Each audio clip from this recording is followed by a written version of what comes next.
inner Asian frontiers where Chinese had perceived strategic threats originating for thousands of years already. By that time, new emperors, younger emperors were on the throne. The Grand Secretariat was even more powerful than it had been under Zhu Di, and China was moving into a new era of internal expansion and development. We'll pick up the story of the Middle Ming and the growth of the economy and the elaboration of social and cultural life in the next lecture.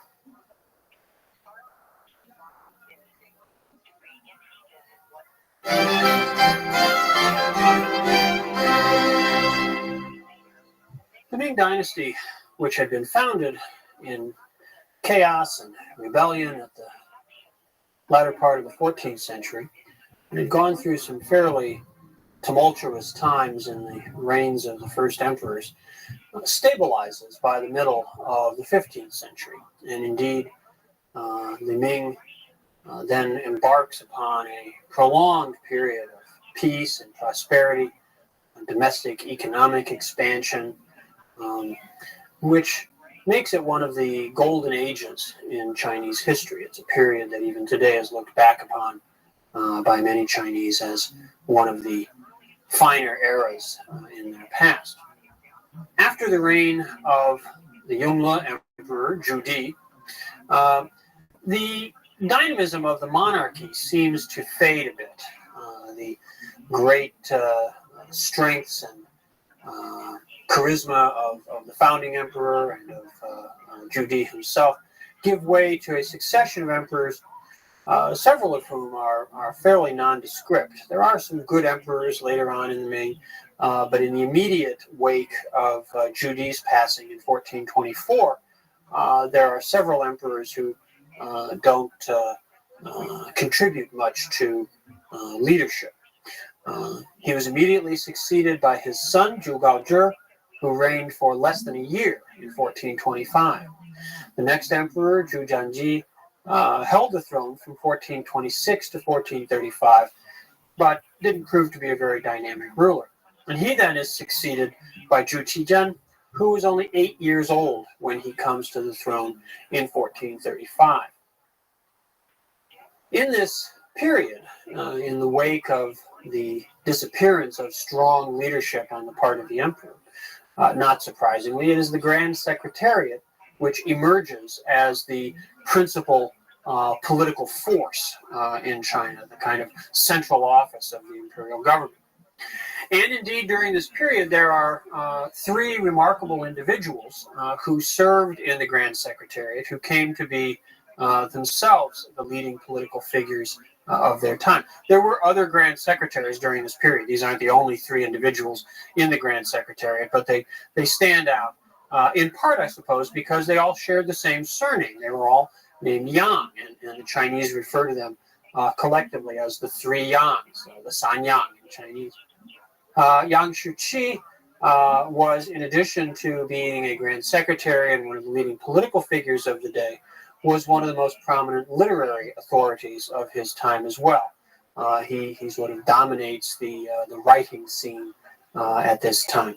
The other two, Yang Rong and Yang Pu, were Grand Secretaries who had come into office under Zhu Di, and they continued, along with Yang Shuqi, to guide the affairs of state for a decade and a half after Zhu Di's death. Through the rest of the 1420s, the 1430s, into the early 1440s, these three men and the other leaders in the Grand Secretariat were the most powerful figures, powerful officials, Confucian officials, in the Chinese state. However, during this period, another source of power, another group of power holders, in a sense, comes to prominence and begins to give to the Ming Dynasty, to the Ming state, a somewhat unusual quality. And these were eunuchs. Now, eunuchs had been part of the palace scene as long as we know in Chinese history. If you go all the way back to the very earliest texts to some of the classical works like the Book of Songs. There are references to eunuchs in these. There are references to the organization of the eunuchs in the palace in the early ritual texts referring to the Zhou dynasty. So we know that eunuchs had been around for a very, very long time in China. And they played a particular role within the sort of cosmological order of the imperial system. Because within the palace, the emperor represented the creative force of yang, and the imperial women, his harem, were a kind of reservoir of yin, the feminine receptive force. In the imperial palace, the desire was that there be no yang, no male creative force that wasn't the emperor. And so to staff the palace, to have individuals there who could perform the menial tasks of maintenance and cleaning and things like that, it had become the practice to employ castrated males, eunuchs. This, of course, also meant that they were unlikely to meddle with the imperial succession by fostering illegitimate children or anything like that. In the Han Dynasty, in the Tang Dynasty, eunuchs within the palace had been able to parlay their position, their special access to the imperial family, into exceptional power. And both of those dynasties in their final stages had seen great conflicts, purges of eunuchs, massacres of eunuchs.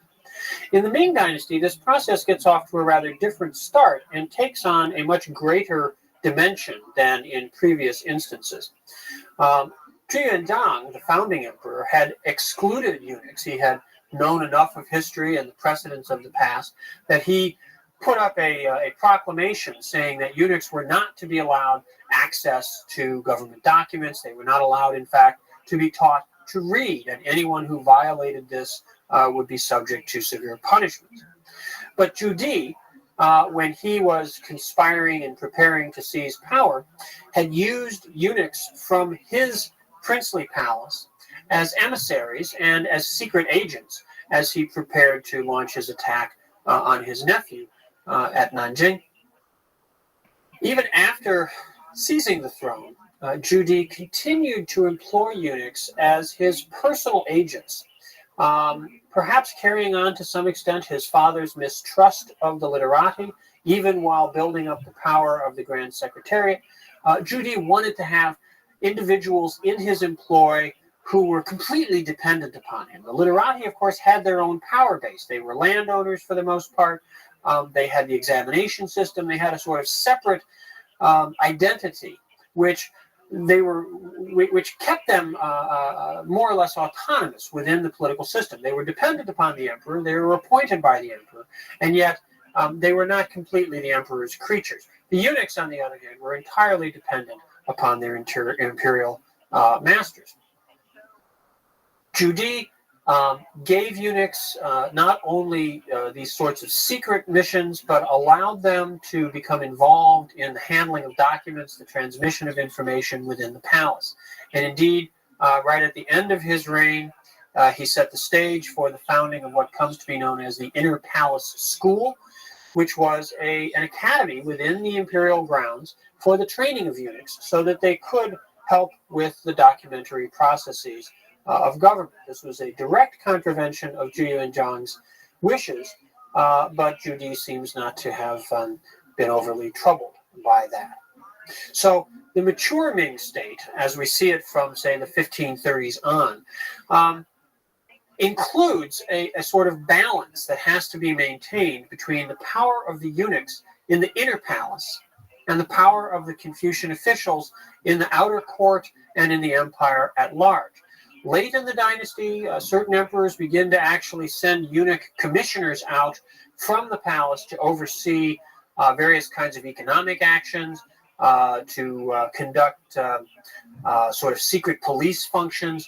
The emperors come to use the eunuchs as almost as surrogates for imperial power, while the Confucian officials maintain the regular bureaucracy and have to find ways to deal with the power that eunuchs have gained. So it creates a special kind of a challenge, a special set of political circumstances that we need to bear in mind when we look at Ming history. Eunuchs, given the power that they came to have, given the wealth that some of them came to have, sought to legitimize themselves, sought to make themselves less offensive, less problematic. As mutilated individuals, they were felt to be unfilial. They hadn't maintained the bodies they had received from their parents. They certainly weren't going to be carrying on their ancestral lineage. And this was seen as very ritually bad by the Confucian officials. To overcome that, to sort of legitimize themselves in public eyes, many powerful eunuchs in the Ming became patrons of art, patrons of Buddhism, founded monasteries, things like that. Well, the state, the Ming state, by the middle of the 15th century, has kind of settled into a routine of governance. The literati in their traditional role, certainly the role that they felt rightfully belonged to them, of running the imperial bureaucracy, maintaining the examination system, dominating the cultural life of the empire. The eunuchs, very powerful within the palace, but still functioning essentially in the interests of the monarchy, keeping the state going. While this goes on the political level, Ming society is embarking on a great age of expansion and development. And in part, this is facilitated by actions of the government itself. The Ming dynasty possessed, from very early on, this was one of Zhu Yuanzhang's priorities when he came to the throne, a very well-developed system of internal communications, particularly for government. Part of Zhu Yuanzhang's obsession, if you will, with knowing everything that was going on, was to have information flow to him from all over the empire as efficiently as possible. And accordingly, he had built up a system of communications, of post roads, that extended all over the empire. There were postal stations every a few miles or so along these routes. Horses were maintained at the different stations. Lodgings were provided for couriers. It took perhaps as long as 5 weeks to get to the very southern extremities of the empire, but that was actually fairly rapid in terms of standards of communication and transportation in the world at that time.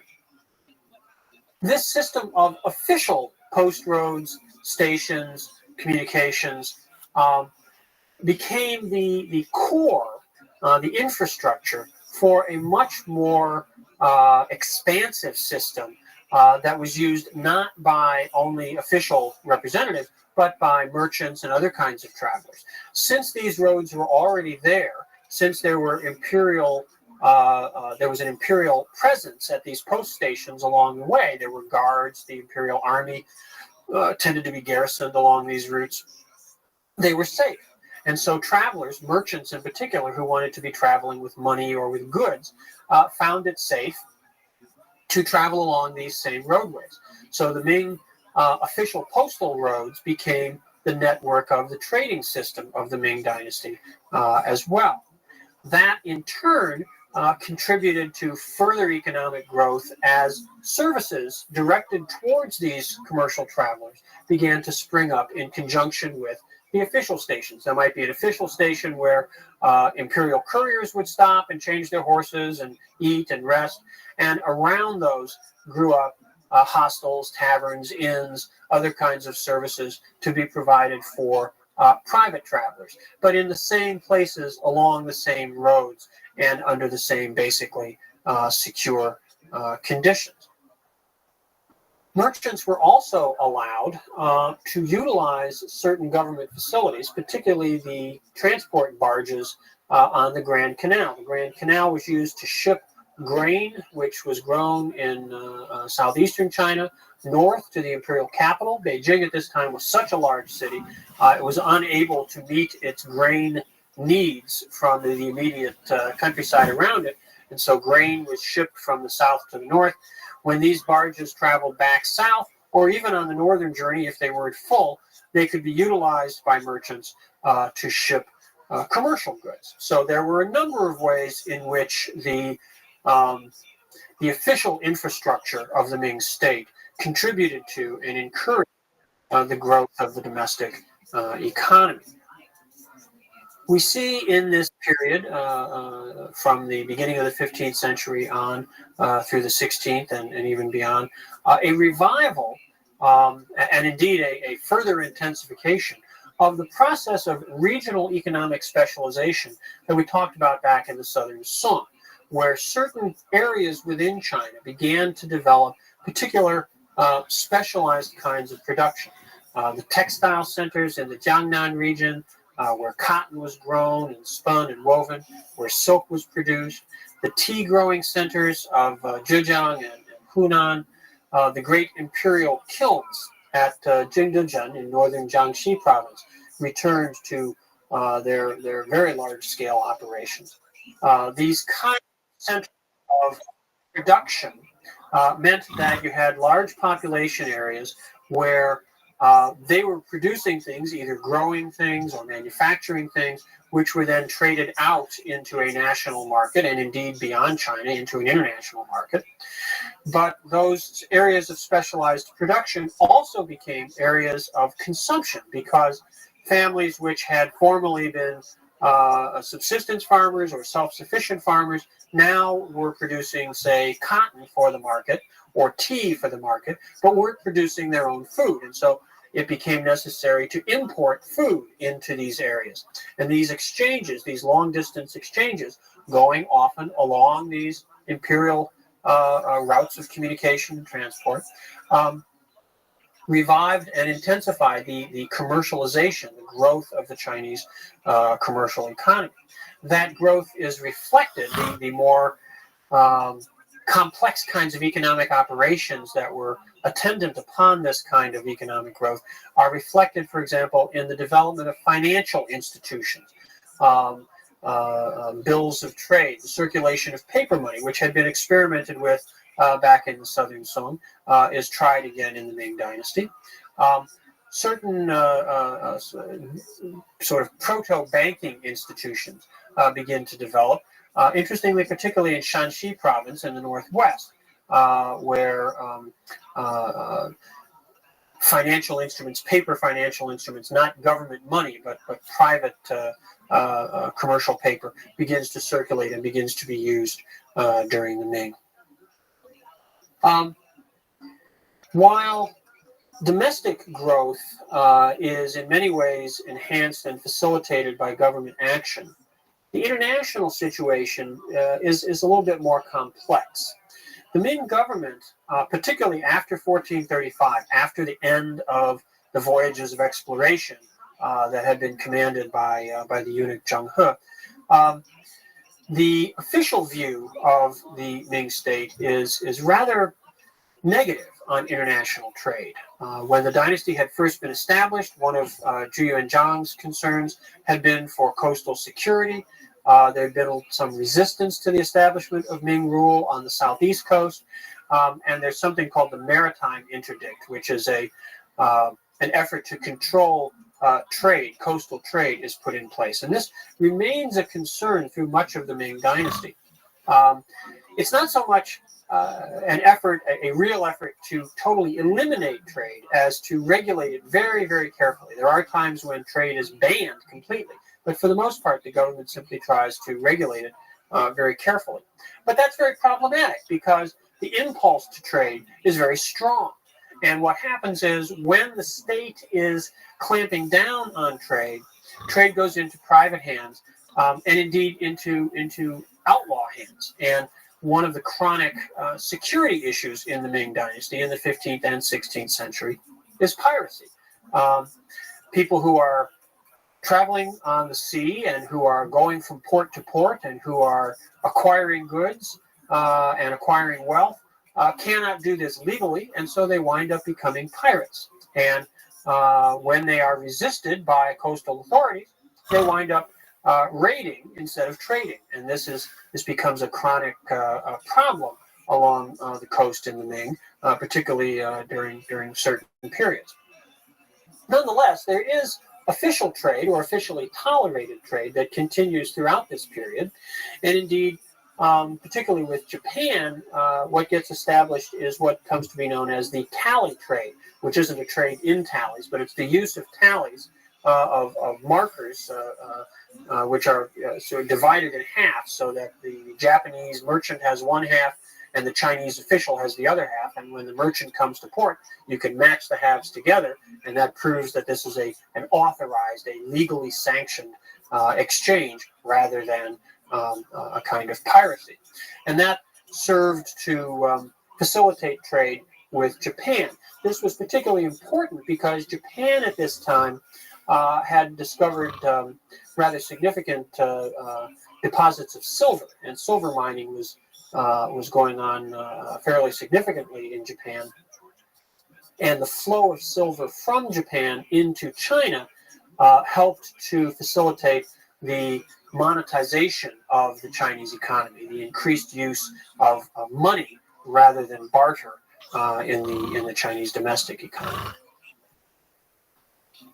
That trend towards monetization and the encouragement to commercial growth that went along with it becomes even more significant when we get to the latter part of the 16th century. Of course, at this time, in the New World, the Spanish, who have been establishing their colonial empire in Central and South America, begin to mine a tremendous amount of silver themselves, both in Mexico and even more so down at Potosi in Bolivia and Peru. And this new supply of silver begins to flow into the global economy in the last third of the 16th century. In the 1570s, the Spanish acquire a trading post at Manila in the Philippines, and very, very quickly, the Chinese begin to trade extensively with the Spanish. So a large flow of silver coming out of Mexico, going across the Pacific to Manila, and then from Manila entering into China, gives even greater impetus to commercial growth and development in China. That process of commercialization, both in terms of the circulation of money and the increase in demand that for Chinese goods in the international market, becomes a second factor in China's growth at this time. Domestic growth, fueled by specialized production and circulation within the country, dovetails nicely with this growing involvement with global trade. Global trade beyond just Southeast Asia and the Indian Ocean, but involving now the Europeans, either in Europe or in the New World, to a much greater extent. This economic growth that is taking place in China is matched by, is in some ways reflected in, the growth of the Chinese population. In 1380, near the beginning of the Ming Dynasty, there had been perhaps 155 million people living in China. By 1500, that figure had grown to around 230 million, and by the end of the Ming Dynasty, in the middle of the 17th century, it would rise to nearly 270 million people. So a very, very significant growth of the population in China during this time. And yet, although there was a very large growth in population, standards of living rose throughout the Ming Dynasty because the economic expansion that was taking place was going on even more rapidly than population growth. So more goods were being produced, technological improvements in agriculture resulted in higher food yields, and the growing engagement of China in the global market meant that wealth was flowing into the country as well. All this leads to significant expansion of wealth in the empire and rising standards of living for many Chinese, not necessarily all, as we'll see, but for many Chinese in the course of the century. Nonetheless, it remains true that even the Middle Ming, what we sometimes call the Golden Age of the Ming, was not a period where China didn't face some serious challenges. It is a period of growth and expansion, a period of prosperity, a period for the most part of peace, and yet not without certain difficulties. In particular, the Mongols returned in a couple of instances and caused serious concerns on the northern frontier. In 1449, Mongol raids along the Great Wall near Beijing and a little bit further west in there had frightened the court, the officials, and at this time, the emperor, Zhu Qizhen, who had come to the throne back in 1435 as an 8-year-old boy, now is a young man and wants to demonstrate his maturity, his heroism.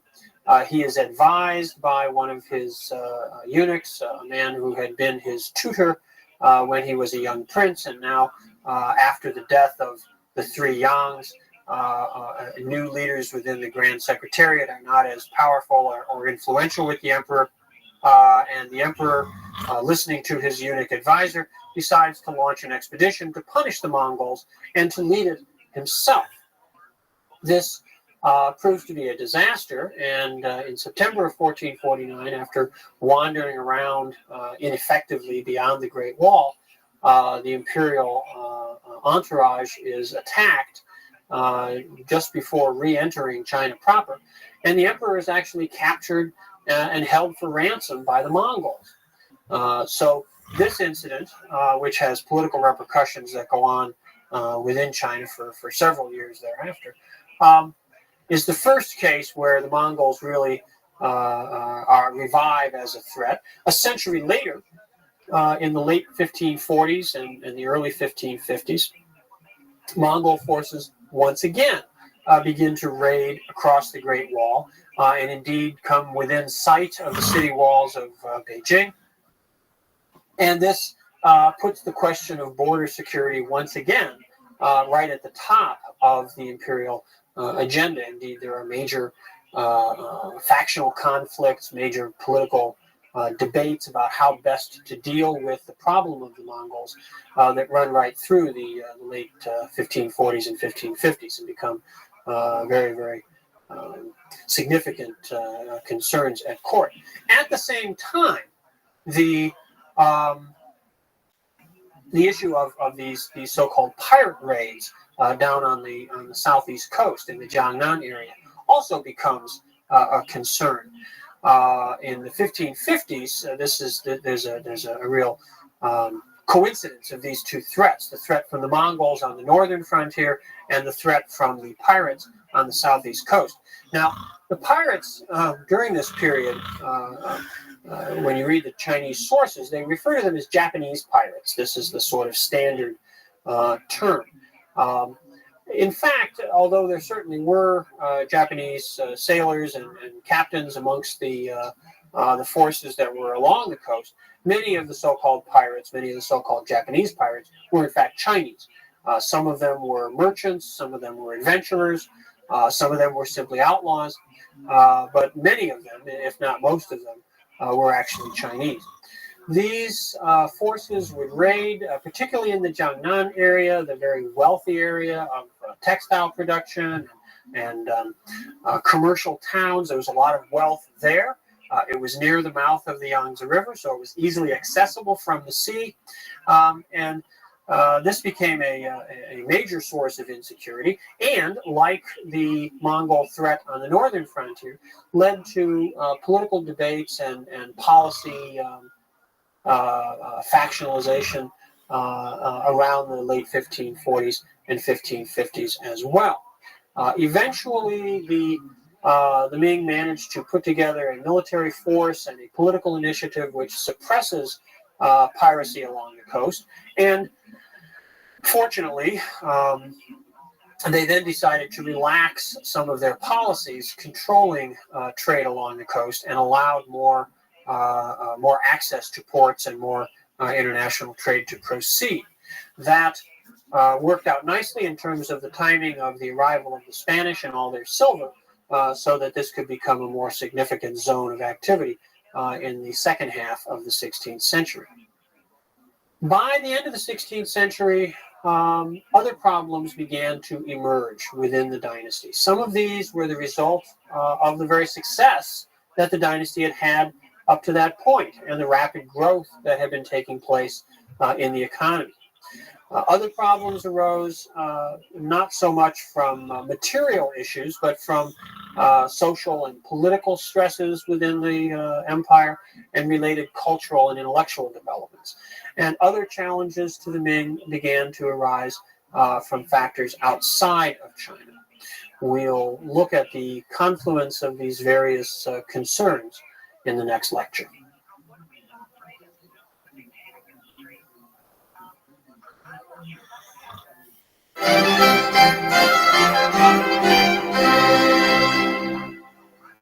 Towards the end of the 16th century, the long era of the Middle Ming, a period of peace and prosperity and growth and development in China, begins to run into a variety of problems. The reign of the Wanli Emperor, Zhu Yizhui, which begins in 1572 and runs down to 1620, is an era where a number of crises begin to affect China and deepen as time goes on. The reign gets off to a pretty good start. The Wanli Emperor actually was a pretty good emperor and had the potential to be a truly great emperor. As things actually worked out, he doesn't realize that potential, but the reign gets off to a good start, and there's a sense of kind of optimism to begin with. In particular, he has a very good advisor at the beginning of his reign, the first decade or so of his reign. A man named Zhang Zhujiang, who is a grand secretary. By this time, the Ming has sort of informally evolved the practice of having one of the grand secretaries serve as sort of chief grand secretary.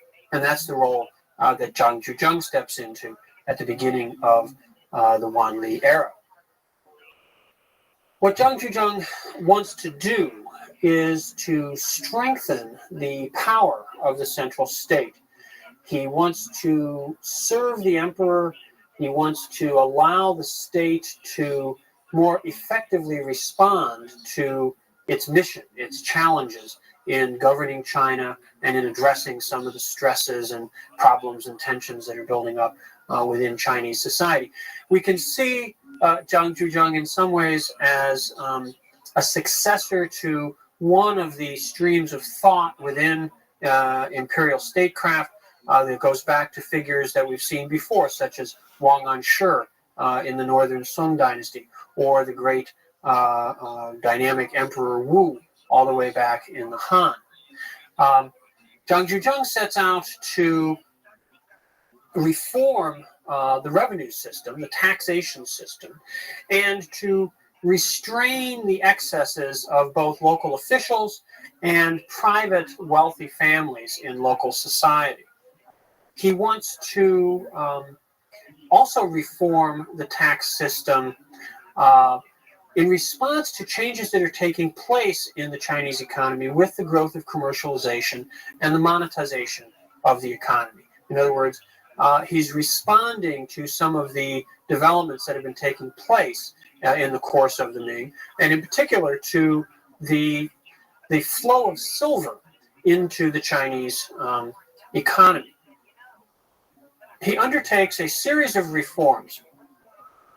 He wants to carry out a survey across the empire to determine who owns land, how much land they own, what the quality of that land is, and what the proper evaluation and tax burden should be in association with that land. There hasn't been a comprehensive survey of the empire since 1393 at this point.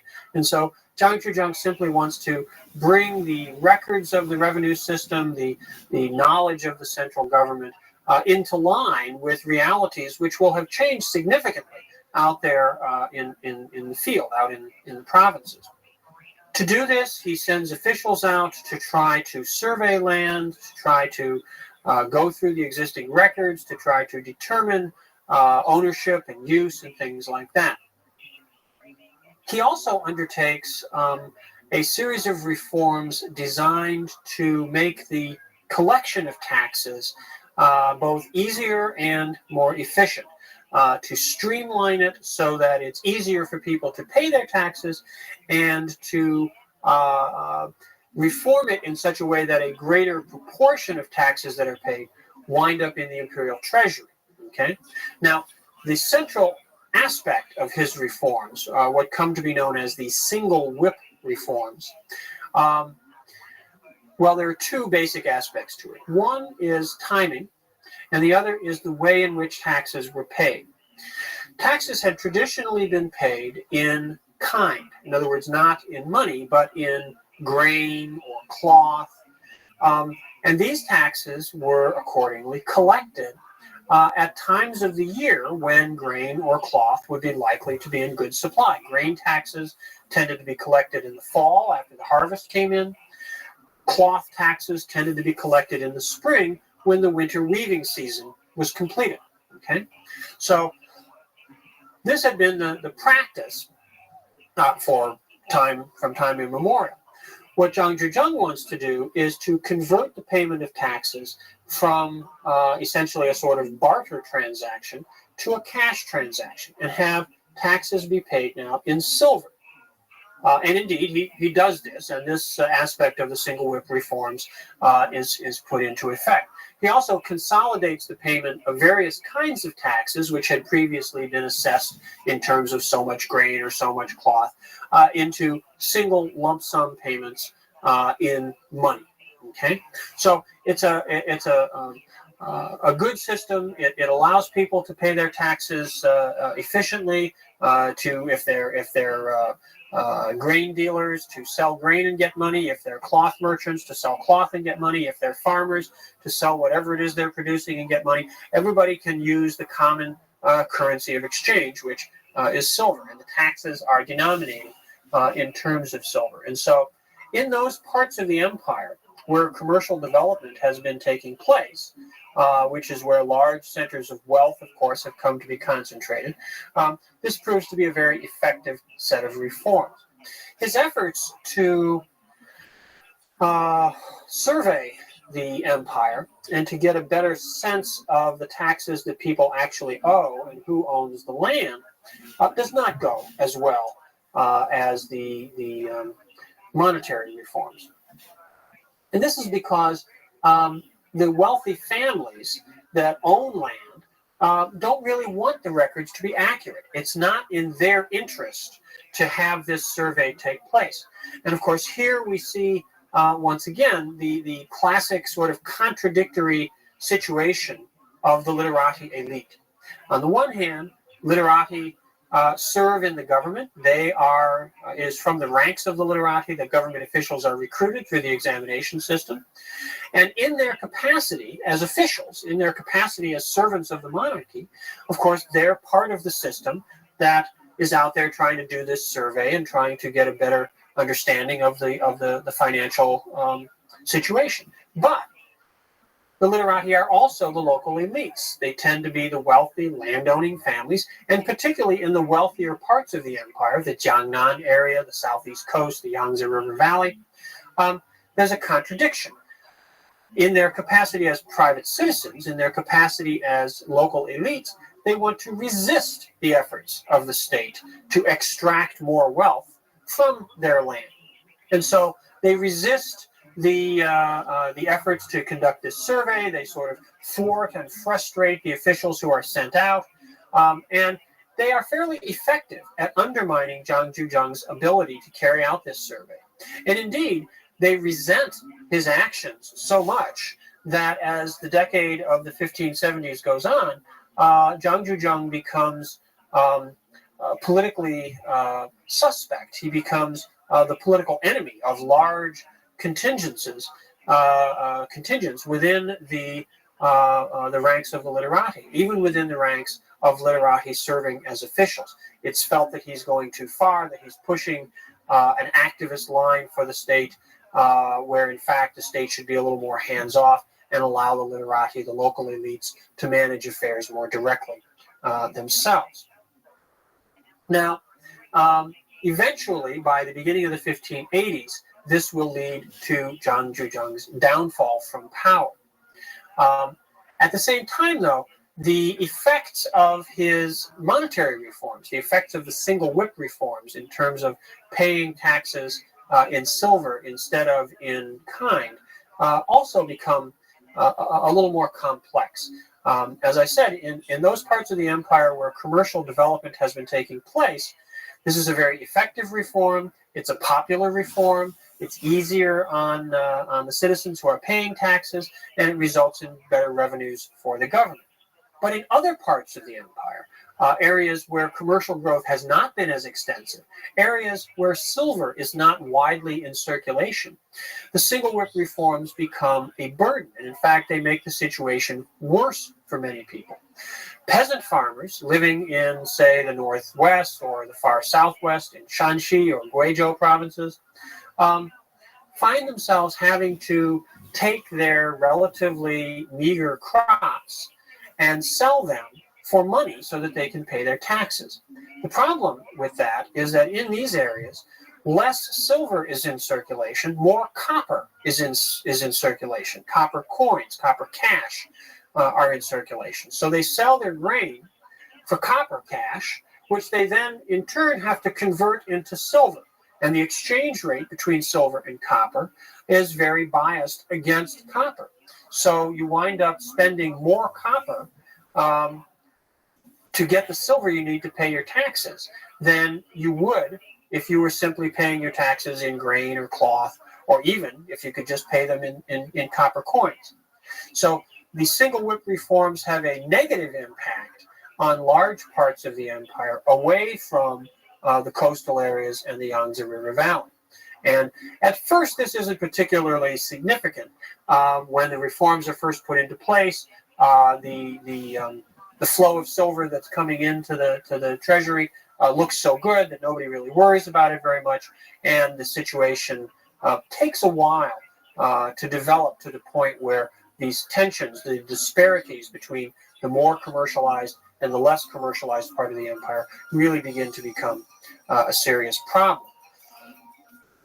By that time, Zhang Zhuzheng is long gone. He falls from power at the beginning of the 1580s, largely because of the resentment and resistance against him on the part of local elites who use influence within the imperial system to bring him down. That perhaps would have been simply a passing episode if circumstances had then not become even more problematic for the effectiveness of the government. And what comes into play now is a very complex sort of philosophical and cultural process. At the end of the 16th century, the government of the Ming Dynasty, the imperial state, goes into a kind of gridlock. It ceases to function effectively, not so much on the day-to-day level, but on the level of being able to respond to changing circumstances, to respond to newly arising problems. It continues to run along pretty well, just in terms of the everyday operations of government, the collecting of taxes, the paying of officials, the monitoring of local circumstances. But political debate, political discussion, the political process, if you will, grinds to more or less a halt because it becomes moralized. We get what we call a moralization of political discourse or of political rhetoric at the end of the 16th and beginning of the 17th century that makes it very difficult for the state to function effectively. The roots of this, the origins of this, are in the ideas of a man named Wang Yangming. Wang Yangming was a philosopher. He was a scholar. He was an official. He had a very successful government career. And he proves to be, in some ways, the last great Confucian philosopher in imperial times. where Zhu Xi had, back in the southern Song, brought together a lot of ideas and formulated them into the system that we sometimes call Neo-Confucianism, or the learning of the way. Wang Yangming now takes certain elements within that tradition of Confucianism and gives them somewhat different interpretations, emphasizes certain aspects of them, and this gives rise to philosophical developments which he may not actually have anticipated the way that they would play out fully, but which come by the end of the 16th century to cause significant problems. So let me unpack this a little bit and talk about what these ideas were and how they came to be somewhat problematic. The critical idea within Wang Yangming's thought was that everyone has within them what he calls an innate knowledge of the good. Okay, there's actually nothing new about this, in the sense that he doesn't make it up. It's not an idea that he introduces into Confucianism. It's an idea that has been there all along, but he takes it out, sort of moves it to center stage and puts a particular emphasis on it. What the idea of the innate knowledge of the good means, and certain of his followers go much further than he did in drawing the implications of this out.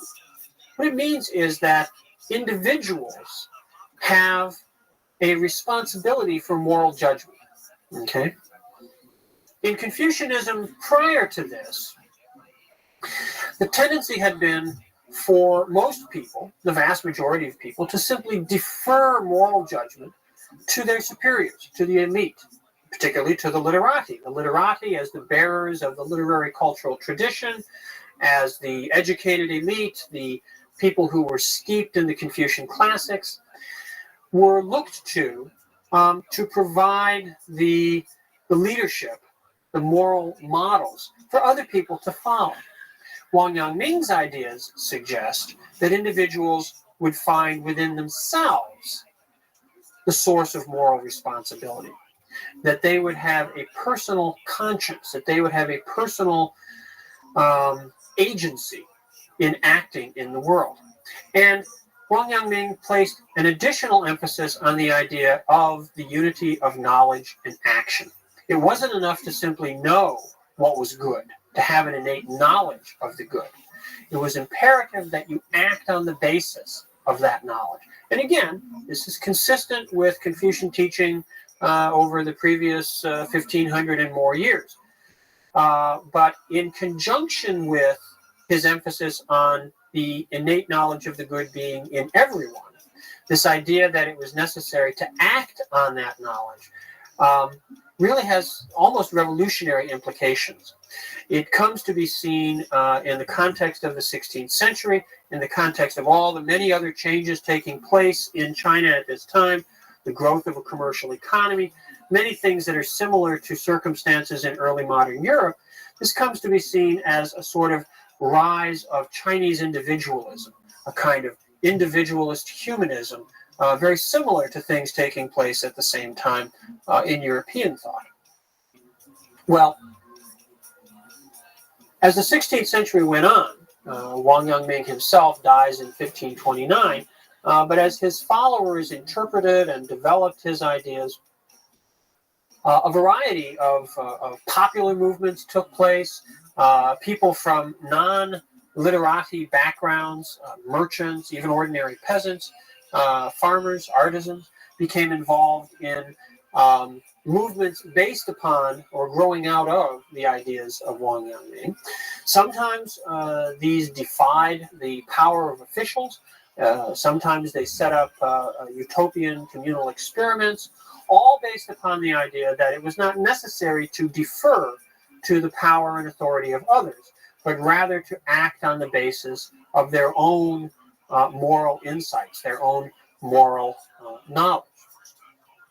Not surprisingly, these ideas also gained a lot of currency amongst the educated elite. Most of Wang Yangming's followers were themselves members of the literati elite.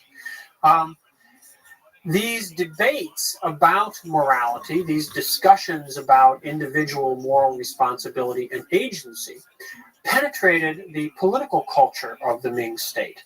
And by the end of the century, they began to permeate it in such a way that political debate, political discussion, became not a matter of seeking out a compromise position between two different policy orientations, which both were seen as essentially legitimate, but rather conflicts between good and evil. If I have an innate moral knowledge of the good, and my moral knowledge of the good tells me that this is the thing to do, and you say, oh no, that's not the thing to do, that's the thing to do over here, then it's not just that we have different views, but my view is good, so yours must be bad. And this moralization of politics means that rather than seeking compromise and pragmatism, everybody starts to seek the victory of their morally pure position and the defeat of their evil enemies. That kind of process doesn't work very well in terms of the day-to-day functions of a political administration. This becomes particularly problematic because disputes develop at the imperial court. The Wanli emperor,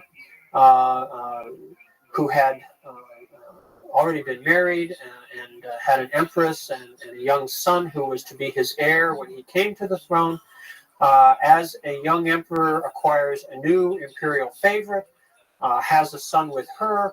He then wishes to have her be his empress, and that son replace the existing heir. The Confucian officials refuse to comply with this. They criticize the emperor on the grounds of their moral interpretation, but the emperor refuses to accept their criticisms, and a disconnect, a tension between the emperor and his officials begins to limit the effectiveness of the court. It begins to the emperor withdraws from regular involvement with his officials. He removes himself from the day-to-day administration of the empire. This is why I say that although the Wanli emperor had many good qualities and capacities which might have made him a great emperor, the way that his reign develops, he disengages from policy, he disengages from administration, and that means that he's unable to really become the kind of great emperor that he might potentially have been. By the time we get to the beginning of the 17th century, we go into the early 1600s. The moralization of politics goes even further, and at this point we see, in particular, the emergence of something called the Donglin Academy. Donglin means Eastern Forest, and it's simply the name of a school in the Jiangnan area that serves as the center for a movement amongst young literati. Political parties, formal political organizations, these simply don't exist in the traditional political culture of China. All the way back in the Song Dynasty, figures like Ouyang Shou had argued that perhaps political factions were okay. Perhaps the association of public-spirited gentlemen who shared political views was a good thing. But that had not been accepted, and factional organizations were banned. It was not acceptable to do this. Nonetheless, people who did share common ideas, common values, common aspirations within the literati elite did get together in various ways. Normally, they did this under the cover of what they called literary societies, poetry groups, gardening clubs. But they often got together and talked about politics and the issues of the day, and sometimes coordinated actions and activities in ways that sought to promote their views and a kind of political program. Well, the Donglin Academy goes one step further. It becomes, in some ways, the closest thing to an organized political movement that we see in China prior to the 20th century. The Donglin Academy had certainly a very clear set of shared values. The participants in the Donglin movement sought to help each other out politically, sought to advance essentially their common program within the institutional framework of the examination system and the imperial bureaucracy. Now, the way that this fits into this whole problem of moralization of discourse is that the Donglin Party presented itself as the morally pure group. They were the clean politics guys. They criticized the existing emperors, the existing officials within the state as being morally corrupt. And the basis that they had for this criticism was that the emperor was still refusing to cooperate with those officials. The emperor was still insisting that he wanted to name the new empress, he wanted to name a new heir apparent. The officials, had they truly been upright moral individuals, would have been able to sway the emperor by the power of their moral examples. Since they hadn't been able to do that, that only proved how corrupt they were. And it was necessary, therefore, for people like the Donglin partisans to replace them so that they could bring correct moral leadership to the empire. Now, of course, it's easy to see this as simply an exercise in partisan politics. The Donglin group is the out group, the group that doesn't have political power, that doesn't have access to the highest offices, and they want to get that access. They want to replace the individuals who do have that power. The way to do that is not through a process of sort of political activity, as we would normally conceive of it, but is through a moral attack, a moral critique. We need to get them out of office, not because they're doing a bad job, but because they're bad people. Okay? When you reach that level of confrontation, when you put politics into that kind of moral framework, it becomes very difficult to find ways to reach practical arrangements to allow things to happen. Eventually, this culminates in the 1620s, after the end of the Wanli reign, in a great series of purges, of factional conflicts at court. Large groups of individuals are executed. Powerful eunuchs seize leading positions briefly, and the dynasty is deeply, deeply damaged. Ironically, in the end, when the Wanli emperor dies in 1620, the son, whom he had wished to name as his heir, has died already, predeceases the emperor, and the entire argument, the entire conflict proves to have been for naught. The death of the putative heir apparent means that in the end, it was the original heir, the son of the original empress, who succeeds the Wanli emperor in 1620. So all the factionalism, all the conflict, all the supposed moral problems at the court proved to have been for nothing in terms of a practical outcome.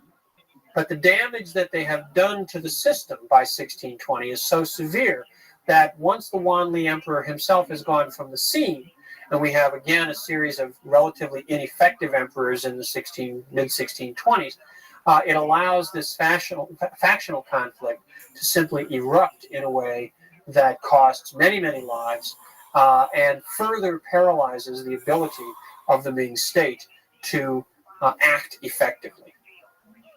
Well, the inability of the Ming government to do much other than turn in upon itself, to consume itself in factional, moralistic infighting at court, meant that problems in society and in the economy simply got worse and worse. No one, in a sense, was minding the shop.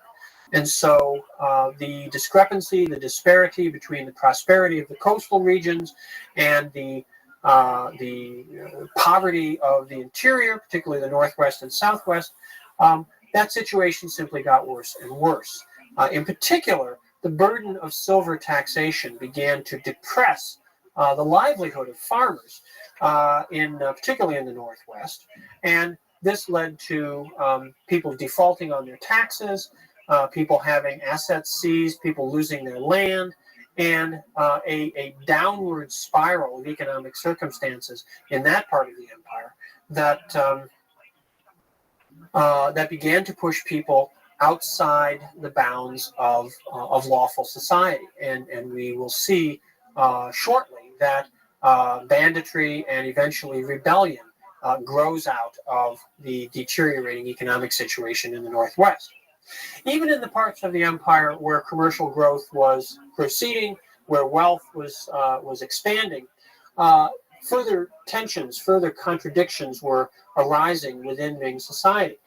Merchants who were excluded from participation in the examination system and from meaningful influence in public affairs were now around in much greater numbers with much greater wealth, and they were clamoring for some more meaningful role within public life. They competed with traditional elites in various kinds of consumerism, in art, in clothing, in housing, in building up great libraries and things like that, and also in charitable actions. The gridlock that afflicts the Ming state from the late 16th century all through the first quarter of the 17th century finally means that as new forces begin to emerge outside China, particularly beyond the Great Wall in the northeast, no one is effectively prepared to respond to them. The Manchu people who arise in the northeast at this time will come to be the successors of the Ming. But for that story, we'll have to wait until the next lecture.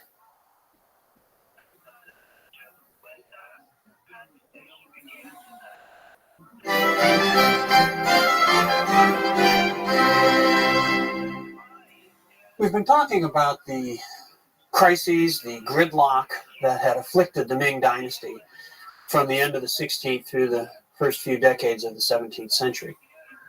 Many of the factors that we've looked at in this were internal, were domestic, concerns about the political factionalism that was centered on the court and the imperial bureaucracy, problems in the economy, problems with the immiseration of peasants in parts of the country where tax burdens had been made heavier by the conversion to cash. But while all that was going on within the Ming system, outside of China, off in what is now northeastern China, but then was beyond the frontier, a new force was developing, which would come to be the successors to the Ming, would come to overthrow the last remnants of the Ming dynasty and conquer China in the middle of the 17th century. And that force was in the form of a new people. And it's not often that we get to talk about the idea of a new people, people that we call the Manchus. Now, prior to the late 16th century, there were no Manchus. There was no one called by that name, no one with that sort of identity. The Manchus were, in a sense, a created ethnicity, a created culture. And they were the creation of a man named Nurhaci. Now, Nurhaci was himself a Jurchen. And remember, we talked about the Jurchen as one of the non-Chinese people who had invaded the north of China, conquered it back in the early 12th century, and established the Jin dynasty, which controlled North China until the Mongol conquest early in the 13th century. Well, Nurhaci was a Jurchen. The Jurchen people, after the fall of their dynasty, had returned to their traditional life in the forests and valleys of what is now northeastern China. Nurhaci was born around 1559, and as a young man, he conceived the ambition of restoring the glory of his people, regaining the power and prestige which they had possessed when they had invaded and conquered northern China and established the Jin. But he soon began to feel that the Jurchen people by themselves would not perhaps be the best vehicle for these ambitions. And he created a sort of super ethnic group by getting other tribal groups, tribal communities in the vicinity of the Jurchen people to affiliate themselves with his movement. In some instances, he did this via conquest. In some instances, he did this via what we might think of as diplomacy, by negotiating agreements and arrangements with other peoples in the area. In the first quarter of the 17th century, this new forged group began to call itself and began to be referred to as the Manchus. We don't know exactly where the term Manchu itself comes from. It may be derived from the name of a Buddhist spiritual figure called Manjushri, who is a sort of spiritual spirit of wisdom, very popular, particularly with Mongolian Buddhists, and the Mongols and the Manchus communicated with each other a lot, shared a lot of ideas. But wherever the name came from, this is how they began to identify themselves. And the Manchus they adopted a writing system. They began to write down their own legends, their own myths. They created a history of the Manchu people with a sort of origin myth and a long account that included the history of the Jurchen, but expanded to have a more comprehensive kind of perspective. They developed their relationship with the Mongols, who lived not in the mountains and valleys of the northeast, but out on the grasslands further west, through a number of links. Some of these had to do with religion. The adoption of Buddhism by many Manchus was part of this process, and the writing system which the Manchus used as they began to record their legends and histories was based upon the writing system of the Mongols. So they made a variety of cultural connections and cultural links. Through most of this period, through the first quarter of the 17th century, the Manchus seem to have principally been concerned with developing their own sense of identity, their own internal organization, their own consolidating their position in the territories which they already occupied.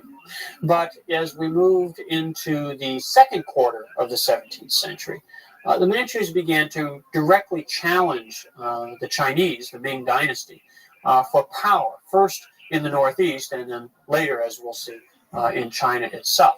Now, the Great Wall of China forms sort of the cultural frontier along most of its length. Inside the wall, to the south of the wall, is the area of settled agricultural society that we associate with Chinese civilization. Beyond the wall, to the north or west of the wall, are the areas of semi-nomadic peoples with civilizations, with cultures that are very different from those of China. In the Ming Dynasty, the Great Wall really was the frontier for most of its length. But at the very eastern extremity of the wall, where it comes down to the sea, Chinese settlers had moved outside the Great Wall and had settled in what is now southern Manchuria. When the Manchus began to conceive and act on the ambition of challenging the Ming Dynasty, this was the first area of activity. Now, in 1626, they signaled their ambitions by proclaiming a revived Jin dynasty, what they called the later Jin dynasty. And this was a signal that they intended to try to reclaim the heritage, reclaim some of the glory of their ancestors. They established a capital city at what is now the site of the city of Shenyang. The Manchus called it Mukden. And it was built along the same layout, with the same design as the Chinese capital at Beijing. So this, again, was a signal, a sort of representation of their imperial ambitions. Also in 1635, the Manchu language, which was largely based upon Jurchen language, was made the official language of the court. The next year, in 1636, the name of the dynasty was changed. It was changed from Jin, which means gold, which was also the surname of many of the Manchus, including the most powerful family. And the new name was adopted. The new name which was adopted was the Qing dynasty. Now, Qing is a Chinese term, and it means pure. And the symbolism here was that, on the one hand, there was an ambition to do more than simply revive the heritage of the Jin. They wanted to go beyond what the Jurchen had achieved earlier, not simply a partial conquest of China, but a complete takeover. And the other aspect of the symbolism of the title Qing was to purify China, to purge the empire of the corrupt elements which they attributed to the decadence of the Ming Dynasty. And of course, this kind of symbolism, this kind of rationale for the overthrow of a dynasty is itself embedded in Chinese political traditions. It's an echo, it's a reflection of the doctrine of the mandate of heaven, which, of course, as we've discussed earlier, goes all the way back to the very origins of Chinese political history. In the 1630s, particularly towards the end of the 1630s, beginning of the 1640s, military campaigning against the Ming became more active and moved up to larger scale operations. In 1641, there was a great siege at the Ming garrison at a place called Jinzhou, outside the Great Wall, and eventually the Manchus succeeded in capturing the fortress, and this was a great victory for them. It became an even greater victory in that several of the generals of the Ming army who had been defeated then defected, went over to the Manchu side. They apparently felt that the Manchus did have the mandate of heaven, that their power was on the rise, and they chose to associate themselves with that new reality. By early 1644, the Manchus had established their control over all of the Northeast, right down to the line of the Great Wall. They had not been able to penetrate the Great Wall, but they now controlled the territory beyond the wall, all the way up into their ancestral homeland. Well, the situation in 1644 in China was pretty bleak.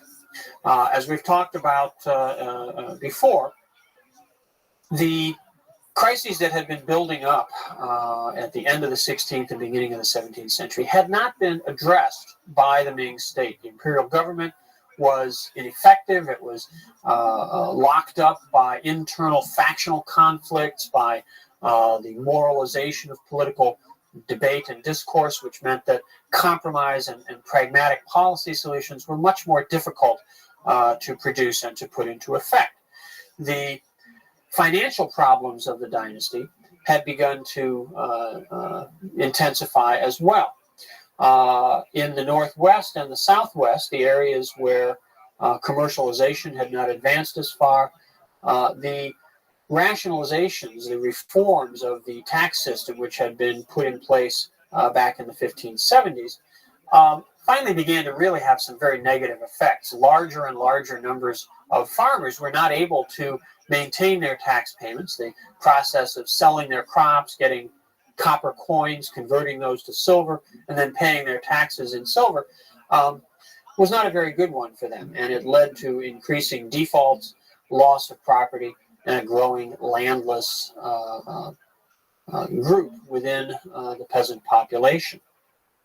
Even in the areas of the country where commercialization was well developed, problems began to occur as we moved into the 1620s or 1630s because the flow of silver into the country began to decrease.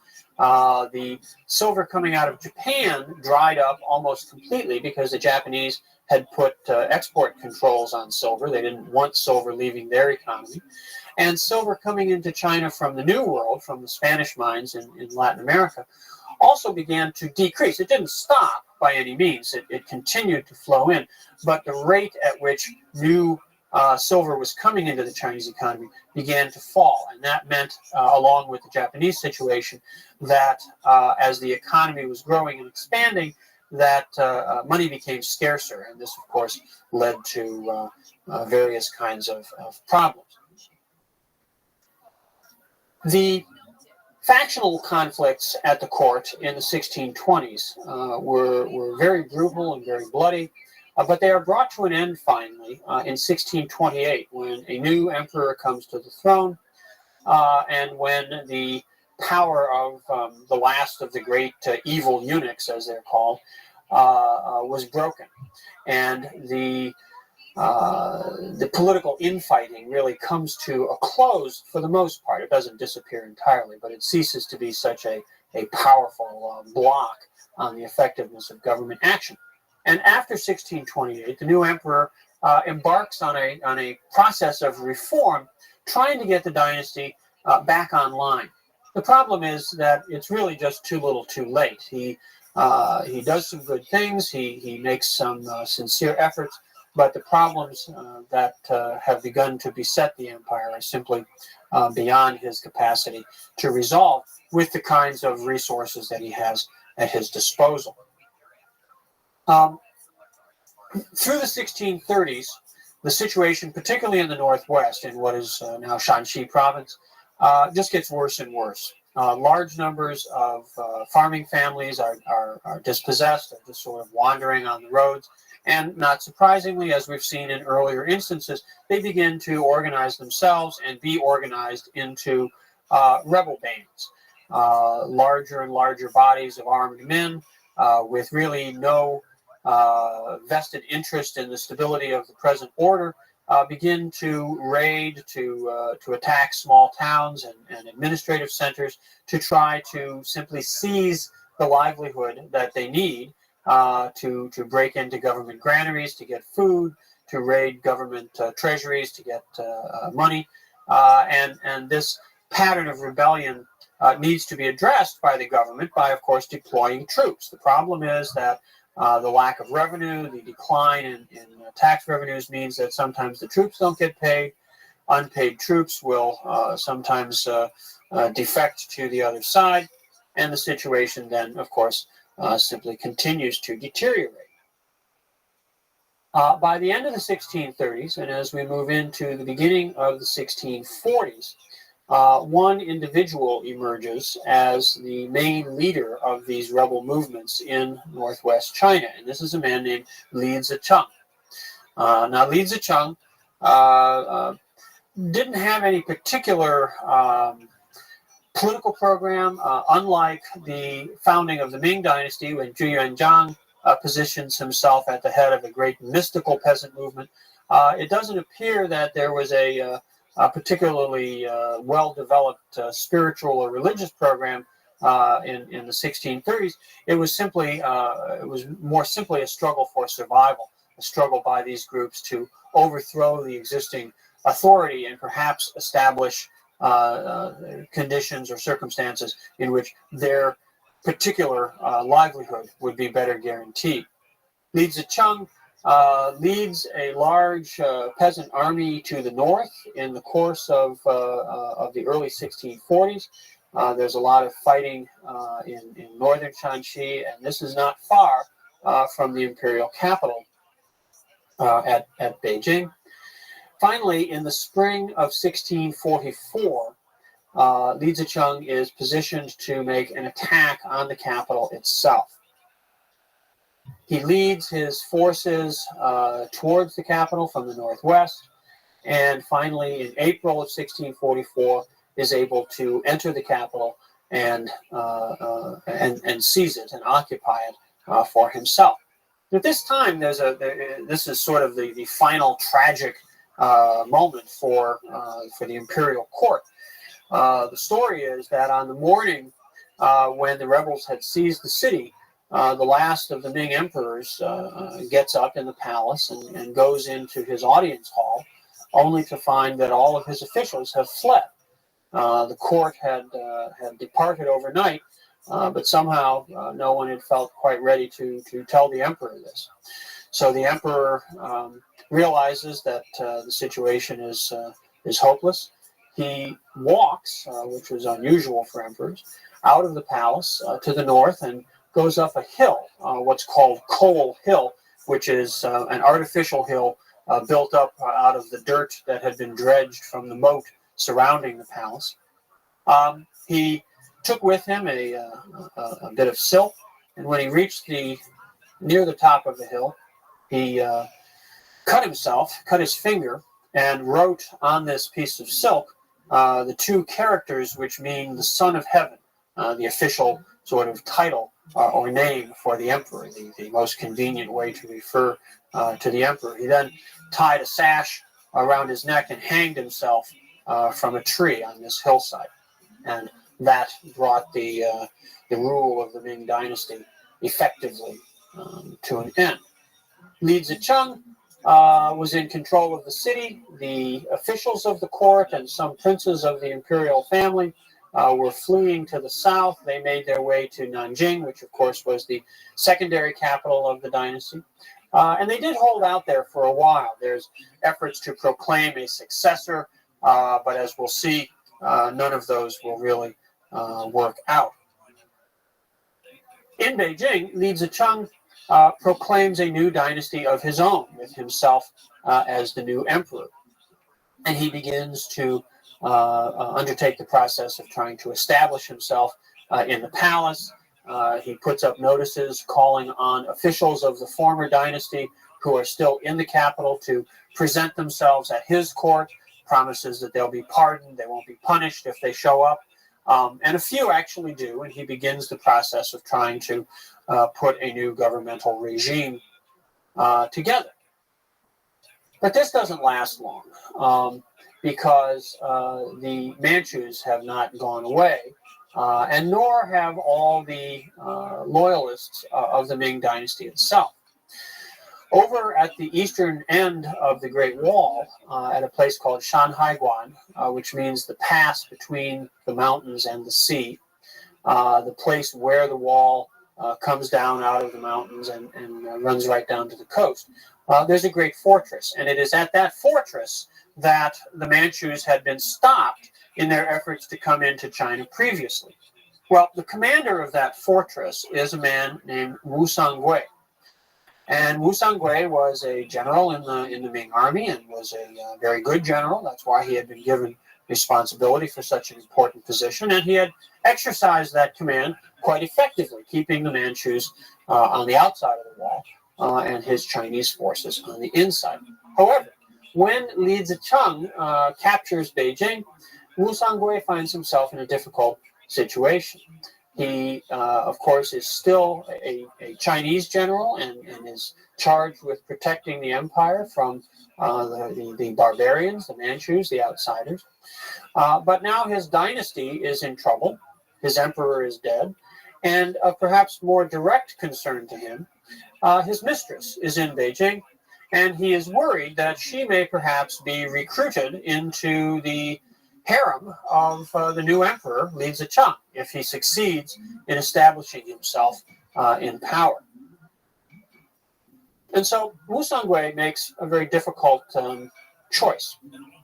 He negotiates with the leaders of the Manchus, and he works out an agreement with them under the terms of which he will allow the Manchus to bring their army inside the Great Wall, in through the pass at Shanhaiguan. The Manchus and Wu Sangui's forces will then go to Beijing and overthrow Li Zicheng, drive the rebels out of the capital, and restore the Ming Dynasty. Well, the Manchus agree to this. Wu Sangui opens the gates, and together they go west to Beijing, where they do indeed drive Li Zicheng out of the capital and destroy his nascent effort at establishing a new dynasty. Having done this, however, and not surprisingly, I think, the Manchus announce that they are not, in fact, going to restore the Ming Dynasty and then withdraw and return outside the Great Wall, but that they are putting their Qing Dynasty in place in Beijing and seizing the capital for themselves. Wu Sangui, having achieved perhaps his real objective, which was getting Li Zicheng out of the capital and making sure that his particular interests were secure, and of course being something of a realist, accepts the reality of the Manchu conquest, and in fact becomes a general in the Manchu military.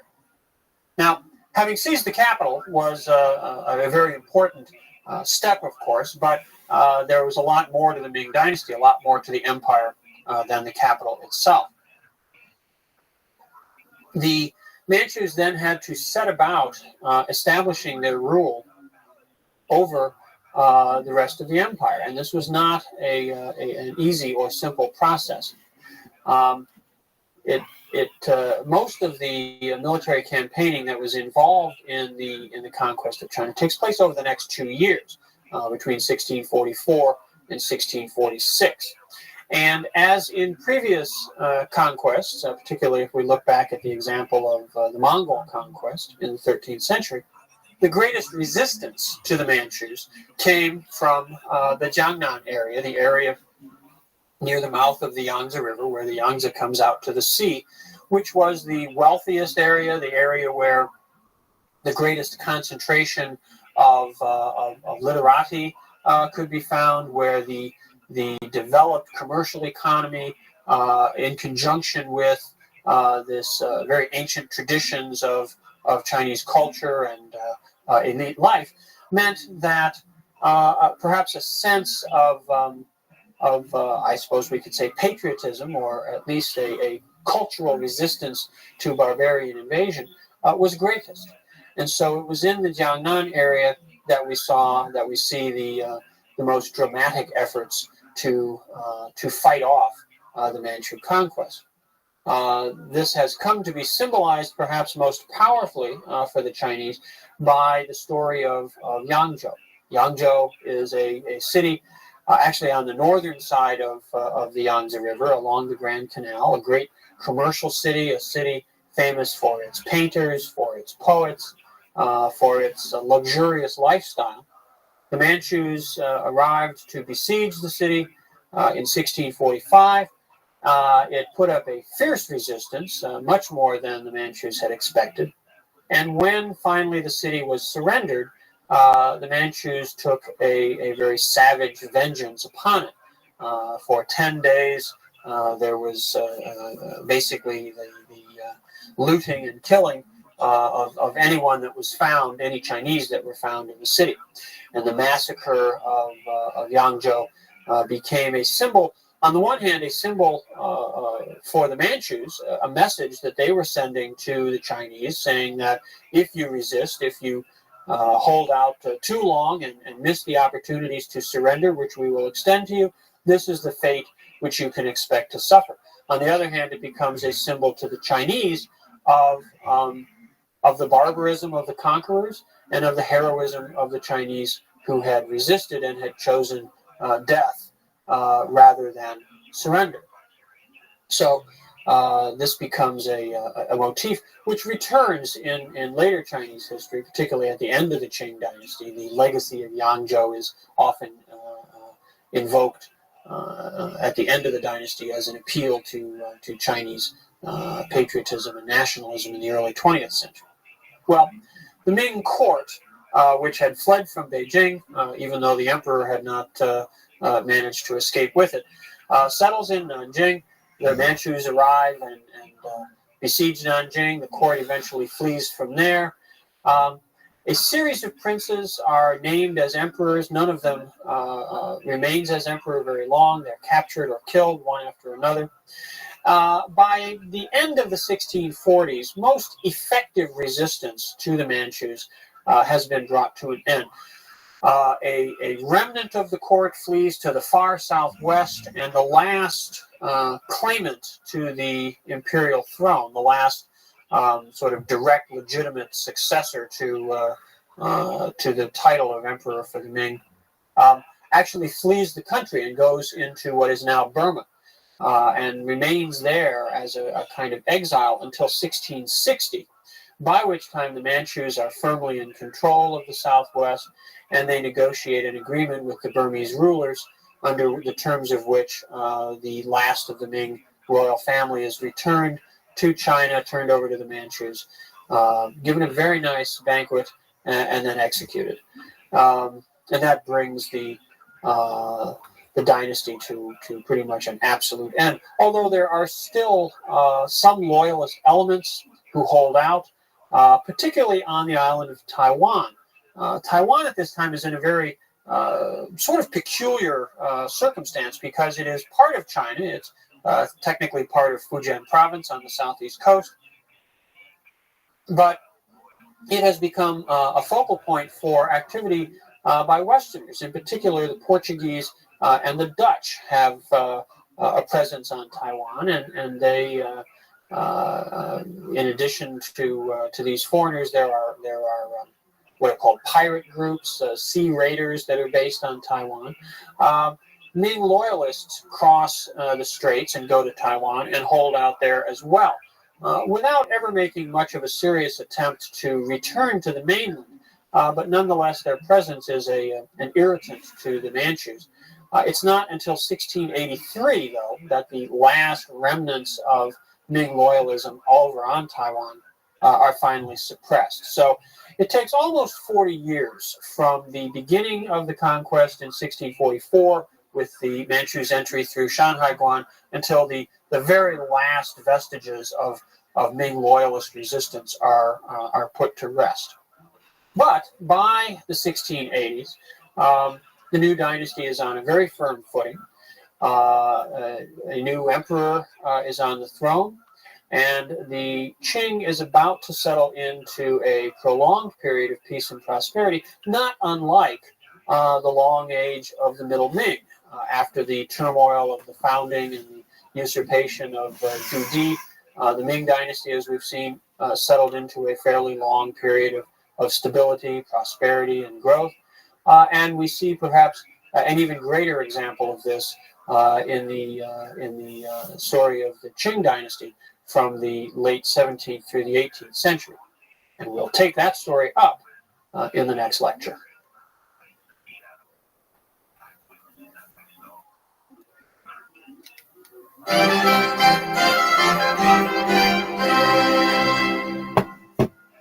The Manchu people conquered China in the middle of the 17th century. They came across the Great Wall with the connivance of the Chinese general Wu Songui in 1644, and after seizing the capital and fighting campaigns over the next couple of years in central China, they basically were in control of the empire. Certainly, by the time the last claimant to the Ming throne was executed in 1660, the dynasty was essentially secure. In 1661, the first emperor of the Qing dynasty, called the Shunzhi Emperor, died and was succeeded by one of his sons, who began a series of only 3 emperors who would preside over the empire for the next 135 years.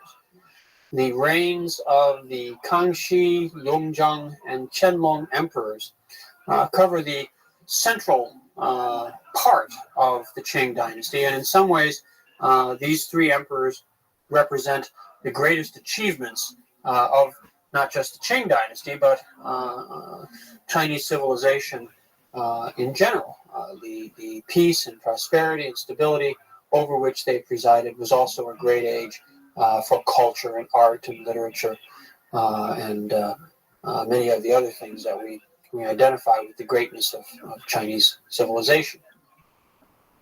The Kangxi Emperor, when he comes to the throne, 1662 is the first year of his reign, comes to the throne as a boy. He was only about 8 years old when he succeeded, but he was chosen for some very particular reasons. He was not the oldest son of the Shunzhi Emperor, but he had already survived the disease of smallpox, and this was taken as a sign of his hardiness, of his fitness, and so he was chosen and accordingly made emperor, and at first was guided in his rule by a council of regents, members of the Manchu imperial family, headed by his uncle, a man named Oboi.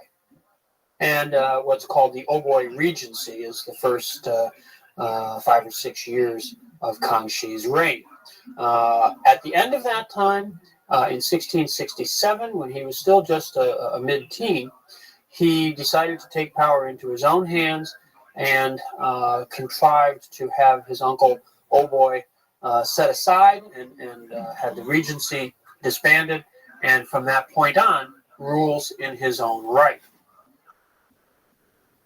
He comes to power in his own right. He begins to exercise his authority directly at a time when apparently things were stabilizing and the dynasty was going to settle into its sort of normal course. But in the 1670s, he does face what is the most serious challenge to the power of the Qing dynasty, certainly since its establishment, and what will be the last serious challenge to it until the middle of the 19th century. What happens is that Wu Songui, who we've talked about earlier, Wu Songui was the Chinese general in command of the fortress along the Great Wall that was keeping the Manchus out, and it was his decision to try to ally with the Manchus to drive the peasant rebels led by Li Zicheng out of Beijing in the summer of 1644 that allowed the Manchus to come in and get the conquest really underway. He had been rewarded for his cooperation with the Manchus by being given a very large territory in southwestern China, essentially as his own sort of feudal domain. And a couple of other important Chinese generals who had cooperated with the Manchus had been similarly rewarded. They had held these now for some 30 years, but in the 1670s, perhaps in anticipation of generational change, would these territories be handed on to their heirs? The Manchus tried to recover direct control of this part of southwest China, and this triggered a rebellion, and Wu Songui becomes the leader of this rebellion. It's sometimes called the Rebellion of the Three Feudatories, because Wu and the other two generals rose up to defy the power of the dynasty. Other Chinese military forces in south and southwest China joined in with this rebellion, but not all of them, and not Chinese armies elsewhere. It took the Qing dynasty some 8 years to put down the rebellion of the Three Feudatories. It isn't finally completely suppressed until the early 1680s. But the success that the dynasty had in controlling it, containing it, and eventually putting it down was based on the loyalty which the vast majority of the Chinese army displayed towards the new dynasty. This was a very significant development because it showed that the Manchus, the Qing state, was not perceived as an alien body. It wasn't seen as something which needed to be resisted and done away with. Despite the fierceness with which the conquest had been resisted at the time, by the 1670s, the Manchus had managed to establish sufficient legitimacy, a sufficient sense of loyalty amongst the Chinese, that when Wu Songui led this great rebellion, the vast majority of the Chinese military remained loyal to the dynasty. The Manchus had achieved this largely because after the initial conquest, they had established conditions of peace within the empire and had allowed, for the most part, the Chinese to return to their normal livelihoods. They had not sought to transform China. They had not sought to excessively punish China. Certainly, they had imposed taxation and had imposed particularly heavy taxation on the Jiangnan area. And they had also, of course, established the requirement that Chinese men adopt the Manchu hairstyle, what's called the queue. The queue is a long braid worn down the back with the front half of the head shaved. This was the traditional Manchu hairstyle, and now Chinese men were required to adopt it on the penalty that if you didn't wear this particular hairstyle, you could be executed. So it was a very severe measure, but once a generation or so had passed, it was so widely accepted that it became part of almost of a sense of Chinese identity. And the the community of interest between the Chinese population, the Chinese armies, and the Manchu dynasty, the Qing dynasty, was such that the loyalty of the troops remained in place, and the rebellion of the three feudatories was indeed suppressed. Once this challenge to the power of the Qing had been overcome, Kangxi was free to turn his attention to other concerns, and perhaps most important on his list was trying to win control over all of the Mongol tribes. Now, the Mongol peoples were scattered over a wide geographic area. Some Mongol groups, the Eastern Mongols, were quite close geographically to the homeland of the Manchus, and they had been closely allied with the Manchus and participated in the conquest of China, participated in the government of China. Manchus and Mongols had almost a partnership in rule over the Chinese. The Manchus were clearly the dominant group, but the Mongols played a very significant role as well. And these were primarily the Eastern Mongols. Western Mongol groups of Mongol tribes located further away from the Manchu homeland, had not joined in, had not come to share the same interests as the Manchus, and indeed some had moved quite far away to remove themselves, to be away from the turmoil in China and the ambitions of the Manchus. Some had gone as far as southern Russia. Kangxi begins to pursue a number of efforts to try to win these Mongol tribes back, to try to incorporate them into the Qing Empire. And the Qing Empire becomes, in a sense, a kind of multi-ethnic state. You have the Manchus as a conquering elite. You have, of course, the vast body of the Chinese people. But you also have other non-Chinese groups that are incorporated within the empire. The Mongols, most significantly, Tibetans as well, as we'll see, and this effort to bring Central Asian peoples, not just the Western Mongols, but Turkic peoples as well, into the fold was pursued by Kangxi and by his successors. He does not resolve this. Kangxi is not successful ultimately in either militarily defeating the Western Mongols or in diplomatically luring them back into participation in the Qing political order. But he does start this process in motion, and it will be carried on by his successors as well. He also is able to project Qing power into new geographic areas, not necessarily as far as will ultimately be the case, but he begins to create direct Qing administration in the far west in what is today still called Xinjiang, which is a Chinese term that means new frontier. And the far west of China becomes the new frontier of the Qing Empire, beginning under the reign of Kangxi. These external concerns, these sort of frontier or borderland concerns, are one aspect of Kangxi's rule. Another is his efforts to stabilize the fiscal basis for the dynasty. He undertakes in 1712 a great survey of the empire. And now we know that this process of surveying the empire, of trying to ascertain who owns land and what kind of land it is and what the taxes should be, this is a very important function of the imperial state. It is often done in conjunction with the founding of a dynasty. It sometimes is done later in the course of a dynasty to try to reform the fiscal system. We saw Zhang Zhuzheng's attempt to do this back in the 1570s. Now in 1712, the Kangxi emperor carries out this kind of a survey and fixes tax rates based upon it.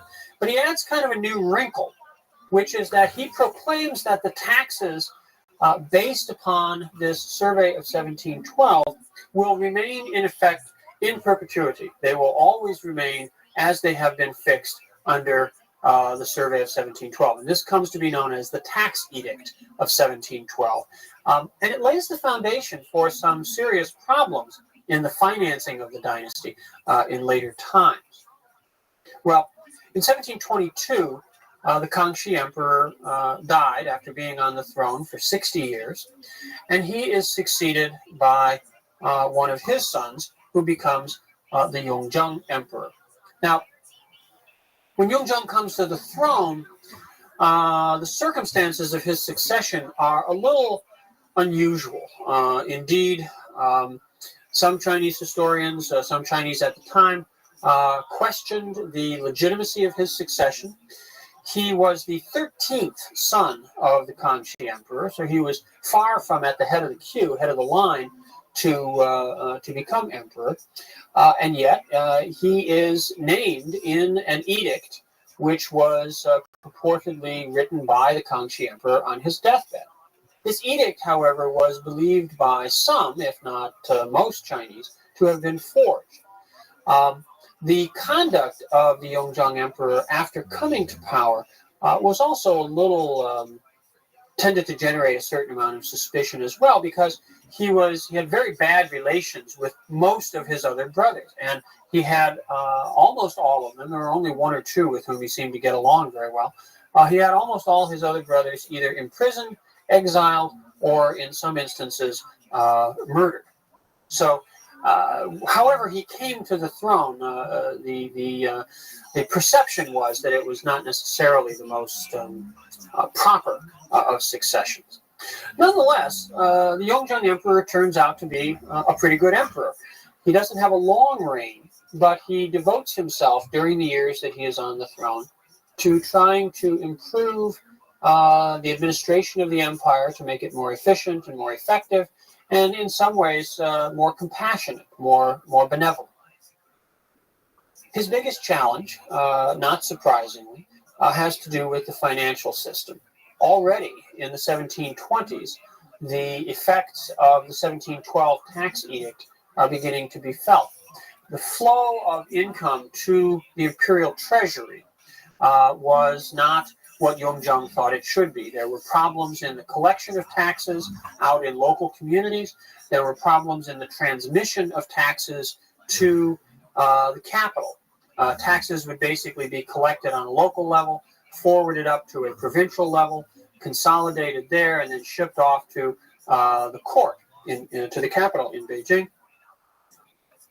Financing for local administration was then, in theory at least, to be returned from the imperial treasury to the provincial, and from the provincial to the local levels. Well, these various stages of transfer were fraught with the potential for corruption and problems of various kinds. One particular issue, given that taxes were being paid in silver, was that some people's taxes were paid in relatively small quantities of silver. These were often melted down to be consolidated into bars of silver, which could be transported more simply. And there were a number of fees and charges and surcharges that were added on to cover the meltage fees and the loss that might occur in consolidating these.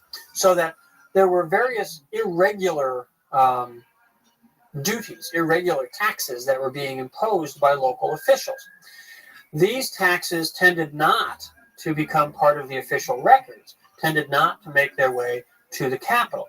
And so Yongzheng was concerned about abuses of the system and about trying to improve the flow of income to the center, and to make sure that the court had the greatest degree of control over the tax system. So he tried to reform the system in ways which would eliminate some of the informal charges that were being imposed at the local level. And he did this by sending out officials from the court and sending out instructions from the court to local administrators. And he experimented with this in a couple of provinces in central China first, to ensure that money that was collected was properly recorded, money that was submitted to the imperial treasury was properly handled, and he allowed the officials to retain a portion of revenues directly in the locality, so that they could finance local administration without having to have money go all the way to the capital and then make its way all the way back. In the test provinces in central China, where these policies were explored, they worked very well, and he was very pleased with them in the 1720s. But when he tried to apply them on an empire-wide basis, he ran into a lot of resistance.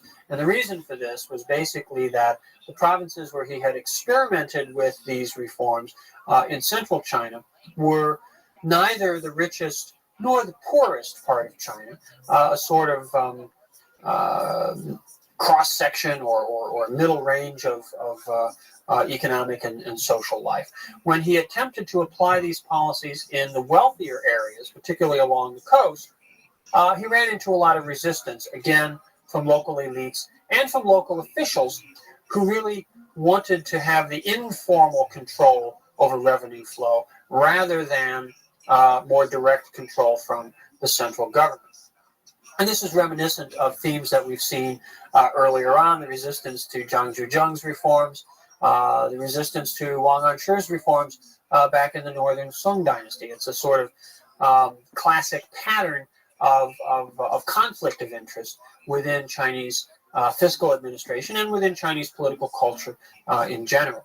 The Yongzheng emperor eventually becomes frustrated with his efforts to reform the financial system, and he abandons, in the early 1730s, his efforts to impose this new regime and sort of acquiesces in the informal charges that are being imposed in local context. So he's it's a frustrating story for him. He's obviously a very well-intentioned emperor, and he sets out to make these reforms, and he has some initial success, but is ultimately thwarted by the power of the local elites, the power of the literati in their capacity as both local officials and private economic interests.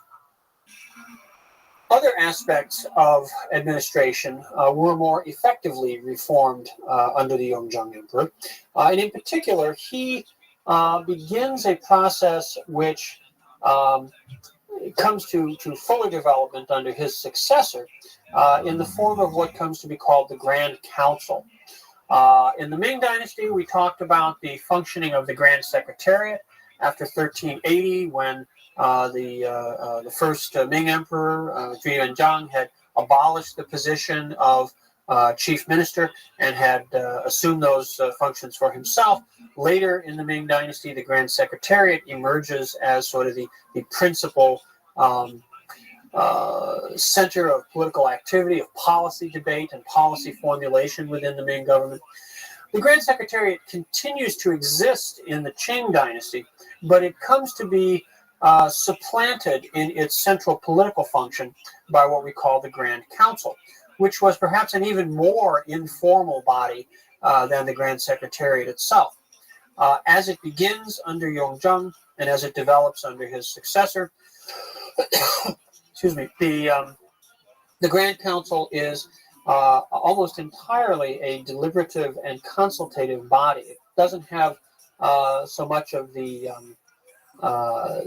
administrative paperwork functions that the Grand Secretariat did. Those indeed remain lodged in the Grand Secretariat. And the Grand Council becomes more purely a policy debating forum. It doesn't have a fixed membership. Individuals are appointed to serve on the Grand Council. They serve at the pleasure of the emperor. Its size varies, sometimes as few as 3, sometimes as many as 8 or 9 members. But it becomes the most critical decision-making entity within the Chinese administration. And this has begun under Yongzheng. Yongzheng also was very concerned about the well-being of his subjects. He undertook some reforms to regularize or normalize the status of certain social groups who were considered to be sort of outcasts or pariah groups. He made a number of these kinds of efforts to moderate the conditions of difficulty under which certain elements in Chinese society live. Now, Yongzheng, as I say, was not on the throne for a real long time. He reigns for 13 years. When he dies in 1735, he is succeeded by one of his sons, who becomes the Qianlong Emperor. Qianlong reigns from 1735 until 1795. He actually lives until 1799. He abdicates in 1795 in order that he will not serve on the throne longer than his grandfather, Kangxi, had. Kangxi reigned for 60 years. Qianlong reigns for 60 years. The reign of Qianlong is viewed by many historians, Chinese and Western, as sort of the high tide of the Qing dynasty. These 60 years were a period where the achievements of the early Qing, many of them come to fuller fruit, and Qianlong completes a number of the tasks, a number of the projects that his predecessors had gotten underway. He managed the government. He oversaw the economy in very pragmatic ways. He was a very hands-on administrator. He paid close attention to the details of many aspects of what was going on in the empire. He oversaw military affairs. He was very concerned with the tax system. He was eager to appoint and give power to competent officials, but he always made sure that he knew what they were doing, not necessarily to micromanage them, but simply to keep himself as well informed as possible about the workings of government administration. Under the Qianlong Emperor, population continued to grow in China, reaching perhaps 400 million by the end of the 18th century. And China attained perhaps its greatest prosperity, certainly prior to the present day. It was a country, it was probably the richest country in the world, a country whose products, tea, silk, lacquerware, ceramics, other kinds of manufactured goods, flowed all around the planet in a global market, which China came increasingly to form a very powerful component of. Some 25% of global economic production originated in China, and many of the goods that were produced there traveled or by land or by sea to the far corners of the earth. So the empire over which Qianlong presided was truly one of peace and prosperity, certainly in terms of China itself. Nonetheless, it was not a time when there was peace everywhere, and for Qianlong in particular, there were military campaigns that he was very interested in pursuing. He was able to complete, through these military campaigns and through diplomatic initiatives as well, the process of bringing all the Mongol tribes into the empire, the Western Mongols, sometimes called the Zhongars, finally, by the 1770s or so, submit to the authority of the Qing. They return to Chinese territory, or to Qing territory in the far west, and they pay their respects. They pay their sort of feudal duties to the Qianlong Emperor, and he receives them in special ceremonial sites built to specifically to perform these functions. Qianlong pursues a policy, a very careful policy in dealing with defeated rivals, of paying them great honor and great respect. He gave them official titles. He often bestowed great wealth upon them. He was interested in expanding his empire. He was interested in establishing his control and domination. He was not interested in destroying and humiliating his enemies. He wanted to bring them into the empire, and then once he had them in the empire, he wanted them to be successful, prosperous participants in this great, all-encompassing sort of vision that the Manchus had. He deepened the relationship between the Qing Empire and Tibet. Tibet had been closely linked to the Mongols, and through that link to the Mongols was incorporated into the Manchu Empire when it was first established in the 17th century. The Manchus had been deeply involved in the internal politics within Tibet, the conflicts between different factions within the religious leadership in Tibet was resolved under pressure from and perhaps with the assistance of the Manchus. And the Qianlong Emperor continues those policies of intervention and maintaining a strong Qing presence in Tibet all through his reign. Under the Qianlong Emperor, the borders of the empire reached their greatest extent. Everything that is today part of China and much more, what is today the Republic of Mongolia, the maritime provinces of Russia, and certain territories in Central Asia that are now not part of China, were part of the empire under Qianlong. He really takes the empire to its greatest extent. By the end of his reign, by the middle of the 1790s, though, new problems, new challenges begin to emerge, many of which are a result of the long period of success that the dynasty has had. The growth of China's population had begun to push up against the ecological limits of Chinese territory. The amount of land which was available to sustain the population couldn't be expanded, and the intensity of its exploitation had limits that were based upon the very surplus of labor that was available for farming. Standards of living tended to stagnate in the latter part of the 18th century. The economy, which had grown so much, seems to have simply plateaued, seems to have reached a point beyond which, given the existing technologies and patterns of land tenure and relations of production, it couldn't continue to grow.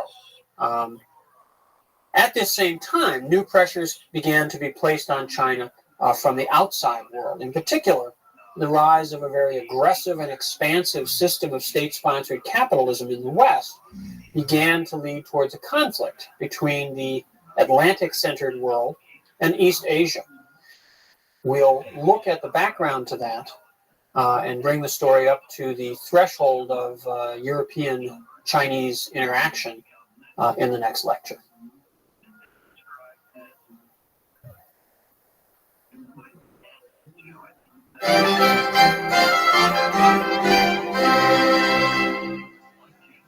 At the end of the 18th century, both China and the West were poised on the edge of a new era in world history. In China, the Qing Empire, which had been around for more than 150 years, had achieved great success, had expanded its territory, its population had grown, its economy had flourished, its culture was vibrant and dynamic, and yet it carried within itself the seeds of very serious problems having to do with the pressures of population on the ability of the land and the economy to sustain it, and having to do with the ability of the governmental machinery to deal with new changing circumstances and challenges that might arise.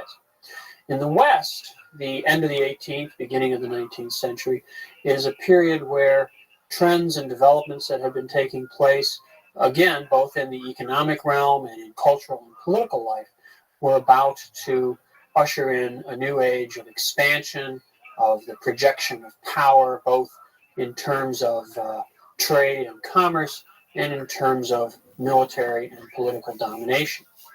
What I want to do in this lecture is to kind of step back from the immediate narrative that we've been following and look over a long view of the relationship between Europe and East Asia, China in particular, and how that developed, how it evolved, and what the particular circumstances are that bring us up to this great threshold at the end of the 18th century. East Asia and the Mediterranean world, which might be a good way to think about Europe to begin with, have had a long history of trade and contact. We know that overland exchanges and maritime trade goes back at least to the time of the Roman Empire in the West, and probably long before that as well. But certainly by the time of Rome, Western products showing up in China, and Chinese products showing up in the Mediterranean realm. Roman glassware in particular has been found in tombs dating from the Han period in China. Chinese silk was traded in the markets of Rome. It's been found in the graves, particularly of the wives of Roman senators. Chinese records, the written historical documents of the Han and other early times, mention representatives from a place called Run, arriving at Chang'an, the great imperial capital. These may not have been representatives of the Roman government, but were more likely traders, and perhaps were even intermediaries who were simply bringing Roman products, Roman commodities to China. But nonetheless, it indicates that the Chinese were aware of the existence of the Mediterranean world, were aware of other great states, other great empires located far away, but nonetheless with whom they were in these long-term exchange relations. During the age of Islamic expansion, when we get down to the 7th century, the linkages that had been established between the West and East Asia were certainly disrupted. Christian Europe was isolated, was cut off from much of the rest of the Eurasian landmass by the movement of Islamic armies out of the Arabian Peninsula into the Middle East, into Persia, across North Africa. This resulted not in a complete rupture of trade, but certainly in breaks in other kinds of communication links. Commodities, goods, material things continued to travel, but knowledge, information, seems not to have been carried along to quite the extent, perhaps, that it had been earlier. Goods from East Asia, particularly China, were still traded overland along what we call the Silk Road through Central Asia and down through Persia and into the Eastern Mediterranean. And maritime networks stretching from the Pacific through Southeast Asia, across the Indian Ocean, continued certainly to function quite dynamically. Arab traders from the Persian Gulf, from the Red Sea, began to go from the Middle East across the Indian Ocean, around Southeast Asia, and began arriving in increasing numbers on the South China coast in the 7th century, bringing with them their new religion, the teachings of Islam, and indeed a mosque is founded in Guangzhou, the great southern trading port, sometimes known as Canton, around 670, not long after the great age of Islamic expansion had begun. In Chang'an, now known as Xi'an, a great mosque also was established, this to serve communities of Arab traders coming overland across the Central Asian routes, also late in the 7th century. These outposts of Islam, these termini for the maritime and overland trading routes, remind us that while trade continued, it was perhaps in somewhat different hands. The Arab traders now came to control and participate in the commercial exchanges, both overland and on sea, bringing goods and of various types from China, from Southeast Asia, all the way to the frontier with Christendom at the end of the Mediterranean, at the eastern end of the Mediterranean. From there, these goods tended to cross over into the hands of the Venetians, who dominated the commercial trade of the eastern Mediterranean in terms of bringing goods from the markets of Damascus or Alexandria or Aleppo into the Western European economy.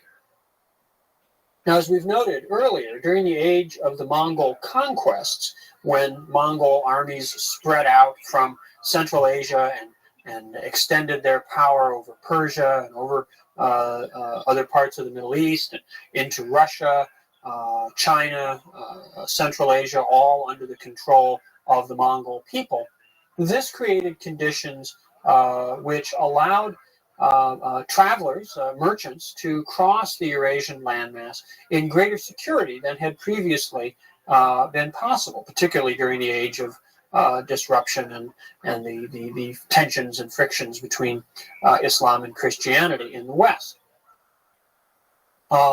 Representatives of the church, particularly the Catholic Church, made their way across the trade routes and brought back accounts of China. And traders, like the Polo family that we've talked about earlier, Marco Polo, his father and uncle, made journeys across from the Mediterranean to China, to East Asia, not in great numbers, but at least in sufficient numbers so that their economic impact was noticeable, and that some individuals, like Marco Polo, left written records of these journeys and these cultural encounters. So the Mongol age was one in which communication resumed to a somewhat greater degree while the flow of goods continued. There were even, of course, brief hopes during the Mongol period for some sort of Christian-Mongol alliance against Islam. The myths about Prester John, the supposed Christian ruler of a kingdom in Central Asia, fueled a lot of interest in Western Europe in what was going on with the Mongols and what was going on at the other end of their empire. These didn't prove to be particularly substantive. The alliance between Mongols and Christians against the Muslims never really materialized, and history went on its way in the Middle East without this connection really amounting to much. Nonetheless, the information that began to arrive in the West about China, particularly through narratives such as that of Marco Polo, sparked new interest in the wealth and power that was out there, far away, as a lure to adventurers and profit seekers around the Mediterranean and in Western Europe. By the 15th century, although the age of Mongol domination had passed away, Westerners had a better sense of what was going on in East Asia, but they wanted to find ways to learn more and to get better access. The Portuguese, in particular, come to play a very significant role in this process. Now, the Portuguese, of course, are positioned at the far west of Europe. They're outside the Mediterranean, facing out on the Atlantic. They were not in a position to be particularly competitive with the Venetians. The Venetians controlled much of the trade in spices that came in from Southeast Asia, across the Indian Ocean, up through the Persian Gulf and the Red Sea, and then into the Mediterranean zone, where the Venetians profited greatly from this. But for a variety of reasons, the Portuguese decided that they would like to perhaps make an end run around the dominance of the Venetians in this trade and seek a more direct access to the sources of wealth in the Far East without dealing with middlemen. The problem, of course, was that they had to deal with Africa. Africa, they didn't really know how big it was. They didn't know how to get around it. They didn't know if it was possible to get around it. And so they began, in the 15th century, a very systematic process of exploration, going down the African coast, charting the coastline, charting the waters as they went, and then returning to Portugal to report on what they had learned, to add more information to a growing database, and then to launch new expeditions that would go a bit further and gain a bit more knowledge and bring that back. There was a lot of excitement in the mid-century when they finally made their way around the great western extension of Africa and thought that they could head east, but of course they then ran into the southern extension of Africa, and that led to further decades of exploration. Finally, in the 1490s, they make it around the southern Cape of Africa and into the Indian Ocean, and by the mid-90s, managed to get to the west coast of India. That results in the Portuguese having now direct access to the trading systems of Asia, of the Indian Ocean, Southeast Asia, and beyond. What they found, however, was that they could not simply arrive on the scene and take over. They weren't strong enough, they weren't powerful enough to assert dominance over the existing trading system. In 1511, they attacked and seized the port of Malacca, which is down on the Malay Peninsula, one of the key trading centers in Southeast Asia. They hoped that this perhaps would put them into a dominant position. But again, they found that even control of this very crucial entrepot was not sufficient to give them the kind of control that they hoped for. They seem to have thought, in perhaps a somewhat arrogant way, that simply arriving on the scene would be sufficient for them to assert the superiority of themselves, of the West, of Christian civilization over the Asians. But that proved not to be the case. Instead, what they realized eventually, certainly as we move on into the 16th century, was that there was tremendous wealth to be made, not by taking over and dominating the spice trade from Southeast Asia all the way back to Europe, but by participating in the local trading networks of the Indian Ocean, of Southeast Asia, and of East Asia, what comes to be called the country trade. And within these local trading networks, they began to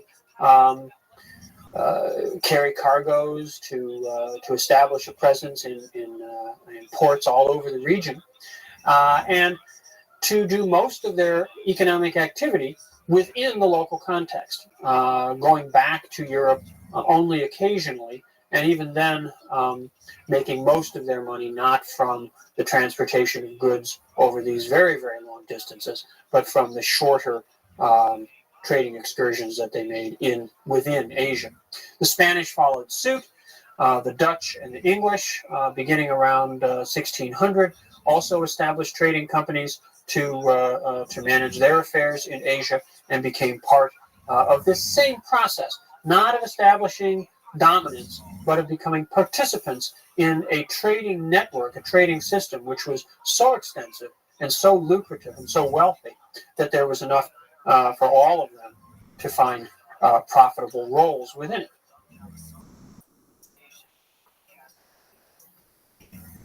Through the 17th and into the 18th centuries, Europeans established a place for themselves within the existing Asian trading networks.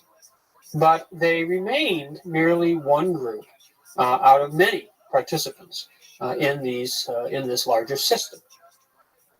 Rivalries between the European powers further weakened their positions in Asia. The Spanish and the Portuguese, the English and the Dutch, the Northern Europeans versus the Southern Europeans, the Protestants versus the Catholics, a variety of divisions and rivalries served to undermine whatever coherence they might have had. There was not a single European presence, but rather each of them acted on their own and often in conflict with one another. So that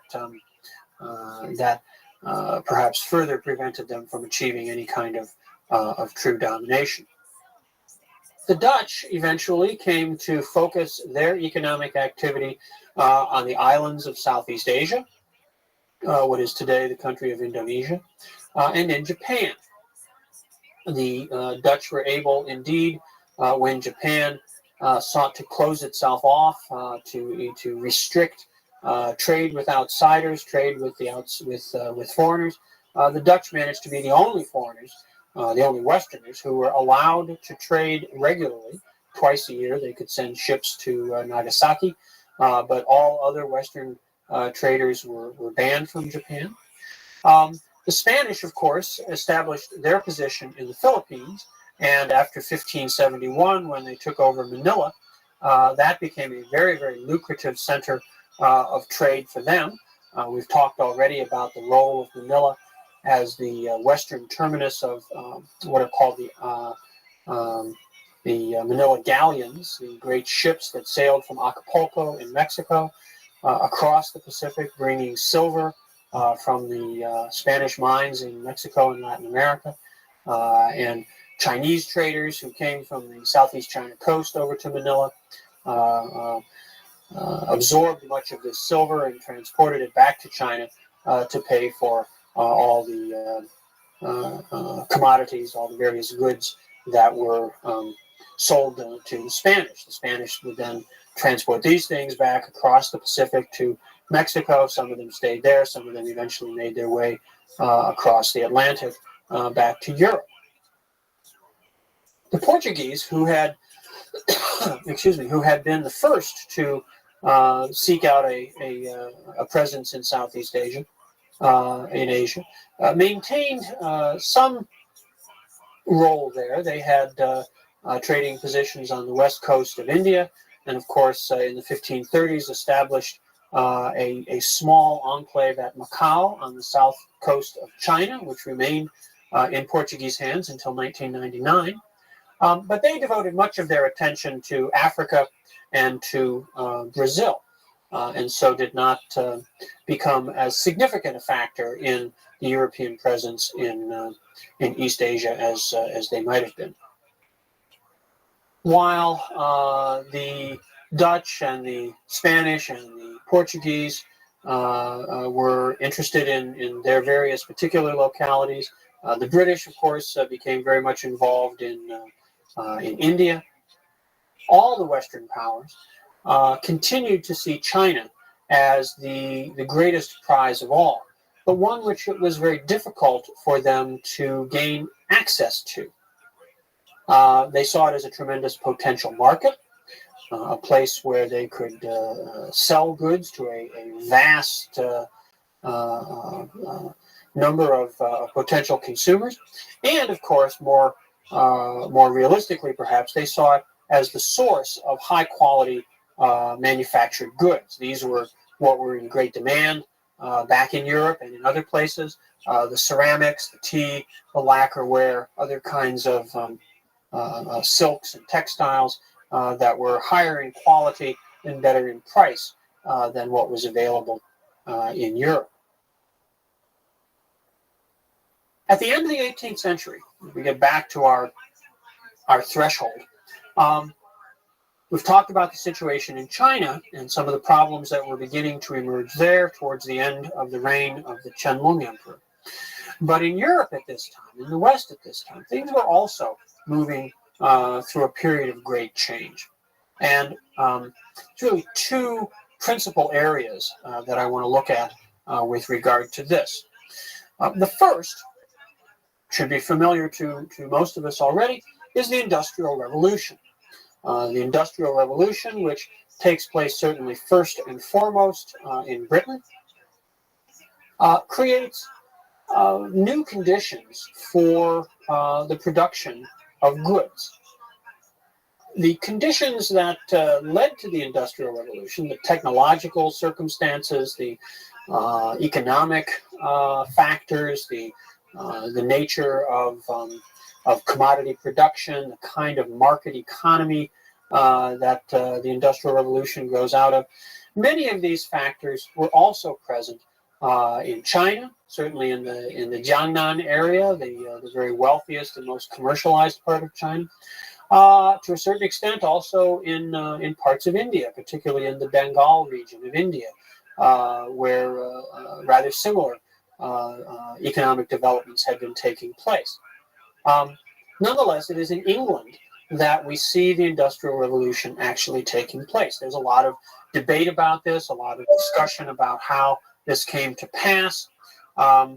Certainly part of it was the proximity that British early industrial manufacturers had to sources of energy, in particular coal, the existence of easily accessible coal reserves in close geographic proximity to centers of industrial activity meant that factories could grow and function more economically than in places where coal supplies and textile production, for example, were separated by long distances, which was certainly the case in China. The English also were very good at appropriating technologies, at seeing how an existing technology functioning on the basis of human labor power could be adapted to the use of steam power, of energy produced using coal. And in particular, they were able to adapt the textile weaving technology that they found in Bengal as they began to establish a greater presence in India. And by combining some of these large-scale loom technologies from India with steam power produced in England, we're able to dramatically transform textile production and launch really the sort of cutting-edge industry of the Industrial Revolution. Well, the material aspect of the Industrial Revolution is one dimension. The expansion of the capacity to produce goods, the reduction in the costs of production that mechanization and large-scale manufacture yielded. Changes in the technology, not just of producing goods, but of distributing them. Changes in transportation technology, the building of railroads in the 19th century, different kinds of power, technological innovations in shipbuilding and in the powering of ships, leading to faster transport in maritime communication, other kinds of technological innovations associated with the Industrial Revolution, some of which didn't really get put in place until later on in the 19th century. But all as a package, this material dimension of the Industrial Revolution creates a whole new platform for the production of wealth and the dissemination of those products into a global market. It changes the role that Europe had within the larger global system from one of essentially consuming manufactured goods produced elsewhere to producing cheap manufactured goods, which they then needed to market elsewhere. In conjunction with this material dimension, though, and certainly playing a very, very powerful role in this overall process, is the rise of a new ideology in the West. And this is the ideas that we associate perhaps most classically with the work of Adam Smith. It was in 1776 that he published his book, The Wealth of Nations. And in that, Smith argues that governments should basically refrain from intervention in the economy as much as possible and allow markets to function freely. Now, this was quite a transformation, quite a change. The dominant mode of economic activity, if you will, certainly in terms of large-scale international activities, had been what's called mercantilism. Mercantilism was essentially state-sponsored capitalism. If we look particularly at the question of the relationship between Europe and Asia, we can see a couple of classic mercantilist enterprises in the Dutch and English East India companies. These were royally chartered companies formed within just a couple of years of each other, around 1600 to 1603. And they had managed the trade between either Holland or England and the and the Far East. The English East India Company had come to concentrate its activities more and more in India, while the Dutch East India Company had concentrated its activities more and more in the islands of Southeast Asia. But they were very comparable in terms of their sort of organization and their animating principle. For Adam Smith, this was not the way to go. This was not the most effective way to promote trade and commerce. Now, of course, writing in 1776, the Industrial Revolution was barely getting underway. He was not really talking about the kind of industrial capitalist enterprise which becomes characteristic of the 19th century. And yet, the ideas of free trade which Smith enunciates really become most effective when they are placed in conjunction with the growth in the material capacity for production that the Industrial Revolution brings about. And so, at the beginning of the 19th century, what we find in the West, and most particularly in England, is a very potent combination of a developing industrial economy capable of producing goods in large quantities at relatively low prices, needing access both to raw materials and to markets for those manufactured goods, and possessing in conjunction with that capacity an ideology of free trade, which argues that markets everywhere should be open to everyone, and that the British, as international traders, should be able to go where they wish and deal with whomever they wish on terms basically of equality and open access. This is a very, very powerful ideology that challenges the existing dominance of the great trading companies and suggests that if the state is involved at all, it should be involved solely to the degree of creating those conditions which allow private economic interests to maximize themselves. Well, the British were trading with China already, but they wanted to trade more. They wanted to trade more with everyone. At the end of the 18th century, and as they moved into the beginning of the 19th century, they were looking for a way to break in, if you will, to the Chinese market. They had been buying things from China for a long time. This was the basic economic relationship between China and the West for centuries, that the Chinese had things, the Westerners came and bought them, and they bought them using silver. Silver flowed into China steadily over the centuries from the 16th century down to the end of the 18th century, beginning of the 19th century. The British needed some way to change that, to break that established pattern, to overcome that existing relationship. At the beginning of the 19th century, they found a way to do so, and we'll see how that story unfolds in the next lecture.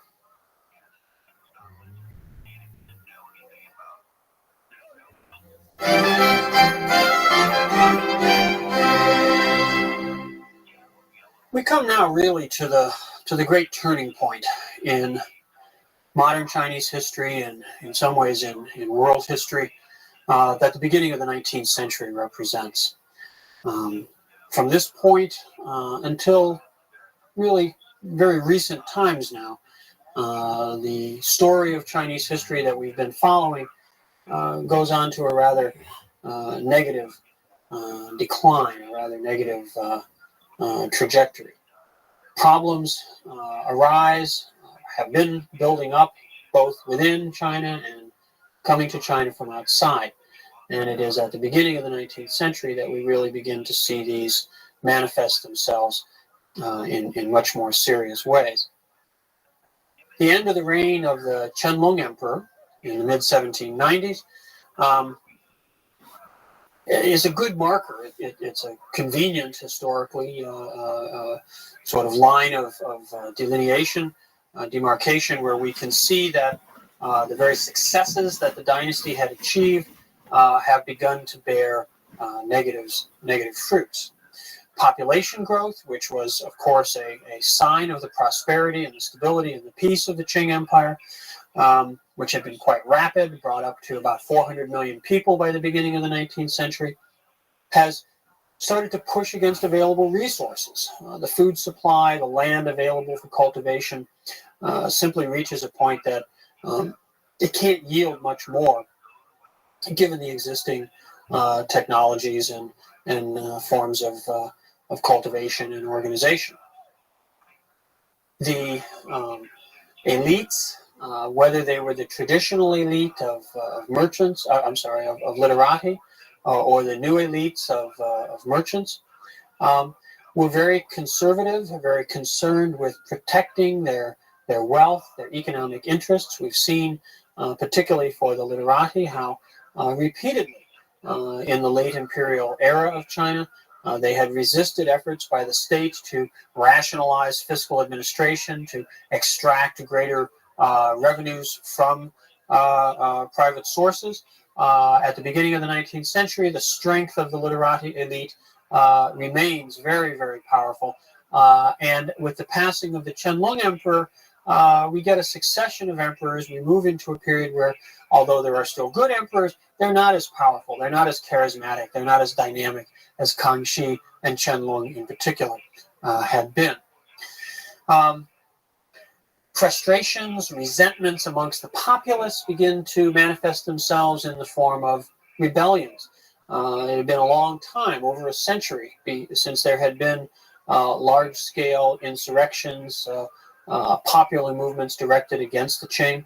But beginning late in the 18th century and then accelerating in the beginning of the 19th century, new forms of mystical movements amongst the peasantry, new forms of popular insurrection begin to break out, targeting both private interests, local landlords, local wealthy families, and the representatives of the state, the local officials.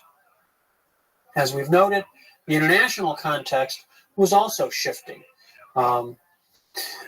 Trade becomes the great question. We've talked in the last lecture about the Industrial Revolution, about the rise of the doctrines of free trade, particularly flowing from the thought of Adam Smith.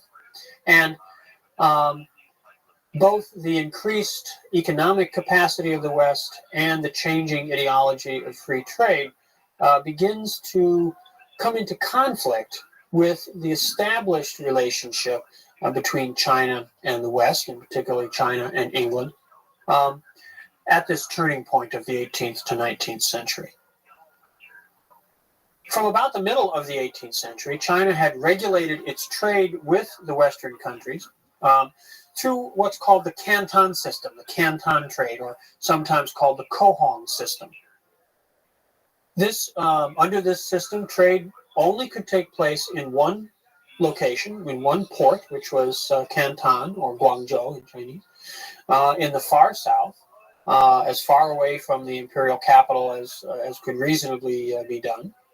And that trade had to be conducted through middlemen, through agents, Chinese agents who were licensed by the state and who served as brokers between Western businessmen and Chinese businessmen. And these individuals were known as the Hong merchants.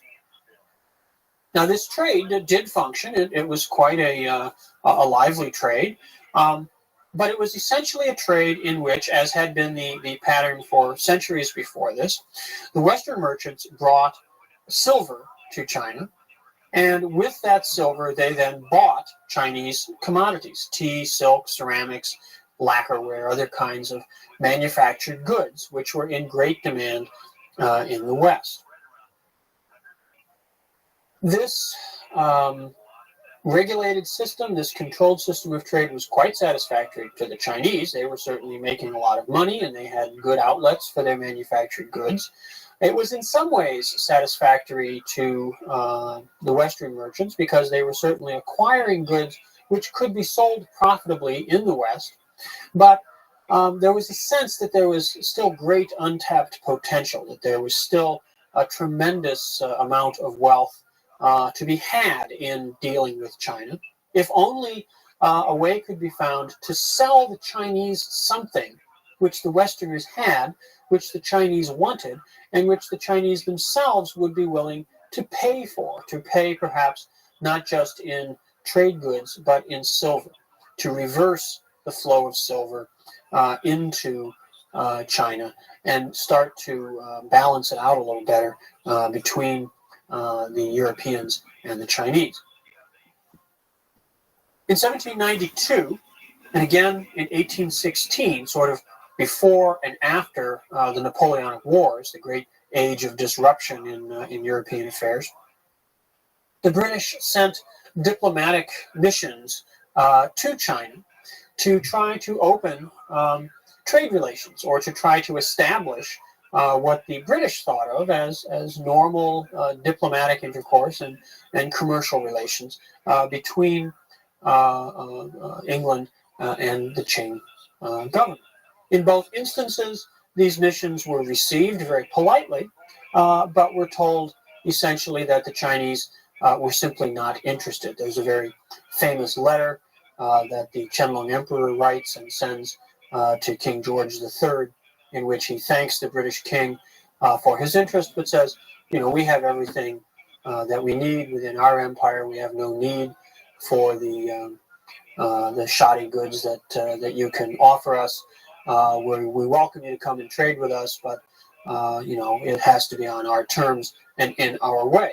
Well, this was considered really unacceptable by the British, who were increasingly fueled by the passionate ideology of free trade, and saw the Chinese as being not simply reluctant to enter into a proper trading relationship, but completely anachronistic. Indeed, essentially began to see the Chinese as barbarians for their refusal to recognize the desirability and the legitimacy of an international trade regime based upon the ideas of Adam Smith.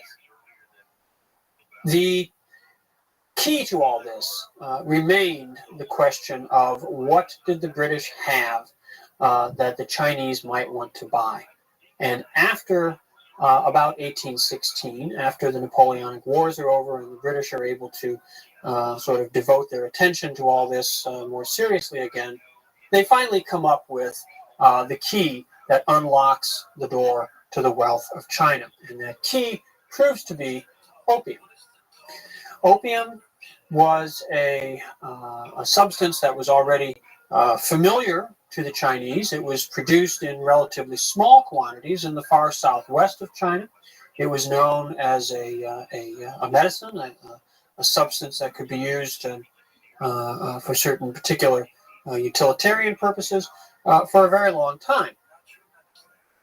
Its non-utilitarian purposes, its non-medicinal purposes, had also been known and recognized in China for a long time. And indeed, one of the things that the Yongzheng Emperor had done back in the 1730s as part of his sort of social legislation was to impose regulations on opium, to restrict its use, to outlaw it as a recreational drug. So the Chinese were aware of opium and aware of some of the problems that perhaps came along with it. What the British found was that as they came into possession of increasing territories in India, and particularly in northeast India around Bengal, that they found the environment there, the farming conditions there, particularly suitable for the cultivation of opium.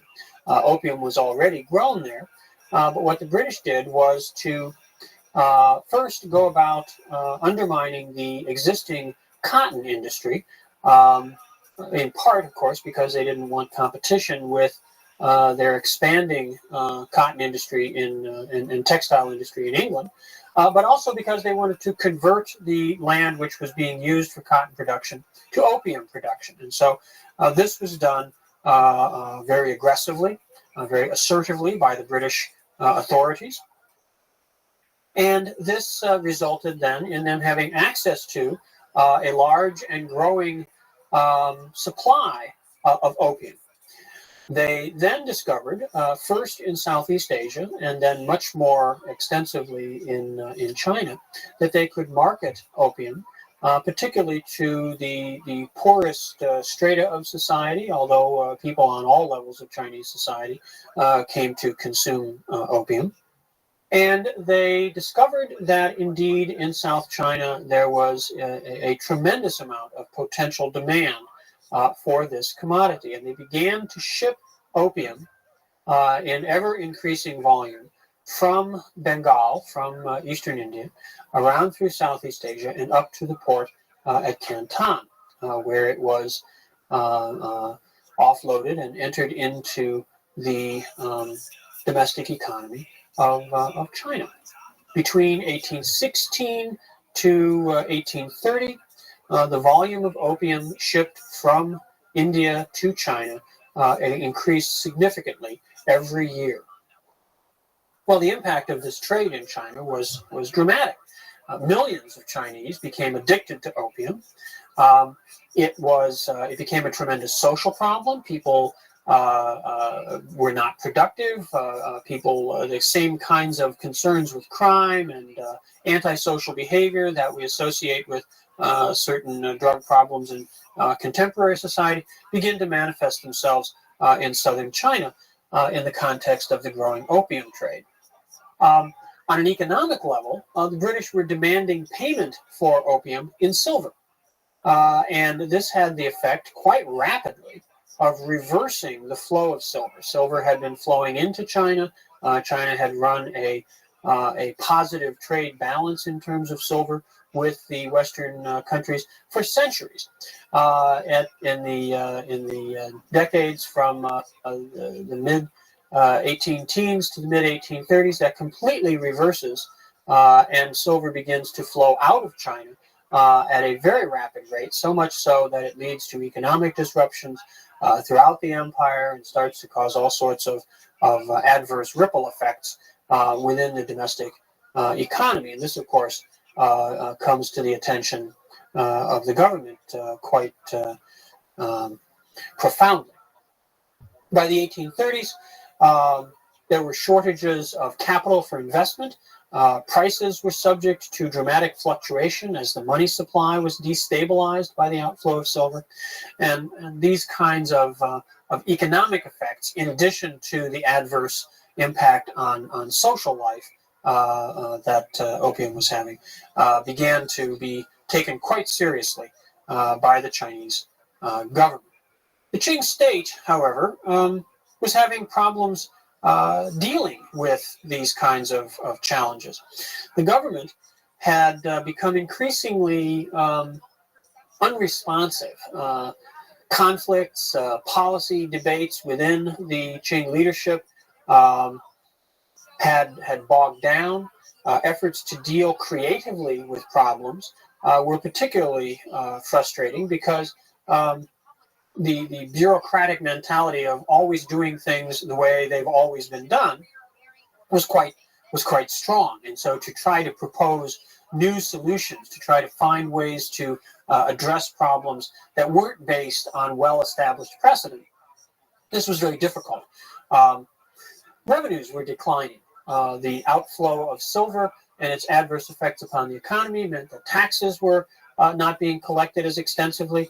And the capacity of the government to maintain its normal functions, to simply do things like maintain the infrastructure of the Grand Canal, which tends to silt up and needs to be dredged and maintained in various ways.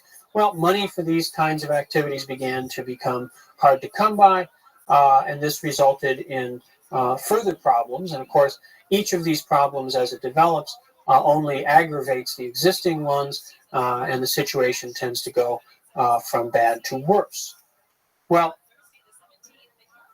the Chinese realized that the opium trade was, in many ways, at the heart of their problems. It was a serious concern in terms of its social impact, and it was a serious concern in terms of its economic impact. And so the emperor began to seek ways in which to address this problem, seek ways to control the trade, or indeed to eliminate it. Opium was, after all, illegal as a recreational drug in China. It was, of course, not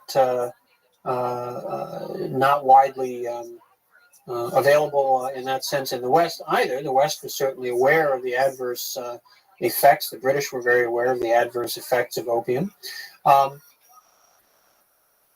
The Qing government repeatedly protested to the British authorities, to British traders, and to the representatives of the British merchants about the evils of opium and its adverse effects on Chinese society and economic life.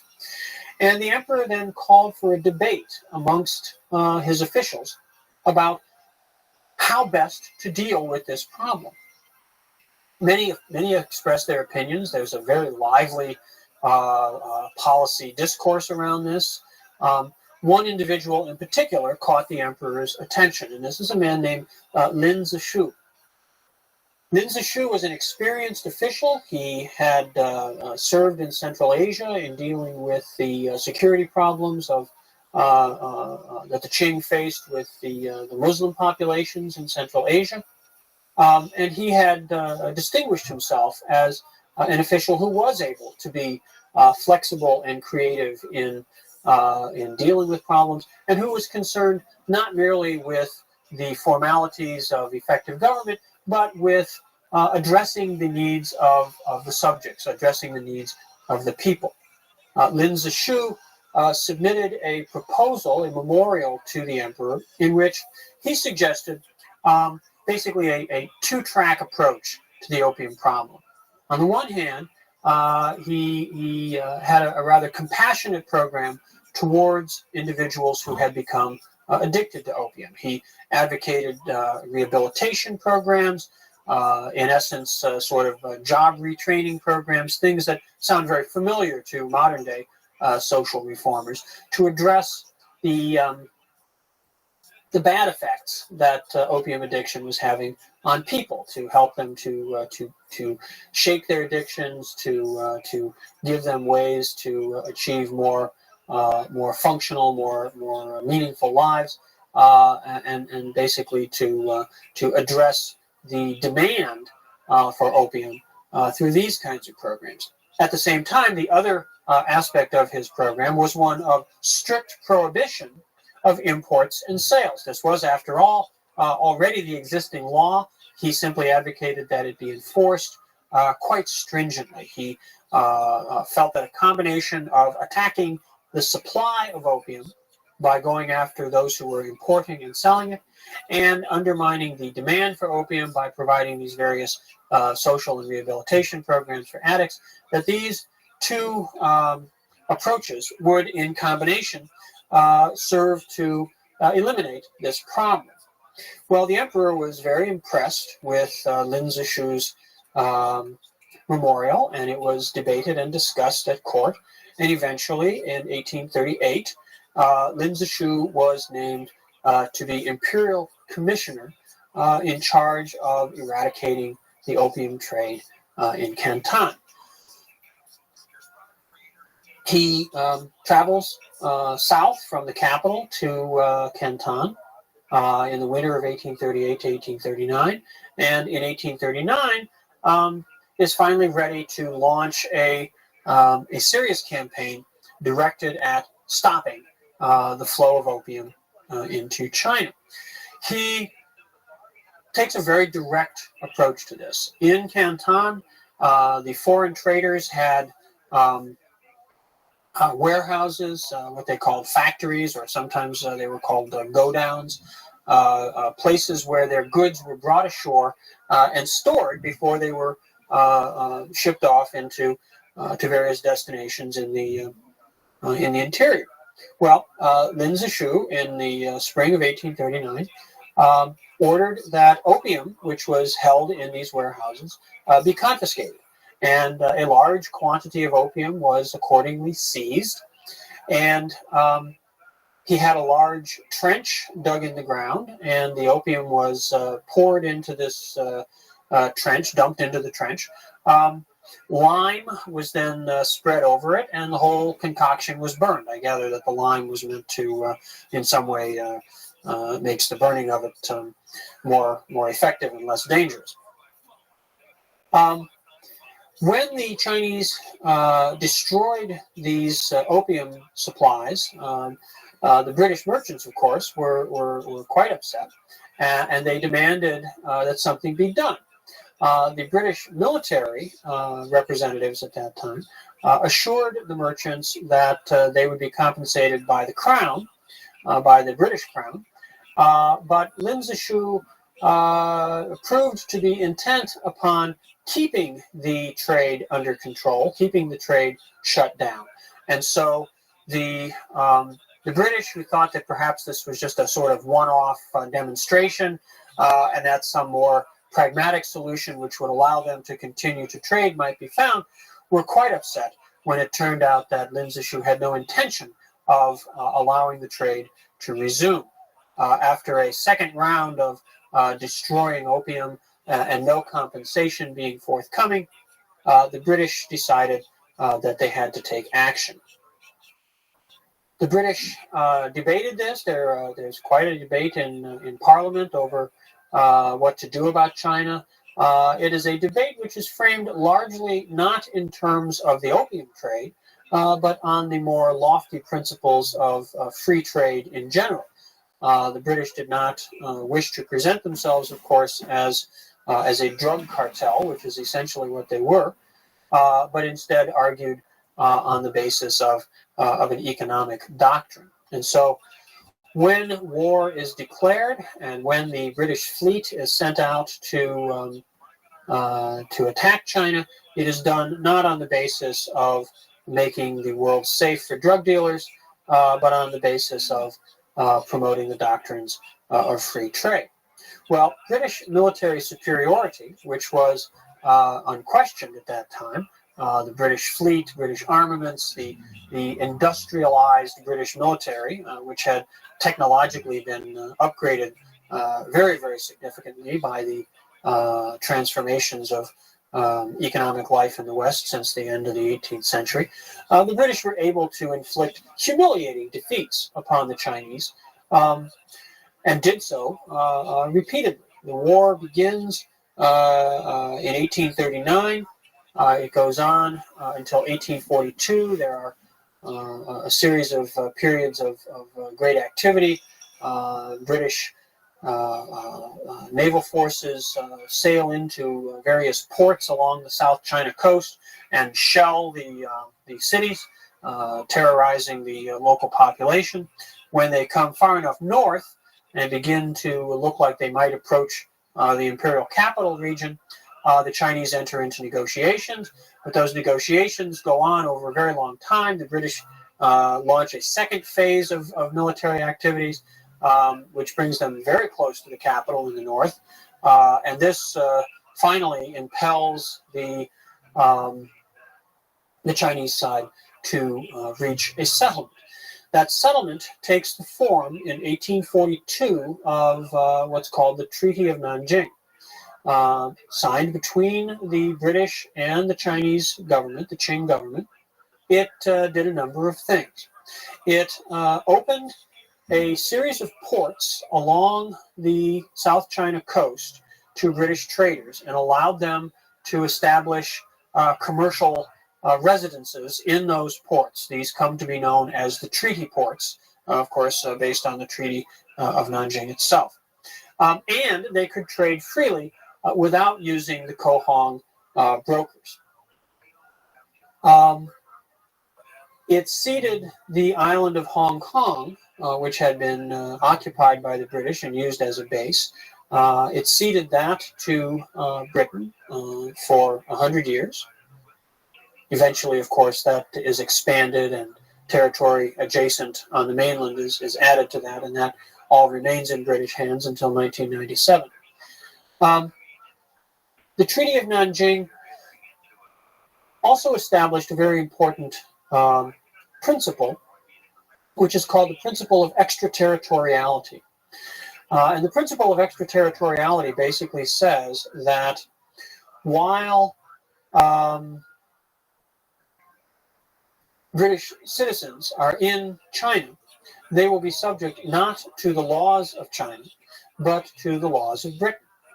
In other words, if they commit a crime in China, they will not be arrested and prosecuted by the Chinese authorities, but will be dealt with by the British.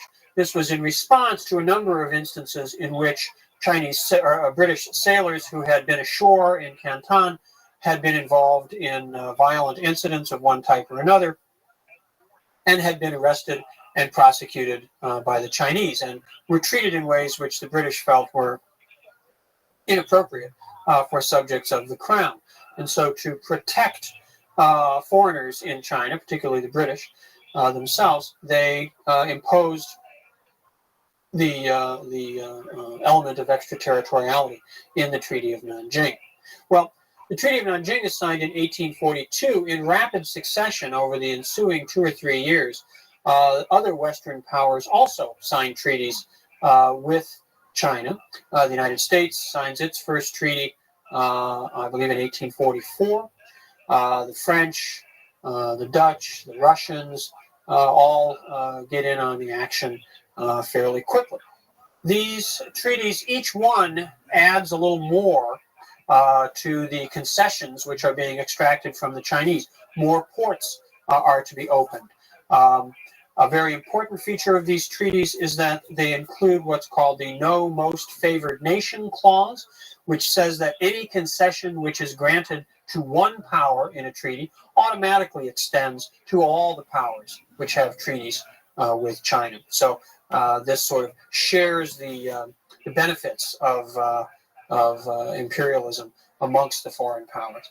Foreign missionaries were given legal protection to operate in China, to go into the interior on their proselytizing work. Excuse me. These provisions, the various aspects of the Treaty of Nanjing, are quite humiliating for the Chinese. China had, of course, always thought of itself in some ways as the center of the known world. The very name that's used for China in many instances of Zhongguo means the Middle Kingdom, the Central Kingdom. The traditional system of international relations in East Asia was one which was very focused on China as the center. When the Chinese dealt with the Westerners prior to the Opium War, they dealt with them as people who came almost from outside the realm of civilization. Now, to be defeated militarily, to be forced to sign treaties which opened up Chinese territory to the residents of foreigners, which took away from the Chinese the ability to govern and regulate trade. This was a tremendous blow to the sensibilities of the Qing government and of the Chinese people in general. The opening of the treaty ports beyond this sort of psychological dimension had significant economic impacts. Of course, the extension of the opium trade further exacerbated the problems associated with that. But even where there were, in some ways, positive impacts economically, where trade expanded or where the ports grew in their own context, the dislocations that this caused in other parts of the Chinese economy sometimes were quite severe. They sometimes led to rather unanticipated consequences, and we'll explore one particular instance of that that gives rise to a great rebellion, the Taiping Rebellion, in the next lecture.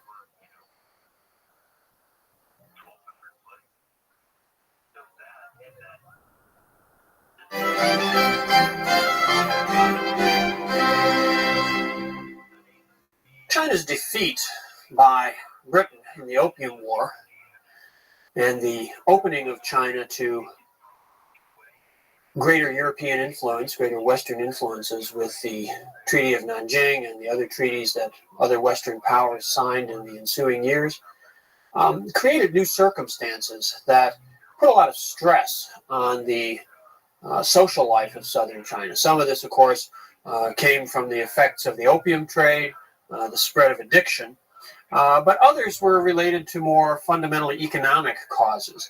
The opening of the treaty ports, for example, resulted in the reorientation of traditional trade routes.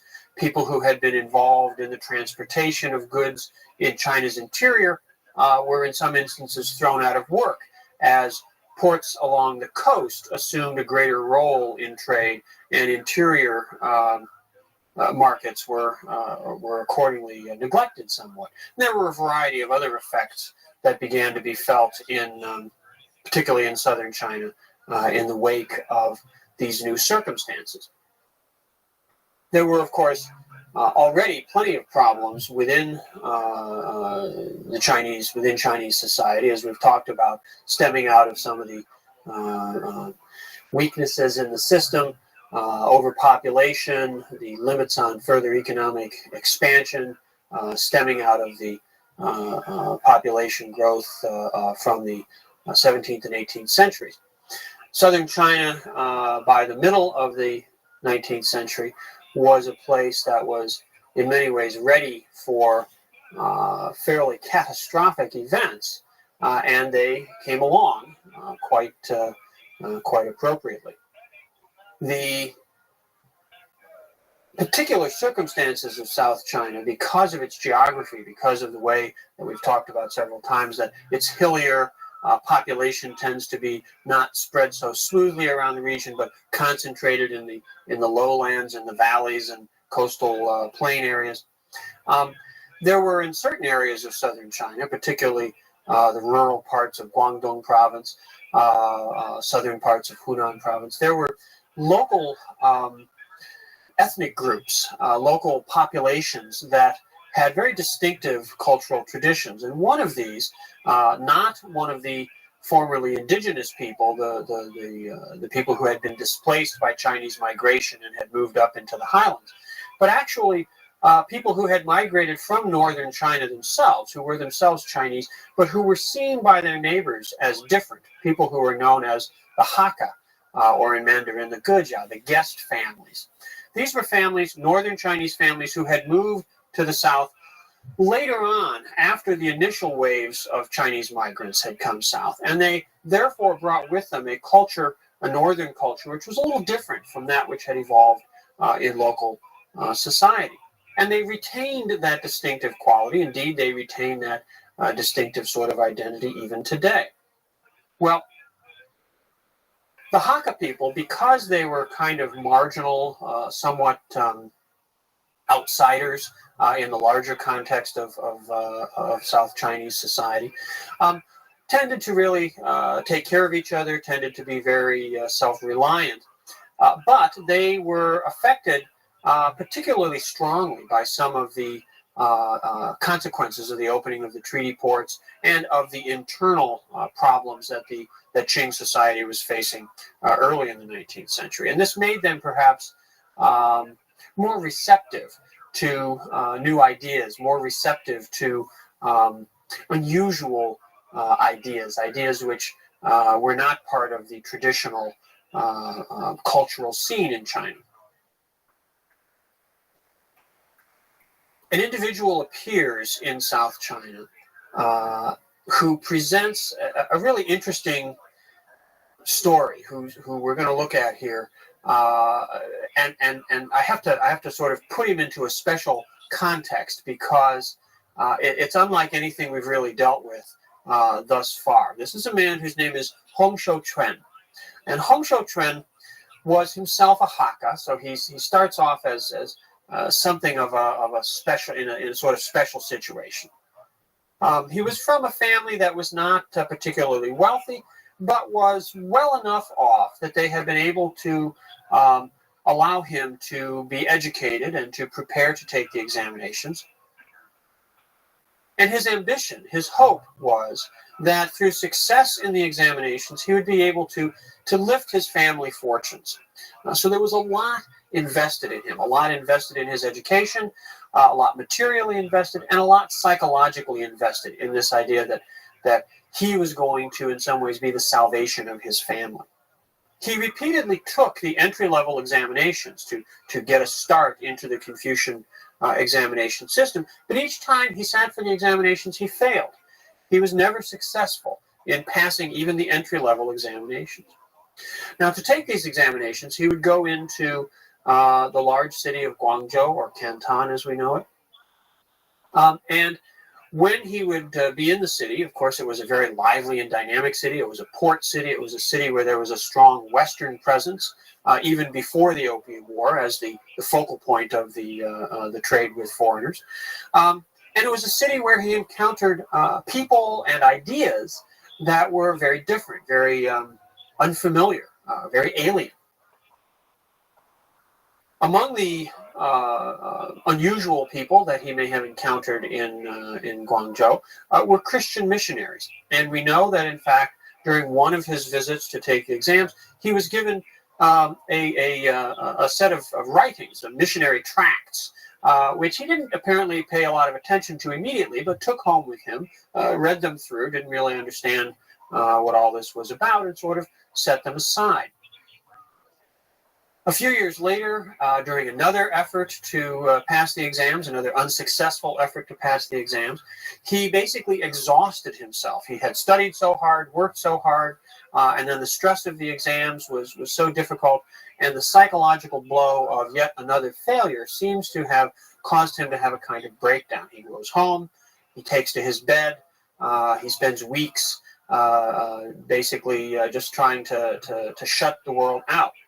During that time, he had dreams or visions in which an old gentleman with a long white beard and a younger man with a dark beard appeared to him and talked with him. When he recovered from his breakdown, when he was back on his feet, he was reflecting on his dreams or his vision, and he took down these Christian tracts which he had been given years before, and he read through them again, and he had a sudden revelation, which was that the old man in the dream and the vision was God, the young man with the dark beard was Jesus, and that what they had been telling him was that he, Hong Shou-Chuen, was the younger brother of Jesus, and that it was his mission to bring the story of Christianity to the Chinese people. This launches him upon his life's work, and he abandons the idea of trying to pass the Confucian examinations, and indeed begins to develop an understanding of the world in which the whole Confucian system, the whole imperial order of China, is now seen as something that he has to overcome, something that he must speak out against, something that he must seek to do away with. Okay? And he therefore begins to create a movement with himself as the focal point to establish on earth a heavenly kingdom. Okay, this comes to be called the Taiping Tianguo, which means the heavenly kingdom of great peace. Okay, and this becomes Hong Shou-Chuen's mission. At first, in the late 1830s and to the beginning of the 1840s, this takes the form of something that he calls the Society of God Worshippers. Okay, and many of the people who were initially involved with the Society of God Worshippers were themselves from the Hakka community, but it grew beyond just being identified with this one particular social group. The Hakka are very important in the beginning of the Taiping movement because they give a body of followers with a high degree of social cohesion that Hong Shou-Chuen can work with when he gets started. But it is always his ambition to take this beyond just being a Hakka centered phenomenon and to make it something which is for all the Chinese people. It's clear that right from the start he has this vision of establishing the heavenly kingdom on earth for all the Chinese people. Well, Hong Shou-Chuen continues to have visions. He continues to develop a theological system in which his role as the younger brother of Jesus is the principal feature. As far as we can tell, he never reads the Christian Bible. His understanding of Christianity is almost entirely derived from these few simple missionary tracts which he had acquired and read through. He does later on undertake some more serious study of Christianity, but he certainly is not a scholar of the church or anything like that. Instead, his appeal is based apparently on his own personal charisma. His faith in himself, his belief in his mission was apparently quite compelling. And he attracts around himself a core of followers, some of whom were well educated, some of whom were fairly well-to-do people, merchants and others like that, even some officials. But the vast majority of his followers, of course, were ordinary farmers. They established in rural western Guangdong province, northwest of the great city of Canton, a kind of utopian commune based upon Hong Shou-Chuan's understanding of the sort of principles of primitive Christian communism. They had a very radical egalitarianism. There were to be no ranks, no hierarchy, which of course was a very thorough break with the Confucian idea of a well-ordered society in which everybody was in a certain hierarchical relationship to one another. For the Taiping, it was a very egalitarian vision. They abolished within the commune private property. Everything was to be shared communally. Everything was to be owned in common. Indeed, as time went by, they took on some very extreme sort of characteristics. There were sexual Puritans. In fact, they segregated men and women so that they lived in separate dormitories. Families were broken up. Marriage was seen as part of the traditional Confucian system, which needed to be rejected. It was a very thorough, a very comprehensive system for organizing society in ways which in many ways inverted the basic principles of the Confucian order.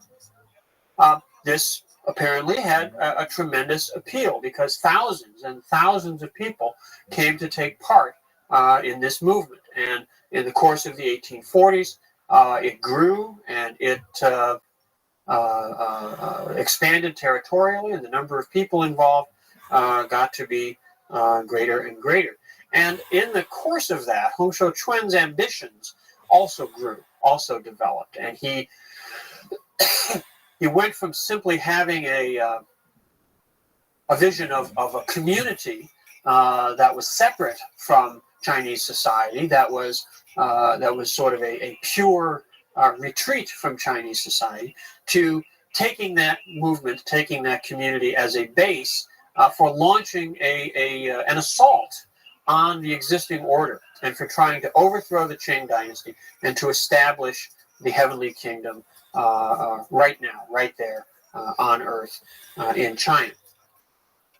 In 1850, they reached the point where it was time to act on these ambitions, and Hong Shou-Chuan, along with a number of his other leaders, he evolves a system in which he is the heavenly king, and then he had four sort of subordinate assistant kings who represented the different cardinal directions: the king of the east, the north, the south, the west, and they were sort of the governing elite, the central leadership within the Taiping movement as a whole. So under that leadership, in 1850, they launch a military campaign, and they move from Guangdong province in the far south of China. They start to head north. They fight their way up through central China, through Hunan province, which borders on Guangdong at the south and on the Yangtze River at the north. And so they make their way up through Hunan province. They fight against the armies of the Qing dynasty and defeat them and drive them away. As they go, their appeal to the peasants of Hunan, their appeal to the poor, the marginalized populations of central China is quite effective. And large numbers of people flock to join the Taiping movement. And it just, as it progresses north, it just gets bigger and bigger and bigger as it goes along. When they reach the Yangtze River, they turn east, and head downriver until they come to Nanjing, which was a great city, one of the truly great cities of the empire. It had, of course, been the southern capital during the Ming Dynasty, and even under the Qing, although it no longer had the role of being a secondary imperial capital, it was the seat of government for that part of China, and it still had its ancient city walls. It still had the palaces of the former Ming emperors. It was a very, very wealthy and rich, glorious city. The Taiping occupy Nanjing and proclaim it to be their heavenly capital. And from 1854, when they finally reach Nanjing, they make it the center of their movement for the next 10 years. During that decade, especially in the first 2 or 3 years, they continue to fight to try to expand their territory. They send an expedition to the north that doesn't really succeed very well. It fights its way north, but then turns and heads back south without really reaching the Qing capital at Beijing, and returns to Nanjing.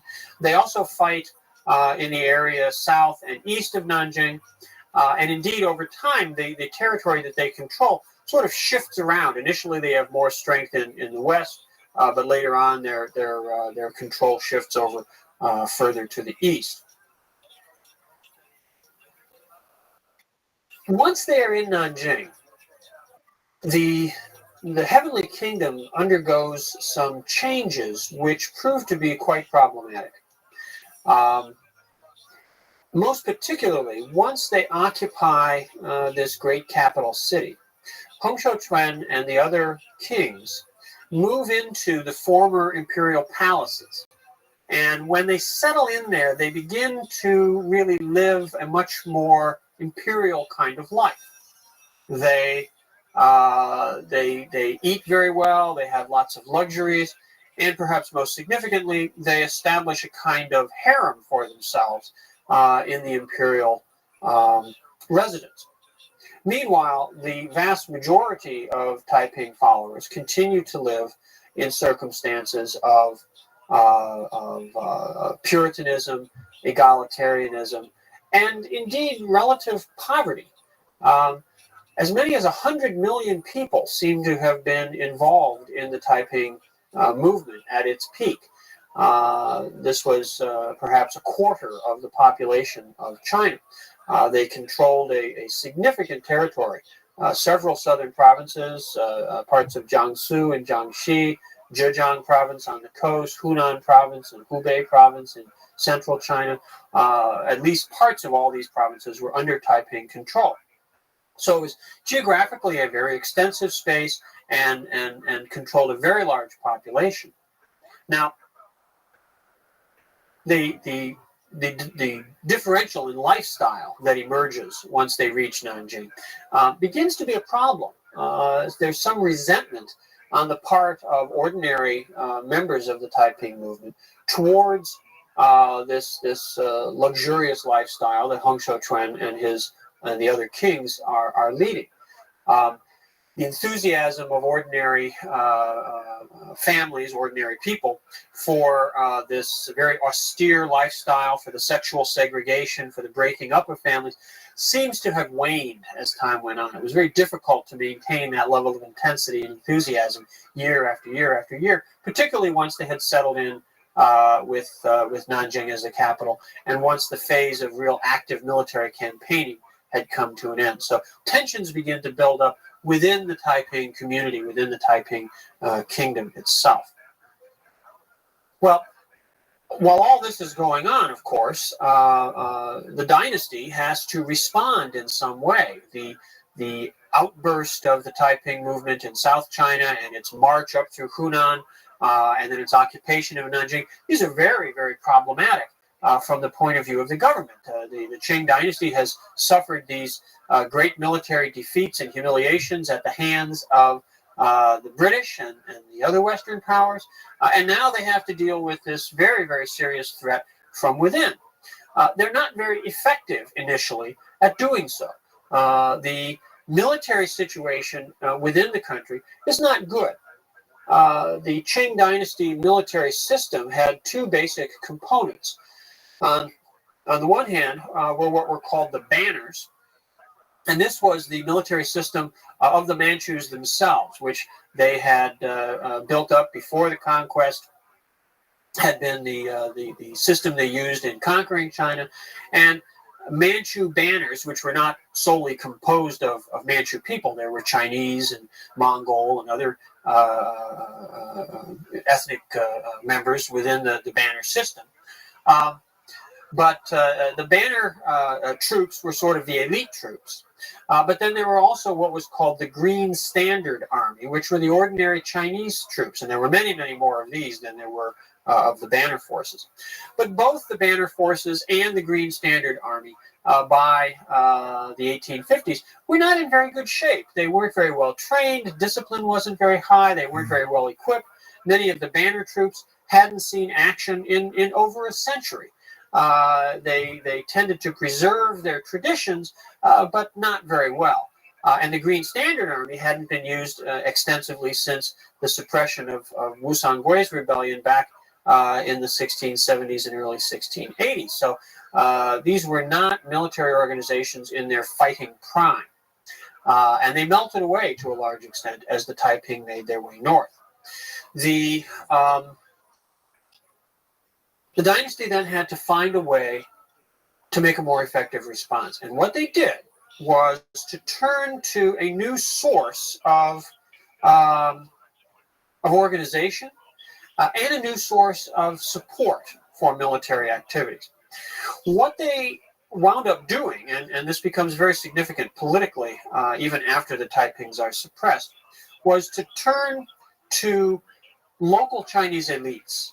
As we've seen in the past, going all the way back certainly to the Sung dynasty, and in many ways even prior to that, the local elites, the literati, in their capacity as the wealthy families in local communities, performed a lot of quasi-governmental functions, and these often included providing local kinds of security, perhaps local militias, anti-bandit activities, things like that. Well, now the Qing state decides to appeal to local leaders to assume a greater role in what they're arguing is basically local self-defense. And the classic example of this is a man called Zheng Guofan.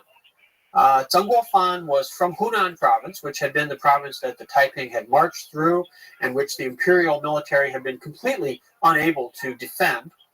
Zheng Guofan is given the responsibility on the one hand, but also the authority by the Qing government to organize local troops, to come up with some new way to put together an effective military force in central China.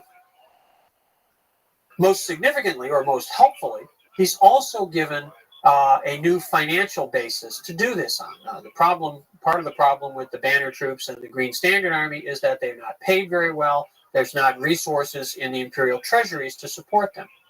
Well, Zheng Guofan is given control over a new source of revenue, and this is what's called the Legion, which is a kind of it's a tariff on trade in local trade. Okay, if goods are moving about within Hunan province or into the province or out of the province at various border stations, very modest tariffs are collected. But Hunan is a very wealthy province. It's a province where there's a lot of trade going on. It's a big tea growing province, a rice exporting province. And so there's a fair amount of trade to be taxed. And the Legion becomes a new source of revenue. And the revenue that's generated through these tariffs is put into Zheng Guofan's hands. And it's like, here's your funds. Use these. Do something to put these Taiping down. Well, Zheng Guofan proves to be more than equal to the task, and he takes these resources, he recruits soldiers, he hires professionals to help train them, and very quickly he puts together what comes to be called, not surprisingly, the Hunan Army. Other local leaders in other parts of central China also get involved in this process. Zheng Guofan is perhaps the best known, and in some ways sort of the theoretician of all this. He writes a lot about it, and these writings are still very popular in China even today. He equips the Hunan army with the latest kinds of weaponry. He pays them well, clothes them well, feeds them well. They're very well disciplined.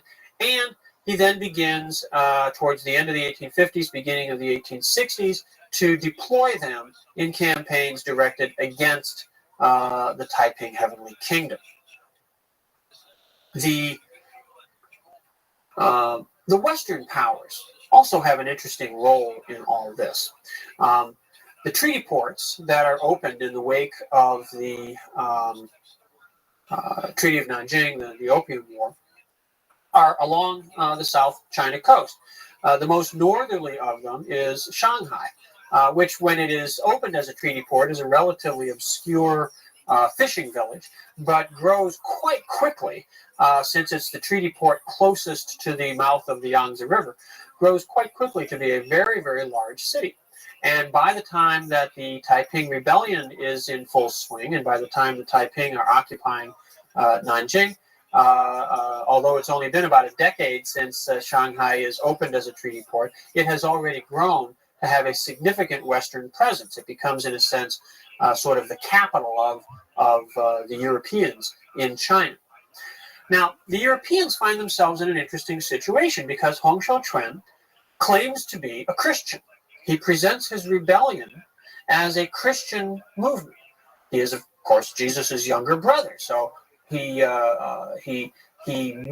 appeals to the Westerners in many ways as a figure that might be easier to deal with, that might be better to deal with than the Qing government. The Qing government are after all, heathens, non-Christians, barbarians, however you want to think of it. And so there's an interest on the part of at least some in the Western community about what's going on with this heavenly kingdom, with this Hong Xiuquan fellow. They send a diplomatic delegation to Nanjing that meets with the Taiping leadership, and the result of this is that they come to see Hong Xiuquan not as someone that can be allied with, not as someone that can be really sort of integrated into the Christian community, but they come to see him basically as a lunatic, as someone who is has delusions and who is claiming a divine status for himself. And of course, this is not really going to work very well with established Christian teachings and doctrine. So the Western powers do not decide to rally to the support of the Taiping, and indeed, after some reflection, they decide that their interests are best served by sustaining the role of the Qing state. And so there's some Western military intervention in support of the Qing government. Well, in 1864, the Taiping kingdom finally falls. Zheng Guofan's Hunan army defeats and destroys the last remnants of the Heavenly Kingdom. There are great massacres when Nanjing is taken, and in other places, great battles are fought and won by the Qing. And the rebellion, which was only one of a number of challenges, but certainly the greatest, the most dynamic one in the middle of the 19th century of domestic rebellions in China, is put down, is brought to an end. By this time, the West has established its position quite firmly. The Qing state now is something which the Western powers want to preserve and maintain. Their role, minimal as it may have been in the suppression of the Taiping, is significant. The Chinese now have to decide, and the Manchu rulers have to decide, where they're going from here. How can they respond to the continued presence of the West, the continued threat that implies? We'll see some of the efforts that they make in the next lecture.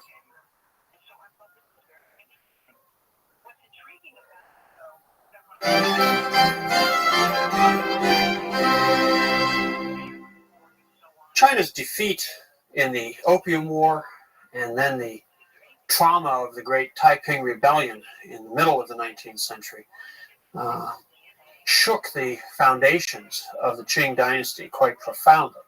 The dynasty survived both these challenges, but it knew, or at least some within the leadership knew, that if China wanted to flourish again, if China wanted to ever reclaim a more upright position in the community of nations, that some sort of change was going to have to take place.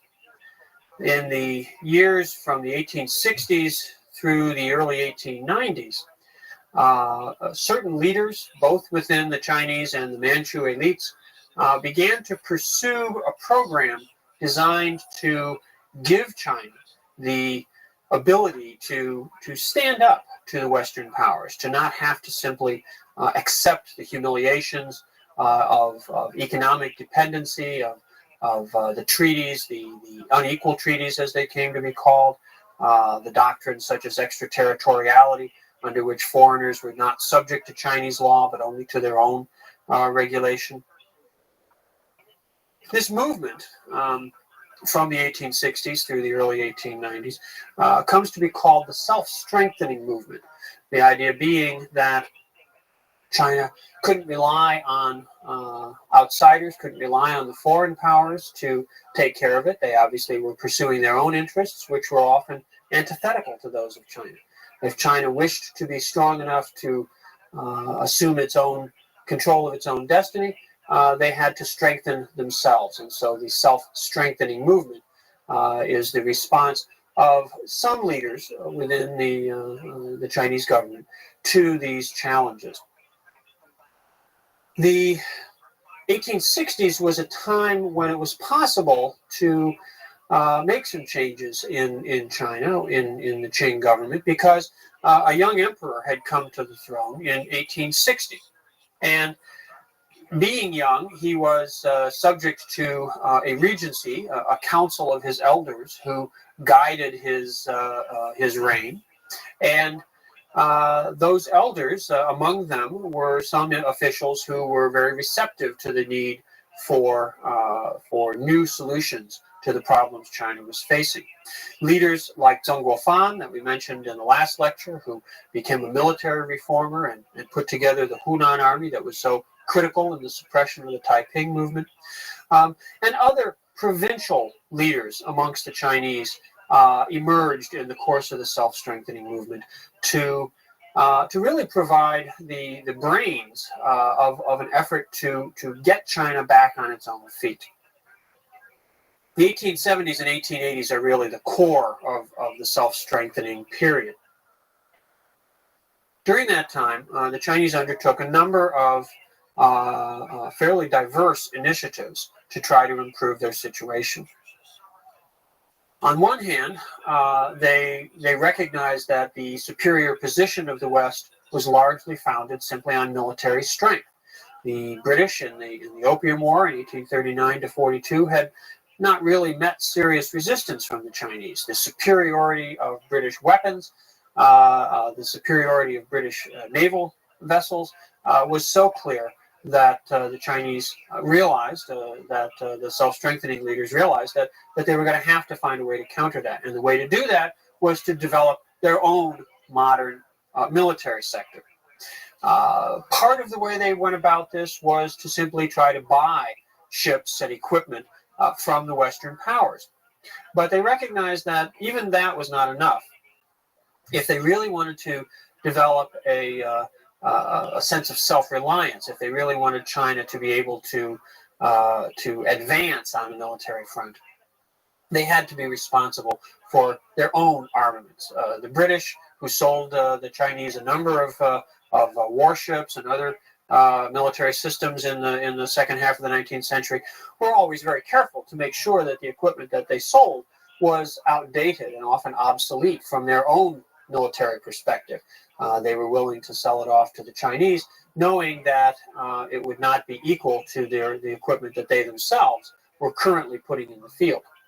So if the Chinese wanted to keep up with, to try to catch up with the British in any way, they were going to have to do this on the basis of their own resources. Accordingly, they established a great arsenal. and a great shipyard. The shipyard near the mouth of the Yangtze River, the arsenal near the central Chinese city of Hankou, which is part of the much larger urban area of Wuhan today, also on the Yangtze River.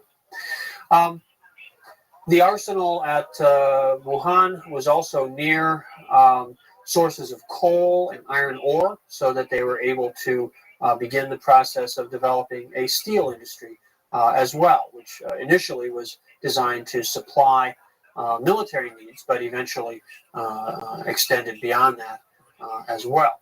So developing a modern Western-style military was one priority for the self-strengthening reformers. A second, which was certainly not unrelated, had to do with learning about Western science and technology. This was, of course, fundamental to successfully opening and operating these industries and armaments factories and things like that. But there was a recognition that Western superiority went beyond just the military field. There was an understanding of sorts about the nature of industrial production in Europe, particularly in England, and a sense that Western science gave to the imperialist powers part of the strength that allowed them to dominate China. So the Qing government set up a bureau for translating Western books and publishing them and circulating them amongst the educated elite in China. Initially, these were focused primarily on very practical books, books about science and technology. But after a large number of those had been translated, they also began to look at works on social science, works on political theory, and particularly, they became particularly interested with a lot of the Western writing at this time that we can associate with the idea of social Darwinism, the idea that that societies, that nations compete, and that international relations was in some ways a kind of survival of the fittest. And of course, this fit in nicely with the thinking of the self-strengthening reformers, because what they wanted to do was make China fitter in the competition for survival. Finally, they realized a third dimension of the self-strengthening movement was a realization that there was a need to restructure the way that China related to other countries in the world. The international order which the Qing dynasty was used to functioning in, and which had been the norm for previous dynasties, was one in which China was at the center, and other countries generally were expected to come and pay their respect. It's often referred to as the tribute system. Delegations from countries around China would come to the capital and pay their respects to the emperor and offer various kinds of tribute goods, and the emperor would then give them very rich presents that they would take back to their country. And this was seen as sort of the normal pattern of relations, where other countries paid homage and respect to China. Obviously, this wasn't working with the Western powers, and China was forced to pay homage and respect to the British and the French and the Americans and all the other Western powers. They recognized, though, that amongst the Western powers, there was a system which was supposedly based on equality among nations. The very concept of treaties between nations is based on the idea that both parties are equal, that they sign these agreements. These are essentially contracts between nations, and so they should be signed between equal parties.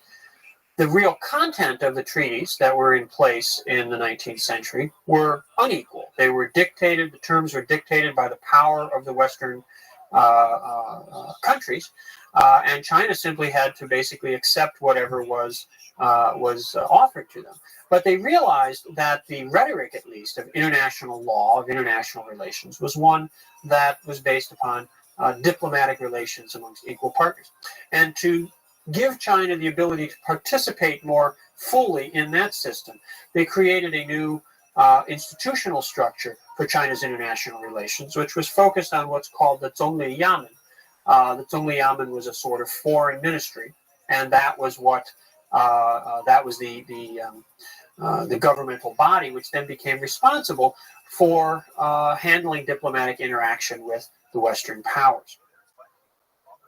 These efforts were certainly very sincere and pursued quite assiduously by their advocates, but they were really not sufficient to solve the problems that China was confronted with. For one thing, the self-strengtheners, although many of the leading officials in China at the time participated in the movement, were never a real majority. They were never the dominant group within the imperial bureaucracy or even within the councils of state at the capital. They were prestigious. They were certainly successful individuals within the imperial system, but as a movement, they never came to be the real mainstream of Chinese policy. And resistance to modernization was perhaps more characteristic of the conservative majority amongst Chinese officials.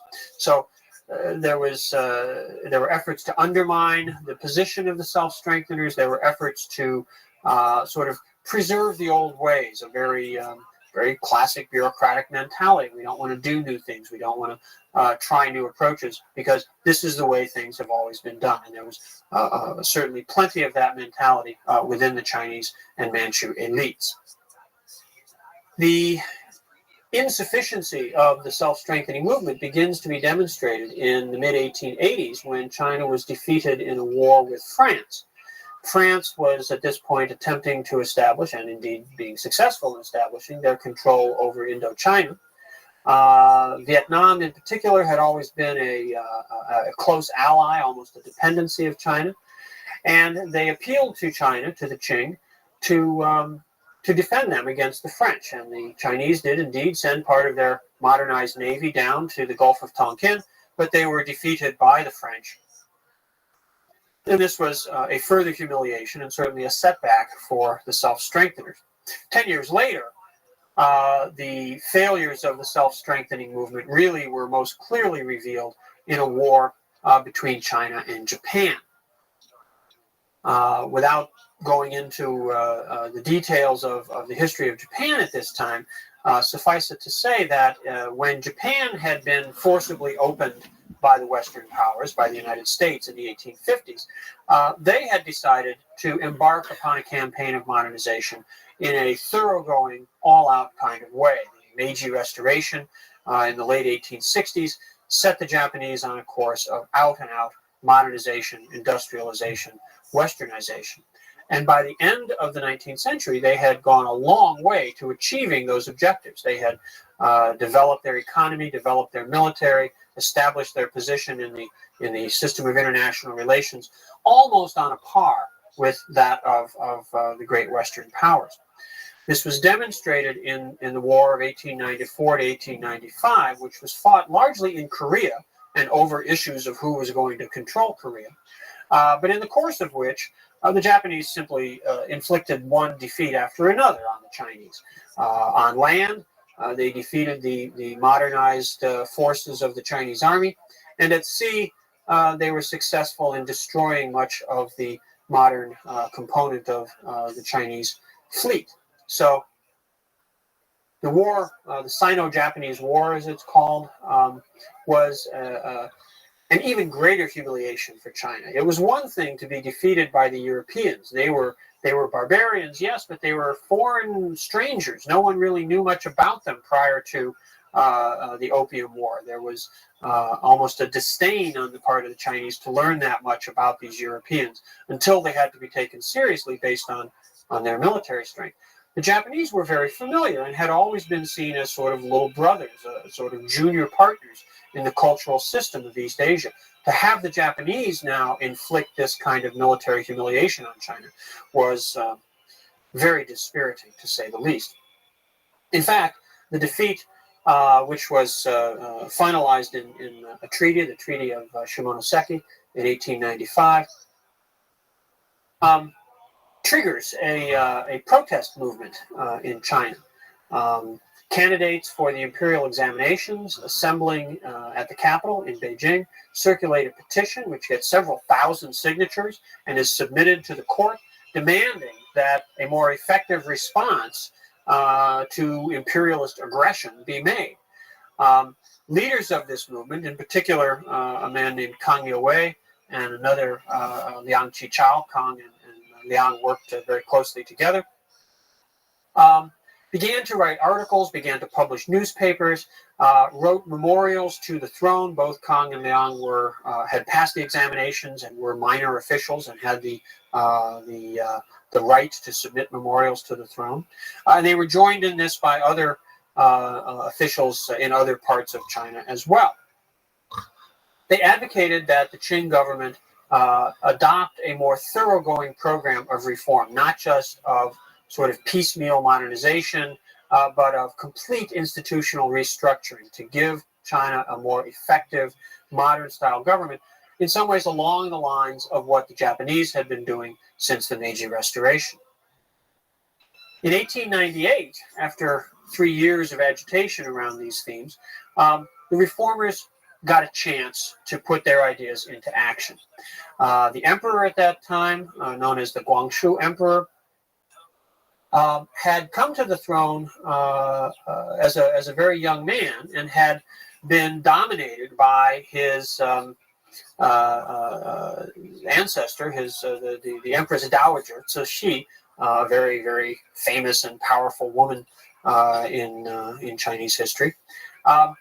But in the early 1890s, Cixi had sort of retired from the day-to-day oversight of the court and had allowed Guangxu to assume more responsibility for managing the affairs of state.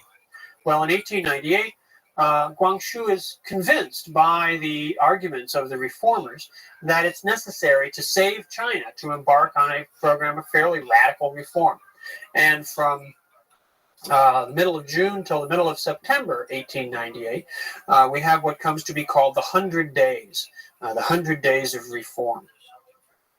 And in this period,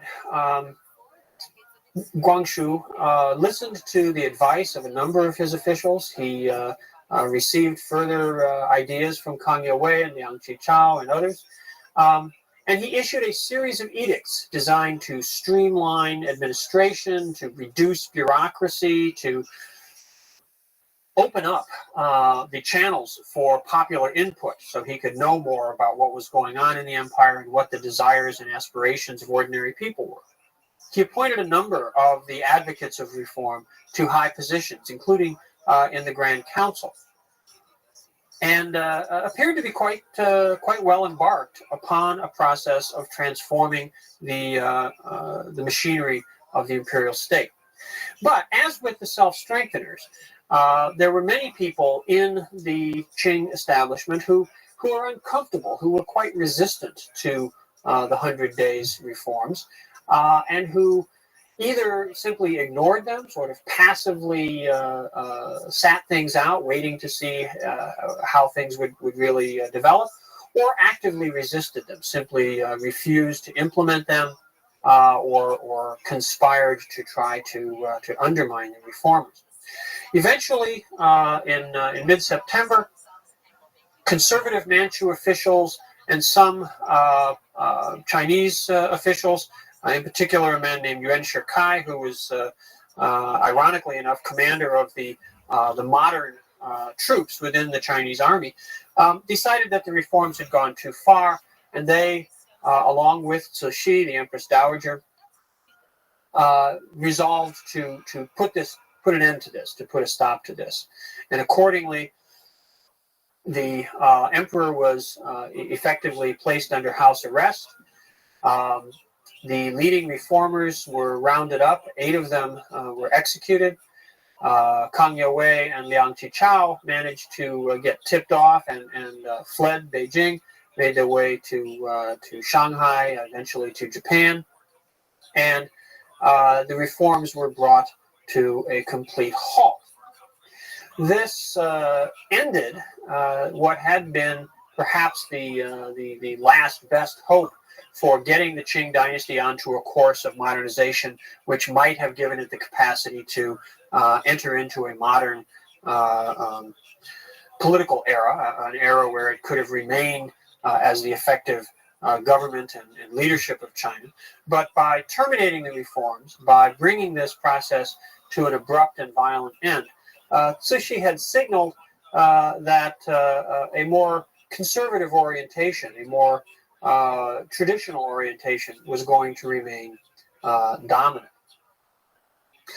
While these events were transpiring in the capital, other things had been going on out in provincial life, which now began to come together with high-level elite politics, and really brings about a very violent conclusion to the 19th century, and sets the stage for the final collapse of the dynasty.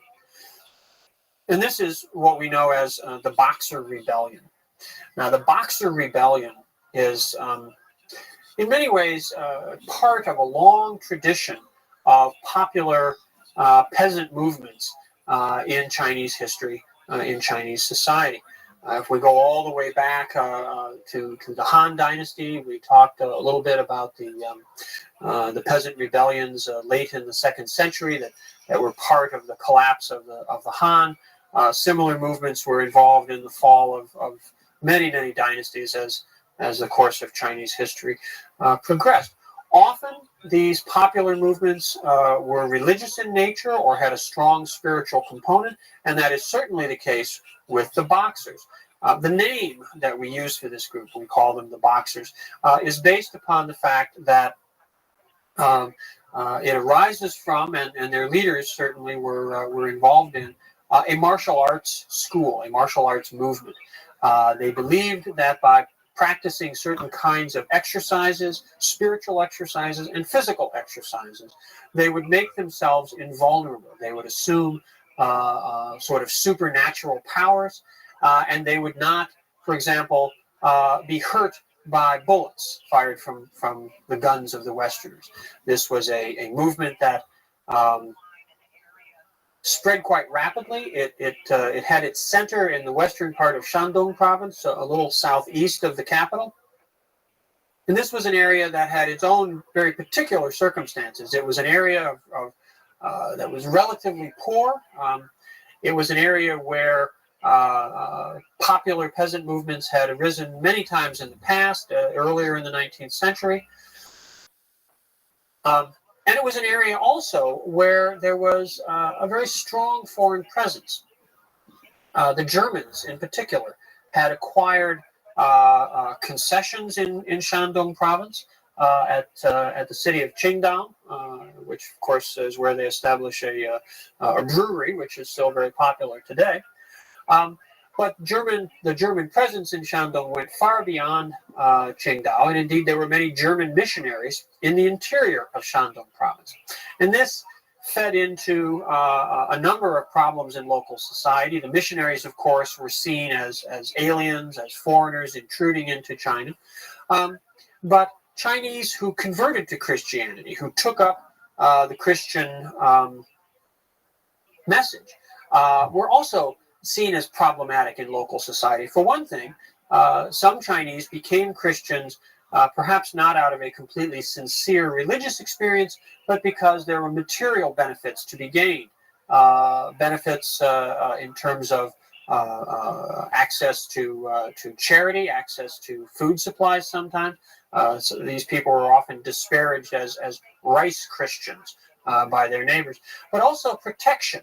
The missionaries were under the protection of the Qing government, under the terms of the treaties, and often Christians, Chinese Christians, would use their affiliation with this foreign religion to gain an advantage in lawsuits or other kinds of disputes in local society. So there was a lot of resentment, a lot of tension that focused around the presence of the German missionaries. The Boxers took it upon themselves to basically purify their communities, to purify their society. They were pretty much localized in Western Shandong to begin with, but they had the sense of being part of a great national empire-wide movement or mission to free China from the domination and control of the foreign barbarians. Initially, the Boxers directed part of their antipathy towards representatives of the Qing government, because the Qing government, under the terms of the treaties, protected the Christian missionaries and Chinese Christians. The Qing government was seen as perhaps being equally part of the problem. But especially after the suppression of the reforms of 1898, the Qing government began to sort of change its tune and began to be more sympathetic, more encouraging to movements like the Boxers. And the governor of Shandong province made a number of proclamations about, the Boxers aren't such a bad thing, and we should support and encourage their sort of their patriotic spirit. He wouldn't have used those terms, but that kind of idea.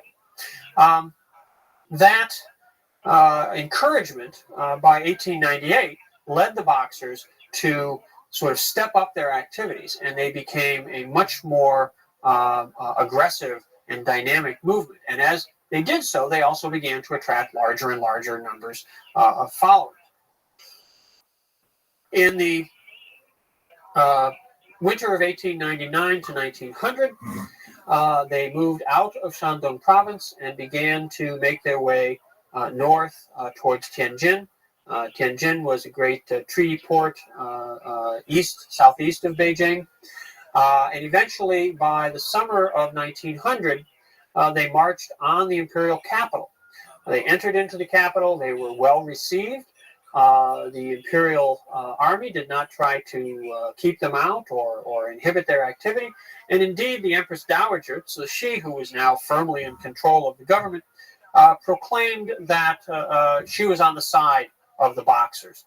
The Boxers began to confront the Westerners that they found in Beijing, and by June of 1900, they laid siege to the diplomatic quarter, or the legation quarter, in the eastern side of the city of Beijing, where all the foreign countries had their diplomatic missions.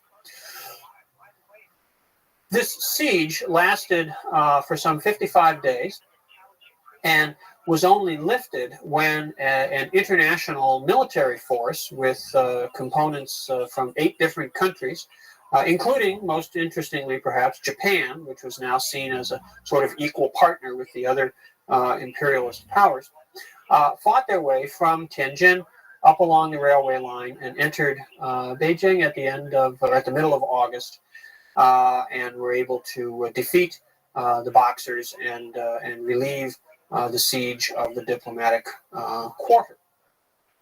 The Western powers then occupied Beijing. The emperor and the Empress Dowager fled, ran away from the capital. This was, of course, yet another tremendous humiliation. The mystical power of the Boxers to resist foreign weapons proved to be completely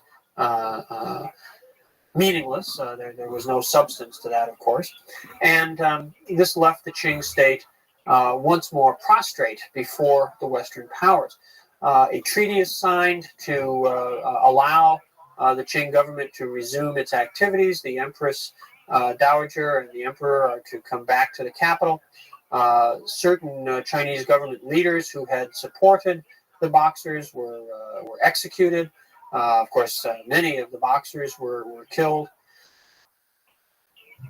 Under the terms of what comes to be known as the Boxer Protocol, China was forced to pay an indemnity to the Western powers, large amounts of money, which they could ill afford, and which they had to draw from their maritime customs receipts. The maritime customs were themselves administered by foreign officials.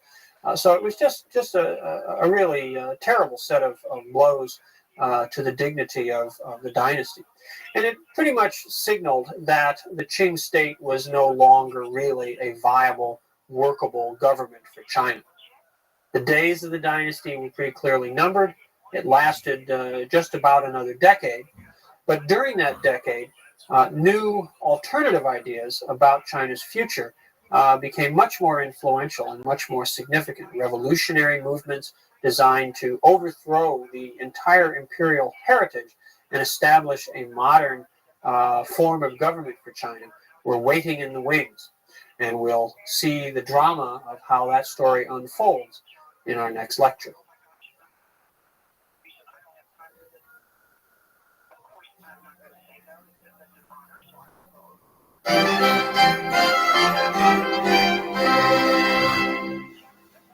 The crushing of the Boxer Rebellion, treaty that was imposed upon China in its wake, were in some ways the last of the series of humiliations that the Western powers were able to impose upon the Qing dynasty. The shock from this final blow was sufficient to rally even the more conservative members of the Qing elite to a realization that something had to be done if they wanted to preserve their position, that they needed to make changes which they didn't particularly like, they didn't particularly find to be attractive, but which they came to finally realize were simply a matter of survival. And the final decade of the dynasty is one in which reforms are adopted, one after another, which would have been unthinkable, and clearly had been unthinkable for these same leaders only a few years earlier. Perhaps the most remarkable of these comes in 1905, when the Confucian examination system is abolished. The examination system had been operating pretty much without interruption since 1380, and of course had its origins, its roots well over 2,000 years prior to its abolition.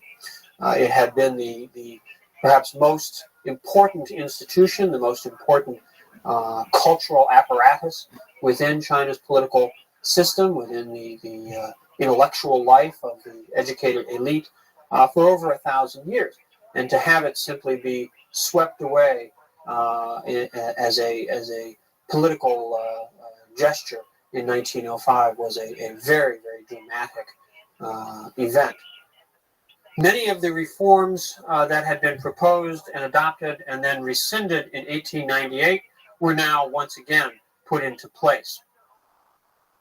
A blueprint for transforming the Qing state from an absolute monarchy into a constitutional monarchy, to create organs of political consultation and participation for new elite sectors in the cities and ports, as well as the traditional land-based literati elite, was developed, and a plan was adopted to create provincial assemblies, which would actually begin to function by about 1916.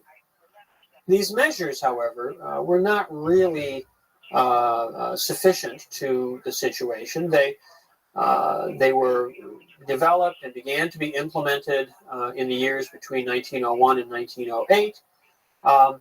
But even at that time, there were already many in China who felt that reforming the dynastic system was no longer the question, and that really what was necessary was to begin to seek some kinds of more radical transformation, to put Chinese society, to put Chinese political life on a non-imperial basis, a non-traditional basis, and indeed to adopt Western-style political systems and political ideas to bring China into the modern world. Interestingly, at this time, we get a revival of anti-Manchu ideas. The Manchus had been the rulers of China since the conquest in 1644.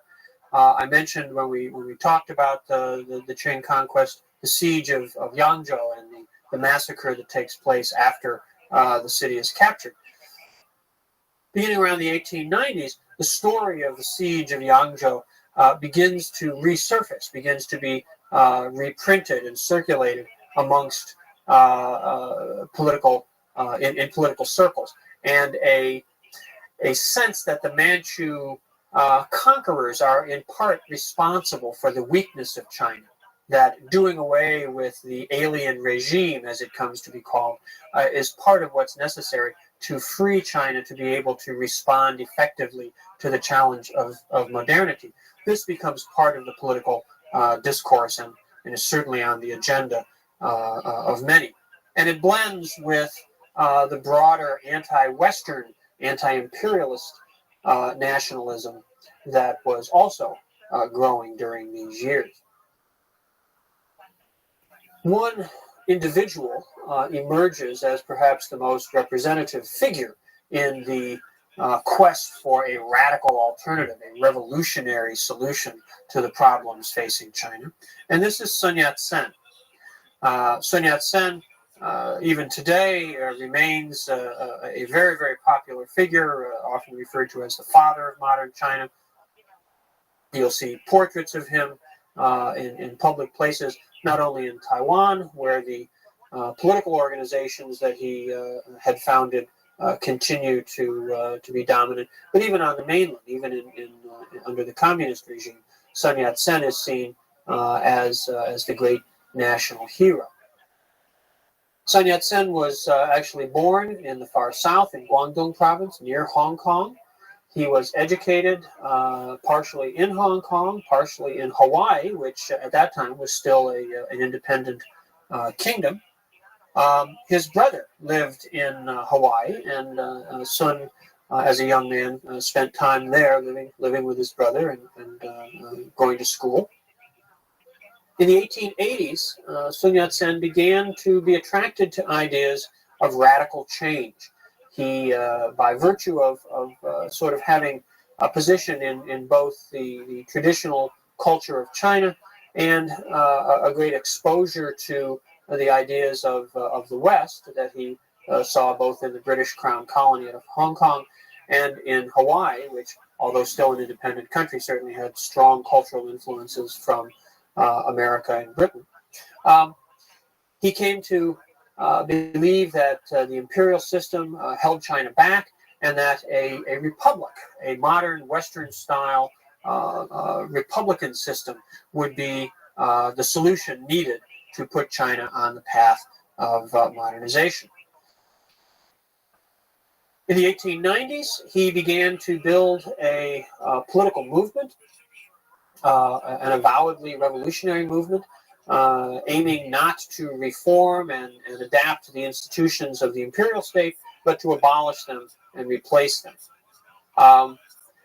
After the defeat of China in the Sino-Japanese War in 1895, the failure of the reform movement in 1898, and the further debacle of the Boxer Rebellion in 1899 and 1900, Sun's ideas began to become more and more popular. Many young Chinese, educated Chinese, turned away from the efforts to salvage what they saw as the moribund regime of the Qing, and saw Sun's ideas of a revolutionary transformation of China as the way to go, as the more attractive option. He puts together in the first decade of the 20th century a sort of umbrella organization called the Tongmeng Hui, or the Revolutionary League, which brought anti-Qing groups of a range of ideas with a range of particular political perspectives together to strengthen them by giving them a common focus and a common program. He traveled extensively within China and increasingly outside China, around the world, speaking in public, speaking to overseas Chinese communities, and raising money. He was apparently a very effective communicator, did a very good job of political agitation and propaganda, and was a first-rate fundraiser. He probably made in some ways, his major contributions by raising money to support various kinds of revolutionary activities. Some of those revolutionary activities took the form of military uprisings or at least violent popular uprisings against Qing government officials in various parts of China, particularly in the far south. None of these, however, were successful. They all were rather botched efforts, and the reputation of the nationalist movement, the revolutionary movement, was certainly not as a highly effective rebel organization or terrorist group, but rather as a political movement. All these efforts to spark a popular rebellion which would overthrow the dynasty ended in failure. In 1911, however, the dynasty does collapse, and the way that this comes about was rather particular. The efforts of reform, which had been put in place in the wake of the Boxer Rebellion, begin to stall out after 1908. In 1908, both the Guangxu Emperor and the Empress Dowager Cixi die. In fact, they die within just a few hours of each other. The Guangxu Emperor the evening before the death of the Empress Dowager Cixi. And as a result of this, a little boy named Puyi is placed on the throne, and he becomes the last of the Qing emperors, made famous, of course, by Bertolucci's film of that name, The Last Emperor. As a little boy, of course, he didn't exercise any actual political authority, and his conservative uncles, who constituted a regency council for him, slowed down the reform program, which Cixi had been presiding over. As a result of this, even the minimal progress that the Qing had been making towards sustaining itself through political adaptation comes to a halt, and the dynasty enters into a sort of final period of rigidity. Within the dynastic system, however, there is one sector where modernization and particularly modern ideas are becoming increasingly powerful, and this is the military. The military had been, of course, the subject of a lot of efforts by the self-strengtheners in the 1870s and 1880s and into the early 1890s. And even after the defeat of the modern Chinese army by the Japanese in 1895, there were still efforts made to develop a modern sector in the Chinese military. Again, after the Boxer Rebellion, after the eight-power imperialist army comes into China in 1900, when it's withdrawn in 1901, the Chinese army goes back on a program of modernization. And a very somewhat puzzling figure, certainly a critical player in this process, is a man named Yuan Shikai. Now, Yuan Shikai, we met briefly earlier in the context of the 1898 reforms. He was one of the Chinese officials who turned against the reformers, sided with the Empress Dowager Cixi, and took part in the suppression of the reforms in 1898, which in some ways seems sort of out of character, perhaps as a modernizer, as an advocate of the modern army within the Qing state. One would have expected to see him be on the side of the reformers of 1898. But for his own reasons, he chose not to support them, and instead to ally himself with the conservative elements amongst the Manchu leadership. But that winds up preserving his power and influence, and in the first decade of the 20th century, he is one of the more powerful figures, and certainly one of the more powerful Chinese officials within the Qing government. In 1911, he comes to play a pivotal role.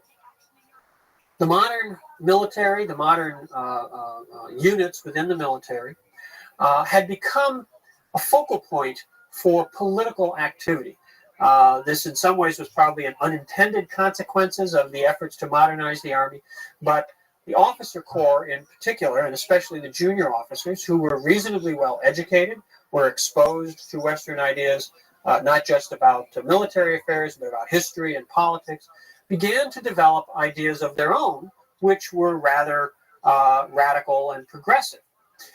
The Revolutionary League, the Tongmenghui, Sun Yat-sen's organization, devoted a lot of effort to trying to organize among the ranks of the junior officers in the army, and they were reasonably successful in doing this.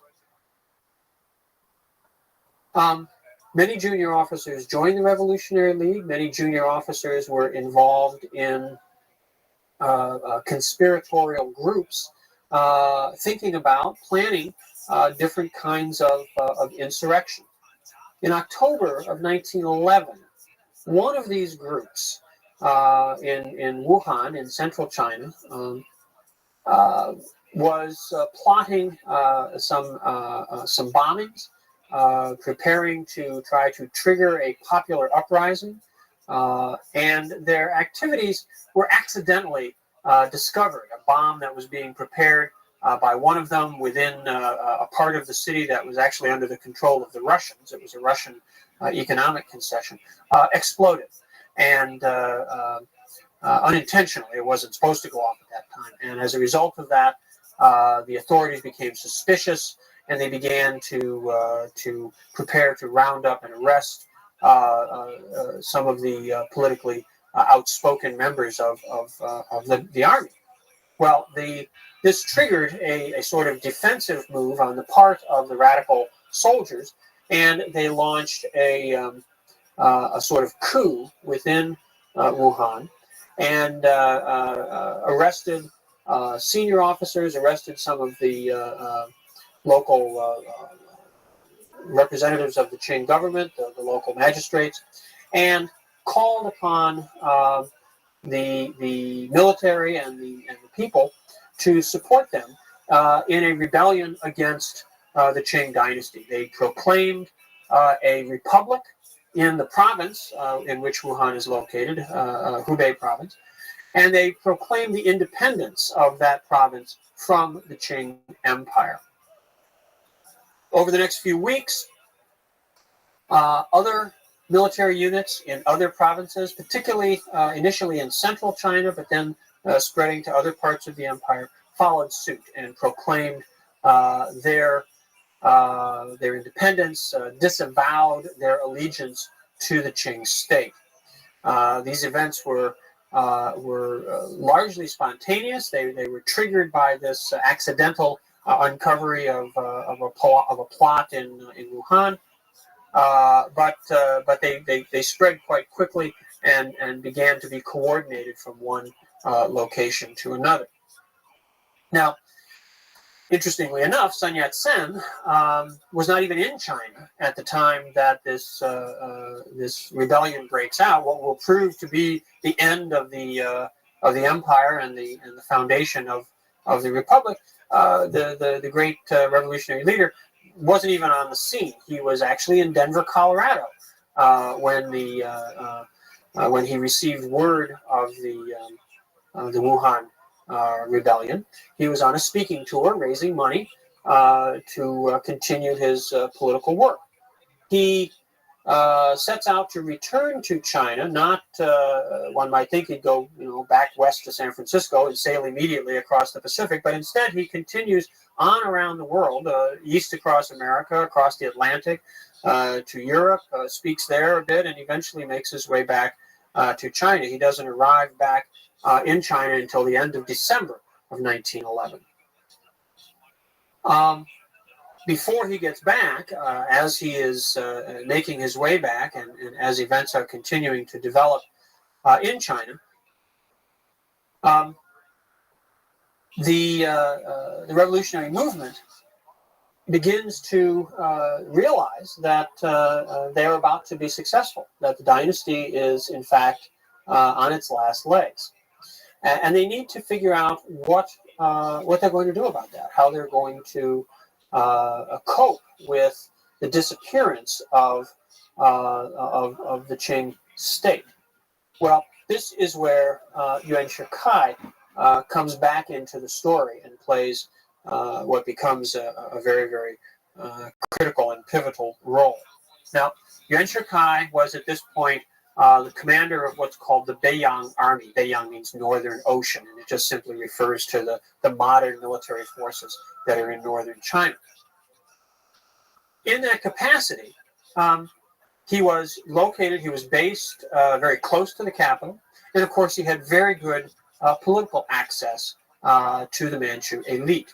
So what Yuan Shikai does is to position himself as the middleman, as the broker between the revolutionary forces in central and southern China, who are, after all, at this point, strongly based within the modern military. So he has a natural connection to them, and the dynasty, where he also has his political links. So Yuan Shikai is in an ideal position to be the broker, to be the intermediary between the two power centers at this time. And what he does is to negotiate on behalf of the nascent republic the abdication of the Qing dynasty. Now, this becomes a very delicate process, and Yuan Shikai is certainly not acting as a sort of neutral and disinterested party. The natural expectation was that when Sun Yat-sen returned to China, he would assume the leadership of the republic. He was the leader of the revolutionary movement. Everyone recognized and respected him, and there was a sort of expectation or assumption that he would step into the role of the leader of the new government. And indeed, on January 1st, 1912, when the republic is formally proclaimed, Sun Yat-sen is named as president. And he's going to, he is put in position as the leader of the new regime. But as part of the deal that Yuan Shikai negotiates with the dynasty, Sun has to agree to step down as president when the emperor abdicates, and to allow Yuan Shikai to become president. And indeed, this is exactly what happens.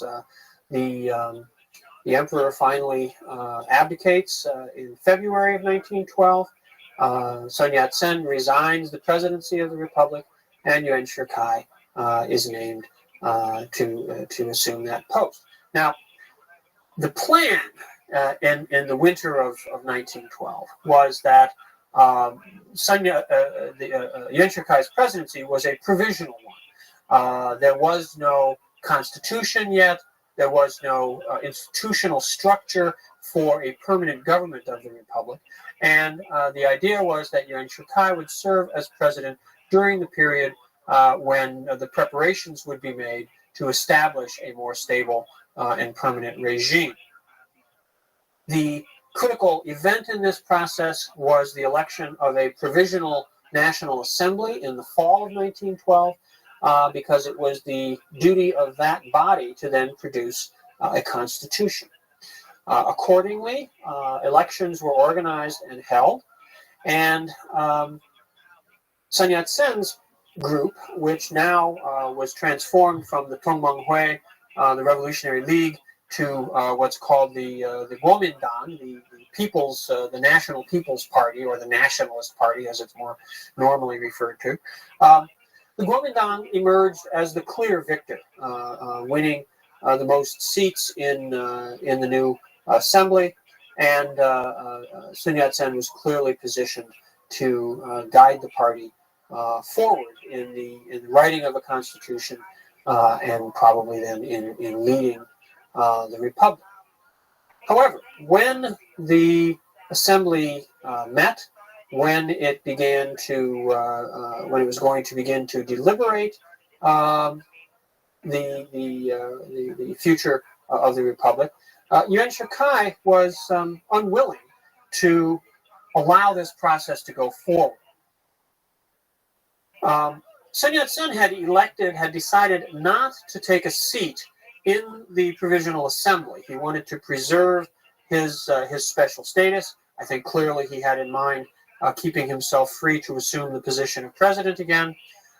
Instead, the leader of the Nationalist Party in the Provisional Assembly was a man named Song Jiaoren. And Song Jiaoren, when he was standing on the railway platform in Shanghai, preparing to board the train to go off to take his seat in the assembly, was assassinated. And it was quite evident quite soon that this assassination had been orchestrated by Yuan Shikai to eliminate a strong leader on the part of the nationalists in the assembly. That was not sufficient, and indeed, as the assembly began its deliberations, Yuan Shikai was increasingly unhappy with them and eventually dissolves the assembly, expels the nationalist delegates from the assembly, and then allows a sort of rump legislature to meet without the nationalists. And that legislature approves a constitution under the terms of which Yuan Shikai was named as president for life. So the idea of establishing a constitutional republic with an elected assembly goes by the boards fairly quickly, and the republic has a rather abortive launch. Now, Yuan Shikai's career is not yet over, and he in fact remains as president for 3 more years after 1913, when he dissolves the assembly and has himself made president for life. Indeed, by 1916, by the spring of 1916, Yuan Shikai had conceived the idea that he might establish a new imperial dynasty. He has robes made for himself in the imperial style. He assembles around himself a group of officials suitable to be a Confucian imperial cabinet. And in March of 1916, actually goes out to perform some of the old imperial sacrifices at the Temple of Heaven in Beijing, and attempts to proclaim himself emperor. But this is too much, even for his more loyal followers.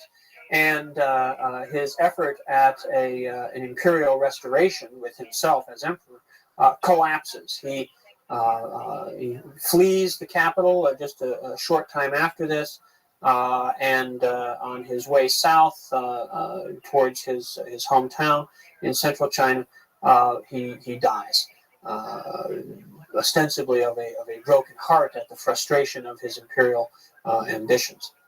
Well, the death of Yuan Shikai, while in some ways certainly a relief, in some ways removing, it could potentially have been seen as removing an obstacle to the establishment of a viable republic, instead proves to be only a further stage in the collapse of political authority in China.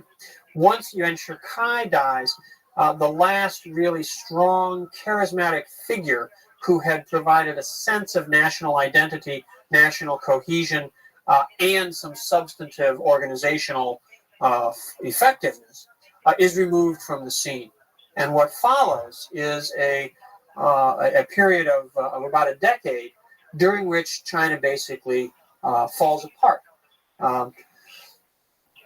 Military strongmen emerge in different parts of the country. Some of them had been generals or high-ranking officers in the old imperial army.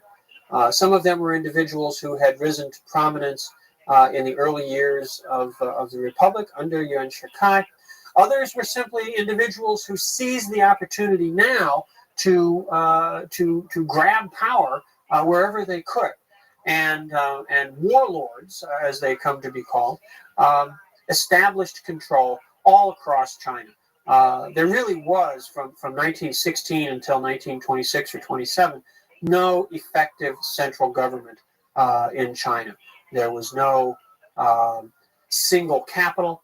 Certainly Beijing or Nanjing continued to function from time to time as the seat of governments that claimed to be the national government of China. But in practice, there was no such thing during this period. The warlords fought amongst themselves. sometimes forming alliances, sometimes those would break up and former allies would go to war with each other. It was a time of great hardship, great suffering in China. It was a time when the foreign powers continued to enhance their own position, particularly the Japanese became much more ambitious in their efforts to take over and control parts of China. And it was a time when this process of humiliation and weakness and breakdown that went back all the way to the Opium War really reached its peak.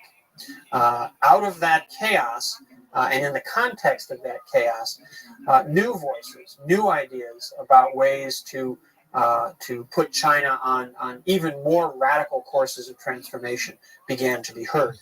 And we'll start to listen to those in the next lecture.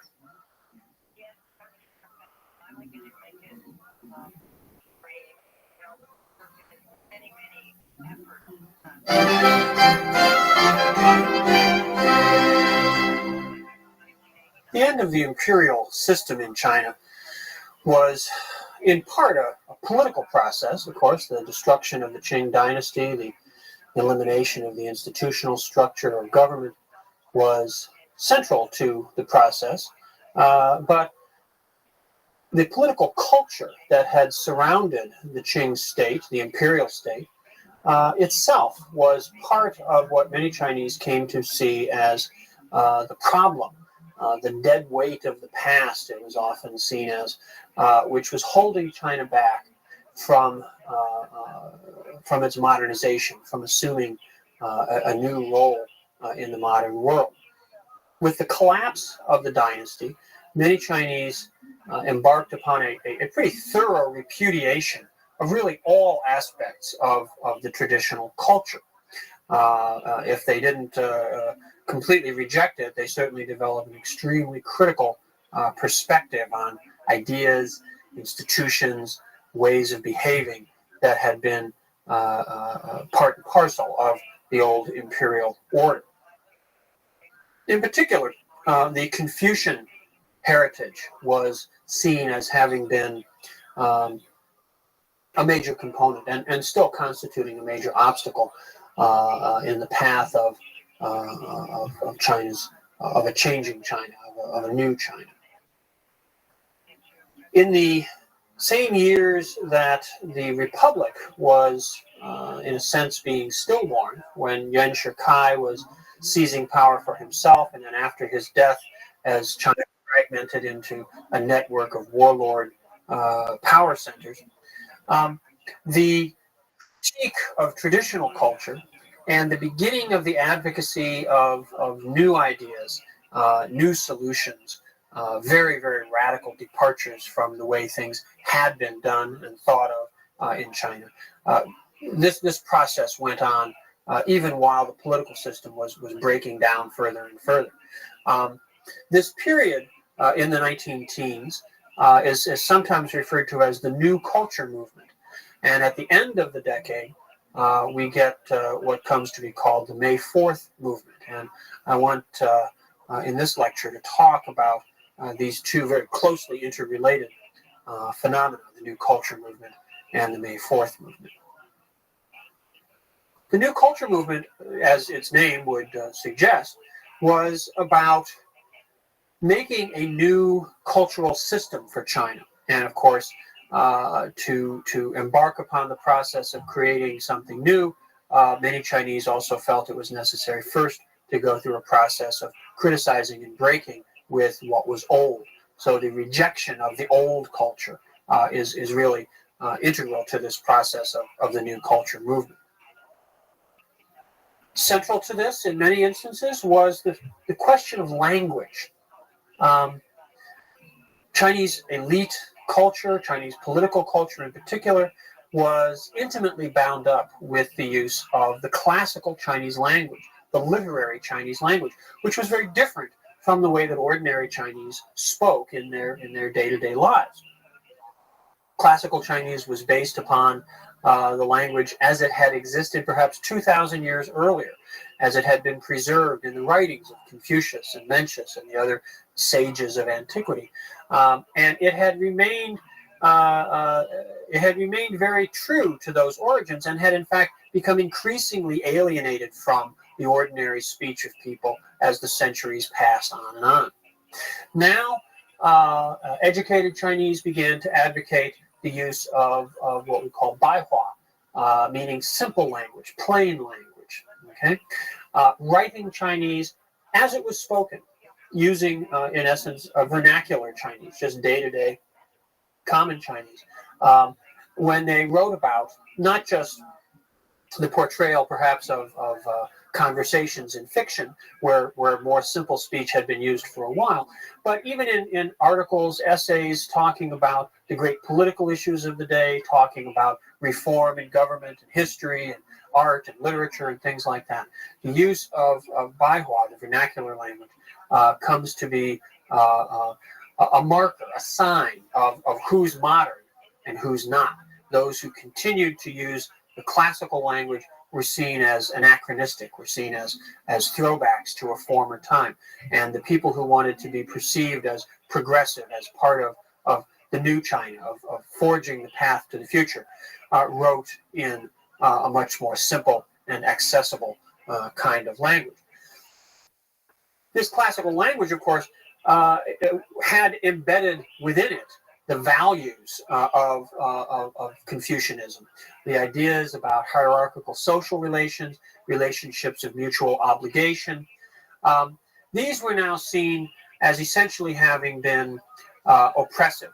The reciprocal aspect of Confucian relationships, which we talked about quite a while ago, was lost, was largely eclipsed by a focus on the idea of all social relationships being hierarchical, and this sense of the superiority of the ruler or the husband or the father was now seen as dictatorial, as oppressive, and needed to be rejected and repudiated, and a more egalitarian set of social relationships and ideals needed to be adopted. In particular, Confucianism came to be seen as bound up with the specific oppression of many groups within society: women, peasants, workers. All were seen as having been disadvantaged, as having been seen as little people, lesser people, as opposed to the position of men or of the educated elite, who were seen as having been validated and valorized by the ideas of Confucianism. So Confucian ideology, Confucian ideas, terms, cultural practices all come to be seen by progressive Chinese as part of the problem and as things that need to be done away with and overcome. This rejection of Confucian culture, this turning away from the Confucian past, goes along in tandem with a search for new ideas, for new ways to address the concerns of the day. This search was carried out largely through in the pages of a lot of journals that came to be circulated at this time. One in particular, called New Youth, was very important. It became a forum for debate on a wide range of ideas. Many of these ideas, not surprisingly, came from the West, were drawn from Western thinkers, from the countries, from the cultures which were seen by the Chinese as being the most successful, as being the dominant groups exerting their power over China because of the strength, because of the superiority of their cultural systems at home. Western thinkers became very popular figures in China at this time. Quite a few of them traveled to China, went on speaking tours to express their ideas, to try to encourage educated young Chinese to modernize themselves, to adopt the ideas of these Western teachers. Figures like John Dewey, George Bernard Shaw, Bertrand Russell, all went on these kinds of speaking tours in China late in the teens or in the early 1920s. Other groups emerged within Chinese society during these years as well, with perhaps a less sophisticated set of concerns and programs, but which were also very influential in spreading new ideas and new ways of coping with the challenges of life in the modern world. In particular, interestingly, anarchists were very active in China. Anarchism at the end of the 19th and beginning of the 20th century in the West was a significant political movement. Anarchist groups in European countries like France and Italy, and perhaps most significantly Spain, were not simply isolated bomb throwers, but were large organizations of workers, often deeply embedded in trade union movements. And it was in this context that we can see the spread of anarchist ideas to China. Anarchism became a significant political force in Japan about this time, and overseas students, Chinese students who were studying outside of China, some in Japan and another group, interestingly, in Paris, in France, became very interested in the ideas of anarchists and began to write about these, publish journals about these, and ship these back to China. And indeed, the first unions, the first organized groups of workers in China were founded by anarchists even before the fall of the Qing dynasty. Actually, barbers in southern China were the first Chinese workers to be organized, and they were part of this anarchist movement. The anarchists spread ideas which were themselves rather diverse. They talked about socialism, they talked about feminism, they had very radical egalitarian ideas, and before long, other groups which were more devoted to these particular aspects of political thought, feminist groups, socialist groups, began to appear in China as well. During the 19-teens, during this period of the New Culture movement, while intellectuals, members of the educated elite, were debating the repudiation of Confucianism and the more genteel ideas of Shaw and Russell and Dewey, the anarchists were working to build mass movements, workers' organizations, to try to create the conditions for a socialist transformation in China as well. World War I, of course, is taking place while all this is going on. World War I, from 1914 to 1918, becomes a period which in some ways is very beneficial for China, becomes a period of opportunity for China, but in other ways it can also see some new problems, some new adverse circumstances arise for China. On the one hand, economically, the period of the First World War was an opportunity for China. European industry was, of course, largely diverted to wartime production, and this allowed certain Chinese industrial sectors to expand their role in the market, particularly in the textile industry, but in a few other sectors as well. Many of the factories in China which were able to take advantage of this were in fact owned by the Japanese. This is also a period where the Japanese do rather well. But some Chinese businessmen who own their own factories were also able to take advantage of this business opportunity during the First World War. And so there's a kind of mini boom for the business community in China during these years. At the same time, hundreds of thousands of Chinese workers traveled to Europe, particularly to France, where they took jobs in factories, many of which had been abandoned by young men who had gone off to military service. These workers, Chinese workers in France, became a very significant force because, on the one hand, they sent home money. They earned money, and they sent a large proportion of what they earned to their families back in China. So this, again, was a sort of positive economic influence that took place. But perhaps more significant in the long term, by being exposed to European, French trade unions, to the conditions in European factories, to the ideas of democracy, education, liberty, equality, fraternity, those hallmarks of French political rhetoric. They also began to transmit those influences back to China. And these ideas were not merely the province of well-educated intellectuals, but increasingly were in circulation in ordinary society as well.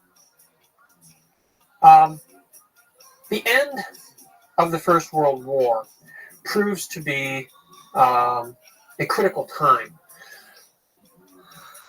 And here we have to take a minute and think about the relationship between China and Japan.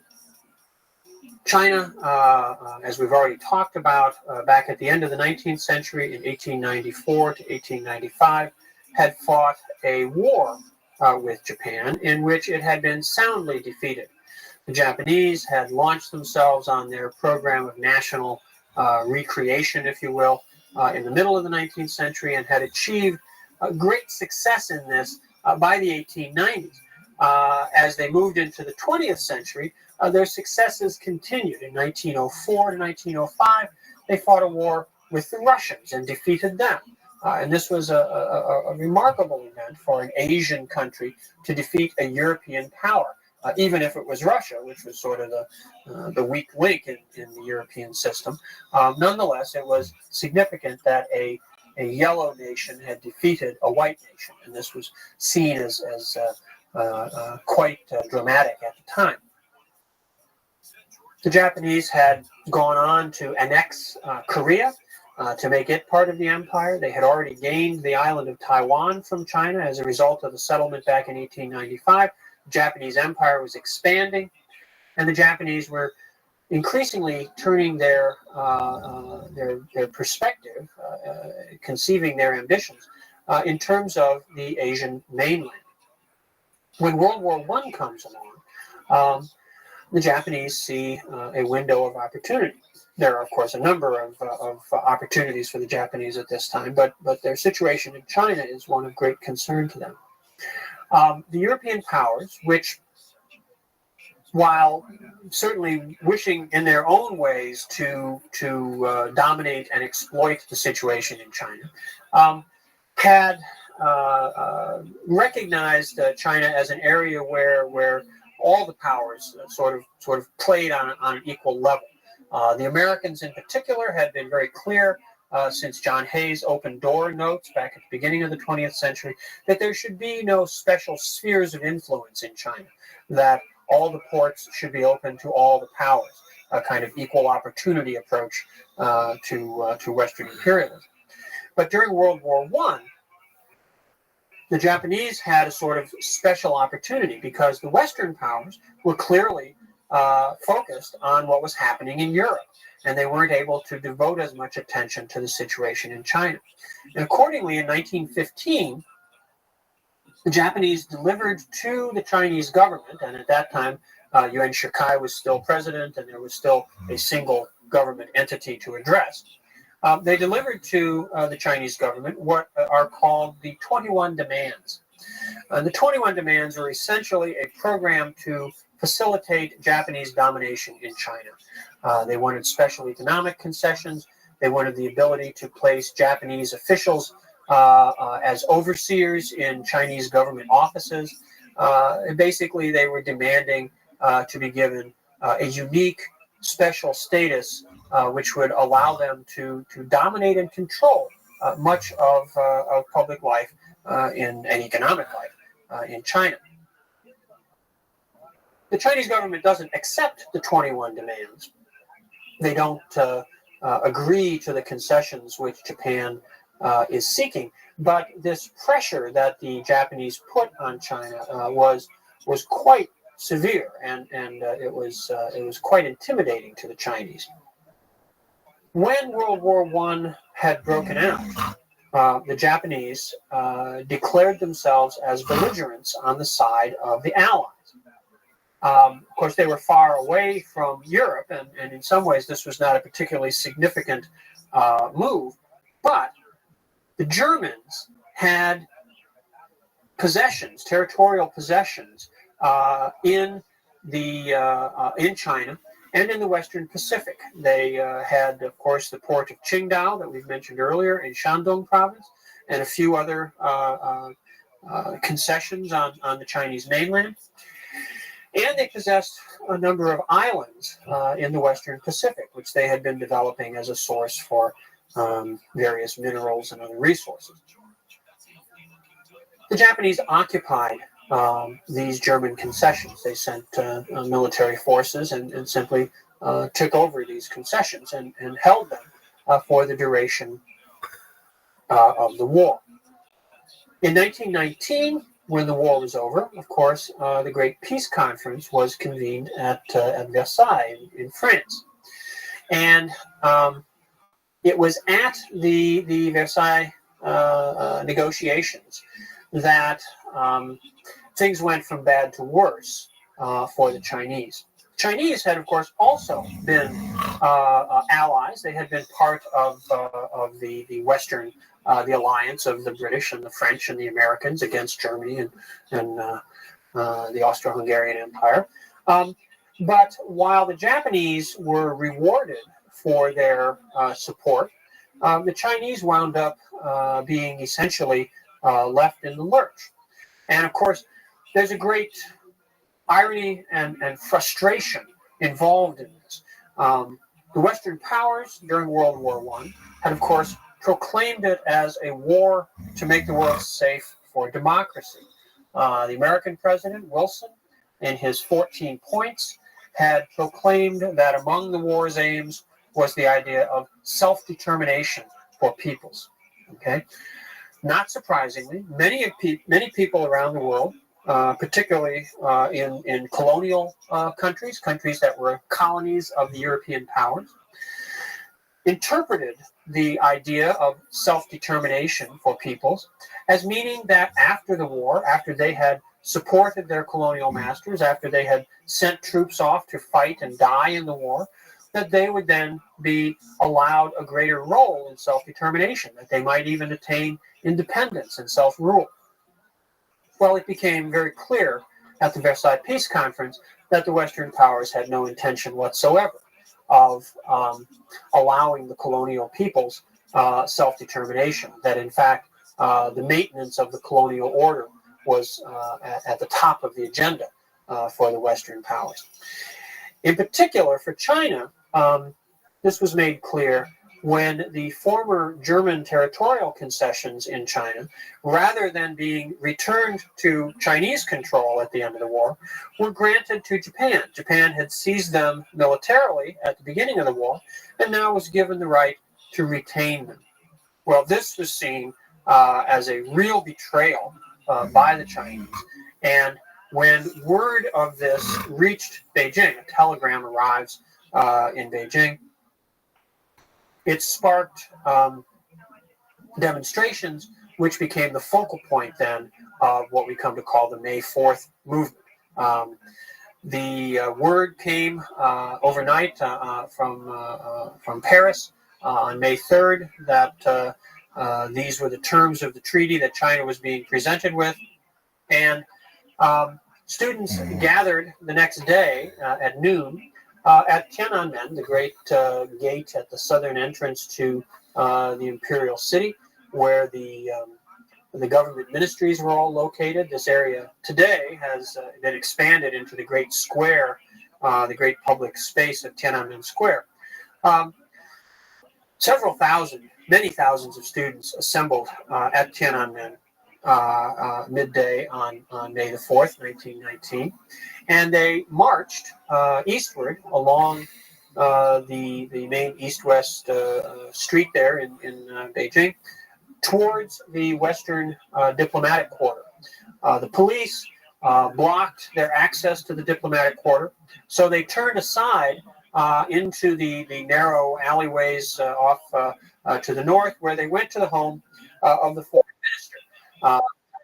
The foreign minister in the cabinet at that point was seen as having been weak, as having betrayed China by allowing the Chinese delegation at Versailles to be part of these negotiations. In fact, the Chinese government never accepts the terms of the treaty, but the treaty is imposed anyway, even without their signature, their authorization for it. When they reach the home of the foreign minister, they burn it down. They enter the home first and beat up a gentleman they find there who they thought was the foreign minister. It turned out, in fact, he wasn't. The foreign minister had put on the dress of a female servant and fled out the back door. But the crowd was so enraged, they went ahead then and burned down the house. Police arrived. There were confrontations between the students and the police. Several students were arrested. Others were beaten, and the demonstration eventually is broken up. Political tension in the capital persists over the following days. Officials from Beijing University get involved. Officials from the government in Beijing, which is only one of the many centers of warlord power, but is still presenting itself as the national government at this time. They get involved. Eventually, students are released. The students make demands on the government about not ratifying the treaty, and the government has to accede to that. The movement spreads far beyond the capital. It spreads to many other cities around China, and it spreads beyond the ranks of students. In fact, it becomes a very popular movement. Many merchants join in the movement, in part because one of the tactics that the movement adopts is boycotts against Japanese goods. Well, obviously, if you're boycotting Japanese goods, you're going to be buying Chinese goods, or at least somebody else's goods, hopefully Chinese goods. And so many Chinese businessmen support the May 4th movement as well. Well, the May 4th movement, we talk about the May 4th demonstration, the actual events of May 4th, 1919. The May 4th movement, in a sense, sort of merges, sort of flows into what's going on with the new culture movement. As part of this process of criticizing the past, seeking new ideas, new ways to address China's problems. What's most important about the May 4th movement is the idea that it represents a loss of faith for the West, and a loss of faith in the West on the part of many educated young Chinese. The hopes, the aspirations for a liberal, democratic, Republican kind of system, which had been around in China since the struggle to overthrow the Qing dynasty, have now run up against the realities of the pragmatic interests of the Western powers, the betrayal, as it's perceived in China, of the ideas of self-determination, of making the world safe for democracy. The war aims of the Western powers are now perceived by many as having been, shall we say, duplicitous, as having been lies, and that the Chinese are now once again victimized and humiliated by the Western powers, even as they have been trying to emulate the Western way. Well, in conjunction with these events, other developments outside of China have also been taking place, and word of these begins to weave into this process of political discussion and debate that's going on with the new culture movement and the May 4th movement. And of course, what I'm referring to here is the Bolshevik Revolution. The Bolshevik Revolution, beginning in October of 1917 in Russia, has tremendous impact in China. Word of it doesn't arrive immediately, and really it's not until the spring of 1918 that many Chinese begin to have a very clear idea of what's going on next door in Russia. But there are a number of aspects of the situation in Russia that have a very dramatic impact on the thinking of educated and more radical Chinese. For one thing, the Tsarist state was the closest, in some ways, parallel in Europe to the situation of China. The Tsar had the same sorts of powers that the old Chinese emperors had had. The Russian Empire was a vast expanse, not unlike China, a large peasant, in many ways pre-industrial society, and yet here there had been this revolutionary upsurge. And when the Bolsheviks proclaimed their new order, proclaimed socialism, socialist democracy, denounced the secret diplomacy of the Western powers, all this was very well received by progressive Chinese. The discussions of alternative paths to the future in China now began to turn more and more to an examination of the ideas associated with the Bolshevik Revolution, the ideas of Marxism, the ideas of Leninism, the communist strategy, the idea of a communist party as a revolutionary organization which could lead China into the future. The establishment of the Chinese Communist Party would follow quite closely on these events, and we will pick up that story in the next lecture.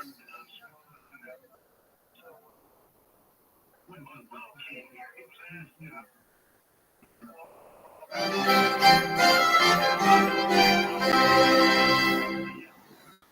the end of the second decade of the 20th century, China had gone through 10 years of post-imperial turmoil.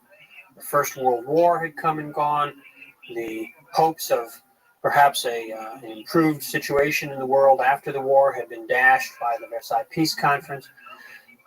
Many Chinese had begun to search for radical alternatives to the ideas that had brought China to its present circumstances, whether those were the traditional Confucian political culture or the more liberal democratic ideas associated with the hopes of the Republican movement.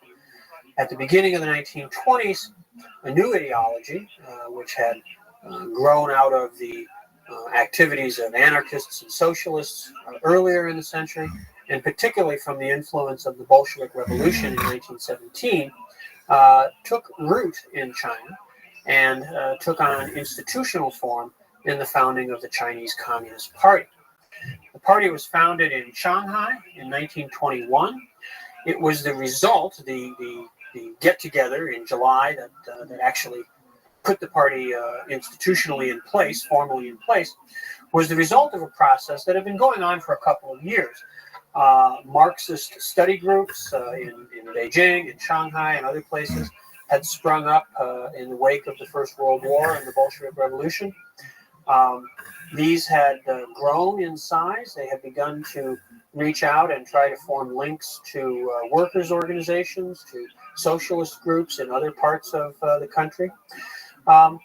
Beginning around 1920, as the Soviet Union began to pull itself together and the Communist International, the Third International, was established, agents sent out from Moscow began to visit various parts of Asia, and China in particular, to assist in the process of revolutionary organization. In China, agents from the Communist International were involved both with the establishment of the Chinese Communist Party and with the reorganization of Sun Yat-sen's Nationalist Party. We'll talk about the nationalists in a minute, but first I want to finish up with getting the communists organized. These advisors from the International who came to China worked with the Marxist study groups, began to do the groundwork to establish a national organization, and they helped to suggest the terms of a program, the organizational format for the new party. And in 1921, in the summer of 1921, assisted with the convening of the First Party Congress. There were only about a dozen delegates at the First Party Congress. Many people were unable to travel to Shanghai to attend. Some of the people who were among this first dozen sort of drifted off into relative obscurity afterwards. One individual who was present, although not because he had been all that important an actor up to this point, but certainly would become so later, was Mao Zedong. Mao Zedong from Hunan province in central China had been living in Beijing, had been exposed to the Marxist study groups there through his work at the library in Beijing, and had made his way to Shanghai and was able to take part in this initial gathering. The communist advisors to both the new party and to the nationalists put forward an analysis of the situation in China, which called for an alliance, a united front between the communists and the nationalists. The Nationalist Party, which was still under the leadership of Sun Yat-sen in the early 1920s, was reorganized internally along the disciplined lines of the Bolshevik Party, of the Russian Communist Party. And this made the Nationalist Party a much more effective organization than it had previously been. One of the problems, one of the frustrations that Sun Yat-sen had faced in his life was that he was a good orator, he was a good speaker, a good fundraiser, a good propagandist. He wasn't much of an organizer, and he didn't seem to have figured out a way to make the Nationalist Party into a truly effective political force. The advice of the communists and the organizational changes that they helped to put in place within the Nationalist Party gave it greater cohesion, greater internal discipline, and turned it into a more functional political organization. This did not mean that the Nationalist Party or Sun Yat-sen embraced the Marxist-Leninist ideology of the Bolsheviks or of the advisors from the International, but it did mean that Sun Yat-sen in particular was more open to some kind of cooperation, some sort of collaboration between the new Communist Party and his Nationalist Party.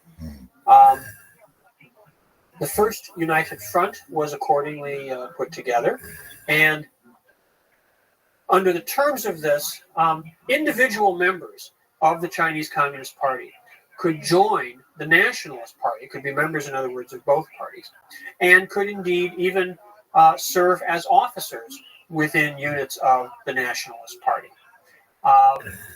The Communist Party was not to join the Nationalist Party organization. In other words, there wasn't a merger between the two parties, but individuals could be members of both parties.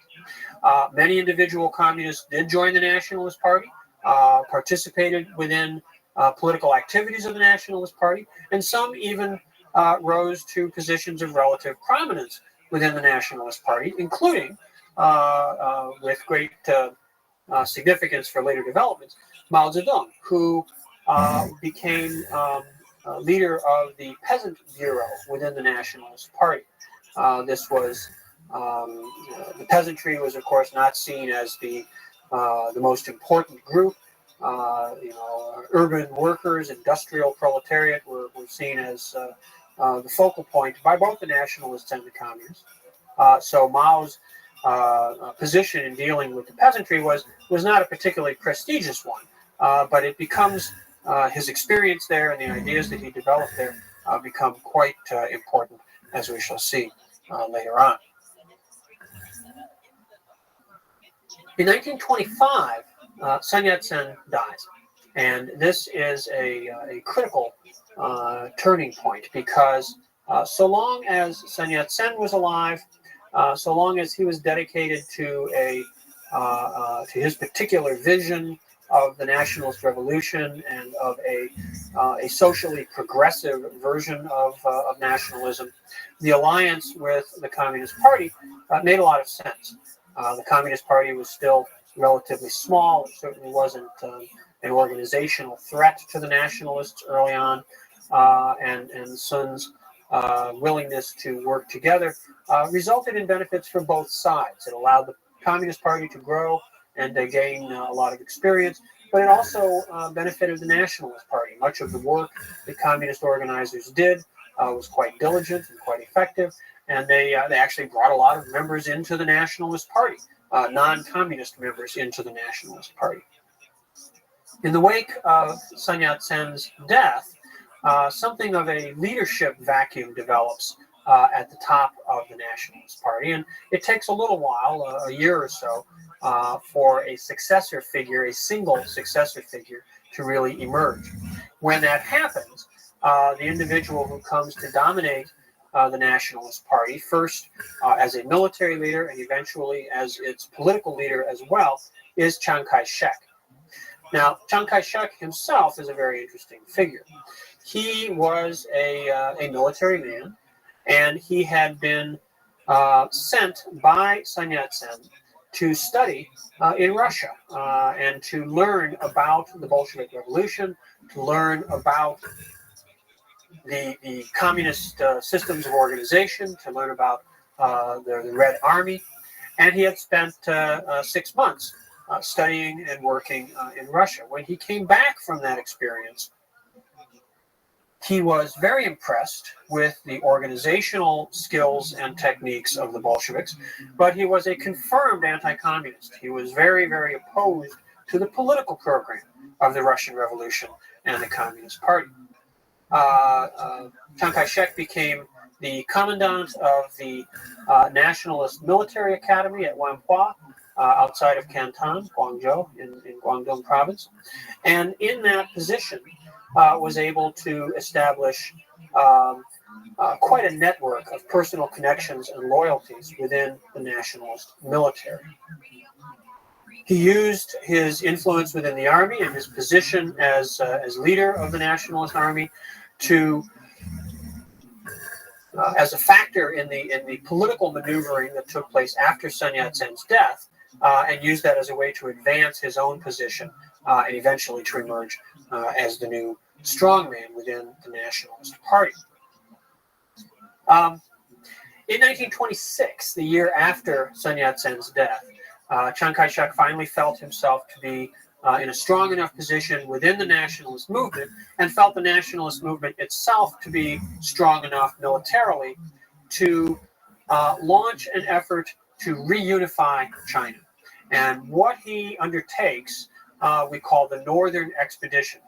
The nationalists had their base down south in Guangdong province. Guangdong province had essentially been the only part of China that the Nationalist Party could control. The rest of China had, of course, been divided up amongst the various warlords. And, of course, it's in some ways possible to see Chiang Kai-shek as simply one of these warlords who happened to have the Nationalist Party as his political machine. Be that as it may, the Northern Expedition, when it gets underway in 1926, proves to be a very successful undertaking. The nationalist armies essentially follow the same route that the Taiping movement had followed back in the 1850s, moving from Guangdong province up through central China, through Hunan, to the Yangtze River Valley, and then turning east and heading towards Nanjing. And moving a little more quickly than the Taipings had over the course simply of a few months, they managed to gain control of most of southern China.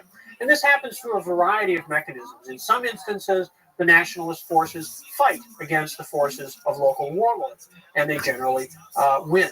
They defeat the local leaders and absorb them then into the nationalist forces. In other instances, Chiang Kai-shek was able to negotiate political arrangements under which local warlords would pledge their loyalty to him and would therefore sort of be brought under the nationalist umbrella.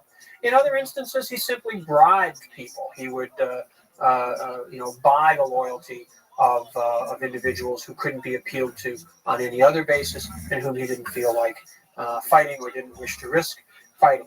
By one means or another, the Northern Expedition succeeds by the spring of 1927 in basically getting all of southern China, south of the Yangtze River, into nationalist hands. In April of 1927, the nationalist forces have reached the outskirts of Shanghai. And at this point, Chiang Kai-shek makes a decision that is of great political significance. He has reluctantly, up to this point, maintained the united front with the Communist Party, which Sun Yat-sen had put in place. Not wishing to jeopardize his own position as the heir of Sun Yat-sen, as the successor to Sun Yat-sen, he hasn't felt up till now strong enough to do anything other than continue this policy. But by April of 1927, having successfully carried out the Northern Expedition, having gained all this control over half of China, he feels his position to be much stronger. And so he decides to do away with the communists, to eliminate them, not just as partners in the United Front, but to try to drive them out, to try to destroy them as a political force in China. And accordingly, when the nationalist forces reach the outskirts of Shanghai, he stops. He does not take the nationalist army into the city, but instead allows communist organizers within the city and within the trade unions in the city. Shanghai was, by this time, the most industrialized city in China. Many factories there, many thousands and thousands of workers, most of whom were organized into trade unions with at least links to, if not being dominated by, the Communist Party. When the Nationalist Army is approaching Shanghai, the communists launch an uprising. The idea is being to seize the city from within so that the Nationalist Army won't have to fight its way in. But Chiang Kai-shek stops outside of Shanghai and doesn't intervene, doesn't come in. And the insurrection in Shanghai is then suppressed by a combination of the troops of the foreign powers. Shanghai is sort of an international city, so the British, the French, the Americans, the Germans at this time, the Japanese, rather, all have forces there. And those forces, those police and military units are mobilized to attack the workers, to attack the communists. And in conjunction with those government forces of the foreign powers, the secret societies, the sort of organized crime circles within Shanghai also come out and start to attack the workers and the communist organizers. And this combination of the foreign powers and the sort of Shanghai underworld destroy the communist movement in Shanghai. Many hundreds of communist organizers and leaders are arrested and executed. Others die in fighting in the streets. Many workers are shot or arrested and imprisoned, and some of them executed, even if they weren't members of the Communist Party. It's a very bloody uprising and suppression of the communist movement in Shanghai, and it signals the break, the split between the Nationalist Party and the Communist Party. It takes a while for this political process to completely unfold.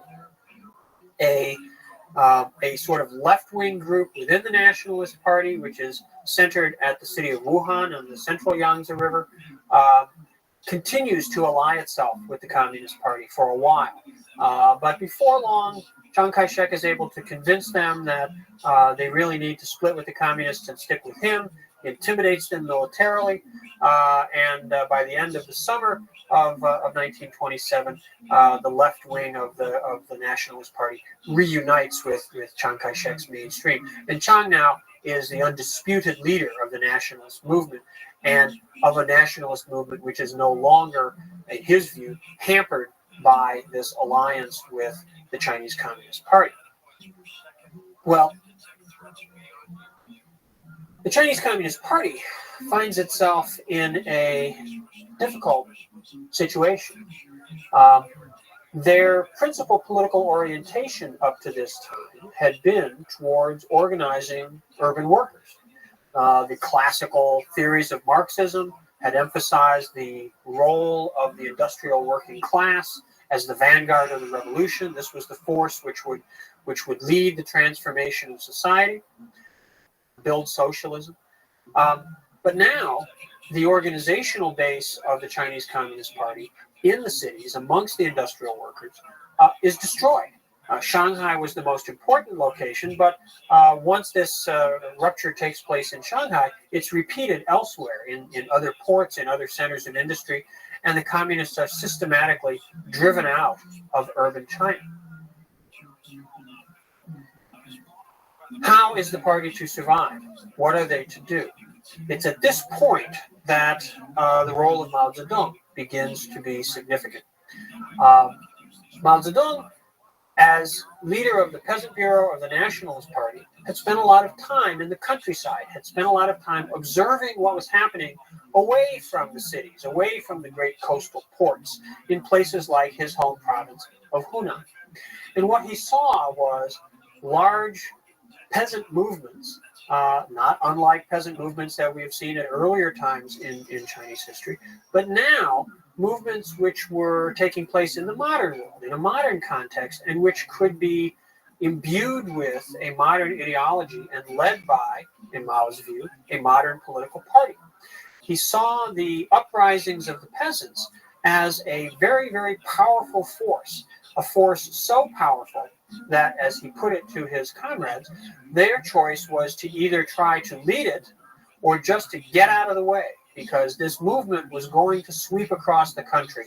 And if the Communist Party could lead it, they could turn it into a revolutionary force. Well, these ideas had been pretty marginal up until this time. But in the wake of the suppression of the party in the cities, Mao's ideas suddenly begin to seem a little more reasonable.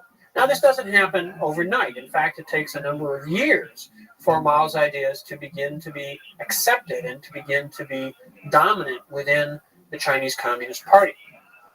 Initially, when the party is devastated in the cities, the remnants of the party leadership and the advisors from the Soviet Union simply call for a greater revolution. And they urge communists in various parts of the country to launch insurrections and to try to sort of jumpstart the revolution. And this leads to a series of really disastrous uprisings. Mao himself is drawn into one of these when he is ordered to lead a peasant army to capture a city in central China. They do so for a few days, but then they're driven out by the better armed and better organized forces of the Nationalist Army. And it's after this that Mao retreats with the remnants of his peasant army to the mountains of southern Jiangxi province. And it is there, along with other local communist leaders and the remnants of a few others of these abortive uprisings, that he begins to put together a new model for the Chinese Communist movement. This rural base area, as it comes to be called, in essence becomes a sort of laboratory. And in the early 1930s, Mao and a man named Zhu De, who was a communist military leader, and Zhou Enlai, who becomes one of Mao's greatest political allies, these individuals work together with several million peasants in southern Jiangxi to create a communist experiment, to carry out experiments in land reform, in reforming the Chinese family system, a variety of things which later on, after the Communist Party comes to power nationally, will be implemented in a fully developed way. But in the early 30s in Jiangxi, they're just experimenting. They're sort of trying things out in a sort of laboratory of peasant society.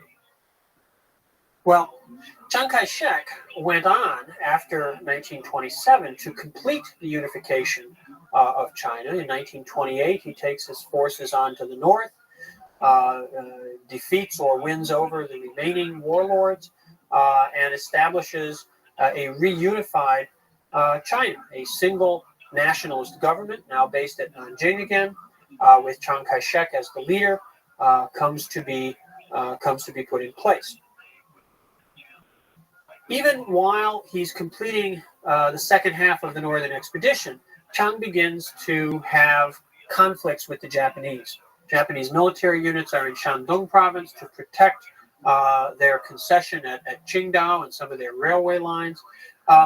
There are confrontations between Japanese military units and Chiang's forces in 1928 in Shandong. Later on, the Japanese blow up the train of one of Chiang's warlord allies in northern China because they want to eliminate him as a threat to their position in Korea. So tensions between Chiang Kai-shek and the Japanese, between China and the Japanese, begin to show a little more clearly at the end of the 1920s and beginning of the 1930s. But Chiang Kai-shek determines that the real problem that he needs to deal with, the real enemy that he faces, is not the Japanese, but the Chinese. He says very famously that the Japanese are a disease of the skin, where the communists are a disease of the guts. And so he's willing to ignore the activities of the Japanese to a great extent and concentrates his efforts on fighting against the communists. The base area in southern Jiangxi, which is only one of a number of these areas where local communist forces establish control, but it's probably the most significant one, becomes the focal point of Chiang's activities in the early 1930s. And he launches a series of what are called encirclement campaigns, where he basically puts a blockade of military forces completely surrounding the communist base area, and then slowly but surely closing the ring, moving closer and closer in. The first several of these efforts are defeated. The communists manage to fight back and drive off the nationalist forces, but Chiang keeps the pressure up. He begins in the 30s to get military advice from the Germans, the Nazi party that has come to power in Germany in the early 30s. Begins to form a fairly close working relationship with Chiang that will be suspended later when they become even more closely allied with the Japanese. But for a while in the mid-30s, German advisors are very helpful in leading the anti-communist campaigns for Chiang Kai-shek. And eventually, by 1934, it becomes apparent that the latest encirclement campaign of the nationalists against the Jiangxi base area, which is sometimes called the Jiangxi Soviet, is going to be successful. And the communist leaders then have to decide what they're going to do, how they're going to cope with this threat. What they decide leads to one of the most dramatic events in 20th century Chinese history, an event which continues to inspire young Chinese even today. And this is what's called the Long March. In October of 1934, the communists decide that they're not going to be able to resist Chiang Kai-shek and the encirclement campaign much longer. There is another base area far away in northwestern China, centered on a small town called Yan'an, and they decide that they're going to try to break out from the Jiangxi area and make their way to Yan'an. This is a long, long way to go, and they don't know exactly how to get there or how they will survive in the process of doing so. Nonetheless, they figure this is their best option, their only real chance. And so in mid-October of 1934, 115,000 people break out from the encirclement.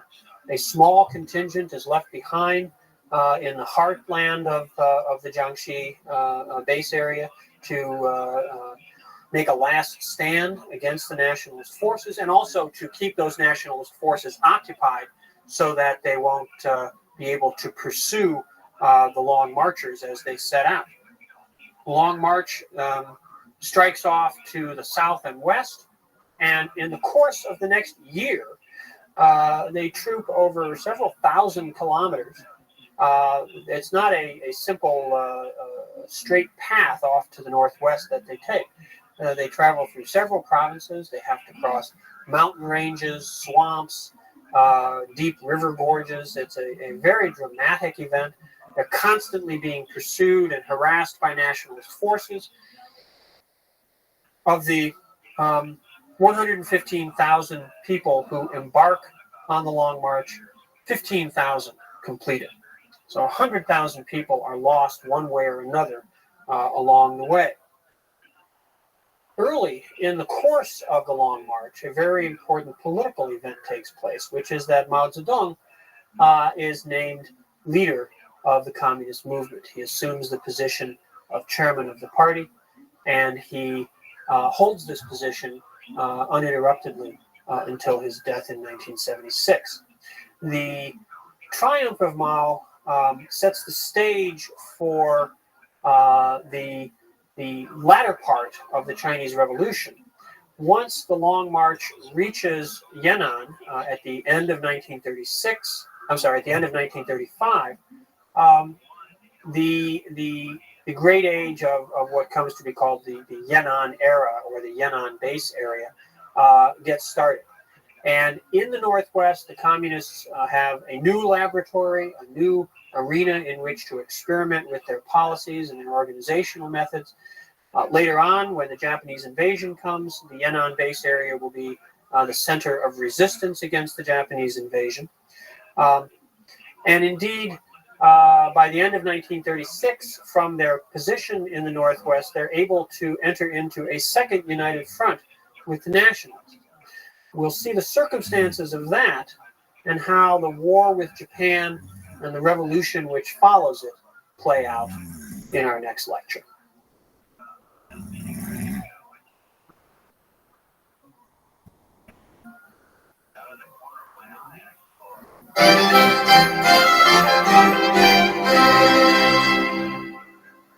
At the end of 1935, Mao Zedong and the 15,000 survivors of the Long March arrived in northwestern China. They spent much of 1936 settling into their new circumstances in the Yan'an base area. And at the end of that year, an opportunity arose for the establishment of a second united front between the communists and the nationalists, with a focus at this point on resisting the Japanese. The occasion that allows for the formation of the Second United Front is something that's called the Xi'an Incident. Xi'an is the modern name for the ancient city that had been Chang'an in Shanxi province. And at that time, in 1936, this part of China, the southern part of Shanxi province, was in the control of one of the military strongmen who was part of the nationalist coalition, part of the nationalist alliance. And this was a man named Zhang Xueliang. Now, Zhang Xueliang's father had been a warlord in northern China, and he had been assassinated by the Japanese back in 1928. So Zhang Xueliang was particularly anxious that China and the nationalists should take a strong stand against Japanese aggression. And he was very frustrated with what he perceived as Chiang Kai-shek's unwillingness to stand up to the Japanese. Chiang, as we've noted before, saw the Japanese threat as secondary and the threat of the communists as primary. But Zhang Xueliang saw it the other way around, and he was anxious to encourage Chiang Kai-shek to take a stronger line of resisting the Japanese. The Xi'an incident, what happens in the Xi'an incident is that Chiang Kai-shek goes to Xi'an to visit Zhang Xueliang, and during that visit, General Zhang effectively places Chiang Kai-shek under house arrest. He then invites representatives from the communist base area in northern Shanxi province to come to Xi'an, and the communists send Zhou Enlai, and he enters into negotiations, and an agreement is reached for the forming of a united front to resist the Japanese. And Chiang Kai-shek is released and goes back to Nanjing, to his capital. But he then places Zhang Shuiliang under arrest. And in fact, General Zhang remains under arrest by the nationalist forces right down until the end of the 1990s. He was taken to Taiwan when the nationalists fled in 1948, 49, and was held under house arrest there until just about 5 or 6 years ago. Nonetheless, the terms of the United Front brought the communists and the nationalist forces together to strengthen China's ability to resist Japan.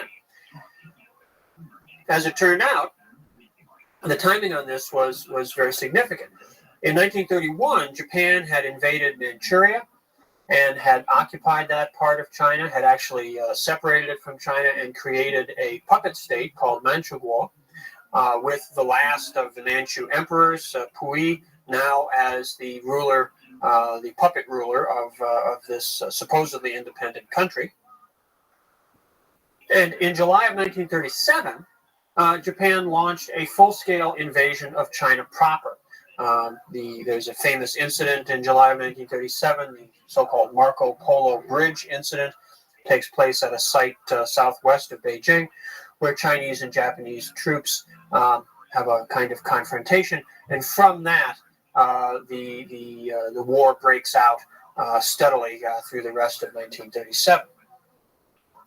The Japanese, once they launch their invasion of China proper, pursue it quite vigorously, quite relentlessly, along two basic lines.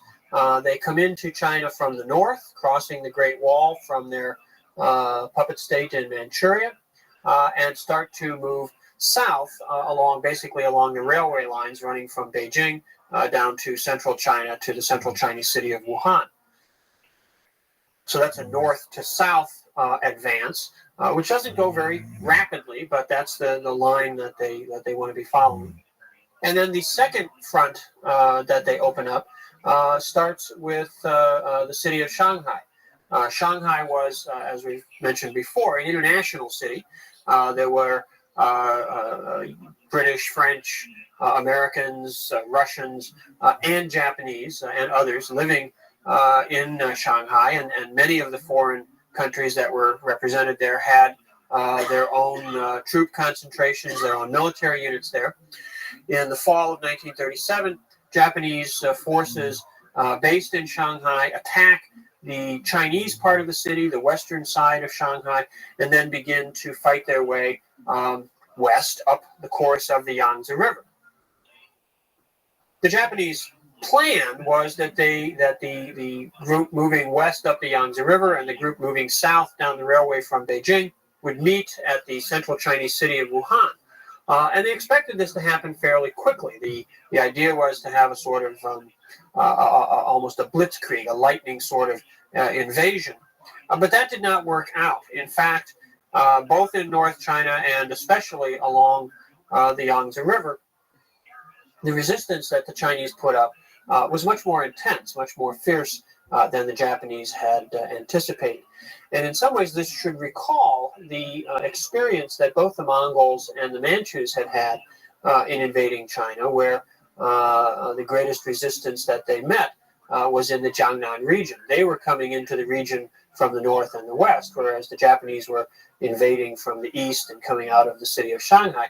But in either case, the Jiangnan region proved to be a very, very difficult area for a foreign conqueror to move through.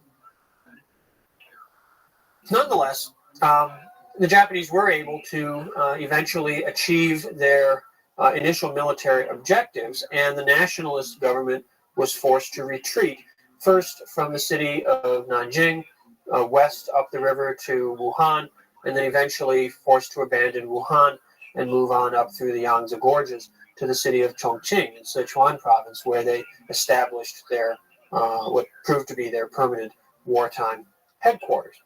Now, when the Japanese reached Nanjing, which had been the nationalist capital, it took them until December, the beginning of December of 1937, to actually get there. And when they did, again, sort of in recollection or certainly in resonance with the events of the Manchu conquest, the Japanese carried out at Nanjing a great massacre. They were very upset. They were very frustrated with the resistance that the Chinese had put up.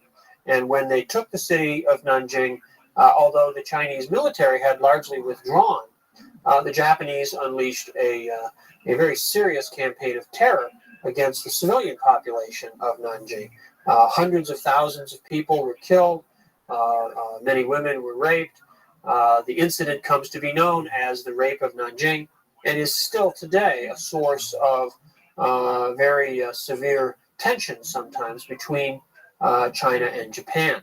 The atrocities that were perpetrated there and elsewhere in China, while they were certainly intended by the Japanese to terrorize and intimidate the Chinese, often had exactly the opposite effect, certainly of frightening people, but had the opposite of the intended effect, which was to make the Chinese stiffen in their resistance, to make them even stronger in their hostility to the Japanese invasion.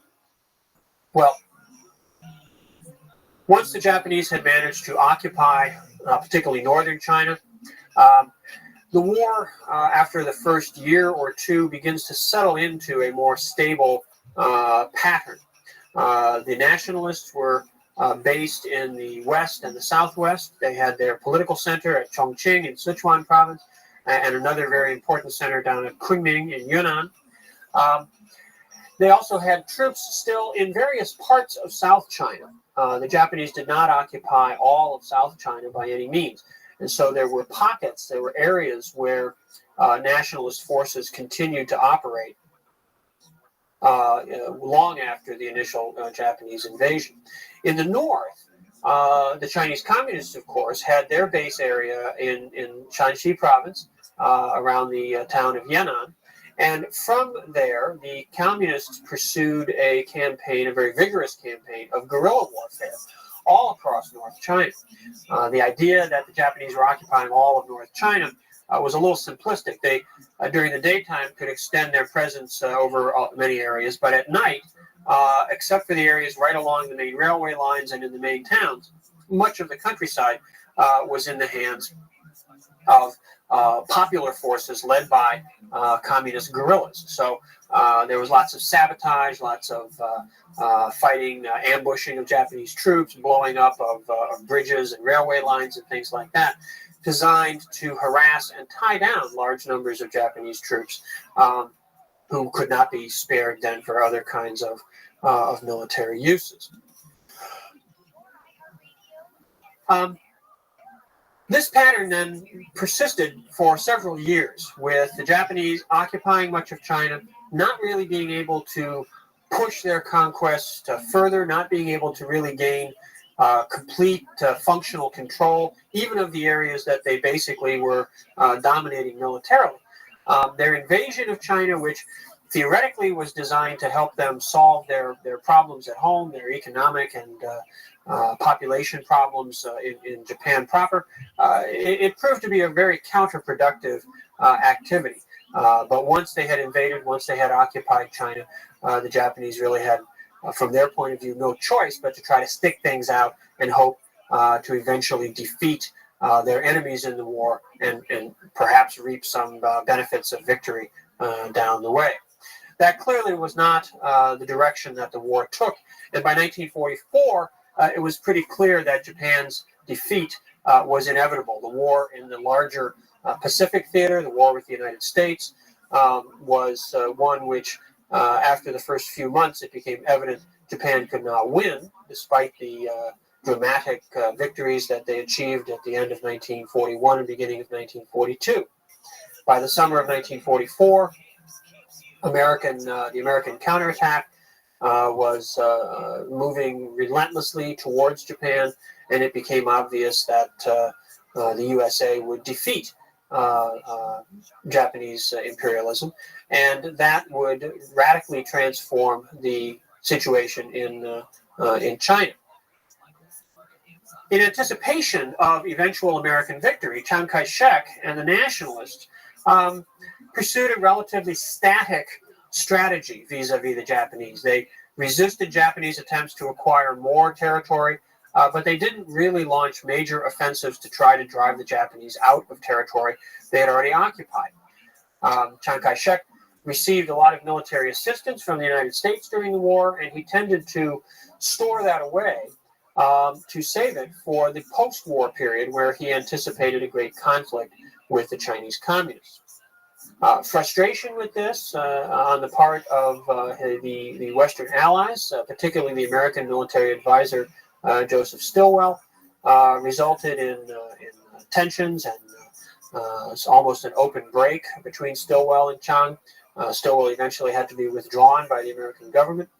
But Chiang stayed resolute in his view that even after Japan had invaded and occupied so much of China, that they were not the real problem and that the real enemy was going to be the Chinese Communist Party. As for themselves, the party, the Chinese Communists, saw the coming end of the war as setting the stage for a great revolutionary confrontation between their popular movement, their peasant-based movement, and the nationalist government. The anti-Japanese resistance, which communist guerrillas had spearheaded, particularly across northern China, had won them widespread support. The communists were certainly perceived, at least, as having been the more active fighters in the resistance against Japan. And this helped to spread, along with some fairly modest programs of social reform that the communists pursued in their areas under their control. This led to a great deepening of popular support for the Red Army and for the Chinese Communist movement in general. Meanwhile, the communists were able to present an image of the nationalists and of Chiang Kai-shek as corrupt, as unpatriotic, as incompetent, and as basically being the agents of Western imperialist interests in China. So the split, the division between the communists and the nationalists, even though there was theoretically this united front to resist the Japanese, the antagonism between the two parties certainly did not diminish and probably only intensified in the course of the war. When Japan surrendered in August and September of 1945, there was a period in China where efforts were made to try to negotiate some sort of post-war, perhaps coalition government. The United States sent negotiators 2 or 3 times to China to bring leaders of the nationalist and communist movements together. But while that was going on, there was a lot of maneuvering taking place on the ground. The Russians had come into the war at the very last minute in August of 1945, just shortly before the atomic bombs were dropped on Japan. But in doing so, they had come into northeast China, into Manchuria, and occupied a lot of the territory that had formerly been in Japanese hands. They stripped a lot of the industrial plant from that area and took it back to the Soviet Union as war reparations, but they also passed some aid along to the Chinese Communist forces. The United States, at the same time, was turning over large amounts of Japanese arms that had been captured after the Japanese forces in China surrendered to the nationalists. So although negotiations to try to find some sort of peaceful coalition were going on, both sides, both the communists and the nationalists, were also strengthening their positions militarily, preparing for a real serious confrontation. When these efforts to negotiate some sort of compromise solution broke down, which didn't take all that long, certainly by the end of 1946, full-scale fighting really breaks out between the communists and the nationalists. The nationalists first drive the CCP out of their base area in the northwest, but that proves to be a relatively meaningless victory because it's in the North China Plain, the great heartland of peasant farmland, that the communists now have their greatest strength, and up in Manchuria. So northern China, Manchuria and the North China Plain, falls fairly quickly under the control of the communists. southern China and the southwest tends to remain in the hands of the nationalists initially, and then a great military confrontation between these two areas follows. In 1948, late in 1948, a great battle takes place called the Battle of the Huaihai. The Huai River runs through central China between the Yellow River in the north and the Yangtze River to the south. And on the plains surrounding the Huai River, a great battle takes place, a great tank battle, one of the few really large conventional warfare sort of set-piece battles that we have in the Chinese Revolution. And the communist forces emerge victorious. They defeat the nationalists. The nationalist military is deeply demoralized by this time. Communist propaganda is being increasingly effective in presenting the communists as the wave of the future, the true nationalists in some ways, the true patriots, and the corruption, the inflation that's taking place in the zone under nationalist control is making the lives of ordinary Chinese increasingly difficult. And so it's not surprising that political support for the nationalists disintegrates, and the military situation deteriorates for them as well. After the nationalist defeat in November of 48 in the Huaihai battle, Chiang Kai-shek begins to withdraw his forces to the island of Taiwan, which will become his last outpost. There are still large nationalist forces spread across southern China at this time, and most of those will eventually be withdrawn over to Taiwan. Some nationalist forces in the far southwest wind up going across the border into Burma, and their descendants, many of their descendants, remain there even today. The withdrawal to Taiwan is preceded late in 1948 by an uprising of the indigenous Taiwanese population, who are not too happy about the idea of their island being taken over by the nationalist forces from the mainland. But Chiang Kai-shek carries out, nationalist forces carry out a fairly large-scale massacre of dissidents and resistors in Taiwan, and pacify the island to prepare it for the nationalist withdrawal. The state of martial law, which is imposed on Taiwan at that point, late in 1948, stays in effect for over 40 years. 1949 is the great year of transition. This is the year when nationalist forces are driven further south, isolated in various parts of the country, and either allowed to surrender or annihilated. And Chiang's forces eventually begin their withdrawal across the Straits of Taiwan to the offshore island. In April of 1949, communist forces enter Beijing. The city had been besieged since the fall of 1948, but through careful negotiations, it is surrendered to the communist forces without a major battle, without major destruction of the cultural heritage of the capital, and that's something that certainly Beijing people and others were very grateful for. Over the summer of 1949, as communist forces advanced really everywhere across China, the leadership settled in Beijing and began to prepare the establishment of a new government. And on October 1st of 1949, that new government, the People's Republic of China, is proclaimed by Mao Zedong in a speech at Tiananmen, the Gate of Heavenly Peace, the former southern entry to the Imperial Palace complex. And he, at that point, issues his very famous statement that the Chinese people have stood up, and the establishment of the People's Republic is portrayed certainly by the communist leadership as finally achieving the goals that had led to the overthrow of the old imperial regime back in 1911, 1912, had been frustrated with the failure of the Republic initially, had been threatened even more by the fragmentation of China under warlordism, and then through the Japanese invasion and the civil war with the nationalists. Finally, here in October of 1949, Mao was saying, this is over.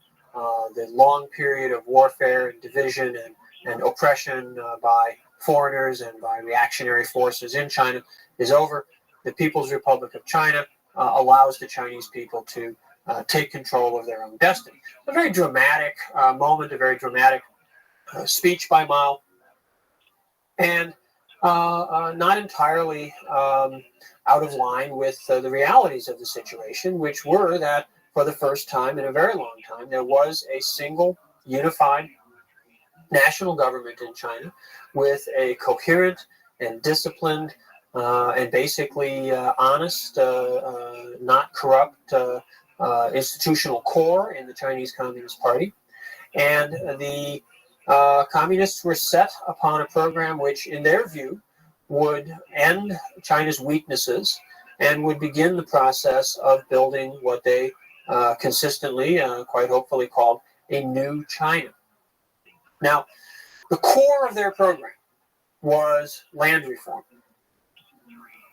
And they had already begun the process of land reform even before the formal proclamation of the People's Republic. Indeed, we talked in a previous lecture about the Jiangxi Soviet back in the early 1930s and how the communists had experimented with various social policies there. One of the things they had sort of tried out there was how to go about land reform, how to redistribute land to make sure that you didn't have some people who owned large estates, others who had no land at all and perhaps could only sell their labor as tenants or day workers. How could you achieve a more equitable distribution of land? As a still predominantly agricultural society, land was the most important productive resource. So land reform becomes the core of the new program. And beginning in 1948 and continuing into the early 1950s, the new regime, the Communist Party and the government of the People's Republic, oversaw a fairly comprehensive program of land reform, first in the areas in North China which they had occupied and controlled pretty consistently since the end of the Second World War, and then extending this into the newly conquered areas, the newly controlled areas in South and Southwestern China. The process of land reform was a very complex one, and the communists were very careful not to simply impose a new structure, a new system on the vast population of rural China. Instead, what they set out to do was to act almost as facilitators in a process. They would send work teams into villages, and they would seek out the people in the villages who had grievances, who seemed the most politically motivated, and they would work with them to identify who the landowners were and what the power relationships within a particular village were. And over a period of weeks or sometimes months, they would prepare for a moment when they would have mass meetings and assemble the farmers and have them denounce the landlords and seize the estates or seize the deeds, the titles to the land. Many landlords were beaten. Many others were killed in this process. It was a violent transformation of the agricultural system of ownership. And it was a very traumatic event, in many instances a very brutal event, and yet it was the critical event to allow China to break with the economic realities which had begun to stagnate all the way back in the 18th century and really hadn't been transformed or hadn't been modernized in any significant way up to the middle of the 20th century. The land reform that was carried out by the communists, as we will see, doesn't really achieve the objectives of socialism and communism that they had intended, but it does create the material conditions for the establishment of new modes of production and eventually for the emergence of China as a dynamic and powerful growth economy at the end of the 20th century. We'll return to some of those linkages in the next couple of lectures. Land reform was critical to eliminating the political control of the old rural elites and to creating the conditions to rewarding the peasants for their support of the party and to creating the conditions for improving agricultural production. It was carried out in tandem with other reforms that were directed also at transforming the traditional rural Confucian sort of popular culture. And the most critical step here was the passage of what's called the marriage law. The marriage law was meant to abolish certain traditional practices, principally arranged marriage.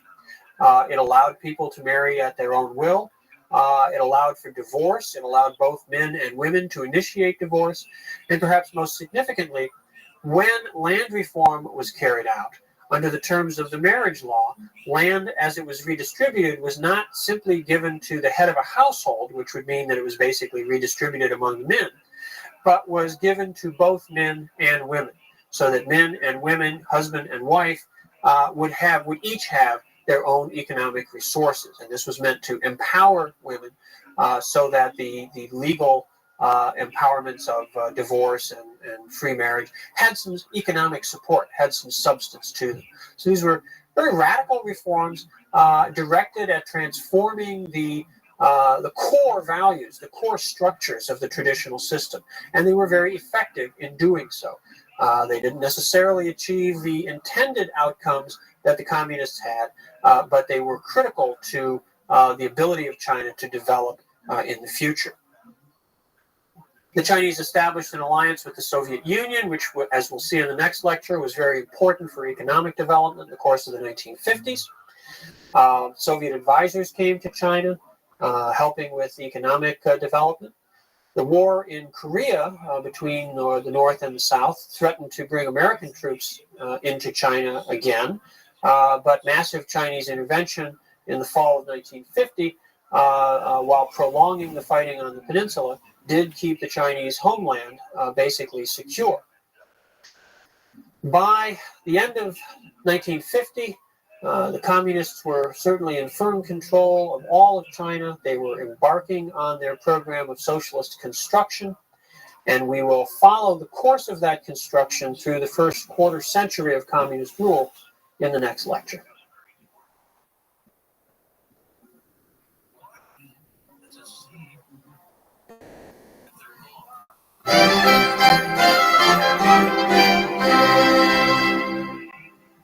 From 1949 to 1976, Mao Zedong was the leader of the new China.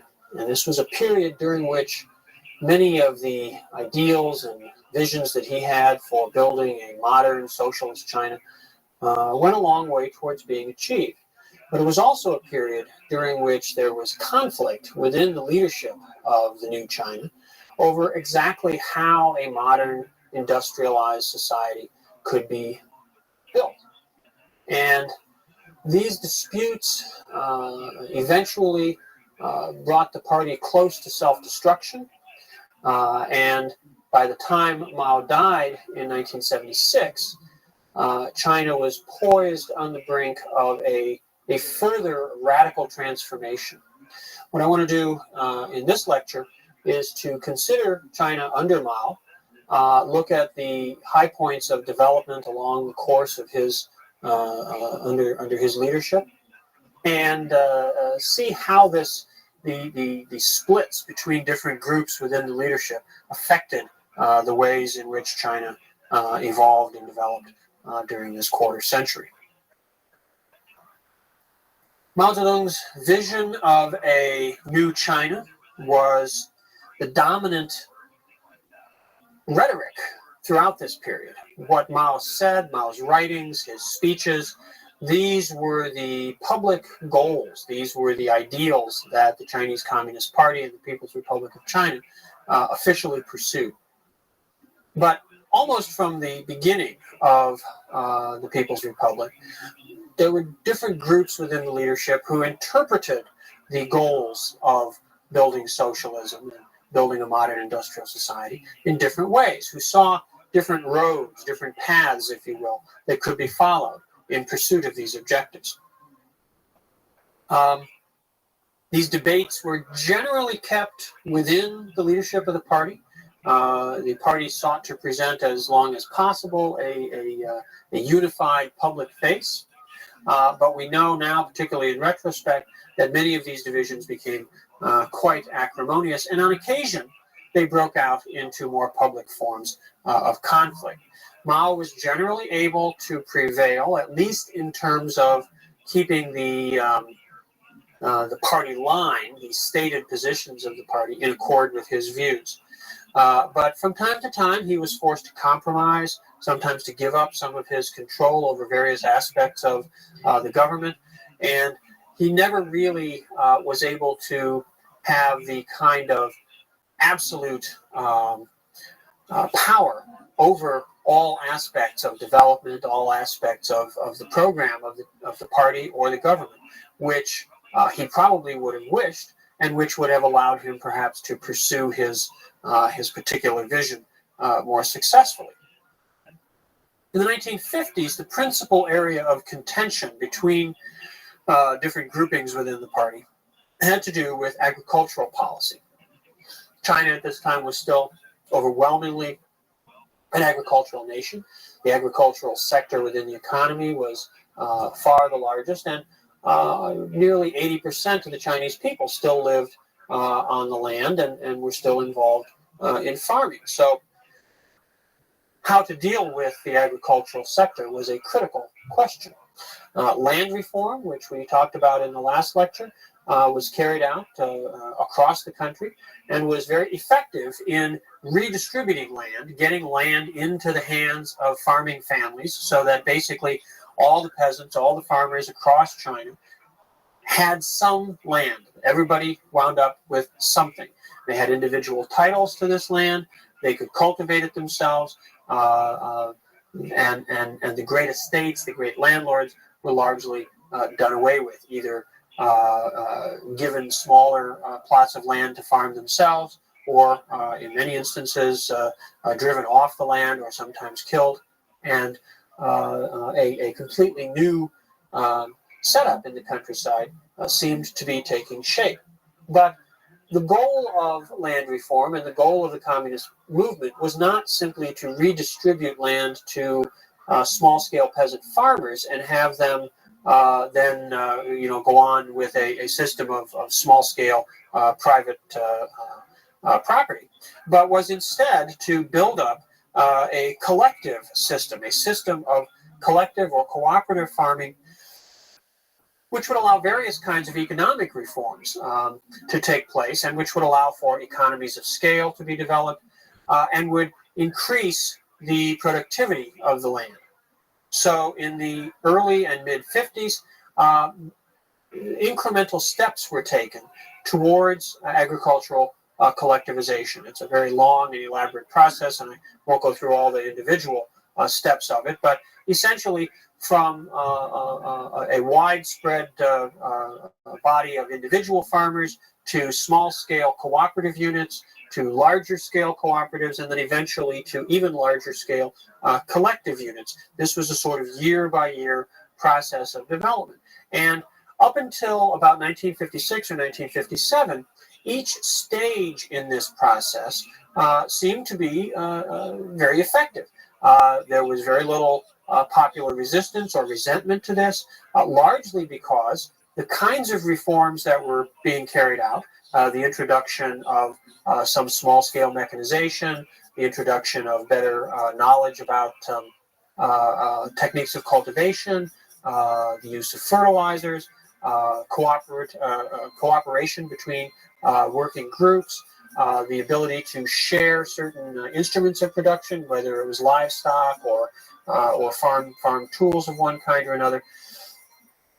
All these factors combined to result in increasing yields. And if you look at the statistics on food production, grain production in China during this period, year to year, they go steadily up. And indeed, grain production increases at a rate faster than population growth, which itself is taking place significantly during these years.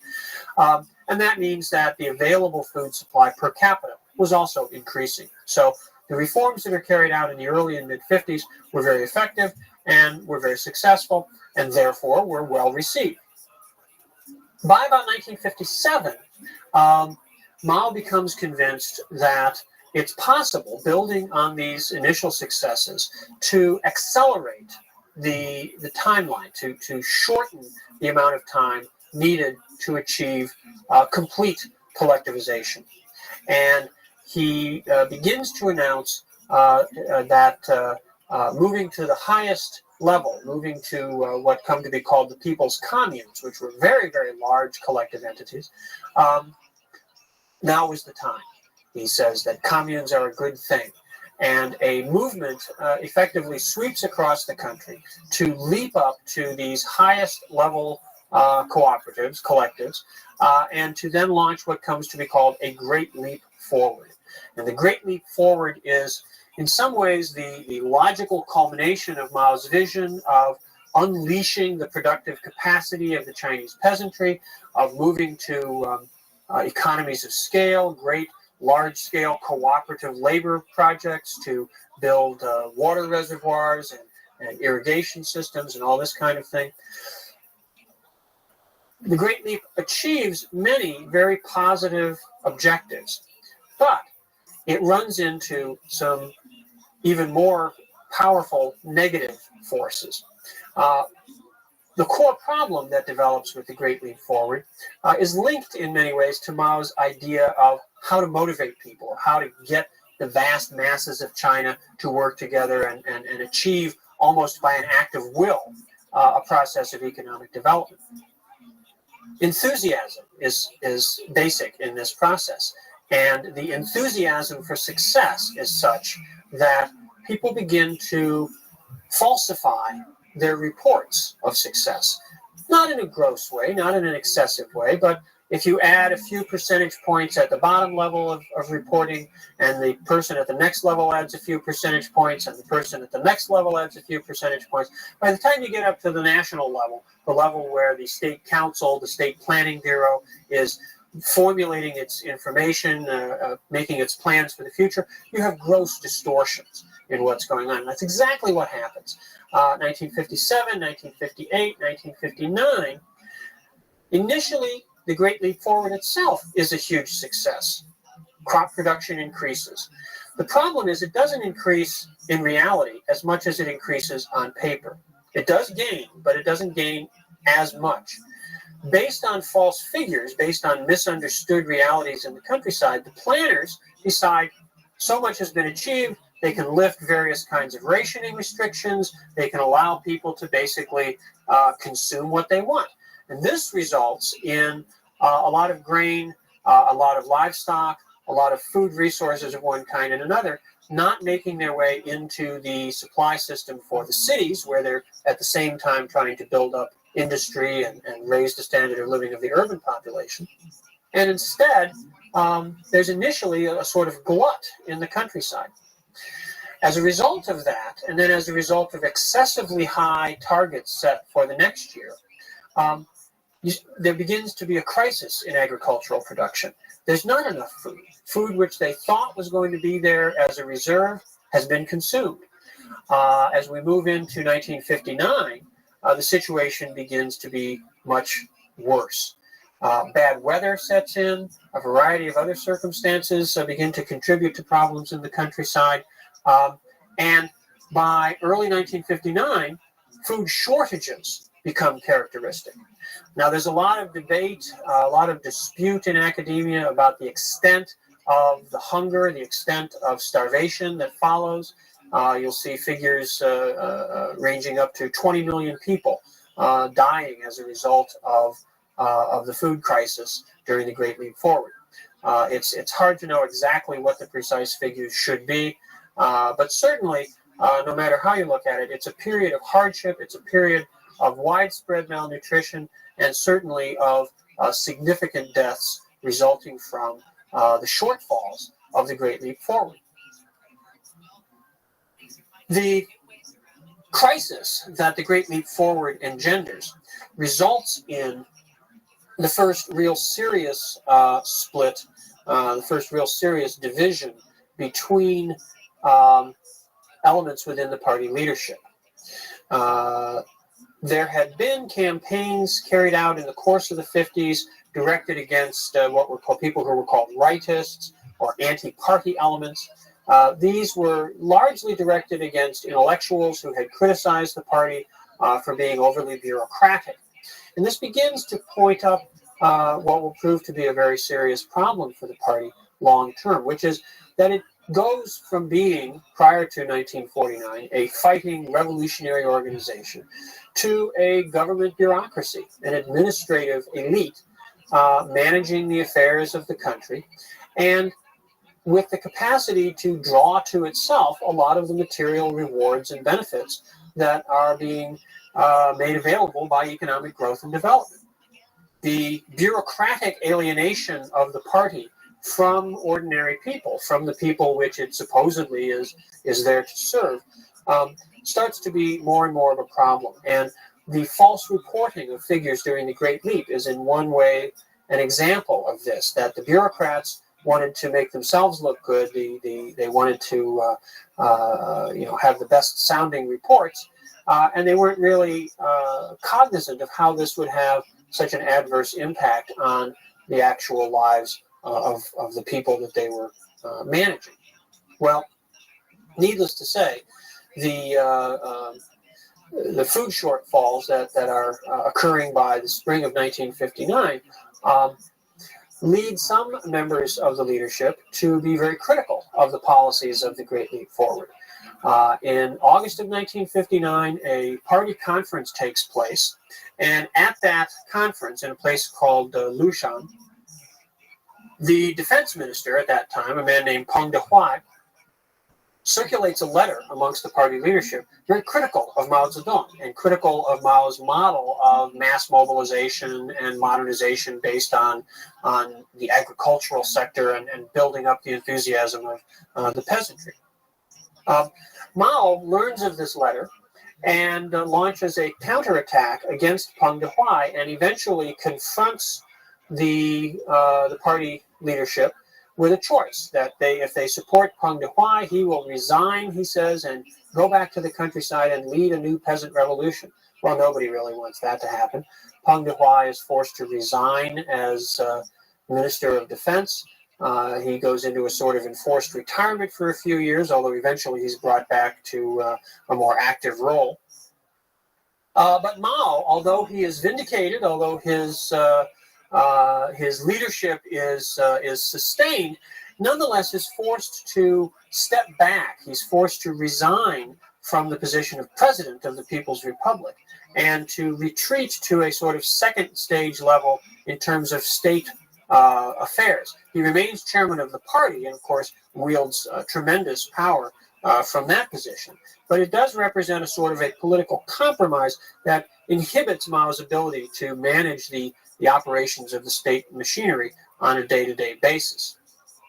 From 1959 until 1962, that state machinery comes to be controlled more and more by a group within the party leadership, sometimes referred to as the pragmatists, and led by Deng Xiaoping and the president, the man who replaces Mao as president, a man named Liu Shaoqi. These leaders emphasized the achievement of economic objectives, which were thought to be more based on sort of realistic appraisal of things and not on the primacy of politics. Mao's view was that politics should be in command. The more pragmatic wing took the line that economic factors, economic calculations should be given the more significant role. They moved away from Mao's emphasis on the highest levels of collectivization. The people's communes were largely disassembled and broken back down into much smaller scale, although still collective farming entities. And there was a general relaxation in the party's oversight over life, both in the countryside and in the cities. By 1962, Mao began to feel a certain frustration with all this and with the way things were going, and he wanted to make another effort to remind people of the necessity to keep socialism and the political revolution in mind, as well as the efforts to achieve economic development. And he advocated organizing something called the Socialist Education Campaign. The idea of the Socialist Education Campaign was not to educate the people in socialism, but to remind the leadership of how building socialism was in the interest of the masses of the Chinese. And the idea was that party leaders would go down into the villages and would have some direct experience of what life in the countryside, life out in the fields of agricultural production was really like. Also in factories in the cities. But senior and even mid-level party leaders didn't really want to do this. They didn't really want to give up the privileges and comforts of their bureaucratic lifestyle. And so once again, the Socialist Education Campaign winds up being turned into another sort of anti-rightist campaign, and all the old usual suspects, the intellectuals, the critics of the party, are once again trotted out and criticized and abused for their supposedly anti-party or counter-revolutionary sentiments. Well, Mao found this to be extremely frustrating. He had meant to reform and reinvigorate the party leadership, and instead the party leadership had taken this as an occasion to sort of further alienate themselves from elements within the larger population.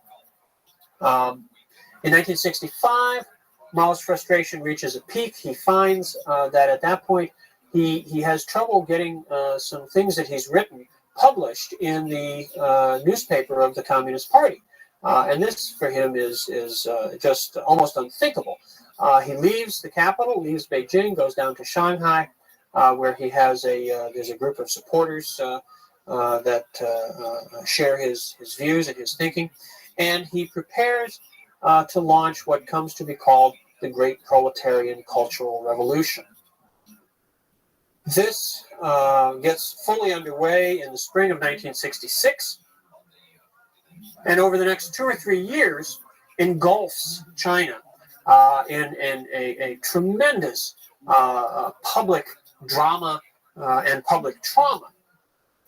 What Mao does in the Cultural Revolution, essentially, is to call upon the broad masses to criticize the party. Okay, he says that it is important. He talks about attacking the headquarters. He says that it is right to struggle against reactionaries, and by reactionaries he means people in the party who are reactionaries. He talks about opposing those in the party taking what he calls the capitalist road, whose policies, in his view, will result not in the building of socialism, but in China returning to the capitalist way. By calling on the masses, the vast numbers of the Chinese people, to attack the party, Mao unleashes some very powerful forces. And we see late in 1966 and into the first half of 1967 some very radical activity. The workers in great cities, most particularly the city of Shanghai, the most industrialized city in China, the greatest port in China, where millions of factory workers lived and worked, but other big industrial cities as well. Large-scale mass organizations of workers are formed. Street demonstrations demanding various kinds of reforms take place.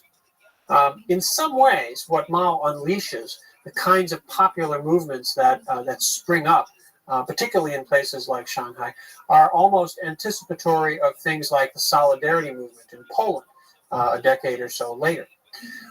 In Shanghai, in the winter of 1966 to 67, this actually reaches the point where these popular workers' organizations set aside the leadership of the Communist Party. The Communist Party Committee of Shanghai, the municipal party organization, is dissolved, and something called the Shanghai Commune is put in place in February of 1967. But it doesn't last very long. And in many ways, this is really the turning point in the Cultural Revolution. It goes on for a while after this, but these events become quite important, because what Mao decides is that you do really need to have a communist party. He orders the radical groups in Shanghai to restore the party, to dissolve their popular government, their so-called Shanghai Commune. And once he does this, the real question becomes not a matter of the broad masses somehow reforming the party, but who's going to control the party from within. And the Cultural Revolution from that point on largely becomes a conflict over party control. This process culminates in April 1969 at the 9th Congress of the Chinese Communist Party. At that point, it's pretty clear that Mao and his followers have achieved sufficient control within the party. And although the official Cultural Revolution, the Cultural Revolution in name, continues all the way down until Mao's death in 1976, practically speaking, the active political phase of the Cultural Revolution comes to an end in the spring of 1969. The final 7 years of Mao's life were characterized by a sort of functional stalemate within the party leadership. Mao's group, particularly a quartet of radical leaders called the Gang of Four, with Mao's wife, Jiang Qing, as their principal leader, they came to control much of the party's propaganda and education and cultural institutions. But other supposed allies of Mao, supposed successors to Mao, most notably Lin Biao, who was supposed to be the man who would take over from Mao after his death, winds up being denounced as a traitor and dies in a plane crash trying to flee China after supposedly having plotted to assassinate Mao. So the Maoist side of the conflict within the party is, to some extent, in disarray. The pragmatists, on the other hand, find themselves staging something of a comeback. Liu Shaoqi, the leader of this grouping originally, dies in 1969, but Deng Xiaoping, who was sort of his second in command, having been purged not just once but several times, makes a return to power, particularly after 1972, and is in fact put in charge of science and technology policy for China. Through the early 70s, it appears that Mao is sort of balancing off the radicals like the Gang of Four against the pragmatists like Deng Xiaoping. Having decided to retain the central role of the Chinese Communist Party, he now is stuck with this sort of situation of not really being able to resolve the conflicts within the party.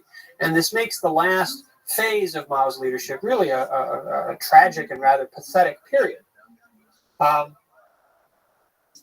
1976 proves to be the critical year. It is the year in which Mao himself will die, but that is in some ways only the end of a series of quite dramatic events. In January, Zhou Enlai, who was perhaps the most popular leader amongst the communists up to this point, he had been prime minister since the establishment of the People's Republic back in 1949. Zhou Enlai dies. His death is widely mourned. And in April of 1976, people in Beijing go to Tiananmen Square and put flowers, other kinds of memorials at the monument to the people's heroes. Well, this is interpreted by the Gang of Four, the radical wing of the party, as a criticism of them. Zhou Enlai had always remained very, very close to Mao, but he had never really endorsed or supported the more radical activities of the Gang of Four. And they saw him as, in fact, having been their enemy, being an adversary. So when popular support, popular admiration for Zhou was expressed, they interpreted this as a popular attack on them. And there's quite a confrontation at Tiananmen in April of '76, and riots break out. Some police cars are overturned and burned, and the troops have to be sent in to sort of quiet the situation down. It doesn't get out of control anywhere near to the degree that things do in 1989, but it does represent the most serious public expression of opposition to the existing leadership that has been seen in China in quite a while. In July of 1976, a major earthquake centered at a place called Tangshan, northeast of Beijing, kills nearly 300,000 people and causes widespread damage around North China, including in Beijing itself.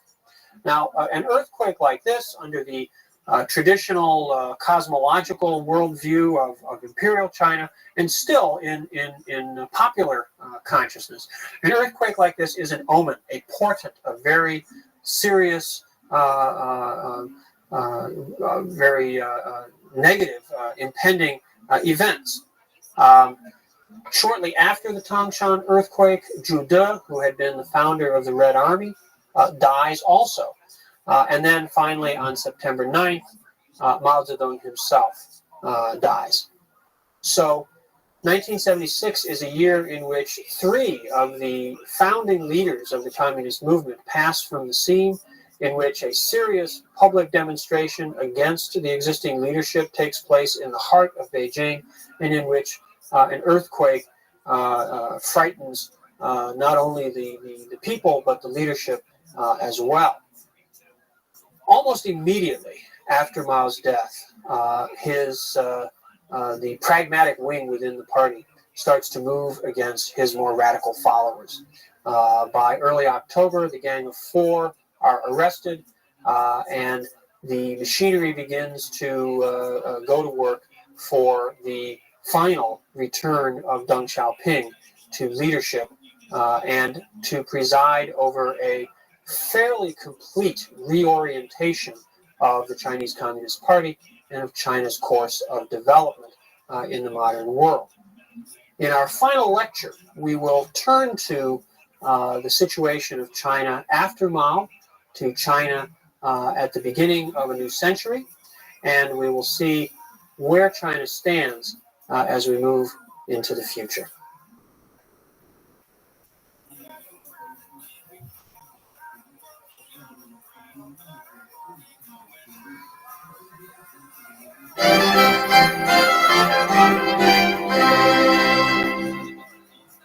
With the death of Mao Zedong in September of 1976, China reaches yet another turning point. This one resulting within 2 years in the return of Deng Xiaoping, now as the supreme leader in China, the triumph of the pragmatist wing within the Communist Party, and the launching of China on a new road of modernization and development. The socialist path that had been followed under Mao's leadership comes to be largely abandoned, and China places itself, ironically, as Mao had predicted, on the capitalist road, and has achieved, since that time, tremendous growth and development, which now, at the beginning of the 21st century, positions China to once again resume a leading role economically, politically, in the world of the future. Events moved very quickly after Mao's death. In October 1976, just a month after Mao had passed on, a coalition of pragmatists, conservative party leaders, military leaders came together to isolate and remove Mao's radical followers. Mao's designated successor, a man named Hua Guofeng, who was from Mao's home province of Hunan, had a relatively undistinguished career in the public security services, but had been named by Mao as his successor. Hua Guofeng holds on to office for a while after Mao's death, but there's nothing really to distinguish him. He doesn't have a particular vision or dynamism of his own. And really, during this period, what's at work is the process of bringing Deng Xiaoping back into the leadership. Military leaders, technocrats in the state planning apparatus were among Deng's strongest supporters. And in November of 1978, a party gathering names Deng Xiaoping as vice premier and assures his control over policymaking. Deng then sets about carefully, not with excessive haste, but nonetheless quite clearly and relentlessly, to reorient China's policies, China's entire development strategy. The technical expertise of planners, of managers, of party leaders is emphasized over their political characterization. He begins to pursue the dismantling of collective ownership, particularly in agriculture. He adopts measures for family planning. Family planning had been quite a contentious issue. Mao had believed that more workers, more babies meant more workers, and more workers meant more communists, and so therefore family planning was a bad idea. Deng Xiaoping now begins to institute population control efforts, recognizing that a continued rapid expansion of China's population would eat up whatever benefits economic development might create. He begins to expand opportunities for economic activity in the private sector. Perhaps most significantly, Deng Xiaoping puts into high gear policies which in some ways had already begun under Mao. It was Mao, after all, who had welcomed President Nixon to China back in 1972 and had begun the process of allowing China to open more to the outside world. Deng Xiaoping now puts this much higher on his list of priorities and accelerates the pace of China's opening to the outside world. In particular, he begins to welcome direct foreign investment in the Chinese economy. At first, in very careful, controlled ways, but as time goes by, in an increasingly open embrace of the global economy. As foreign capital begins to come into China, the economy starts to expand really quite rapidly. At first, special economic zones are created, and in a way echoing all the way back to Qing policy. The special economic zones, when they first start to be set up, are created far away in the south, far from the political center in Beijing. Down, two of the earliest special economic zones are created just outside of Hong Kong. So back in the far south, where the old Canton system had been centered, now we have the first of the special economic zones going in. But as their success becomes evident, they are established elsewhere, and eventually all of China, in effect, becomes a special economic zone with foreign investment and foreign economic activity playing an increasing role in China's growth and development. Domestically, market reforms begin to be introduced, both in agriculture and in industry. In agriculture, experiments with breaking up agricultural collectives, with not granting formal legal title to land, but giving farming households very long-term leases. Initially 15 or 20 years, eventually these start to be 99-year leases, in effect creating a system of private property in the countryside. These are developed in conjunction with what's called the contract system, under which agricultural households will enter into an agreement with government purchasing units to supply a certain amount of grain or vegetables or whatever agricultural commodities are involved. And whatever surplus they have beyond that contract with the state, they can sell on the private market. This rapidly leads to expansion of agricultural production and the flourishing of the private sector in the agricultural economy. Private industrial enterprises also begin to grow. And when I characterize these as private, that's perhaps an overstatement. They are not public state sector enterprises, but many of them are in practice only semi-private to begin with.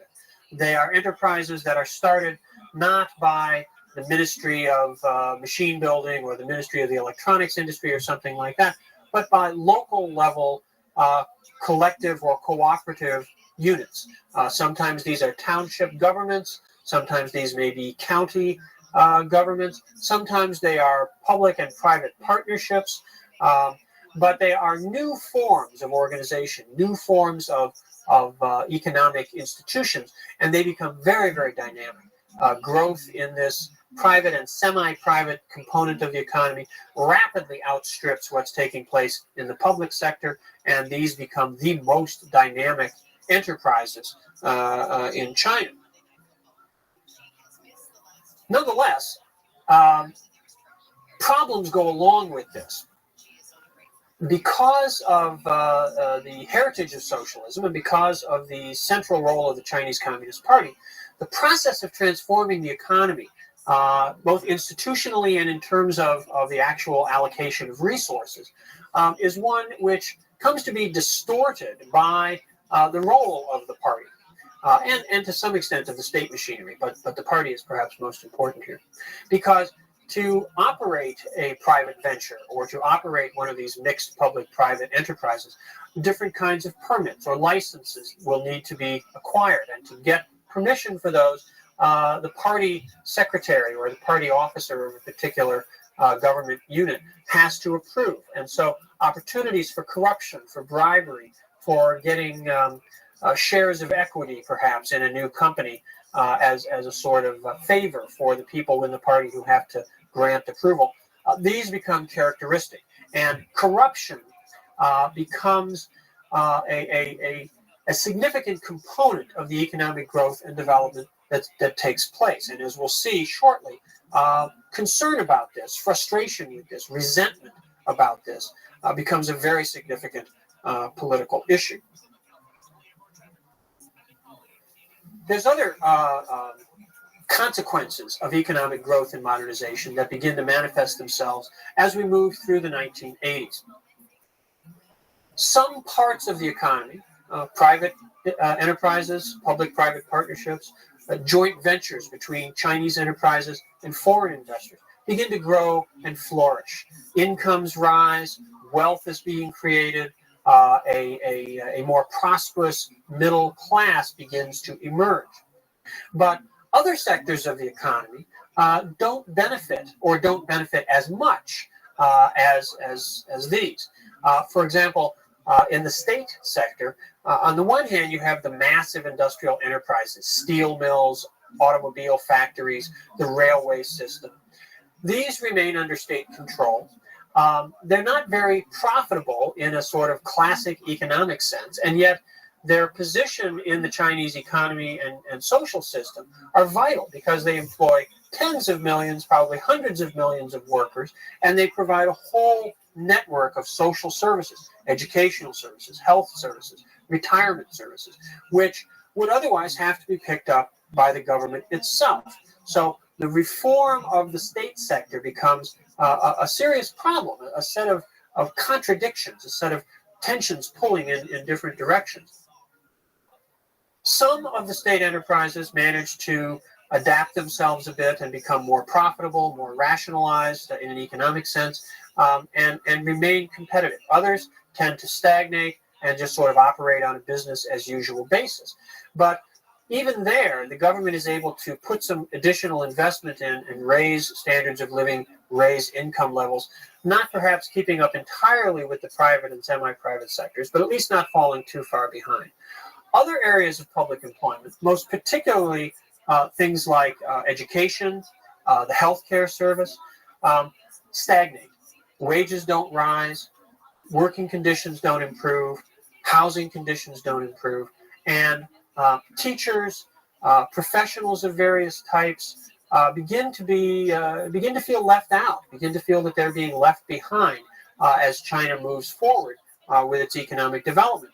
And they are particularly resentful when they see members of the party, and often the sons and daughters of party leaders, benefiting disproportionately, not from the hard work that they're putting in, but simply from taking advantage of their position within these privileged institutions. This kind of public perception of growing inequities and corruption becomes more and more a source of social tension as we move through the 1980s. In 1989, this reaches a serious crisis point, and we see a very public challenge to the continued authority and leadership of the Chinese Communist Party. Now, all through the 80s, and particularly from 1986 on, there had been small-scale, localized demonstrations of protest, of frustration.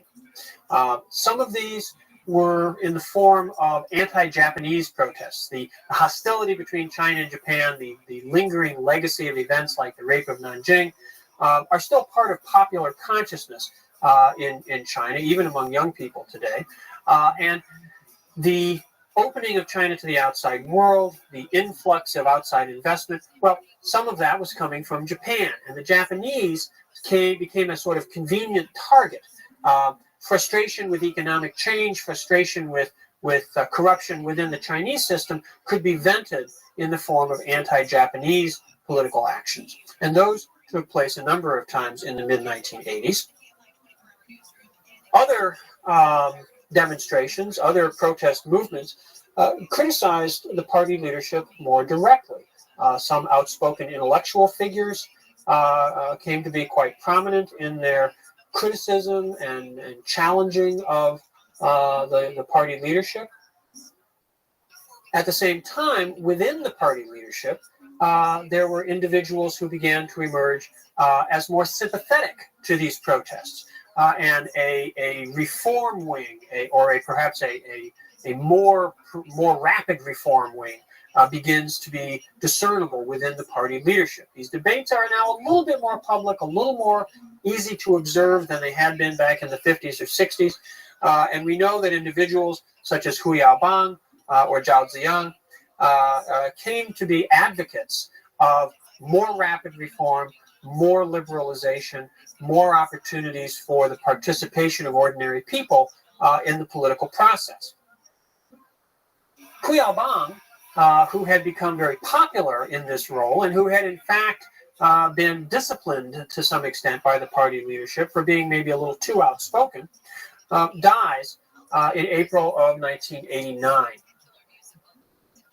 His death, echoing back to the death of Zhou Enlai in 1976 and the popular demonstrations which had followed it, Hu Yaobang's death becomes the spark, the starting point for the student protests and the mass demonstrations in Beijing in the spring of 1989. A number of factors come together at this time to make this such a dynamic and potentially explosive situation. Hu Yaobang's death leads to the outpouring of public sentiment in support of him, in favor of more reform, more liberalization. Almost at the same time, just a matter of a week or two later, the Russian reformist leader Gorbachev was making a visit to China. And the Chinese leadership was very proud of this, to have the Russian leader coming to China. This was seen in some ways as a recognition of China's success, of the status that China was achieving, and the Chinese leadership was very proud of this. When Gorbachev arrives, Tiananmen Square is occupied by student demonstrators, and it's impossible to bring Gorbachev for the big ceremonial welcome at the Great Hall of the People. This is a humiliation and embarrassment for the party leadership, and this begins to turn them against whatever sympathies they might have had for the student demonstrations. The leadership still remains divided. Debates take place within the very top levels of the party over how to respond. Should they impose martial law? Some articles are published in the paper denouncing the students' demonstrators as anti-revolutionary. Other forces within the leadership want to have a more sympathetic line towards the students. The Western media gets involved, of course, and outside reporters start to talk about this as threatening the overthrow, threatening the collapse of the government, threatening the end of the rule of the Chinese Communist Party. Of course, from the point of view of the Western media, this was a desirable outcome. But for the communist leadership to be hearing this on the world news only made them more determined to hold on to their to the existing status. It is ultimately Deng Xiaoping who resolves this conflict. He decides, in some ways reminiscent of Mao's decision to maintain the leadership of the party during the Cultural Revolution, Deng decides that the demonstrations have to be suppressed and that force will be used as needed to do so. And that decision is critical to his view of how China is to go forward. Deng Xiaoping was a believer in pragmatism, in the leadership of experts, of technicians. He wasn't necessarily a great advocate of popular participatory democracy. And we can see that in this instance, his fear of unrest, his fear of instability, of potential chaos, far outweighed his desire to have popular support for reform. He wanted to modernize China. He wanted to make China a wealthy and powerful country, but he didn't necessarily want to allow that process to be guided by forces outside of the Chinese Communist Party. Well, on June 4th of 1989, the forces of the People's Liberation Army move into Beijing. There are very dramatic and violent confrontations between people in the streets of the city and these military forces coming in from east and west. Certainly hundreds of people are killed in the fighting that night, and eventually the troops reach Tiananmen Square. A negotiated agreement is reached to get the last of the students holding out in the square to leave, which they do. Many of them are pursued and arrested in later days, although many of them also manage to escape and flee to the west. Martial law is in place in Beijing, and this challenge, this movement to confront the government, to repudiate the corruption, the inequities that are emerging in the course of economic reform, and to call for greater popular participation is brought to an end. In 1989, in the summer of 1989, many people looking at China thought that they were in a very, very serious crisis, that the leadership of the Communist Party had been permanently undermined, that China's ability to continue to attract foreign investment and thereby to continue to pursue its course of economic development was going to be seriously curtailed, and that the future looked rather bleak, both for the Chinese Communist leadership and for the people of China. In the years since 1989, the actual course of events has proved to be rather different.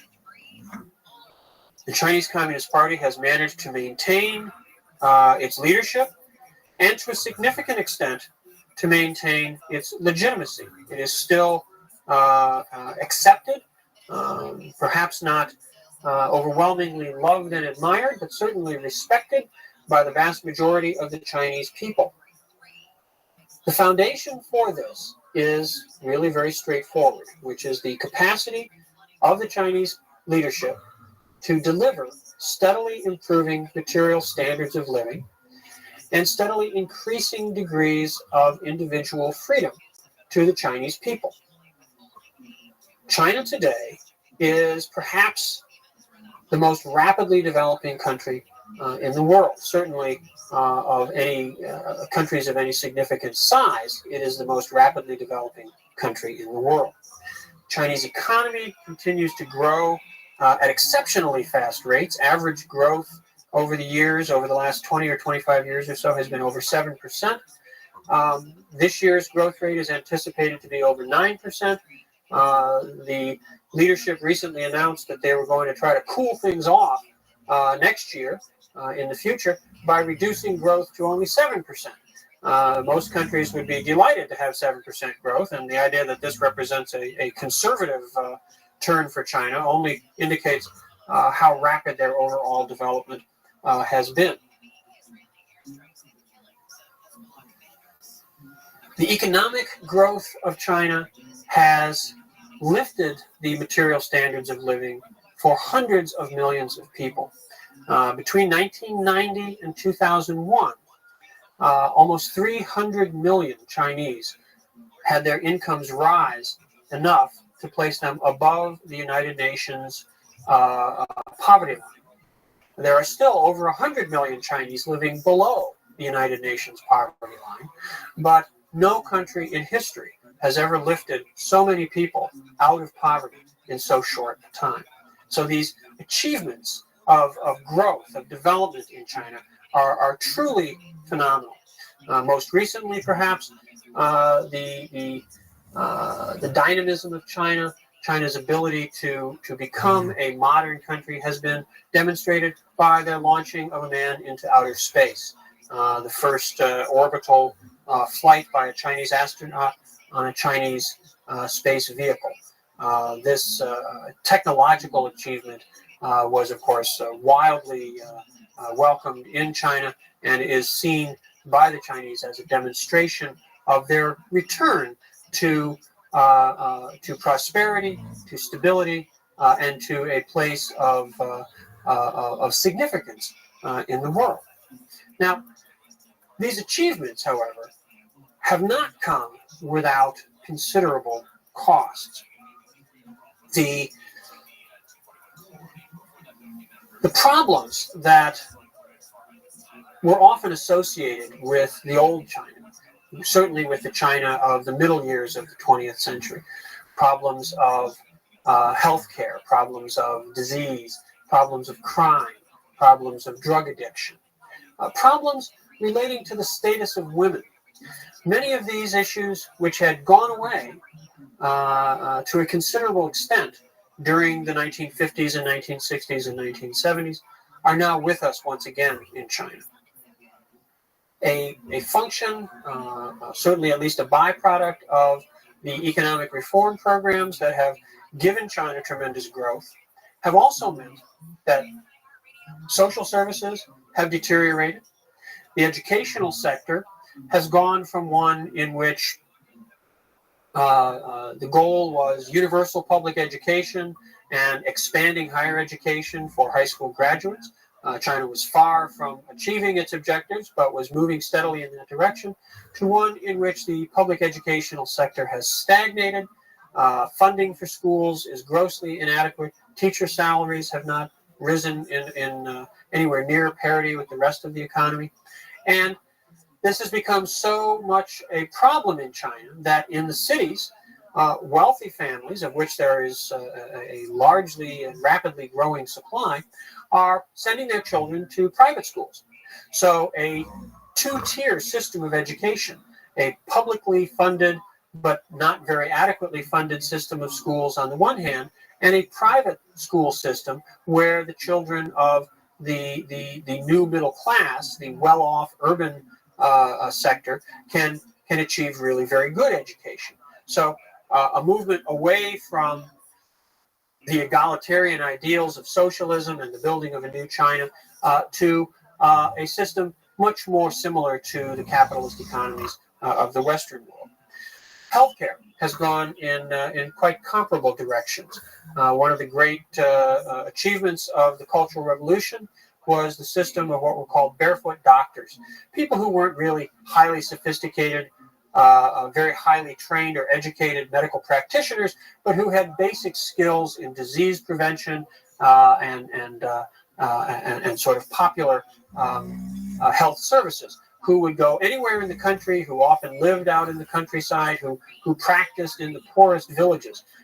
This was, again, an ideal which was not necessarily fully realized, but which was the dominant mode of investment and development under the socialist regime. The healthcare system has become, again, much more like a Western healthcare system.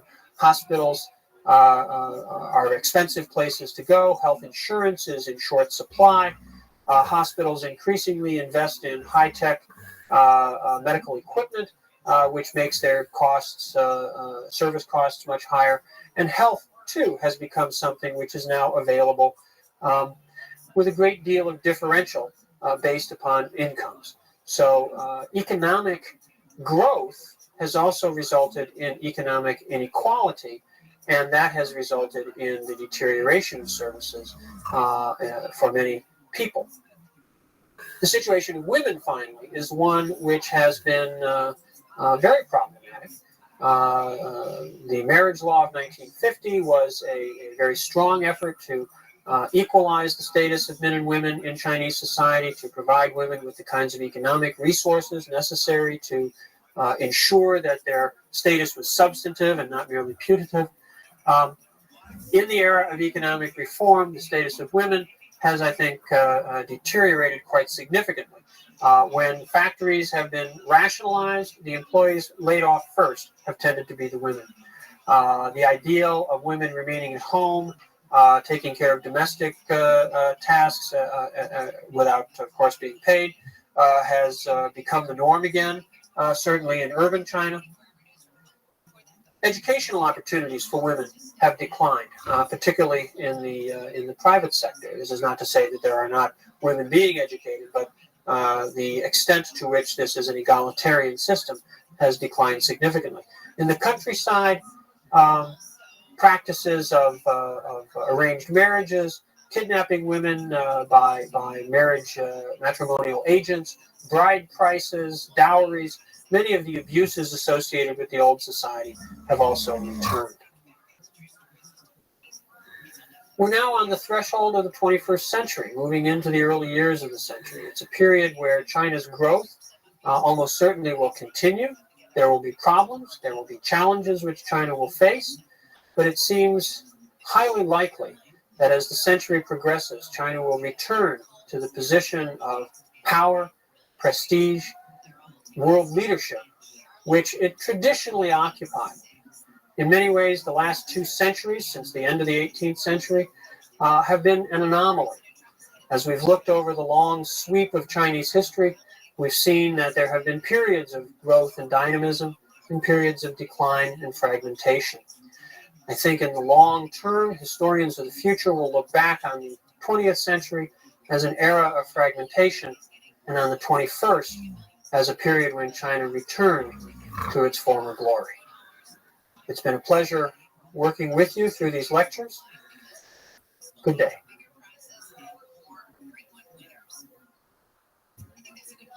Hey, Melissa, the Biden administration's economic policy toward China is going to come into view beginning on Monday when the U.S. Trade Representative gives a speech outlining her views and the conclusions from her agency's top-to-bottom review of China. And I learned from sources familiar with the matter that in that speech, the U.S. Trade Representative, Ambassador Catherine Tai, will declare that China is not in compliance with the Phase 1 trade deal that was signed in January 2020. Under that deal, China had 2 years to buy $200 billion in additional U.S. goods over the course of each of those years, and China's purchases have fallen well below that target. What is unclear, Melissa, is how exactly USTR is going to respond to that. In the text of the deal, if one of the parties is found to be out of compliance with the deal, that would open up the potential for additional tariffs or additional actions being taken against the other party. We know that the ambassador has been calling for consultations with Beijing directly and also with allies over that.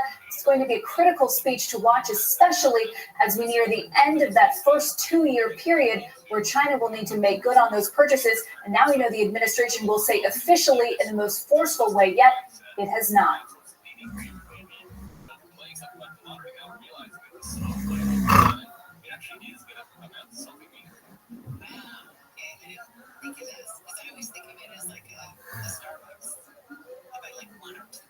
Well, that's another thing. I don't want to be the guy because there are these people in the personal finance space who like condemn you for getting and not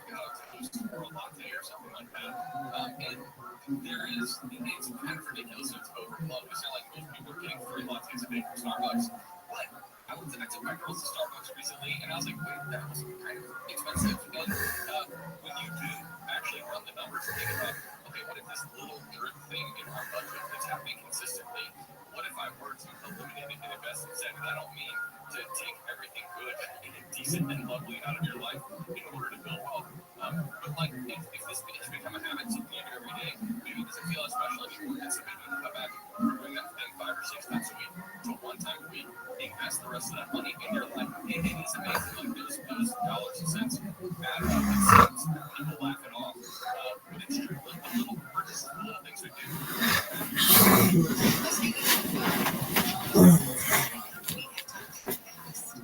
About how the credit card companies are going to be limited in how much they can charge for late fees, and that they were going to reduce the fees to like $8 or something like that. Or was it?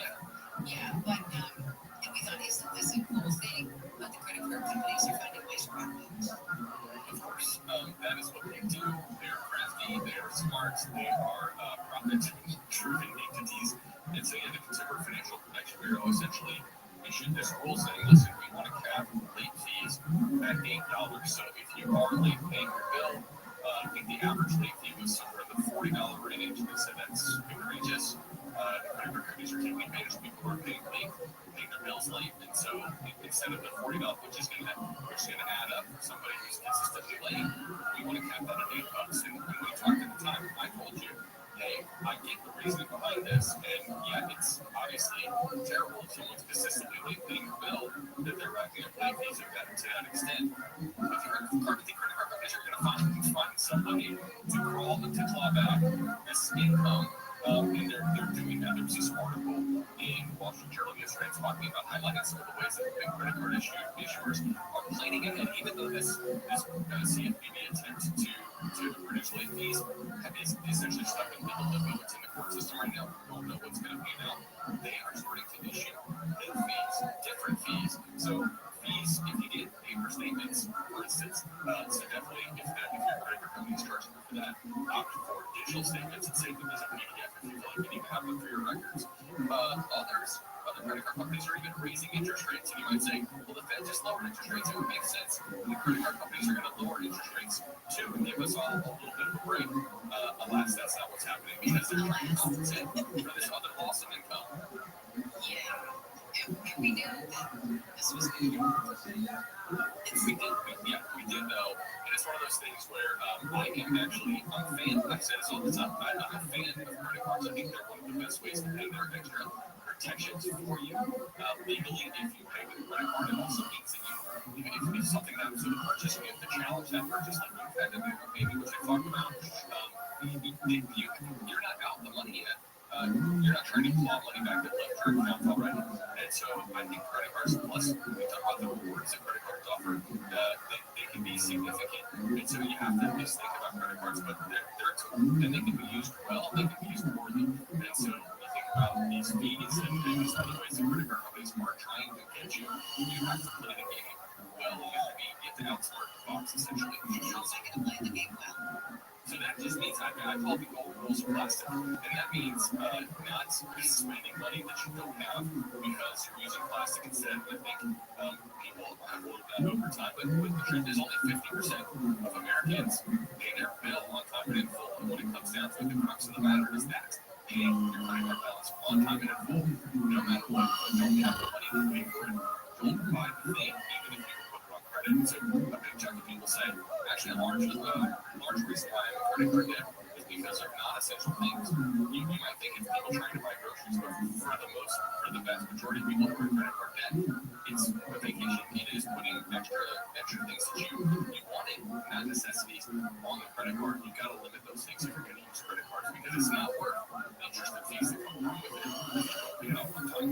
Let's move over real quick before we run out of time. Because we want to talk about changing jobs. A lot of people are thinking at any given time, you know what, I'm done with this, I want a new job. It might be such a great idea.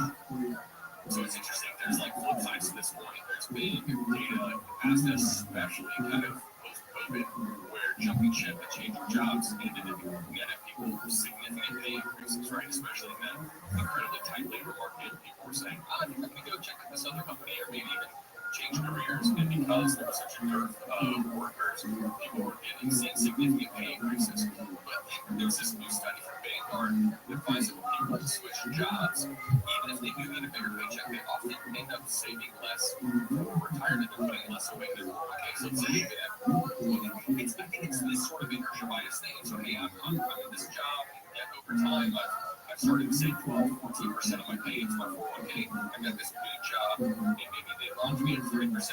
I'm not going to change it. Yeah, I was saving more before, but now, I'm just going to go with what they signed me up at. And so this could be ultimately like a six-figure mistake costing you hundreds of thousands of dollars down the line by going from 14 down to 3. If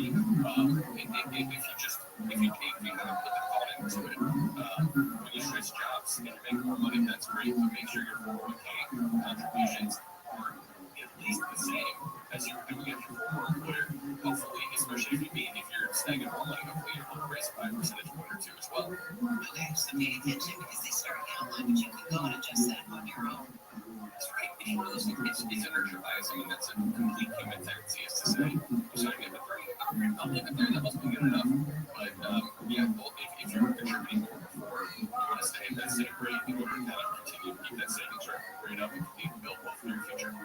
Absolutely. And the other thing to remember that, I know that I was playing with the numbers, like how much can I afford to put away, and I made an adjustment, and I was like, it barely even shows on your paycheck because it's all pre-tax money. Yeah, that's the thing. Is if you do every time you get a raise, if you bank half of that, right? So, I got a 5% or a 6% raise. I'm gonna up my 401k contribution by 3%. You're not gonna feel it at all. In fact, you're still gonna feel like you got a little bit of a raise. You're gonna see a little more of that take-home pay. But the cool thing is, you're ramping up your retirement saving contribution. So if you do that consistently over time, it feels like barely a pinch. Ultimately, at the end of the day, or at the end of decades, I should say, you're gonna have a lot more money to show for it. All right, for more great advice on how to best take care of your money and hopefully earn more money and save more money, you can listen to the host of How to Money on KFI Sundays from noon to 2. It's our very own Joel Larsberg. You can also follow him at How to Money Joel. Thanks, Joel. Thank you, Amy. Appreciate it. This is KFI KOST HD2, Los Angeles, Orange County, Southland weather for KFI. Morning low clouds, then sunny skies. Highs in the 70s at the beaches, 80s for Metro LA and Inland OC. Low to mid 90s in the valleys, Inland Empire and Antelope Valley. Sunny after morning clouds tomorrow and through the rest of the week with highs in the 70s and 80s at the beaches and metro areas. 80s to mid 90s for the valleys, the Bayou, and High Desert. It's 63 in Diamond Bar, 63 in Newport Beach, 62 in Palmdale, and 61 in Hollywood. We lead local, live from the KFI 24-hour newsroom. I'm Amy King. This has been your wake-up call. If you missed any of Wake Up Call, you can listen anytime on the iHeart Radio app. Let's check in with Nick. We've got some problems continuing in Elation Park on the 110. Direct is going to time from 110 transition to the 5 road down blocking links that connects to the roadway. Going to be a busy one for you from Avenue 43 and also Salem Road for your time continuing on the outside of the line. Shut down in the north opposite base space adjacent area from as far back as Pioneer Imperial 5 road. Going to be a mess for your drive.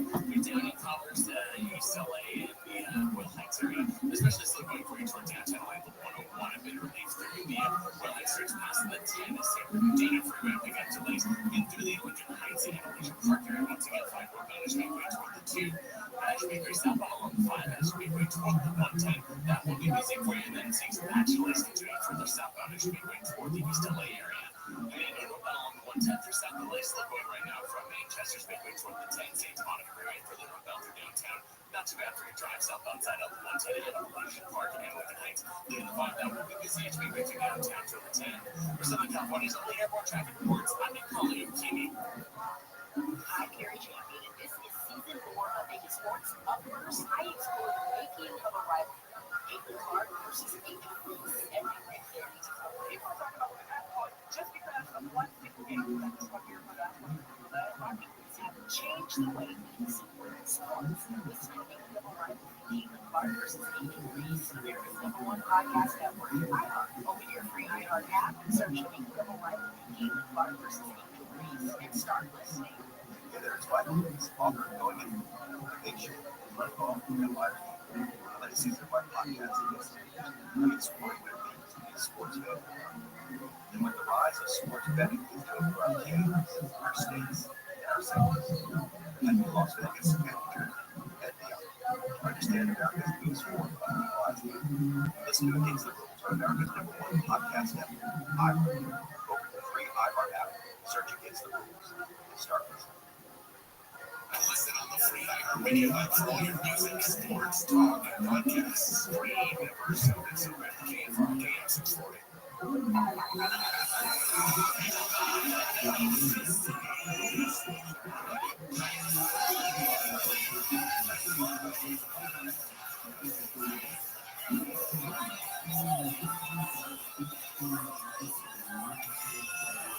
Ladies and gentlemen, here's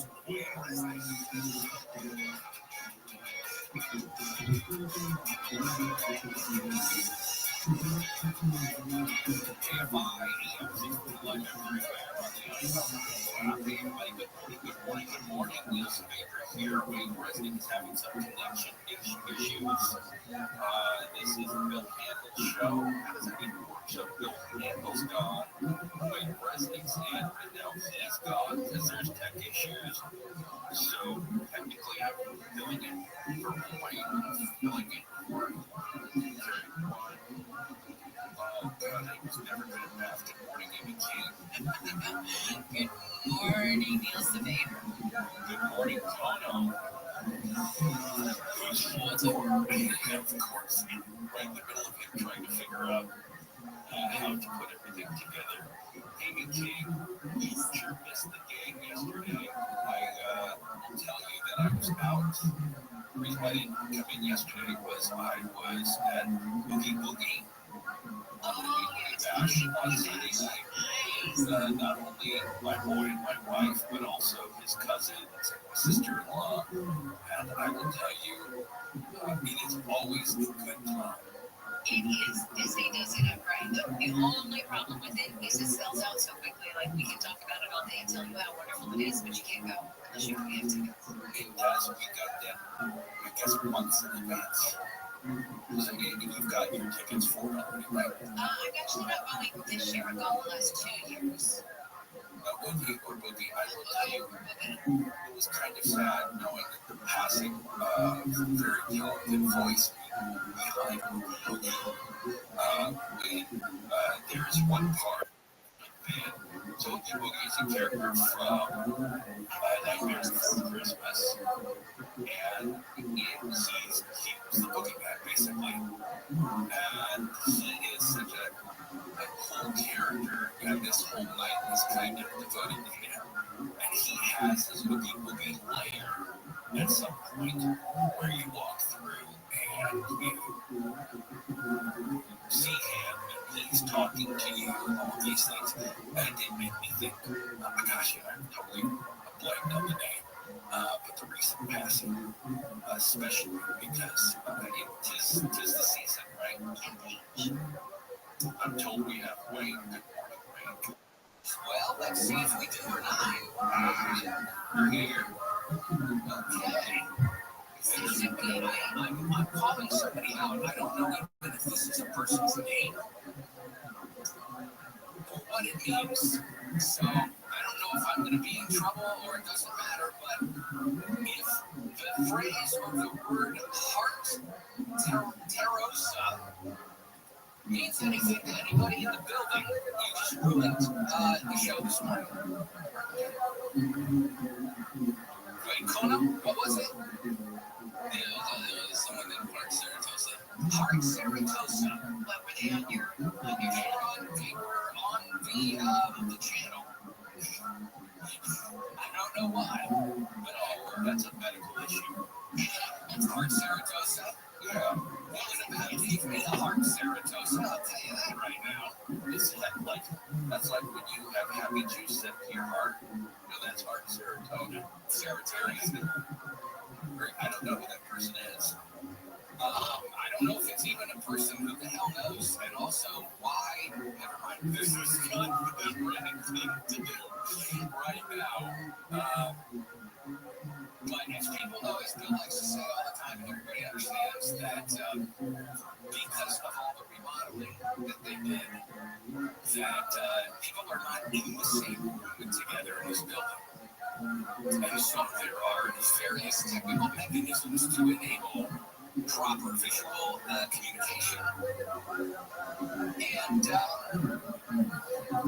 you get a hard serotosa. Maybe it's somebody who logged on and said, I'm going to fill in on the Bill Campbell show. Okay, ladies and gentlemen. As long as we're hearing behind the scenes, some really dirt. Okay, hard serotosa actually means I heart our company, Sarasota, Florida. It is National Dyslexia Day. Where a certain person is, we're probably not the same, I don't care. A certain person will be broadcasting later in the day on their show from Sarasota, Florida. Well, that means that and they were connected, or their equipment was connected. Does it start with a J? It does, and it ends with a K, and it ends with a K, but it's named with a K, but you get it. So this is so a serious thing for the rest of the week. Can we get word not to connect? Oh, maybe during the morning show? Maybe you didn't disconnect. Yeah, that's probably what happened. It's not connect 8 hours early. Didn't disconnect yesterday. Even worse. Let's face it, all guys working in there, we cannot disconnect somebody on this end. Yeah, I disconnected them. Finally. At the like 5 seconds before I was able to get on. Yeah, it doesn't say like during the log on, like, hey, this person's logged on. Yeah. Okay, so somebody doesn't clean up after themselves after they finish their, I will say, he's known for that. Well, that's going to be a massive problem for the next 2 weeks, or as long as he's in Florida. You know what this feels like? Festivus early. The area of grievances. This is not really a grievance. This was an actual thing where one person was irresponsible and unprofessional and inconsiderate. And That's the area of grievances. it directly affected another show. That's not a grievance. It's like, I don't like when I go to the mall and I park and next to me somebody's there and they're sitting in their car on their phone. That's a grievance. That really grinds my gears. This is something else. Completely now. Here's what we have to do. Connell, there's a thing you play to open the show. After, like, when Amy goes, Bill Hang or whatever she says, and we play something, right? Yeah, so it's mulligan time, because my God. Well, it's not that. This is my news intro. This isn't the show intro. No, that is not the show intro. I should have taken the day off, too. I know, right? Yeah. All right, here's what we're going to do. One thing is true. What's happening? This is so real. This is 100% real. So here's what's going to happen. We normally go to news with Amy King somewhere around 12 and a half, 13 after the hour. Now this first segment is completely trashed on the dung heap of people being inconsiderate. That's what happened. So there's no point trying to do anything right now. So we're going to burn another 30 seconds. And then we're going to get the news from Amy King. And then when we come back, that's when we're going to start the show. You know what this is? You know how LeBron James and Bronny James, they played together for the first time in their NBA game, in that preseason game against Phoenix at Dallas, right? big event, yet technically it doesn't count because it's a preseason game. So for statistical purposes, they have not officially played together as father and son in the NBA and won't until the regular season starts. This segment is that. It literally doesn't count as a broadcast. So we're not here right now. No, we're here. It's exactly the same. They were there and they were playing basketball, but technically they were not playing together in the NBA. We are here. People were talking, but it's not under FCC rules technically a broadcast. It won't be long. The FCC will think that the transmitter was off. For this segment. I wish it was, kinda. I do too. You think I need this aggravation? Because of Cobell? Yeah! Oh, what a crime disturber, even across the country. My God! Turn off your equipment when you're done. The guy was... Never mind, it doesn't matter, ladies and gentlemen. The Bill Handel Show will start in a few moments, right after we get some news from Andy King live in the KFI newsroom. Counties along Florida's west coast have been ordered to evacuate as Category 4 Hurricane Milton moves across the Gulf of Mexico.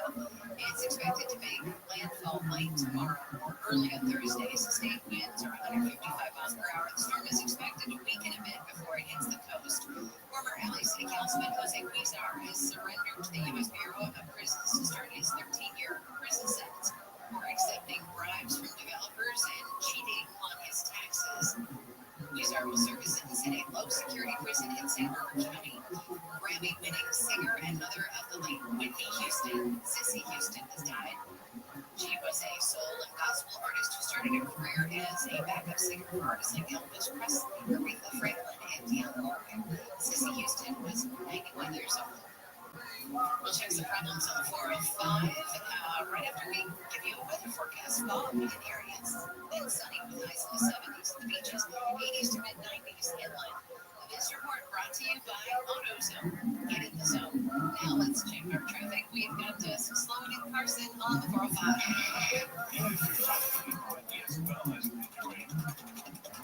As you're making your way from Alpine Boulevard, you'll be slow going for you as you're heading with the S-Bank towards Esquel as on down, continuing into Hawthorne is making toward Rosecrans Avenue. Further northbound on the 405, the Hawthorne and Lennox coming off the 105.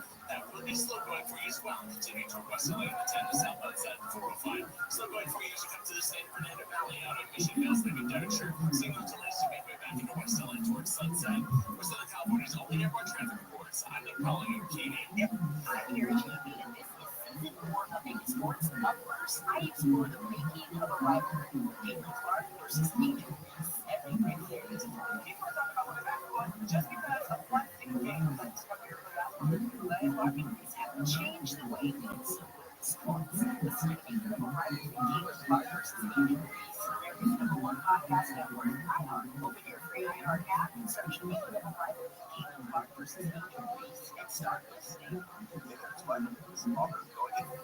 Make sure you're not involved in life. Legacy is my podcast. I'm exploring what it means to be a sports fan in America. And with the rise of sports betting doing for our teams, our states, and ourselves. I'm in Las Vegas and New Jersey, editing to understand America's moves forward and rise in Listen to Against the Rules on America's #1 podcast network, iHeart. Open your free iHeart app, search Against the Rules, and start listening. James keeps you on top of pop culture. A new study roughly warns that LGBTQ plus adolescents and young adults in the U.S. aged 13 to 24 seriously considered suicide in 2023, with 12% actually attempting to take their lives, an increase from the previous year and far higher than the age group at large. Those findings come from a new survey by the Trevor Project for leading suicide prevention, which also found that roughly half of respondents were unable to get mental health support when they needed it, and alarmingly, the same percentage of 17-year-olds in the community reported bullying or harassment, targets being even more likely to try and take their own lives. Not surprisingly, 90% of those surveyed expressed that the political atmosphere of anti-LGBTQ plus rhetoric and legislation had a negative effect on their overall well-being as discrimination, threats, and violence against the community continues to rise. Some 45% of individuals or families considering moving to a different state or culture more affirming of their human rights and freedoms. Individuals in those areas and those who have a strong, loving, and supportive family environment were found to have less than half the risk of self-harm. More info on the survey and link for tax-deductible donations to help prevent suicide are at thetravelproject.org. I'm Camps on iHeartRadio. Widespread racism against the Asian American and Pacific Islander is a serious and devastating issue that is impacting the lives of millions every day. It's up to all of us to stand up and speak out and against this racism. Stop AAPI is a national coalition that tracks incidents of hate and discrimination against the AAPI community across the United States. To report any incident or to learn about what you can do to help, visit stopaapia.org. iHeartRadio Did You Know? Presented by iHeartRadio. You know what you're listening to right now.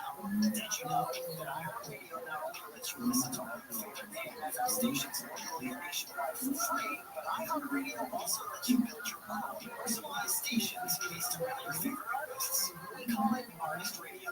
Let us build you a customized station just for you. The least amount of work. Step 1, type in the name of your favorite artist. Step 2, tap play. We'll take it from there and automatically build your station based on the best music from that artist and other similar artists. It's really that easy. Best of all, our Artist Radio is presented without commercial interruption.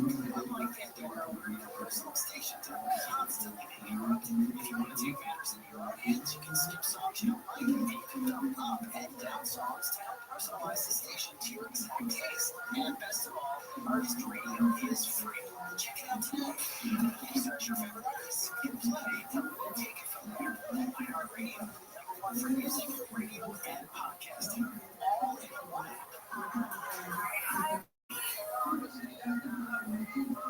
You know, in Europe, they shut the lights off at night to keep everything on. We just want everything big, everything bright, everything now, everything cheap. We are the most spoiled people. But you totally do our show. That's who we are. We want everything. Live 4 to 7 p.m. on KFI and on demand anytime on the iHeartRadio app.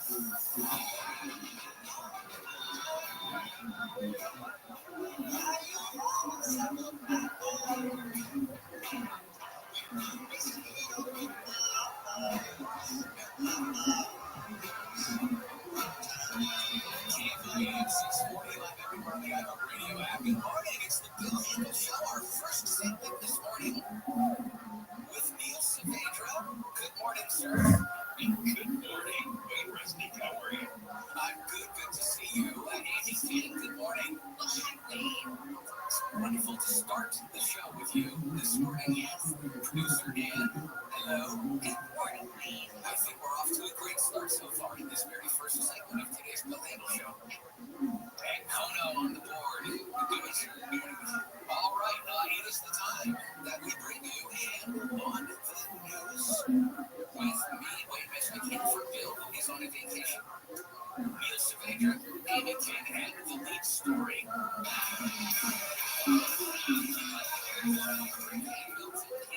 Is vacillating between a Category 4 and a Category 5. It was a Category 5. It's apparently for the moment knocked back down to a Category 4. And I know that some scientists said they did expect it to possibly weaken a little bit before it hit landfall in the Tampa area, so maybe that is what we're seeing. But they also said it could just as easily bump up to a 5. I think, other than for scientific purposes, if you're there in Tampa, in your mobile home, I don't think there's any practical difference for you, whether it's technically a 4 or technically a 5, particularly since the storm surges that they're talking about, if they happen, would be about double the storm surges from Hurricane Helene. They're talking about 8 to 12 feet of storm surge in Tampa Bay, the highest ever predicted for the region. And guess when the last time Tampa Bay was hit directly by a hurricane? Over 100 years ago. Gosh, that was old.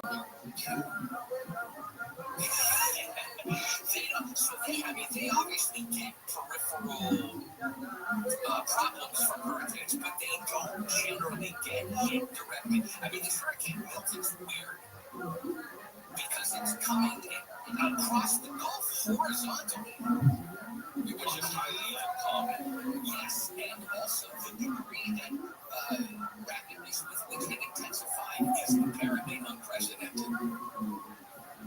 So, is this here's your climate change, we warned you, we told you this is a new normal, or is this one truly just a fluke? How many, when the planet has been here for so long, what is long? If you're talking about billions and billions of years. Yes, you bring up something I thought about, which is they always talk about like average temperatures now are this much higher than 1,000 years ago. That's an attempt to interpolate something that you could not have any evidence about. There is no way to know what the temperature patterns were like 1,000 years ago. It's not possible. Yet and I'm not a climate change denial. That's not what you're hearing here, not at all. But I'm just saying, when they go, well, the temperatures are up this much over hundreds of years ago. There's no way to actually know that. You can know it's hotter than it was 30 years ago quite well. So I don't, to your point, the planet's been here so long, we have no idea if at one point it was nothing but hurricanes all the time everywhere. It kind of seems like long with that old joke about the log or dumb person or whatever in the, this line for work, yes, no, yes, 10 or so. It's like, oh my gosh, we're in a heat pattern. Oh my God, we're in a cool pattern. It's a long period of time. Well, that's why I mean, I see it before too, and you can't blame that on me. Cell phones. I think the evidence is extremely overwhelming that if you're talking about, say, the last 100 years where we do have legitimate data, that there are disturbing trends in climate change. And I'm not sure that it's necessary to say, oh, this is so much worse than it was 1,000 years ago. Why does that help the cause? Just focus on the last 100 years and what's happened and what is happening, as well as the idea that, oh, it's going to destroy the planet. No, the planet don't say that. The planet's going to be fine as humans.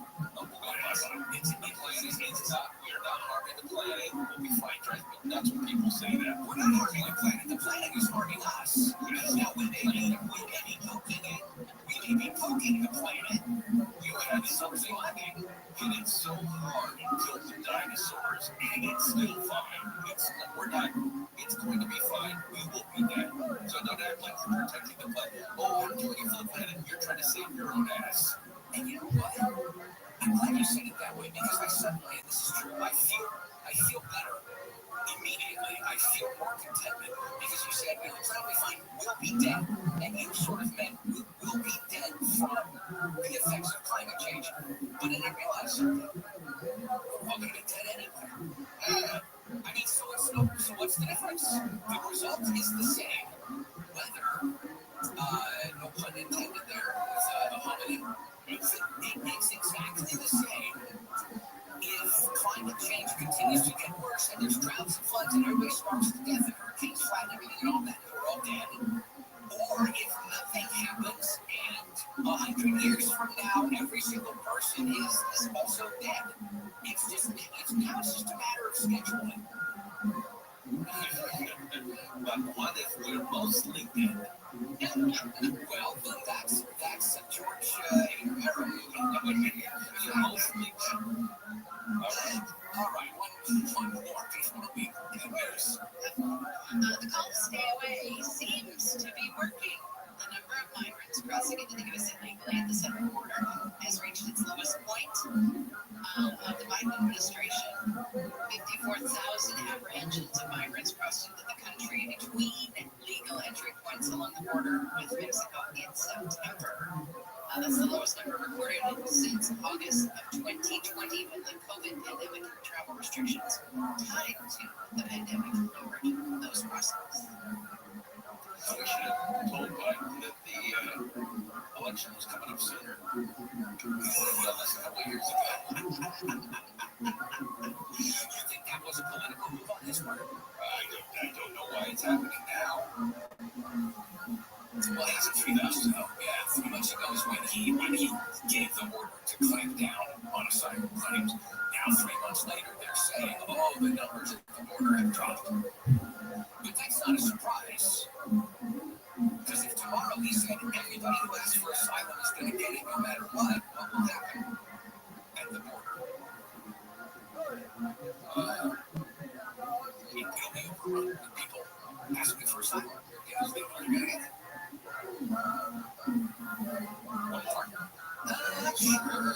All right, wide-ranging interview. CBS's 60 Minutes vice president was questioned on her political positions and those that have shifted. In the interview, you had CBS's Bill Whitaker kind of pressing ears there on how she paid for all these economic proposals and plans to build millions of new housing units, tax breaks for new parents, 25K payment assistance for home buyers.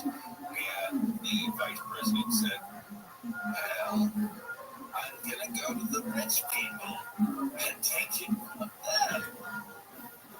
Excellent plan. Is it like, or is it de facto a terrible plan? No, it worked for Robin Hood quite well. I saw that story. Yeah, the fact is, as she pointed out in the interview, nonpartisan economic experts with no access to grind, all of them have looked at Trump's plan and Harris's plan, and the fact of the matter is, her plan adds considerably less. They both add to the deficit, and the national debt, but her plan adds significantly less. Well, this is the problem with the two-party system. The assumption is those are our options. Well, right now they may be, but it doesn't mean, it's like this one smells less like poop than the other. And I guess just because this is related, that the intro they did before her interview, Scott Kelly, who came on and explained why Trump was not appearing on the show, and said there were shifting explanations for why Trump wouldn't come on, and Trump said he didn't want to be fact-checked. And also, then he said, apparently, or his people said, they wanted an apology for the 2020 interview with Leslie Stahl that he didn't like, if you remember. So they kind of saved Trump at the beginning for not coming on. I'm going to start using to see them. I don't think that was necessary, to be honest. You could have just said he declined to be part of the show and move on. Yeah, well, nobody gets everything. Everybody wants to demonize this person or that person. And it's no longer fair fights, but I am going to start using that in arguments with my wife. I was told there would be no fact-checking. So you say you're going to take out the trash. I was told there's going to be no fact-checking. Right. All right, let's get some news from ABT. We'll continue that on the news right here. It's the Bill Handel Show, KFI News 630. Live everywhere on the iHeartRadio app. Here's Amy live in the KFI News. Interstates in Florida have been bumper to bumper as people try to get out of the way of Hurricane Milton. The storm is expected to make landfall tomorrow as a Category 3 hurricane. Meteorologist Ginger Z says it's expected to cause a storm surge of at least 6 to 10 feet, maybe more. Particularly concerned like at Anna Maria Island or Sarasota, definitely down to Venice. And we do not want to forget about Fort Myers. Almost all of Florida's west coast is under hurricane warning. Authorities have been waiving tolls and opening shoulders to create more lanes as people try to get out on the storm's path. Dodgers pitcher Walker Buehler has apparently been robbed of a $100,000 watch at Santa Anita Park in Arcadia. BBC News says Buehler and his wife were surrounded by a mob at the track about a week ago, and someone was able to unbutton his shirt, sleeve, and steal the watch. Buehler is said to be the starting pitcher in tonight's Game 3 of the National League Division Series against the Padres in San Diego. A new report shows LA is one of the most unsafe places in the U.S. Walden Hub's report on 2024's safest cities in America ranks LA number 162 out of 180. Walden Hub surveyed cities using metrics like assaults per capita, in which LA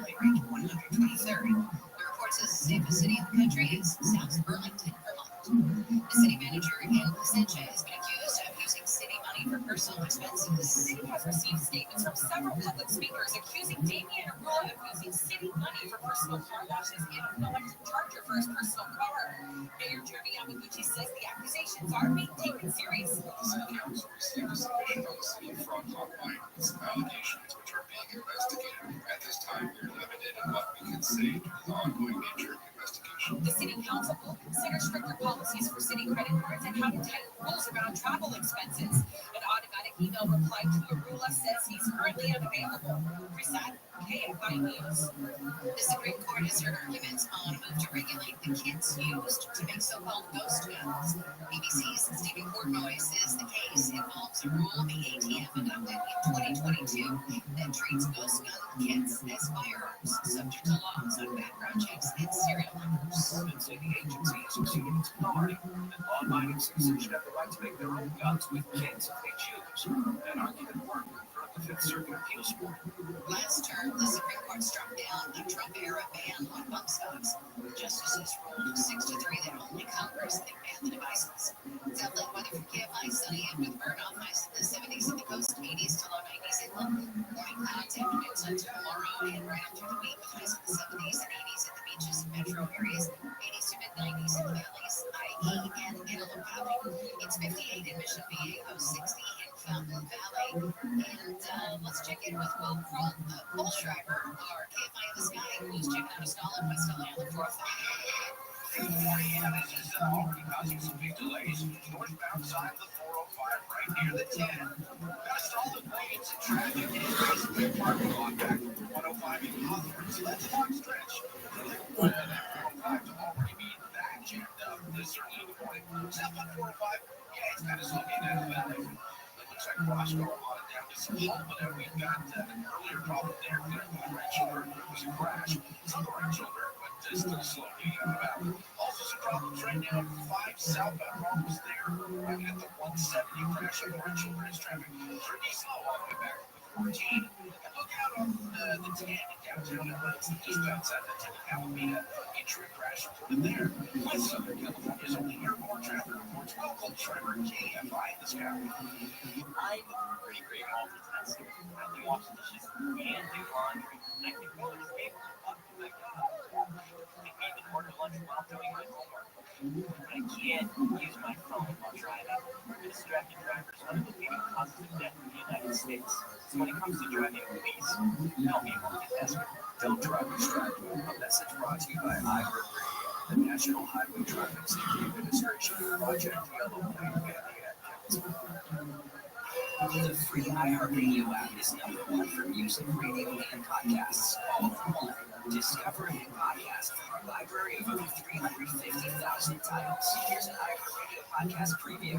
Right now, I feel like I'm at a red carpet in LA.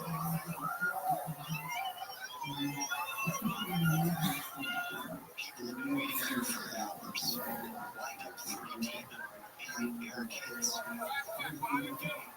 just to catch a glimpse. Step back. The faces of this story finally emerge. But they're not flanked by businesses. Instead, police and lawyers are at their sides. Because Felicity Huffman and Warren Loughlin are both at the center of the biggest scandal in academic history.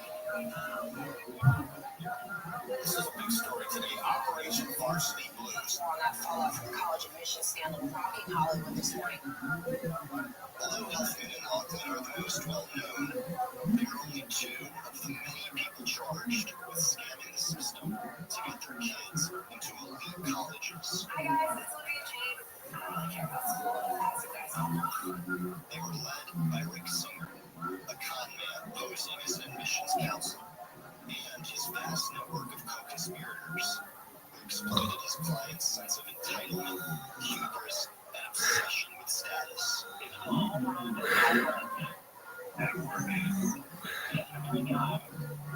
Unfortunately, white-collar crime is nothing new, but this time it's different, because the victims of these crimes are your children. Welcome to Gangster Capitalism.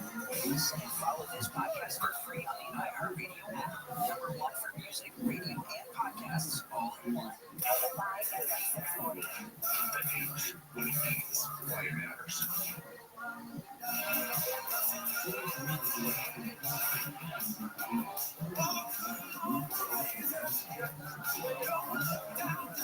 Bill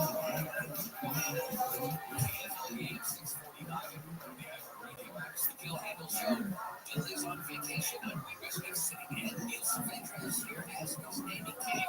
And we're continuing for you to handle on the news. Well, you're living about as long as you're going to live. According to a new study, humanity is hitting the upper limit of life expectancy. Mark Hayward is a University of Texas researcher, says it looks like we've reached a plateau in our longevity. He also said it's always possible that there could be some breakthrough that would push survival to greater heights, but we're not seeing that right now. So what is it? Like a 100? No, it's like 70. What's the average? 70 something. It depends on what country you live in. That's why for this study, they look at 8 places in the world where people live the longest, like Australia, France, Hong Kong, South Korea. And this is true, because they're based in the United States. They said, well, we'll throw the United States into this study, even though for life expectancy, we are not even in the top 40 in the world for life expectancy. But they threw it in anyway because they just felt like we should. Well, 71.3 years global. Yeah. Wow. That doesn't seem very long. I got some stuff to do. In the U.S., life expectancy in the last 2022 was 77.5 years. Sure, it's going to be much higher than the average. You think of some places in the world where the life expectancy is still 50, 55. But why shouldn't we be higher? Aren't we better than this?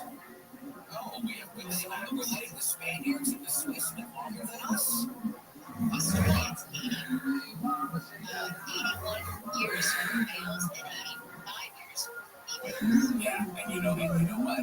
Those last 4 years for the ladies are their happiest. And I'll have to keep going. Okay, now get this. In Japan, it's 87 years for women and 81 for men. We're going to move to Japan. I don't think that. It's too late, basically. Whatever the benefits are in Japan that allow people to live that much longer, it's probably too late for you, maybe. Well, no, in Italy, it's 84 years, and they drink a lot of wine, so I fit right in. Perfect. I want to put a shirt on the party now. But, see, don't do it with water. The largest regulated, see that, the segue, kids. The largest regulated water and wastewater utility company in the United States, American Water, announced just yesterday that it was the victim of a cyber attack. So they were pausing billing to customers, looking over to see what this is. I feel like we are so vulnerable. Like all of our utilities, everything is so vulnerable to cyber attack. And I don't mean just stealing our information, but really shut down systems, basically taking us offline. It's actually because they've prioritized automation and remote access, which means you don't have to employ as many people. They've prioritized that rather than the security of this infrastructure. And so that's where we find ourselves. We're in this, and it's at least theoretically possible to shut down your water. They're saying that it would be theoretically possible for somebody to take over a nuclear reactor remotely. That seems on the bad side. Oh, but shutting down the water is good. Is that your contrast? Bomb stuff. Those type that shit. That seems like we should have better security. Well, speaking of that, Kim Jong-un, remember him? He gave a speech yesterday at a university. You want to know what the name of the university is? Kim Jong-un University. Of National Defense. Yes, that is the name of it. It is? Yes, that's the name. The Kim Jong-un University of National Defense. And those names, the same, like named after him. Everything's named after him. If you go to McDonald's in North Korea, you can't buy a Big Mac. You have to buy a Big Kim Jong-un. That's how it works over there. So he's mad because, South Korea and the United States have a recent agreement to integrate our military capabilities there. And that's specifically because North Korea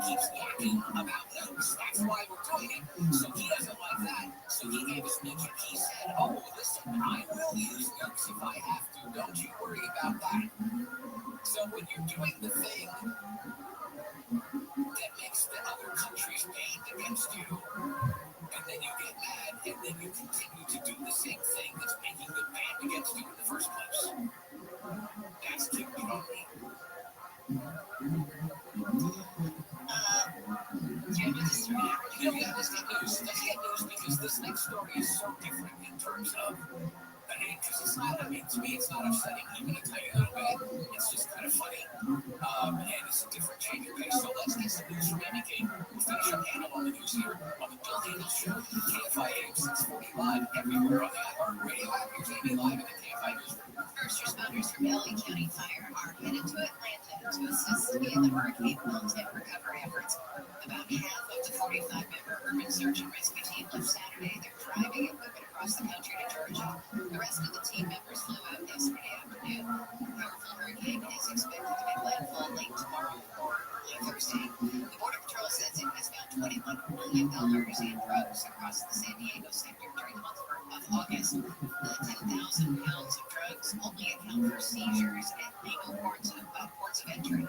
Drugs included cocaine, heroin, meth, and fentanyl. Dodgers fans had trouble getting into the Game 3 National League Division Series. The Padres organization was only selling tickets to customers who could verify that they live in San Diego County. The same effort to preserve home field advantage was employed in the 2022 NLDS. The Padres beat the Dodgers 3-1.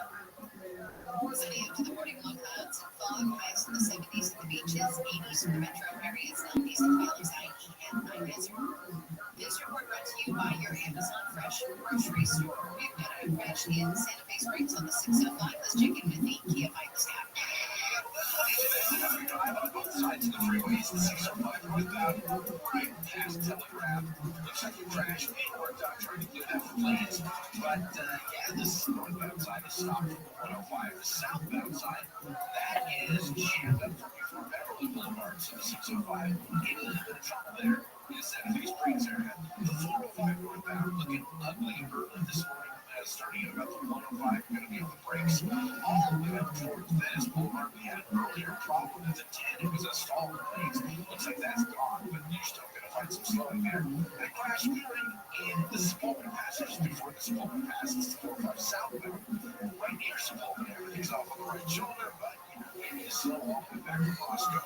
Southern California's only airport traffic reports. We'll close right for KFI this guy. The free iHeartRadio app has over 100 original stations for you to explore right now, like Coffee Shop Radio. Just search Coffee Shop Radio and listen now on your free iHeart app. Free never sounded so good. All the good stuff, yeah. Camps keeps you on top of pop culture. CBS may have a hit on its hands. Today convenes like Matlock. September 22nd preview of the show ranked up to 108 million viewers in a special Sunday night time slot, which ranks as the network's best premiere in nearly 6 years, excluding both Super Bowl debuts. Sky P. Marshall, Jason Berger, David Del Rio, and Louis Joyous for Emmy remains the cast of the show, which also has a rare 100% certified fresh score on Rotten Tomatoes. New episodes of Man 11 resume on its regular time slot for season 9 8 Central on CBS starting October 17th. Fun, and that's what's poppin' on Camps on iHeartRadio. The free iHeartRadio app is number one for music, radio, and podcasts all in one. Discover a new podcast from our library of hundreds of thousands of titles. Here's an iHeartRadio podcast preview. In the mountains of California, there was a program that promised to fix troubled kids using a controversial form of therapy. And it could describe because parents were absolutely desperate for some kind of help, some kind of solution, because they felt like they were killing themselves. Trying to save lives.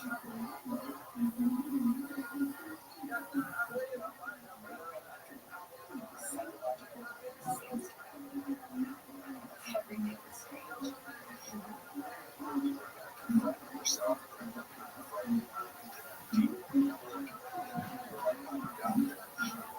Right, gaze down.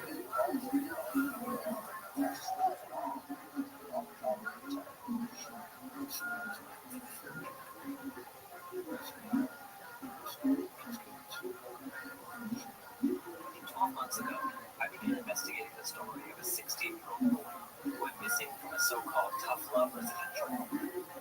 What I discovered was that parents were sending their kids to this expensive therapeutic boarding school, not knowing that it was linked with what some experts call America's most dangerous cult.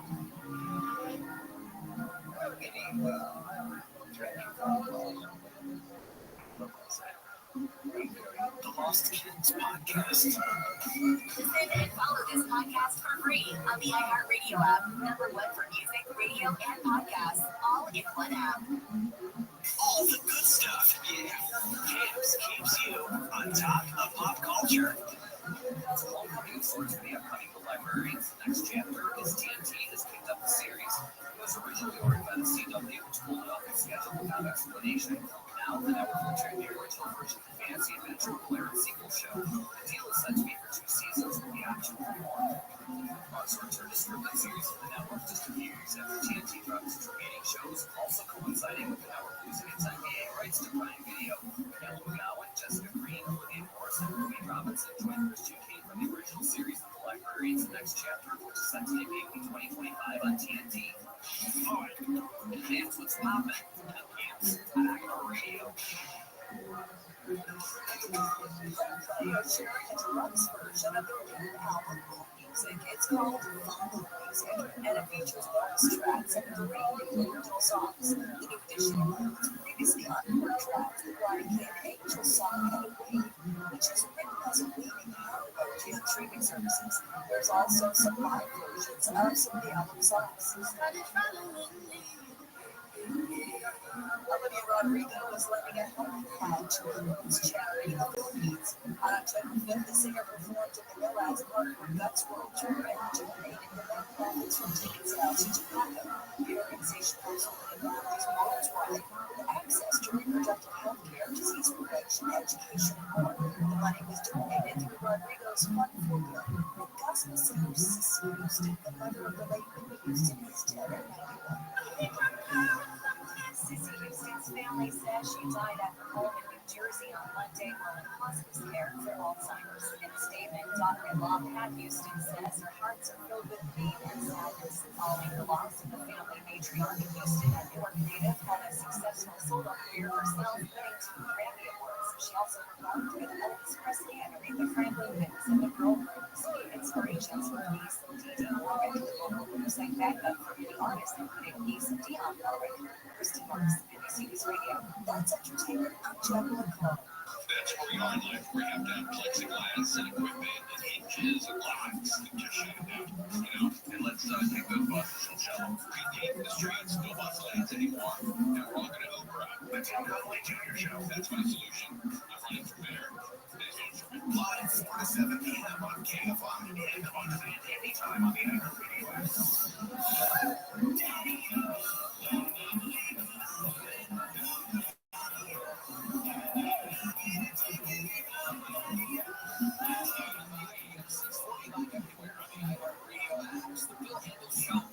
He's on vacation when Best Week's sitting in. Yusuf Adrian is here. Amy King is here to finish up Handle on the News. Well, the kids were accompanied by parents, so the rules weren't really broken. But here's what happened on a Qantas flight recently. Yeah, they have the screens on the backs of the seats so you can watch movies.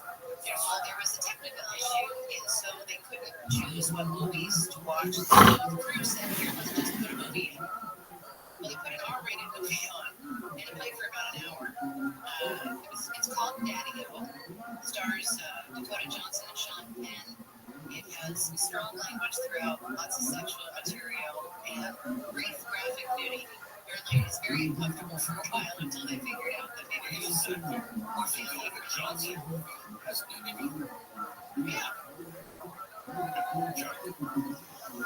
don't think that. I think even Adam Webb did.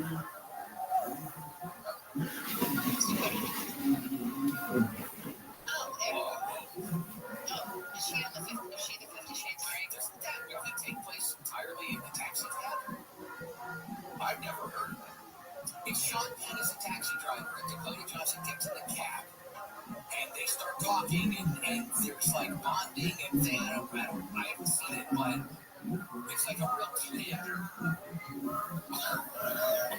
Unless the term for that movie, that's a movie that focuses on two particular languages going on in some of the scenes from that Qantas. Nicely played. Yes, well, here, see, the thing is, with the sound down, I guess there's a lot of sexting. So there's a lot of full screenshots of the close-up of the phone with graphic words. So even if you didn't have headphones on, you could see what was going on. Yeah. Milky God, well played, sir. All right, Panera. Remember Panera Bread some time ago had that charged lemonade drink. I think they might have had a couple different flavors that were caffeinated that we heard about. Sarah Cass, 21 years old. She was a University of Pennsylvania student. She had a heart condition. Her doctor told her to stay away from energy drinks. She got the lemonade and she died. And so I guess Panera is now settled the lawsuit with the first plaintiff being charged with the suits because there's more coming. And then I'm not clear whether they stopped selling it or not. Yeah, they did. For when this first happened, they said, well, what we'll do is make it clearer. I think about how much caffeine is in it. We're still going to sell it. And now, I guess, after talking to some attorneys on the other side, realizing they were facing this lawsuit, they said, let's just not even have this product. Back in May, they came out and said, yes, that's the right move. Because not only did it have a bunch of caffeine, it also had guarana in it. That's another stimulant. And it's really piling on. The Supreme Court will leave in place a court order that does not allow the Biden administration to enforce what they believe the law should be with regard to abortions in emergency situations. The Department of Health and Human Services has said that under federal law, if you have a woman who's having an actual medical emergency, even if it's in a state that bans abortion, you still have to provide an abortion as part of saving her life. And so we're going to make you, and then some states went to court, and lower court said, no, you can't make them do that. You can't make them give abortions, even if it's in an emergency. And the government went to the Supreme Court and said, we tell them to let us make them give abortions in an emergency. And the Supreme Court said, no, we won't tell them that now. This is still getting litigated fully, but for right now, they blocked the Biden administration from doing that. How can you say that you couldn't save a person's life under those circumstances? You can. But what the Biden administration rule is you must. There's a difference. In other words, if you choose as a doctor in an abortion ban state that has an exception for the life of the mother, you can do the abortion. But what the Biden administration wanted is if you as the doctor, we've heard these cases where you go in and the doctors are like, we're too afraid. We don't want to get in trouble. We won't do it. What the Biden administration wanted is to say, if you as the doctor say, I don't want to, or I don't think we should do the abortion right now in this emergency, you would be in trouble. You would actually be in trouble with defense. And that's what the Supreme Court said. For right now, we're not going to allow that to be the case. This mayor was. Can we, do you mind? You want to skip this one? Yes, let's skip it. No, I did. Well, I want to skip all of them now just because we're out of time, not for any other reason. Can we just go right to the last story, 17? Of course. Richard Simmons recently passed away, and he's going to be sweating to the oldies for eternity. He was apparently he was buried in his workout outfit. That's what I wanted people to hear. I think that's very appropriate. Sweating to the oldies. Oh, Neil. I'm sorry.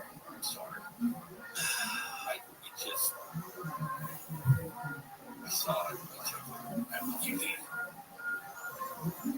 Yes. No, it's fine. I think he probably would have laughed at that. Actually, that guy, for a guy who was considered by many to be so quirky and weird or whatever. He really had an excellent sense of himself and sense of humor about how he was presented. He was not oblivious at all, which means he knew what he was doing.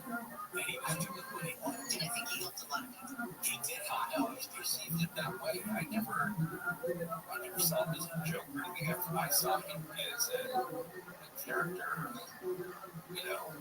flamboyant, boisterous, and all those things. But I always saw him as a pretty cool icon.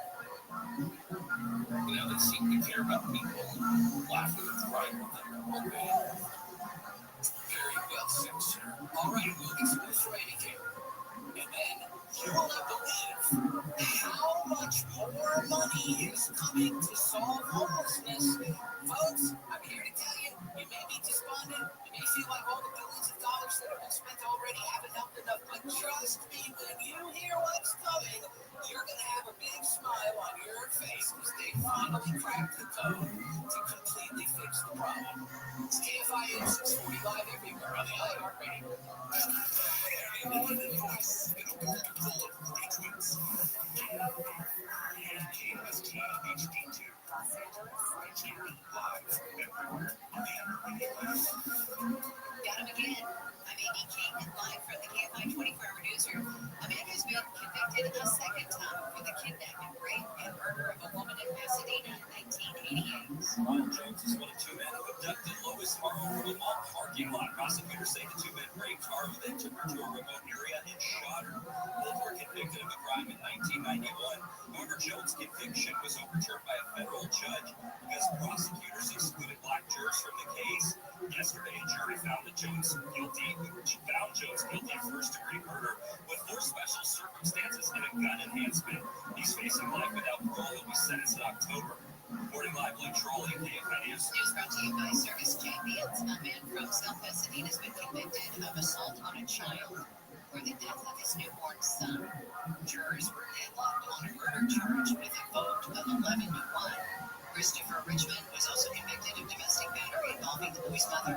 Prosecutors say the baby was suffocated and died months later when he was taken off life support. They say a decision is expected to be made after sentencing on whether prosecutors will ask for a retrial on the murder charge.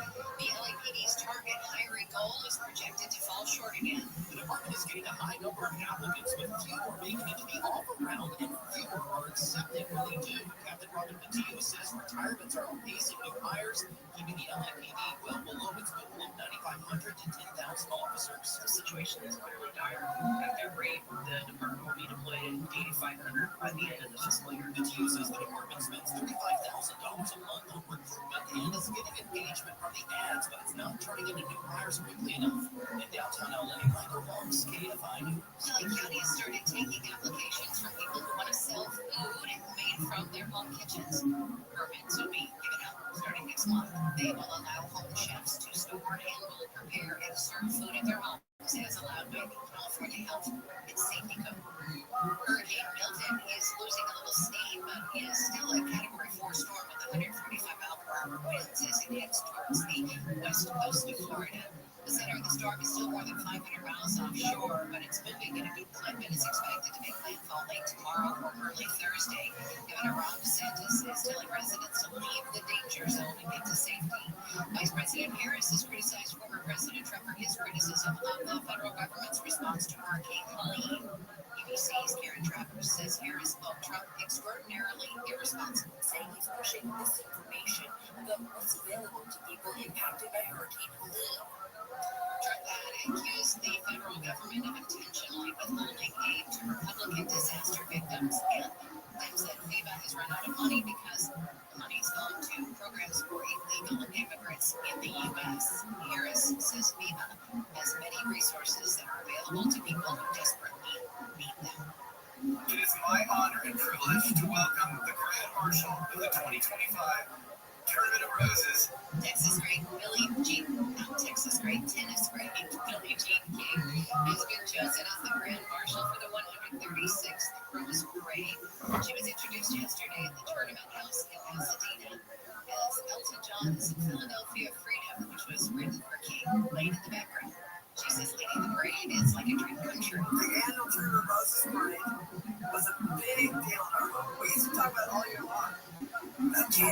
sports. Oh, we know what we're going to do. King will get to ride down Colorado Boulevard on New Year's Day and be part of the coin flip for the Rose Bowl football game. The parade's theme this year, Best Day Ever. Is it a good day if you're driving on the 55? We'll find out with the KFI in the Sky next. When you're sitting on your couch and a termite eats your house called a buffet. When you're working for the day and your house is a buffet called buffet. Hey, it's Neil Strader. Happy Tuesday. Call that buffet. You gotta take care of your house. They're offering free termite inspection. They'll get rid of those termites if you have them. They'll tenting, they'll repair the damage caused by those little boogers, and they are going to treat you right. I know this because they've been treating me right for 8 years or more. At home, get that free termite inspection.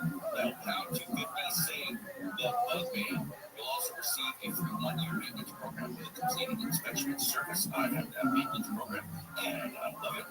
From the Bug Man, free inspection dial pound 250 and save the Bug Man.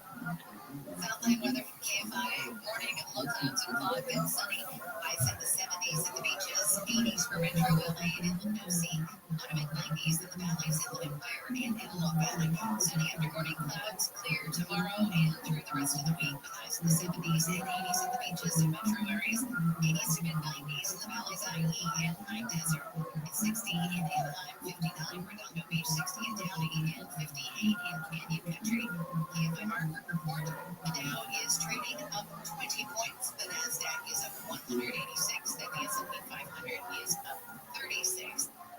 Let's check in with the KFI in the skies. Checked out a crash in orange on the 55. But the big question is, Will, are you seeing patches of fog as you fly around this morning?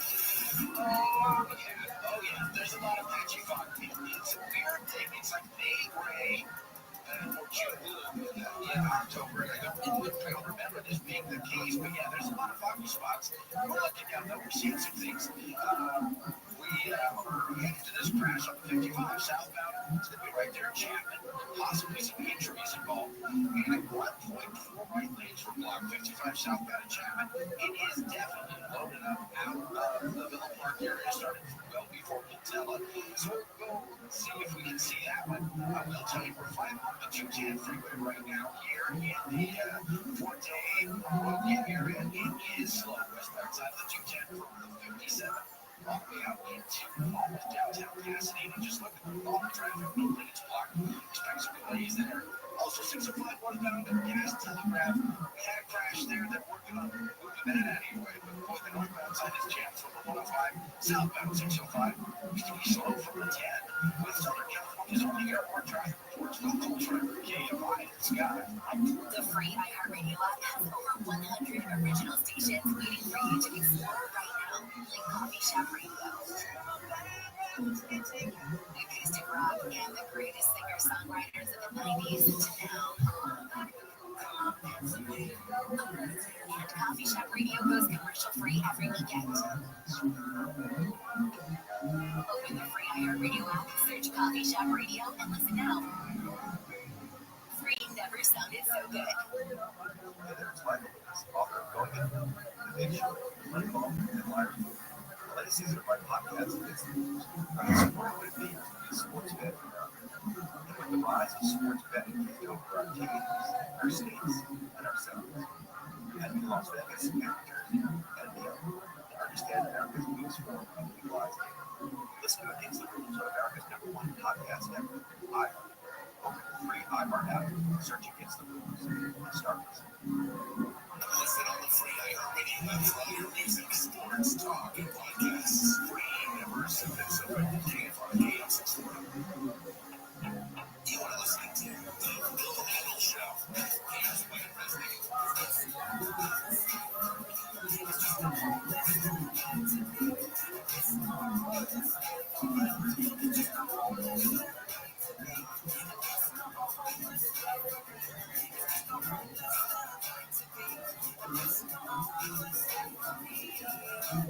KFI AM 640. The iHeartRadio app. It's the Bill Handle Show. Bill is on vacation, but when wrestling sitting in, his Fletcher is here, Andy King is here as well. And at Kono. And some of the stories we're watching for you. Of course, Hurricane Milton is the big news. It's barreling towards the coast of Florida. It had gotten up to a Category 5 somewhat briefly. It is back down to a Category 4. Scientists say it will fluctuate in intensity before it hits landfall sometime tomorrow. And if you like playing the Mega Millions, get ready to pay more for the pleasure. The Mega Millions ticket will be $5 starting next year. That's more than double. But they say in exchange for the higher ticket fee, you will get bigger jackpots, better odds, and no more break-even wins, which I guess, I don't play the lottery, but I guess that's where you win an amount, but it's just the amount that you spend. So they're saying every time you win, even the small wins, you will actually make a little bit of money. That's what you're getting in exchange for a ticket going from $2 to $5 for the Mega Millions. Now, speaking of big dollar amounts, Governor Gavin Newsom announced that 18 communities throughout California are getting almost $131 million to clear homeless encampments. And I'm saying it this way on purpose, they're getting this money to clear homeless encampments and provide shelter and support. And the reason I'm saying that is because this is starting. The rhetoric around homelessness is changing, where notice the number one highlight of the announcement is money to clear the encampments. Clearing the encampments is generally viewed as something the government does for the community. The community doesn't like to see homeless encampments around, so when you clear them, that's not necessarily helping the homeless. Directly, because nobody should have to live like that, and this is the first step. But you know what I'm saying? That's really for the other people who aren't homeless, and that's the highlight from Governor Newsom on this money. It's coming from something called the Encampment Resolution Funding Program. That is a state's tax money. I mean, that's not beat around the bush, but it comes from this particular program in the Department of Housing and Community Development, Sacramento, where communities can compete for grant money in order to do things. And they've awarded this money to these different communities to be used. You can be a city and you can try to get some of this money. You can be a county and try to get some of this money. And you can also be in what they call a continuum of care, which is basically a nonprofit or a group of nonprofits working on the issue in their community. So, in terms of Southern California, Riverside County is getting over $12 million. San Bernardino County is getting $11 million. Pasadena, a community of care in Pasadena, so not the city, is getting $2.7 million. And the city of Los Angeles has two separate awards that it got in about $11.5 million.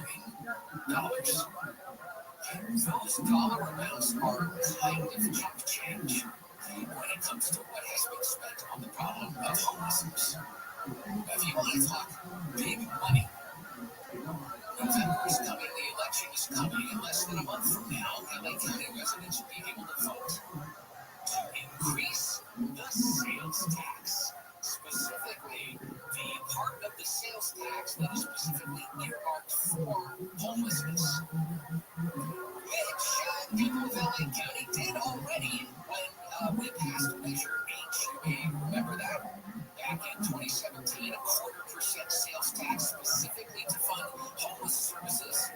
So now Measure A will be on the ballot, and what it will do is a couple of things. It will repeal Measure H. Measure H goes bye-bye.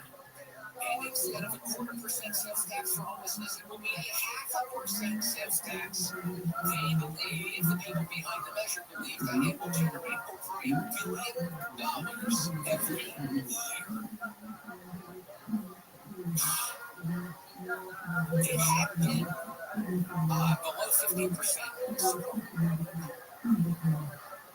But recent polling shows support for this Measure A is up a little bit. There's a headline The LA Times Measure A home sales tax edges closer to the majority needed for passage. Yes, 57% in August said they would support it, and then in September, 59% said they would support it. So two things. One, that's still below 50%. Number two, that's within the margin of error, so you can't really tell anything. And I do think if you're a professional pollster and you disagree with what I'm about to say, just keep it to yourself. A move from 47 to 49 is not substantial. That's basically the same as staying the same. But in any event, will the people of LA County be boosted again to increase their own costs in order to generate a bunch of money that we don't feel has been used properly? And that's why the one thing they're doing to sweeten the pot here is they're saying, now there'll be big accountability with this money. And if it's possible to increase the amount of accountability for how the money is spent and what the results are, then it means all this time up till now, when billions of dollars have been spent, that everybody knew that there was not the amount of accountability that we could expect. So the offer to increase the accountability for how the money is spent seems to me to be a bit of an admission that it's been too loosey-goosey and that we have not been getting our money's worth. Because I really think that homelessness is a shame on a society when you have people who don't have a proper place to live. So that's where I'm coming from. I'm not coming from my kids for the homeless and we should. No, it's we should fix this problem and solve this problem. But it's just been money going to programs that don't do anything or don't do enough and don't do what they could. Whether this will be different, I don't know. I wouldn't vote for this because it's the point you have to say, not enough is enough, we should never spend another penny on homelessness. No. But it's the point, I think it's reasonable to say, let's hold off on raising people's taxes. Let's just hold off until you can show us some favorable results from the money that we've already given. And once you show that you can be trusted to do good things with this money, then we might be well open-minded to spending a little more of our money on the issue. But we'll see what happens come election day for Measure A. Now, speaking of money, and are you a Henry? I don't mean is your name Henry. I mean, are you a Henry? Well, you're going to find out this. I'll explain what that is, and maybe you are one. It's KFI 640 Bill Handle Show, live every early hour radio average, ABT live at the KFI. An explosion has injured a person and destroyed a house in Long Beach. The house blew up yesterday around 11 a.m. was behind the main house on the property. Officials say the explosion was likely because of a gas leak from the lights, but they're still investigating. The injured person was taken to a trauma center to be treated for burns. A new poll out of UC Berkeley shows Prop 36 could pass next month. The poll shows 60% support for reinstating penalties for certain drug and theft offenses that were downgraded to misdemeanors under Prop 47. 21% say they're against it. The measure has sparked debate about whether to prioritize rehabilitation and treatment for first-time offenders or enforce stricter penalties for locker rooms. Dodgers pitcher Walker Buehler has had a $100,000 watch stolen. Santa Anita Park police say groups surrounding Buehler and his wife at the racetrack over the weekend. One of them took his watch. Buehler is starting tonight with the Dodgers play the Padres in game 3 of the NLDS in San Diego. Fog in areas and sunny skies, highs in the 70s and the beaches, 80s to mid-90s inland. This report brought to you by personal injury firm Owen Patterson and Owen from the Southern California Toyota Dealers Traffic Center. Let's go places. We're going out to the KFI in the skies, checking out some slumming and ground 91. Unfortunately, westbound side of the 91, you're going to hit the brakes just before beginning. Stay slow out past the 15, out past the 71, and you get a little bit better there. So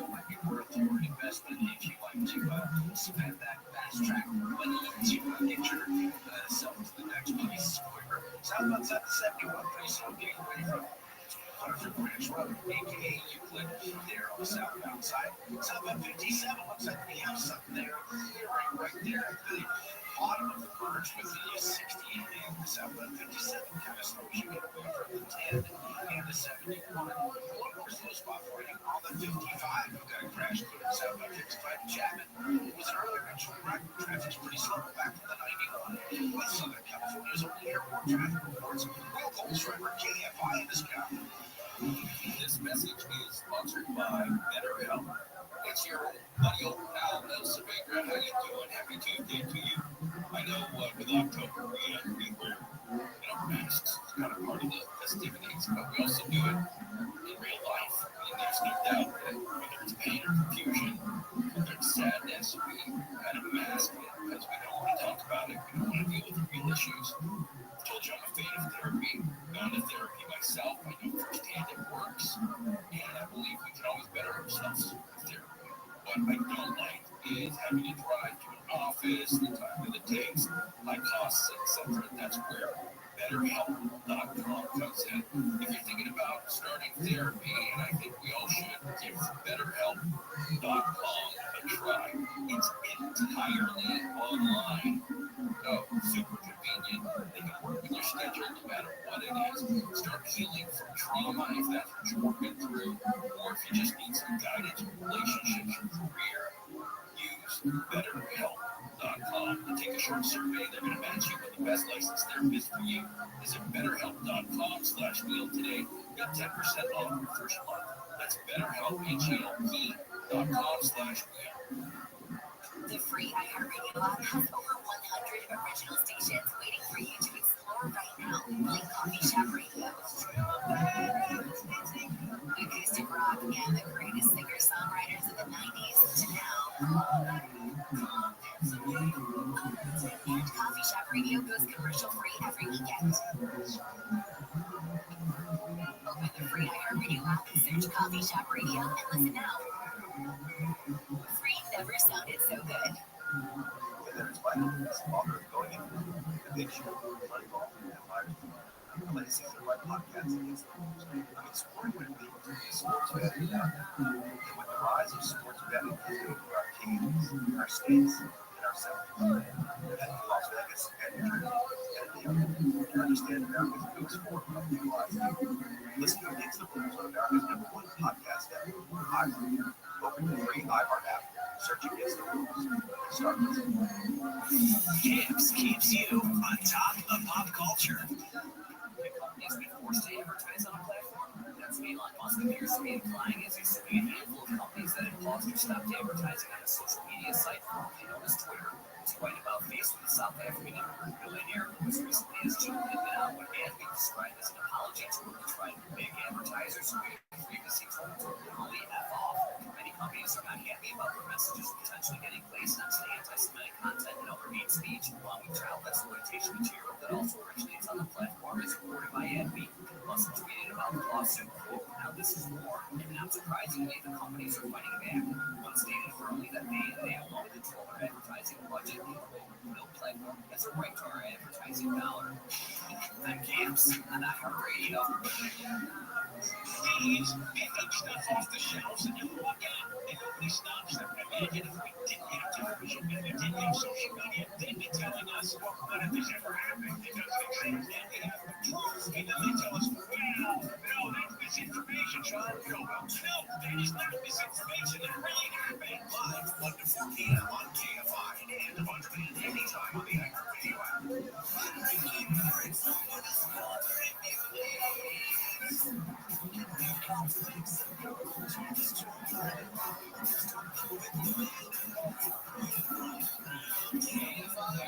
It's not being about hurricanes, start being about marijuana next summer. KFI AM 640 live everywhere in the iHeartRadio app.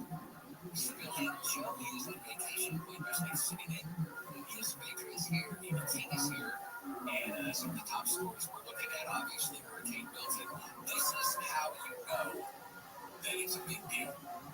Compared to even other major hurricanes, the language that the weather services are using in issuing their updates and warnings. The National Weather Service in Tampa releases storm stays on its current track, it'll be the worst storm to impact the Tampa area in over 100 years and continues to pose a catastrophic threat to parts of the West Florida coast. The Weather Prediction Center said heavy rainfall from Milton will result in widespread flash flooding across central Florida with life-threatening and catastrophic flooding probable. And that's because, and we can talk about, that it was clocked at a Category 5 hurricane, and then it's dropped down to a Category 4, and it will continue to vacillate. But there's a couple of other things here that make Milton particularly dangerous.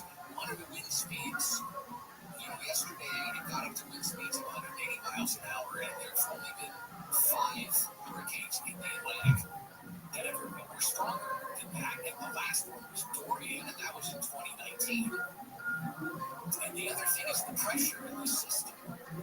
The pressure dropped to 897 millibars. Now, hurricanes are basically very powerful low-pressure systems. So the lower the pressure, typically, the stronger the storm gets. There's only been 4 hurricanes in the Atlantic in the last 40 years that have lower pressure. Wilma, Gilbert, and Rita, and they were pretty close to where Milton just got. So it's also the strongest storm on the planet this year, based on just current reading. The one thing, fingers crossed, that it weakens before it hits land, or secondarily that it starts to weaken very rapidly when it hits land. But this thing is of historical proportions. We will keep everybody up to date because you have loved ones there, friends there in that part of the country, and we'll let you know how it's going with Hurricane Milton. In the meantime, I want to tell you about a woman. Her name is April Little, and she makes $300,000 a year as a career consultant. Yet, April Little and her husband and her kids do not own a home. They actually have to watch their spending because one of their kids have $90,000 of college debt. They have 3 children, and the cost for child care and education, because they want to put them in a private school, was so expensive that they decided instead that her husband should quit his job and stay at home and do full-time homeschooling. This is something that they're doing because they feel the pinch of the cost of living at $300,000 a year. And April Little is part of a group that is so common now in this country that they have a name. Henry. She is a Henry. High income, not rich yet. That's what Henry stands for. About 15% of households in this country bring in over $200,000 a year, which is very close to the record for how many households bring that kind of money in. But that money doesn't buy what it used to. Because, of course, we know the inflation that we went through the last 2-3 years. Core parts of the economy, those parts of the economy that are typically associated with, like, the American dream, have gone up way more than the consumer price index. Housing, childcare, cars. They're up way more than all the other than your eggs and your chicken. And so what's happening is people at that income level still feel like they're not wealthy. They're not complaining that they're poor. They're not saying I'm poor. But they are feeling that even though they have high incomes, that they can't even participate in the American dream. Now, the only thing I'm asking, but have sympathy for them, I'm just explaining this phenomenon because of what's going on with housing costs and private schooling costs, which some people feel is vital for their kids to be in private schools opposed to public schools, and buying a new car, which is out of reach for someone who makes $300,000 a year in some cases. And the only thing that's worse than being a Henry is as being a Henry, high-income earner, not rich ever. And if this trend continues with housing and cars in particular, I mean, we might become a country full of people who make $200,000, $300,000, $400,000 a year and never own a home. All right, let's get some news from Amy King. And then, for decades, people who don't live in Palos Verdes Peninsula who want to go surfing there in Monada Bay have been chased away by the locals.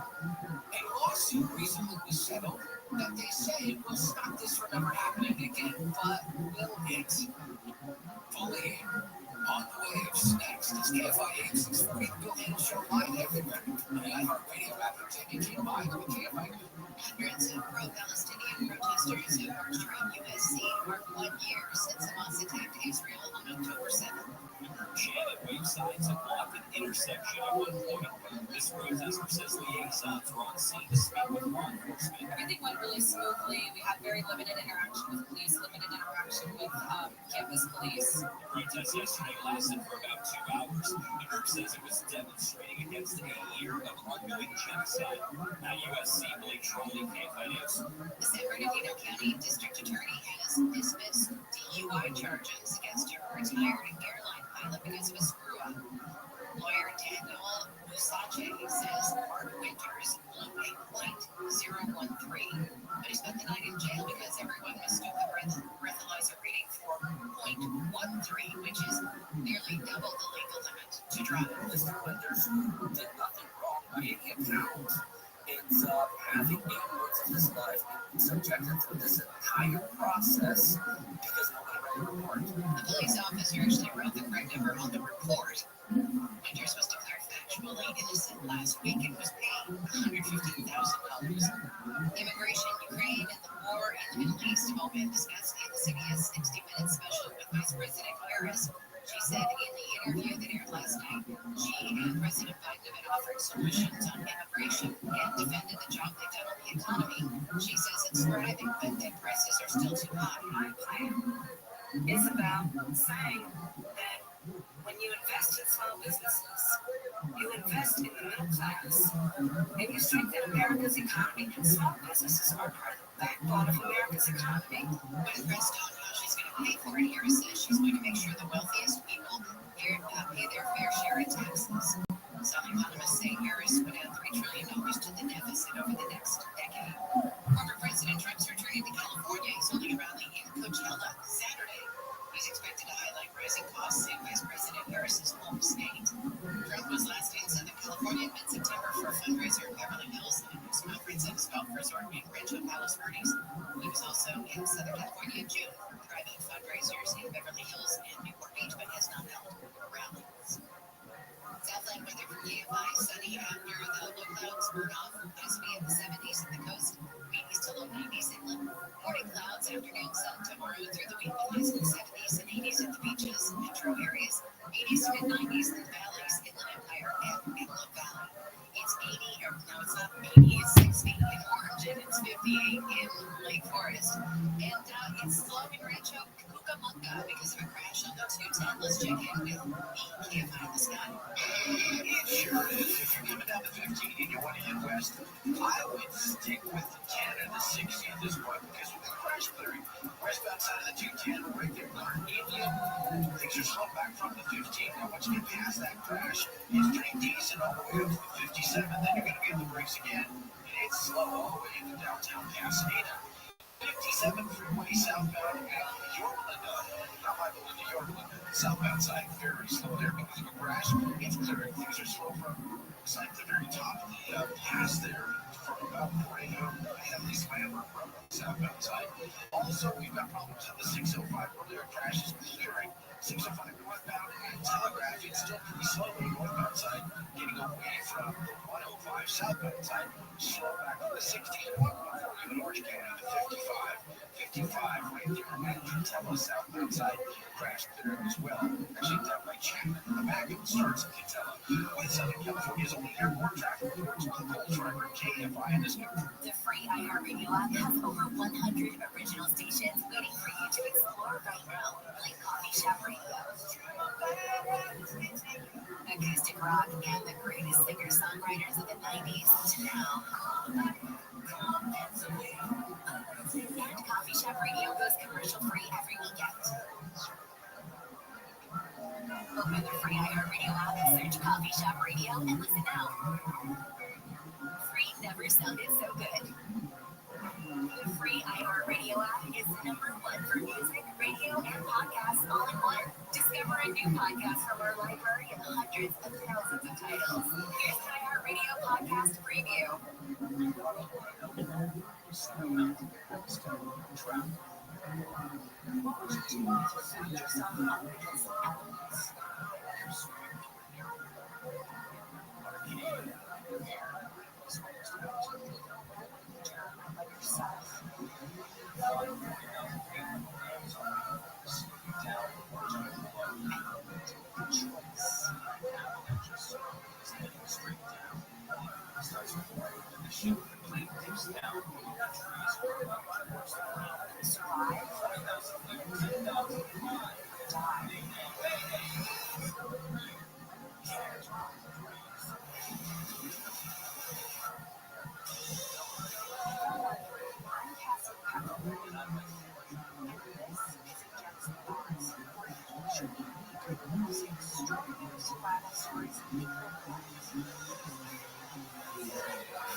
On the iHeartRadio app, #1 for music, radio, and podcasts, all in one app. The real story. Details are free. That's it. iHeartRadio app. I like hearing their commentary, different opinions, and just think that they're connected to $1,000. I want a hotel shirt. It seems like the station loves me as much as I love them. If you're not listening to KFI, I don't know what you're doing with your life.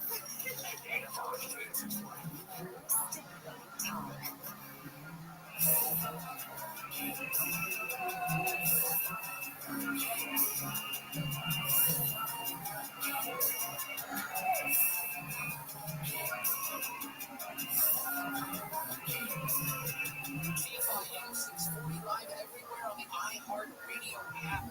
Good morning, it's the Bill Handel Show. Bill is on vacation. I'm Wade Westnick sitting in until 9. Neil Saavedra is here. Amy King is here. And before we get into this lawsuit against the local surfers, been chasing everybody away from their area for like 60 years now. Neil Saavedra, I believe you have some very important information for us. Yeah, this is cool. So you can log on to KFIAM640.com and you enter for a chance to win a VIP experience to the Manhattan Beach Food and Wine Festival coming up this weekend, featuring the best chefs in North America. Really great lineup coming to Manhattan Village this Friday and Saturday. Contest ends tonight at midnight. The VIP package includes 2 VIP tickets to the opening night on Friday after 11, 2 VIP tickets to the grand tasting on Saturday October 12th, 2 night hotel accommodations at West Drift Manhattan Beach Friday and Saturday. Golf carts, check that out. Golf carts courtesy of E3 vehicles, $500 spending spree at Manhattan Village, and boy, cherry on the top, private tasting with me, Neil Saavedra. Sounded great right up until then. Amy King, shame on you. Look, That's the best part. That's the best part. don't miss Southern California's newest, most notable world-class culinary festival, featuring unlimited tastings from top chefs, wine, spirits, cocktails, beer, non-alcoholic options as well. Tickets are on sale now, including unlimited food and drinks. Buy your tickets today at mbfoodandwine.com. Well, no. I mean, I could buy a ticket, right? Yes, of course you can. Take a ticket online. Listen, I'll get you in, and you can have dinner with me and tastings for me anytime. Oh, thank you. Yeah, he's not invited. Well, that seat is now open. I'm sure we can take it. Hello, Amy. Hey, so, off the coast, down below the cliffs of the Palisades Peninsula, we got a bay. It's a very beautiful surfing spot, great waves, and if you go there, you will generally not see tons and tons of surfers surfing. And one of the reasons is it's perhaps a little out of the way. It's not as easily accessible as some other surfing spots, but perhaps the main reason that you will not see that many people surfing there is a group called the Bay Boys. The Bay Boys, who for about 60 years now, I mean, it's not the same guys for 60 years, have decided that Lunada Bay is only for the locals.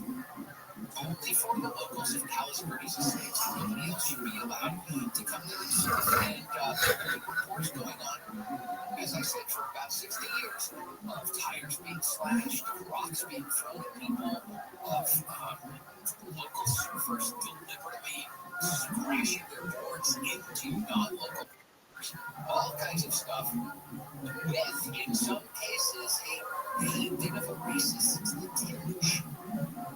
So, the problem is that Palos Verdes Estates is a relatively small community and is very rich. It has its own police department, and generally speaking, there's a culture of localism there in that town. And in fact, the reason it's a city and has its own police department is because they wanted to keep control of the coastline.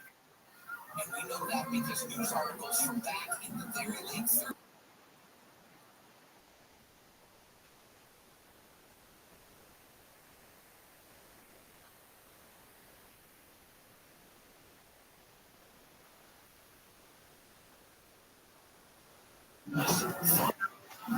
But what happened is the word got out about how good the surfing was. Some people from all over wanted to come over and surf there, and the Bay Boys decided they weren't having none of that.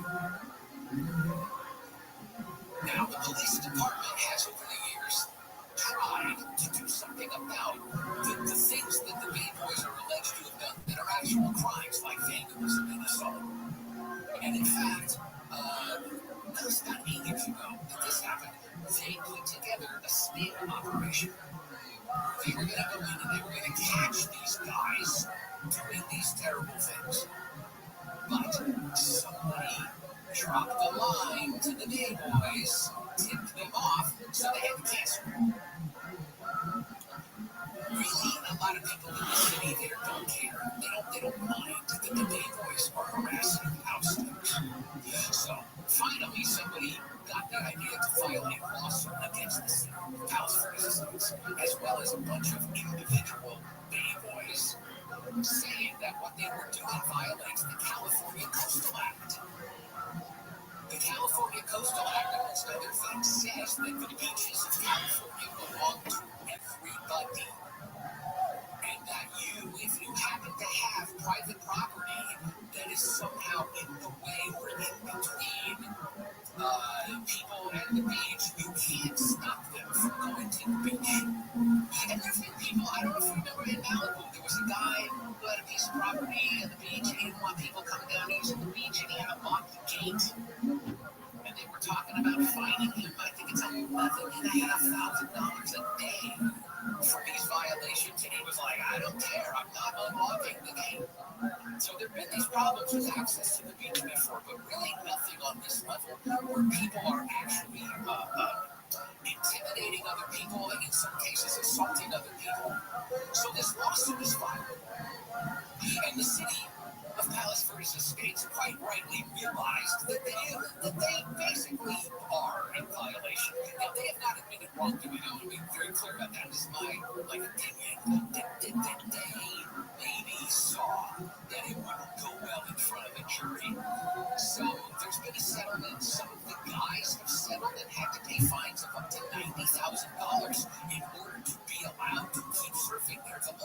I'm talking about.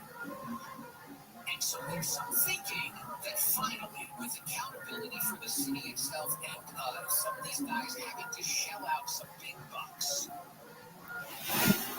that this will stop.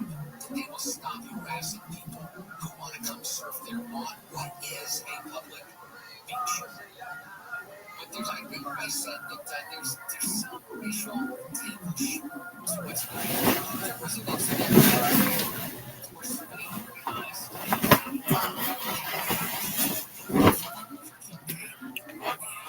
one of these guys showed up in blackface and confronted people. And we also know that one of the locals, a guy named Peter McCullough, said, and he paid $15,000 to settle a lawsuit against him for harassing people who live in the area from surfing there. And he actually told the Times, I think this was in 1995, he said, we've protected the beach for years, and we do it so we can have driftwood on the beach rather than Kentucky Fried Chicken boxes. If this place ever opened up, it would be packed with lowriders. You can make what you want of that. Now, is the problem over because of this legal accountability? We'll find out eventually. All right, we'll get some news from Amy Kane, and then it's couples therapy, but not for the kind of couples that you're thinking. And it's kind of becoming a big deal. This is KFI AM 640. Bill Hannah Show live everywhere. The iHeartRadio app. Here's Amy King live in the KFI Newsroom. Some of the biggest names in music are going to come together to help victims of Hurricane Helene, even as Hurricane Milton motors toward Florida. Luke Combs, Eric Church, James Taylor, and Billy Strings are going to take the stage in Charlotte October 26th with a concert for Carolina. More performers are expected to be added later. Tickets go on Thursday. A new poll suggests support for a sales tax increase in LA County to fund homeless initiatives has gained support. Measure A would double a quarter-cent increase in the city's sales tax and would generate an estimated $1 million annually. The measure currently has 49% support, according to a UC Berkeley poll. It needs 50% to pass. Your chance of becoming a lotto millionaire is going to get more expensive. Mega Millions has announced the cost of a lottery ticket is going up from $2 to $5 a ticket starting in April. Officials say payers won't mind because the increase will lead to bigger prizes and more frequent winners. We're going to have some morning low clouds hanging around for a bit. New clearing, we'll see sunshine. Highs in the 70s at the beaches, 80s for the metro areas, 90s at the valleys, IE and high desert. This report brought to you by your Amazon Fresh grocery store. We've got a crash in Brea on the 57. Let's check in with the KFI Sky. Yeah, one of the problems we had on the 57 southbound, right there at Imperial Highway, it looks like some off on the right shoulder. Traffic slow back from the 60. Before that, we even had a problem on the southbound 57 inward. Led to that crash. Nice clear. Trouble Spear Drive on the 405. This is in Orange County as you try to get out of the Garden Grove area, which really affected mostly the westbound side of the 22 there, approaching the 405. But yeah, right there on the 405 northbound at the 22. Crash is clear, still pretty slow all the way back. Looks like it starts Beach Boulevard on the westbound side of that 22. And if you are looking to get through either direction of the 110 freeway, it's pretty tight up solid between the 105 and the 10 in downtown Los Angeles. With Southern California's only airport traffic alerts, with Coach River KFI in the sky. The free iHeartRadio app has over 100 original stations for you to explore right now, like Coffee Shop Radio. Just search Coffee Shop Radio and listen now on your free iHeart app. Free never sounded so good. Help the planet with a tip from iHeartRadio. Spending time outdoors can improve overall health and wellness. Celebrate Earth Day and take advantage of nature's health benefits by visiting a local park. Recreate responsibly to protect yourself and others and to make the outdoors safe and welcoming for people of all identities and abilities. Brought to you by iHeartRadio Earth and the National Environmental Education Foundation. To find more tips for smarter, sustainable living or to take action in your own community, go to iHeartRadio.com/earth. iHeartRadio Did You Know? Presented by iHeartRadio. You know what you're listening to right now.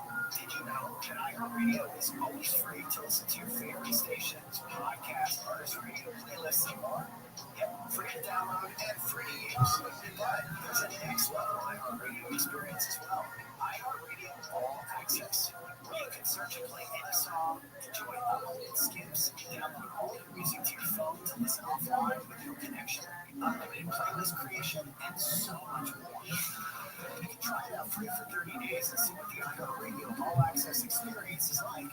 Why not? Open the iHeartRadio app and say it's time to start your free 30-day trial. Everything you learn about free iHeartRadio plus so much more with iHeartRadio All Access. iHeartRadio, number one for music, radio, and podcasting. All in life. iHeartRadio.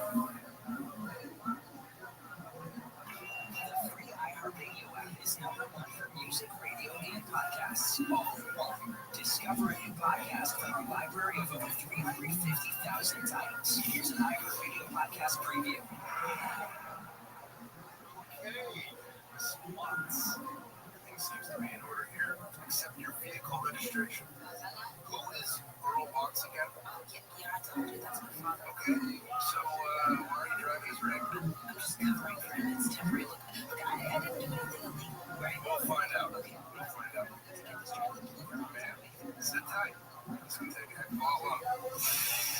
You ever driven a reefer? A refrigerated trailer? Do you know how to handle one? Right. It's a tight schedule. You hand off to the receiver by 5 a.m., so you don't get too many pit stops. Hold up, I don't guess I expect it first. We bolt seal all our trailers. No man those bolts. Well, not gonna be a problem, is it?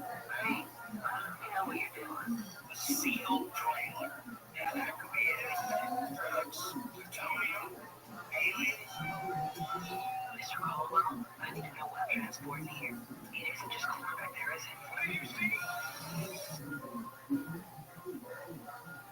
Cold presents Killing, starring Cynthia Erivo. Follow this podcast for free on the iHeartRadio app. Number one for music, radio, and podcasts, all in one.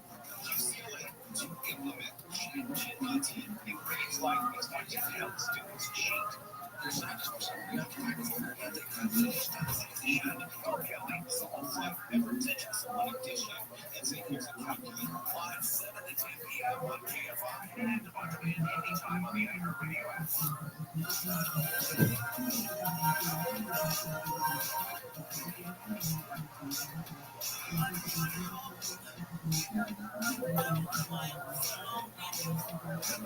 KFI 645 everywhere on the iHeartRadio app. Good morning, Bill Handel Show. Bill on vacation.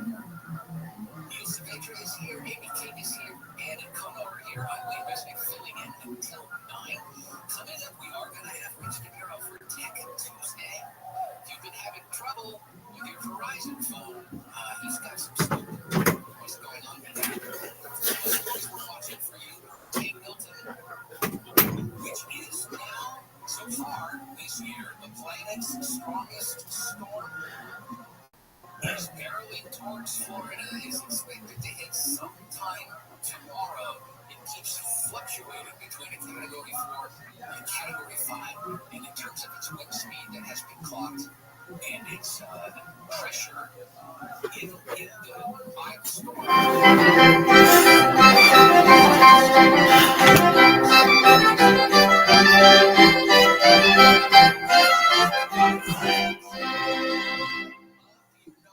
Hello, I'm Ken Hammond. I'm Associate Professor of History at New Mexico State University, and I'm going to be doing the lectures on 5,000 years of Chinese history from Yao to Mao, and we'll try to make some sense of what the title means as we go along. Before we begin to deal with the actual course of China's history, I want to take a few moments to suggest some of the general themes that we're going to be engaging with as we go through these lectures. We'll be concerned with how the Chinese have organized their society and government. We'll be concerned with how social elites, ruling groups, have emerged and flourished at different times in Chinese history, what the basis for their power has been, how they've sustained and supported themselves. and how they've legitimated that power, how they've made their rule acceptable to people over time. Talking about how the Chinese have thought about their own society and how they've seen the world around them. We'll consider the relationship between China and the outside world. First of all, the matter of Chinese civilization itself, how it emerges, the relationship between China as a civilization, as a culture, and the people immediately surrounding it, often seen by the Chinese as barbarians. We'll be talking about how China's been involved in larger regional systems, in the global economy over time. And in later lectures, we'll look at how influences coming into China from the outside world have affected the development of Chinese history and its interaction, the history of China's interaction with that larger world, particularly the modern Western world. We'll explore the connections between economic and social life in the worlds of art, literature, and philosophy. Cultural and political life in China have always been linked in ways that are sometimes very different from how we normally think of things in the West. We don't usually have the situation in the West where we have a poet who's also the president. But in Chinese history, the way Chinese culture has worked traditionally, the poets, the painters, the artists were often also the high political officials of a particular time. So we'll be looking at some of the ways that that has worked over time. And then we'll investigate the question of whether developments in China, the development of Chinese history, parallels the history of other parts of the world, or whether it sort of runs along on its own track. We'll see that in some instances there are connections or at least parallels between what develops in China, while in other ways the Chinese experience is unique to itself. Sometimes it seems that China has taken a developmental path quite different from that of the West. But in other ways, I think we can approach the history of China as a set of alternative responses, alternative choices in response to common challenges, common problems that people anywhere in history have faced. Well, in embarking on our exploration of Chinese history, let's begin by establishing just where and what China is and was. China is located in East Asia. It's defined by several significant geographic features. To the east of China is the Pacific Ocean. China has a long coast on the Pacific, running from fairly far in the north to the tropics in the south. In the south, beyond the area settled by Chinese people, Southeast Asia, countries like Vietnam, Burma, Thailand.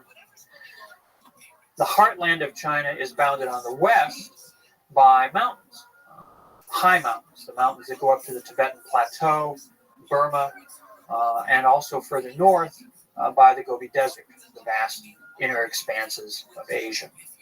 And then to the north of China are the grasslands of Mongolia, and a little bit sort of northeast, the forests and mountains of what today we call Manchuria. Okay? That's what surrounds China. That's what sort of defines China as what China isn't. What China is, what we refer to historically as China proper, is the core, the area where the Chinese people, in their hundreds of millions today, have always lived. This area we can think of as containing sort of four subregions. In the north is the North China Plain. And the North China Plain is a fairly vast expanse of flat, level farmland, relatively easy to travel back and forth across it. Historically, pretty well watered. It used to be a few thousand years ago, even wetter than it is today. There's been a long-term process of drying out that's affected the ecology of the north. But the North China Plain is the agricultural heartland of Chinese civilization. It's where Chinese civilization first begins to historically emerge, and it is still where a huge proportion of the Chinese population is concentrated. South of the North China Plain,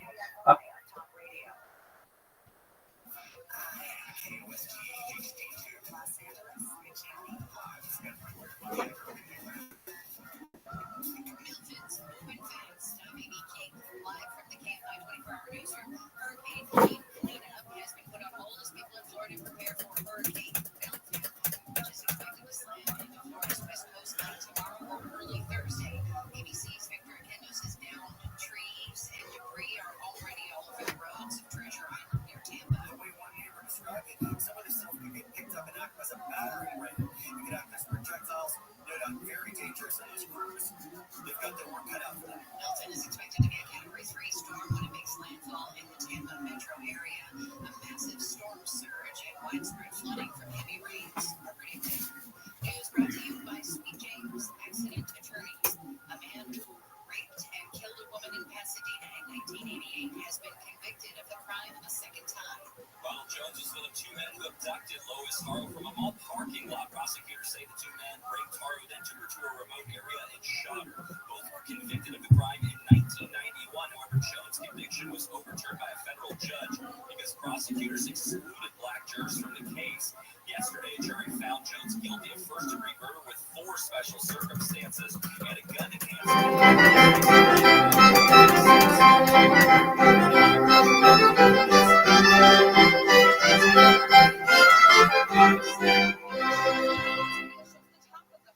Hello, I'm Ken Hammond. I'm Associate Professor of History at New Mexico State University, and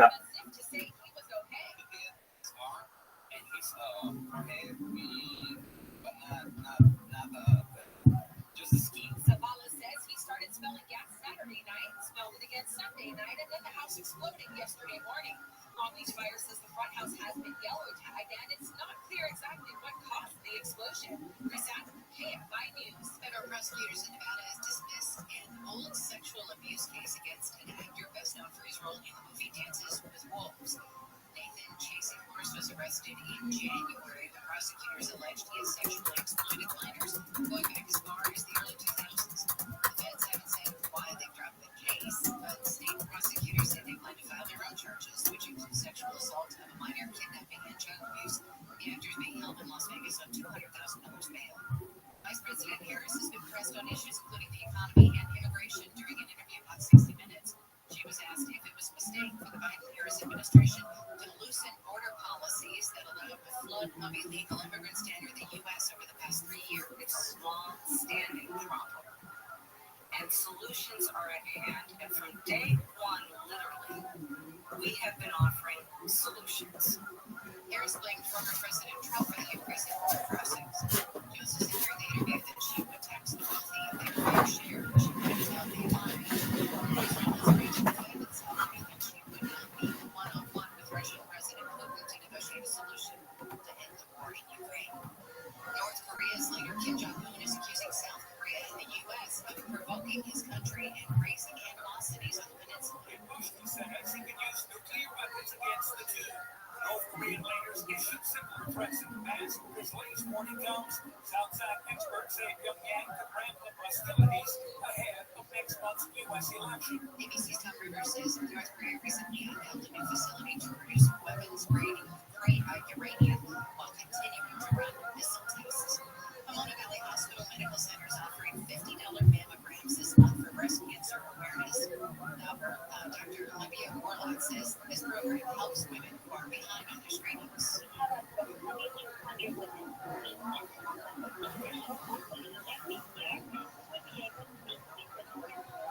The CDC says breast cancer causes more than 40,000 deaths every year in the U.S. The American Cancer Society recommends women 40 years and older get an annual mammogram. Women can see if they're eligible and make appointments at the medical center or Pomona Valley Health Centers in Claremont, Chino Hills, or Laverne. Southland weather from KFI. Morning low clouds and sunny. Highs in the 70s and beaches. 80s for Metro LA and the Orange County. Low mid 90s in valleys, Lakeland and Clare and Antelope Valley. Sunny after morning clouds tomorrow and through the rest of the week. The highs in the 70s and 80s in the beaches and metro areas. 80s to mid 90s in the valleys and IE and high desert. It's 58 in Dana Point. 60 in Long Beach. 60 in Garden Grove. 63 in Lancaster. The KFI market report the Dow is trading up 39 points. The NASDAQ is at 229, and the S&P 500 is in the green at 45 points. Five Real Estate just released a new tool that lets you see what your home would be worth after renovations. It's free to use. Just go to KFIRevive.com. That's KFIRevive.com. Let's check in with the KFI in the sky, buzzing over a crashing New Hall on the 14th. This is the back of southbound side of the 14 and New Hall Avenue. Crash involving a big rig, and it's stripped about 40 gallons of diesel fuel. So that's going to be there for a while. It's going to be a hazmat situation. They got to clean up that fuel spill. the two-right lanes are blocked and traffic is backed up. Well before via Princesa. Now, if you are southbound of the 14, get on Soledad Canyon as soon as you can right there in Sand Canyon. Take that over to the 5 and take the 5 south. That will get you around that thing. You don't want to get stuck. You got to back up. It's already backed up for several miles on the southbound side of the 14. Again, that crash, and you won't have any. Once you get past that, it's a pretty decent drop. The 5 shows again right there at the 210. Looks like all the way down towards the 170 where we had an earlier problem. 5 northbound at Florence right there near the 605. That's a car versus a big rig in the right lane. And definitely seeing some slowing on that stretch of 5 and slow back to Rosecrans Avenue. Also northbound 605, pretty slow recovery from the Telegraph. It's slow from the 105 on up to Whittier Boulevard. With Southern California's only airport traffic reports for Shepard KFI in this valley. The free iHeartRadio app has over 100 original stations waiting for you to explore right now, like Coffee Shop Radio, acoustic rock, and the greatest singer-songwriters of the 90s to now. And Coffee Shop Radio goes commercial-free every weekend. Open the free iHeartRadio app and search Coffee Shop Radio and listen now. Free never sounded so good. Hey there, it's Michael, author of Going In. The Big Show, Right Wrong, Environment. Legacies of my podcast against the news. I'm exploring what it means to be a sports fan in America. And what the rise of sports betting is doing to our teams, our states, and ourselves. Heading to Las Vegas and New Jersey and beyond to understand America's newest form of legalized gambling. Listen to Against the Rules on America's #1 podcast network, iHeart. Open the free iHeart app, search Against the Rules. Start listening. The free iHeartRadio app is #1 for music, radio, and podcasts. All in one. Discover a new podcast from a library of over 350,000 titles. Here's an iHeartRadio podcast preview. Hey, what? Everything seems to be in order here, except your vehicle registration. Who is Earl Box again? Yeah, I told you that's my problem. Okay, so why are you driving this rig? I'm just covering for him. It's temporary. Look, I didn't do anything illegal, right? We'll find out. Okay, We'll find out. I need to get this trailer delivered on Man, time. sit tight. This can take a heck of a long. You ever driven a racer? A refrigerated trailer? Do you know how to handle one? Ray, it's a tight schedule. You hand off to a receiver by 5 a.m., so you don't got too many pit stops. Well, look, I don't get to expect it first. We both seal all our trailers. No Ventro's policy. But there don't be a problem, is it? Hey, you know what you're doing. A sealed trailer. Yeah, that could be anything. Drugs, plutonium, aliens. Mr. Caldwell, I need to know what I'm transporting here.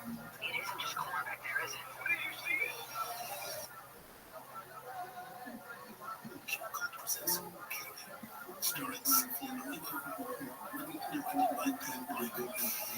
And follow this podcast for free on the iHeartRadio app. #1 for music, radio, and podcasts all in one. Listen on the free iHeartRadio app for all your music, sports, talk, and podcasts. Free, never sounded so good. KFI AM 640.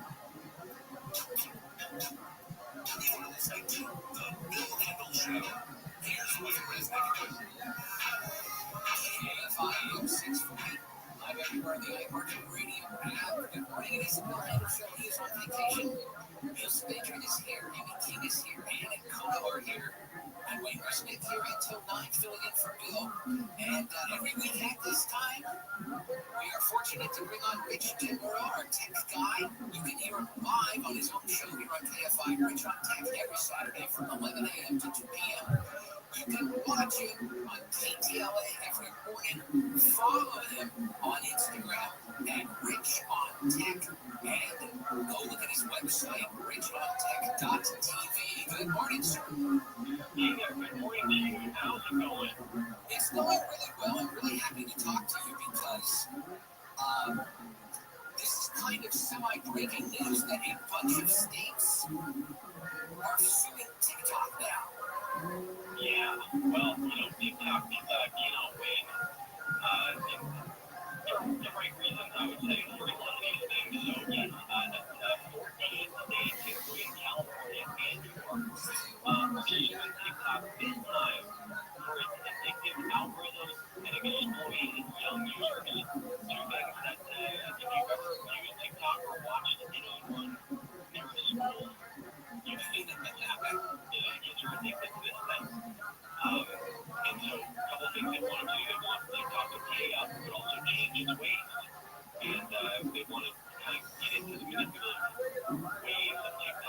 can have them change some of those things that I can explain if you'd like. Tell us about the techniques that TikTok is allegedly using that these states say not only are bad, but are legally actionable. Yeah, and this is, again, these are all allegations from the state. TikTok has yet to respond that I've seen, but, they're probably busy still responding to all the other things that are happening with them. So, first off, their algorithm, everyone knows that the TikTok algorithm is the best out there because it keeps users engaged. You watch one video or two videos and it gets to know you, and it will just continue serving up variations of those things to people, even adults. It's a siren song. They can't get away from it. So for kids, that's especially harmful. Beauty filters, they say that makes kids self-esteem because it's unreasonable. Autoplay, if you just let TikTok do its thing, it'll just go on forever. Endless scrolling, very similar, same thing. And also the notifications. So not only the push notifications, but also the incessant notifications while you're using the app. And I've been this personally way, I'm not sure if you use TikTok, but when I'm on there, it'll show notifications as if they're happening in real time. So even if someone left a comment yesterday or like the day before, it'll still show that while you're on the app as if it's happening at that moment, just to get you into you with it. This is really fascinating because all of those things that you described, clearly they are designed to keep you engaged in the platform for as long as possible. There's no question about that. But I'm trying to draw an analogy with tobacco companies when they got dinged for making their products more addictive. But there was an element, I believe, that they were lying about what was in the cigarettes or how much nicotine was in the cigarettes or that they were adding nicotine to the cigarettes. And is TikTok being accused of lying about what they're doing? Well, that's a good question. I think that they are accused of programming these things in that specifically target the brains of youth. And, again, we're adults. Our brains are fully formed. We can make decisions better than adults can through this stuff. But I think specifically here, they want to peel back behind the scenes what decisions were made by TikTok to introduce these features and why. And are they specifically targeting teens, 13 and under, number one, which shouldn't be on a lot of these platforms to begin with, but also just teens in general. Are they using these psychological warfare tactics to hook them in, keep them hooked, and of course, boost their revenue? It's interesting to see where it goes. Is it fines? Is it bans? Is it a requirement they not use these techniques? Or is it just this end with some kind of a warning, the equivalent of a warning label on their app that it can cause people to become addicted to it? This is one of several things they're getting sued for. Do you know what TikTok coins are?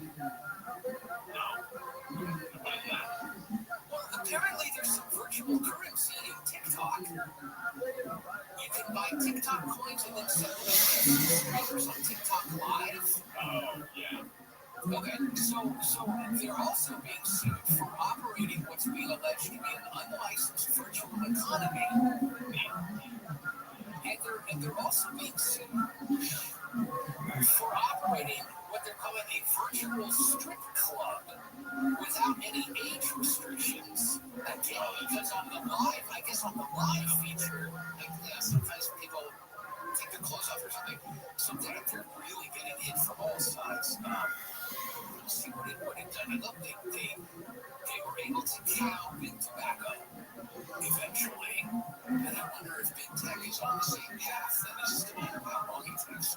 Yeah, I think that's a good point, by the way, is that TikTok is not the only one with that technique. I think that they're the most prominent, and they're ripe for, trying to figure out if we can change that. But this is going to continue forever in some shape or form, unless there are regulations. All right, now, Rich, we're going to get some news from Amy King, and then I'll tell you what, I'd like you to tell us about this MoneyGram hack, and then maybe we can get into how Google is in trouble now with a judge as well. Do you agree? Oh, yeah, and I just don't want to force you to talk about things you want to talk about. All right, Rich Rivera is with us. It's Tech Tuesday. We'll continue here on the Bill Hagel Show, KFI AM 640 live everywhere on the iHeartRadio app. Here's Amy King live now as news from the KFI Newsroom. Counties along Florida's west coast have been ordered to evacuate as Category 4 Hurricane Milton moves across the Gulf of Mexico. It's expected to make landfall late tomorrow or early Thursday. Winds are now sustained at 150 miles an hour. The storm is expected to weaken even before it hits the coast. Former LA City Councilman Jose Huizar has surrendered to the U.S. Bureau of Prisons to start his 13-year prison sentence for accepting bribes from developers and cheating on his taxes. Huizar pleaded guilty to felony charges. He's also been ordered to pay nearly $500,000 in restitution. Grammy-winning singer and mother of the late Whitney Houston, Cissy Houston, has died. Cissy Houston was a soul and gospel artist who started her career as a backup singer for artists like Elvis Presley, Aretha Franklin, and Dionne Warwick. Cissy Houston was 91. Sunny after the burn-off, highs in the 70s at the beaches, 80s for the metro areas, 90s in the valleys, IE, and high desert. This report brought to you by your Amazon Fresh grocery store. From the Southern California Toyota Dealers Traffic Center, let's go places. We're going out to Corona to check out a crash on the 91 with the KFI Sky. It's a 91 freeway westbound at Surface Club Drive on the on-ramp. Little wreck there causing some slow. From the 15 as you head westbound there on the 91 out past the 71. Some troubles as well getting into Riverside out of the Marchand Reserve Base area. It's the northbound 215 before Eucalyptus. Crash causing some slowing there. Also, it's making for a slow drive on the westbound side of the 60 getting out of Murray Valley. Some problems look like they're clearing up pretty quickly there on the westbound side of the 210 at Carnelian. We had a crash in the middle lanes and traffic was a bit slow back from the 15. You still find some brake lights there. And a big wreck on the southbound 14. This is going to be New Hall Avenue. Crash of semi-truck and fuels. Traffic jam all the way back from the Princess, and you definitely want to get out that freeway. Absolutely. Canyon, take that over to the 5 and south from there. With Southern California's only airport traffic reports, Will Cole Schreiber, KFI in the sky. The free iHeartRadio app has over 100 original stations waiting for you to explore right now, like Coffee Shop Radio, acoustic rock, and the greatest singer-songwriters of the 90s to now. And Coffee Shop Radio goes commercial-free every weekend. Open the free iHeartRadio app and search Coffee Shop Radio and listen now. Free never sounded so good. And there's Michael Lee's author going in to make sure Moneyball and Ireland. The latest season of my podcast gets them. I'm exploring what it means to be a sports fan. And with the rise of sports betting, it's doing for our teams, our states, and our cities. And Las Vegas and New Jersey and beyond to understand America's biggest sport of the rise. Listen to Against the Rules on America's #1 podcast network, iHeart. Open the free iHeart app, search Against the Rules, and start listening. Find your iHeartRadio everywhere. There are hundreds of ways to experience iHeartRadio at home and on the go beyond the iPhone and Android app and at iHeartRadio.com. Here's another way to connect to iHeartRadio. Sonos speakers. Activate iHeartRadio within Sonos to access all your music, radio stations, and podcasts. Or even easier, look on the player screen in the iHeartRadio app for the available connections icon. Then you can cast directly to your Sonos network and control the Sonos experience directly within the iHeartRadio app. If you've got Sonos speakers throughout your house, you have iHeartRadio throughout your house too. iHeartRadio, everywhere you want to listen, including in your home with the iHeartRadio Sonos integration. Check it out for free now. iHeartRadio, anywhere you want to listen, iHeartRadio is there. All the good stuff, yeah. Camps keeps you on top of pop culture. Warner Brothers Discovery has led the charge in the recent content purges, and with dozens of shows from its networks and its big streaming app to harvest millions in tax write-offs at the expense of its paying subscribers. And what is it that subscribers are paying for? In a recent filing, CEO David Zaslav's pay for 2023 was clocked at nearly $50 million. Though that's actually a dip from 2021, when his compensation was worth close to $250 million.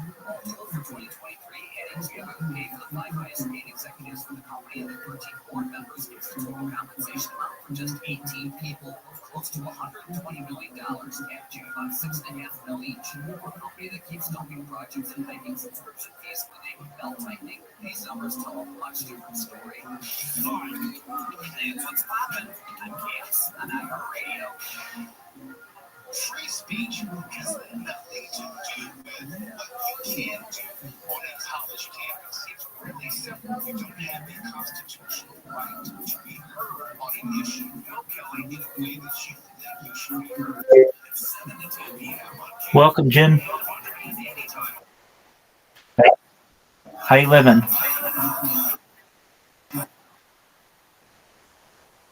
What up? Good morning. Good morning. How are you? Excellent. Hope he's living like a pimp. Dog, I know. I got the worst fucking.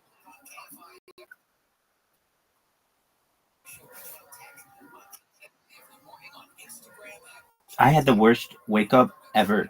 Somebody just comes in here. They think it's funny to just come in and fucking play like loud sounds in the lead, and I can't find out who the fuck they are. It's very, very smart of them.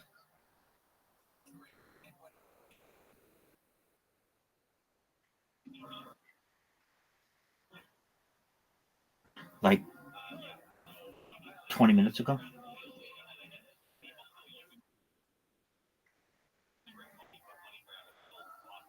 You gonna play some games today?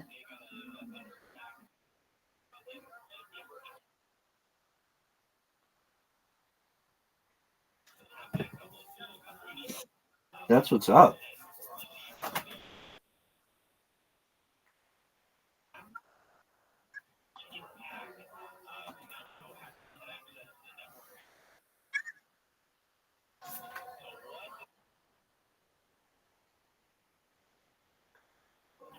What other laptop? Yeah, it's over there. In that one? Sure.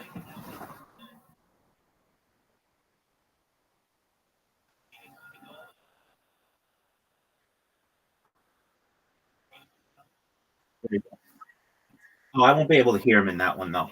The only one I communicate to. That's the only one I communicate to. James, how are you? Excellent. Just one moment, Jen. Hey, what's going on, James? What's new? ATH. What are we at right now? How do you like that? Can you retire yet? That's what I like to hear. Excellent. Well, man, that's phenomenal. Living the dream. Every day's a holiday. Every meal's a feast. I just had a rude awakening. Some asshole thinks it's funny to come in here in an anonymous account and play really loud, like loud sounds and awake me. So that sucks. But aside from that, can't complain, my friend. It's whatever. I mean, I should expect it. I'm the ultimate spammer, so why not get the ultimate spam? I get it. What's good for the goose is good for the gander.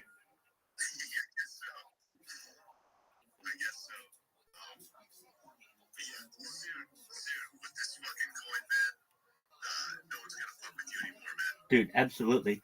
We're going to be able to essentially pay our own way. We'll be able to write our own checks. It'll be very exciting.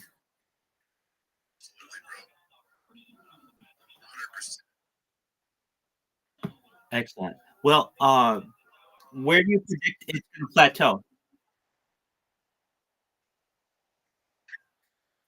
What'd you say?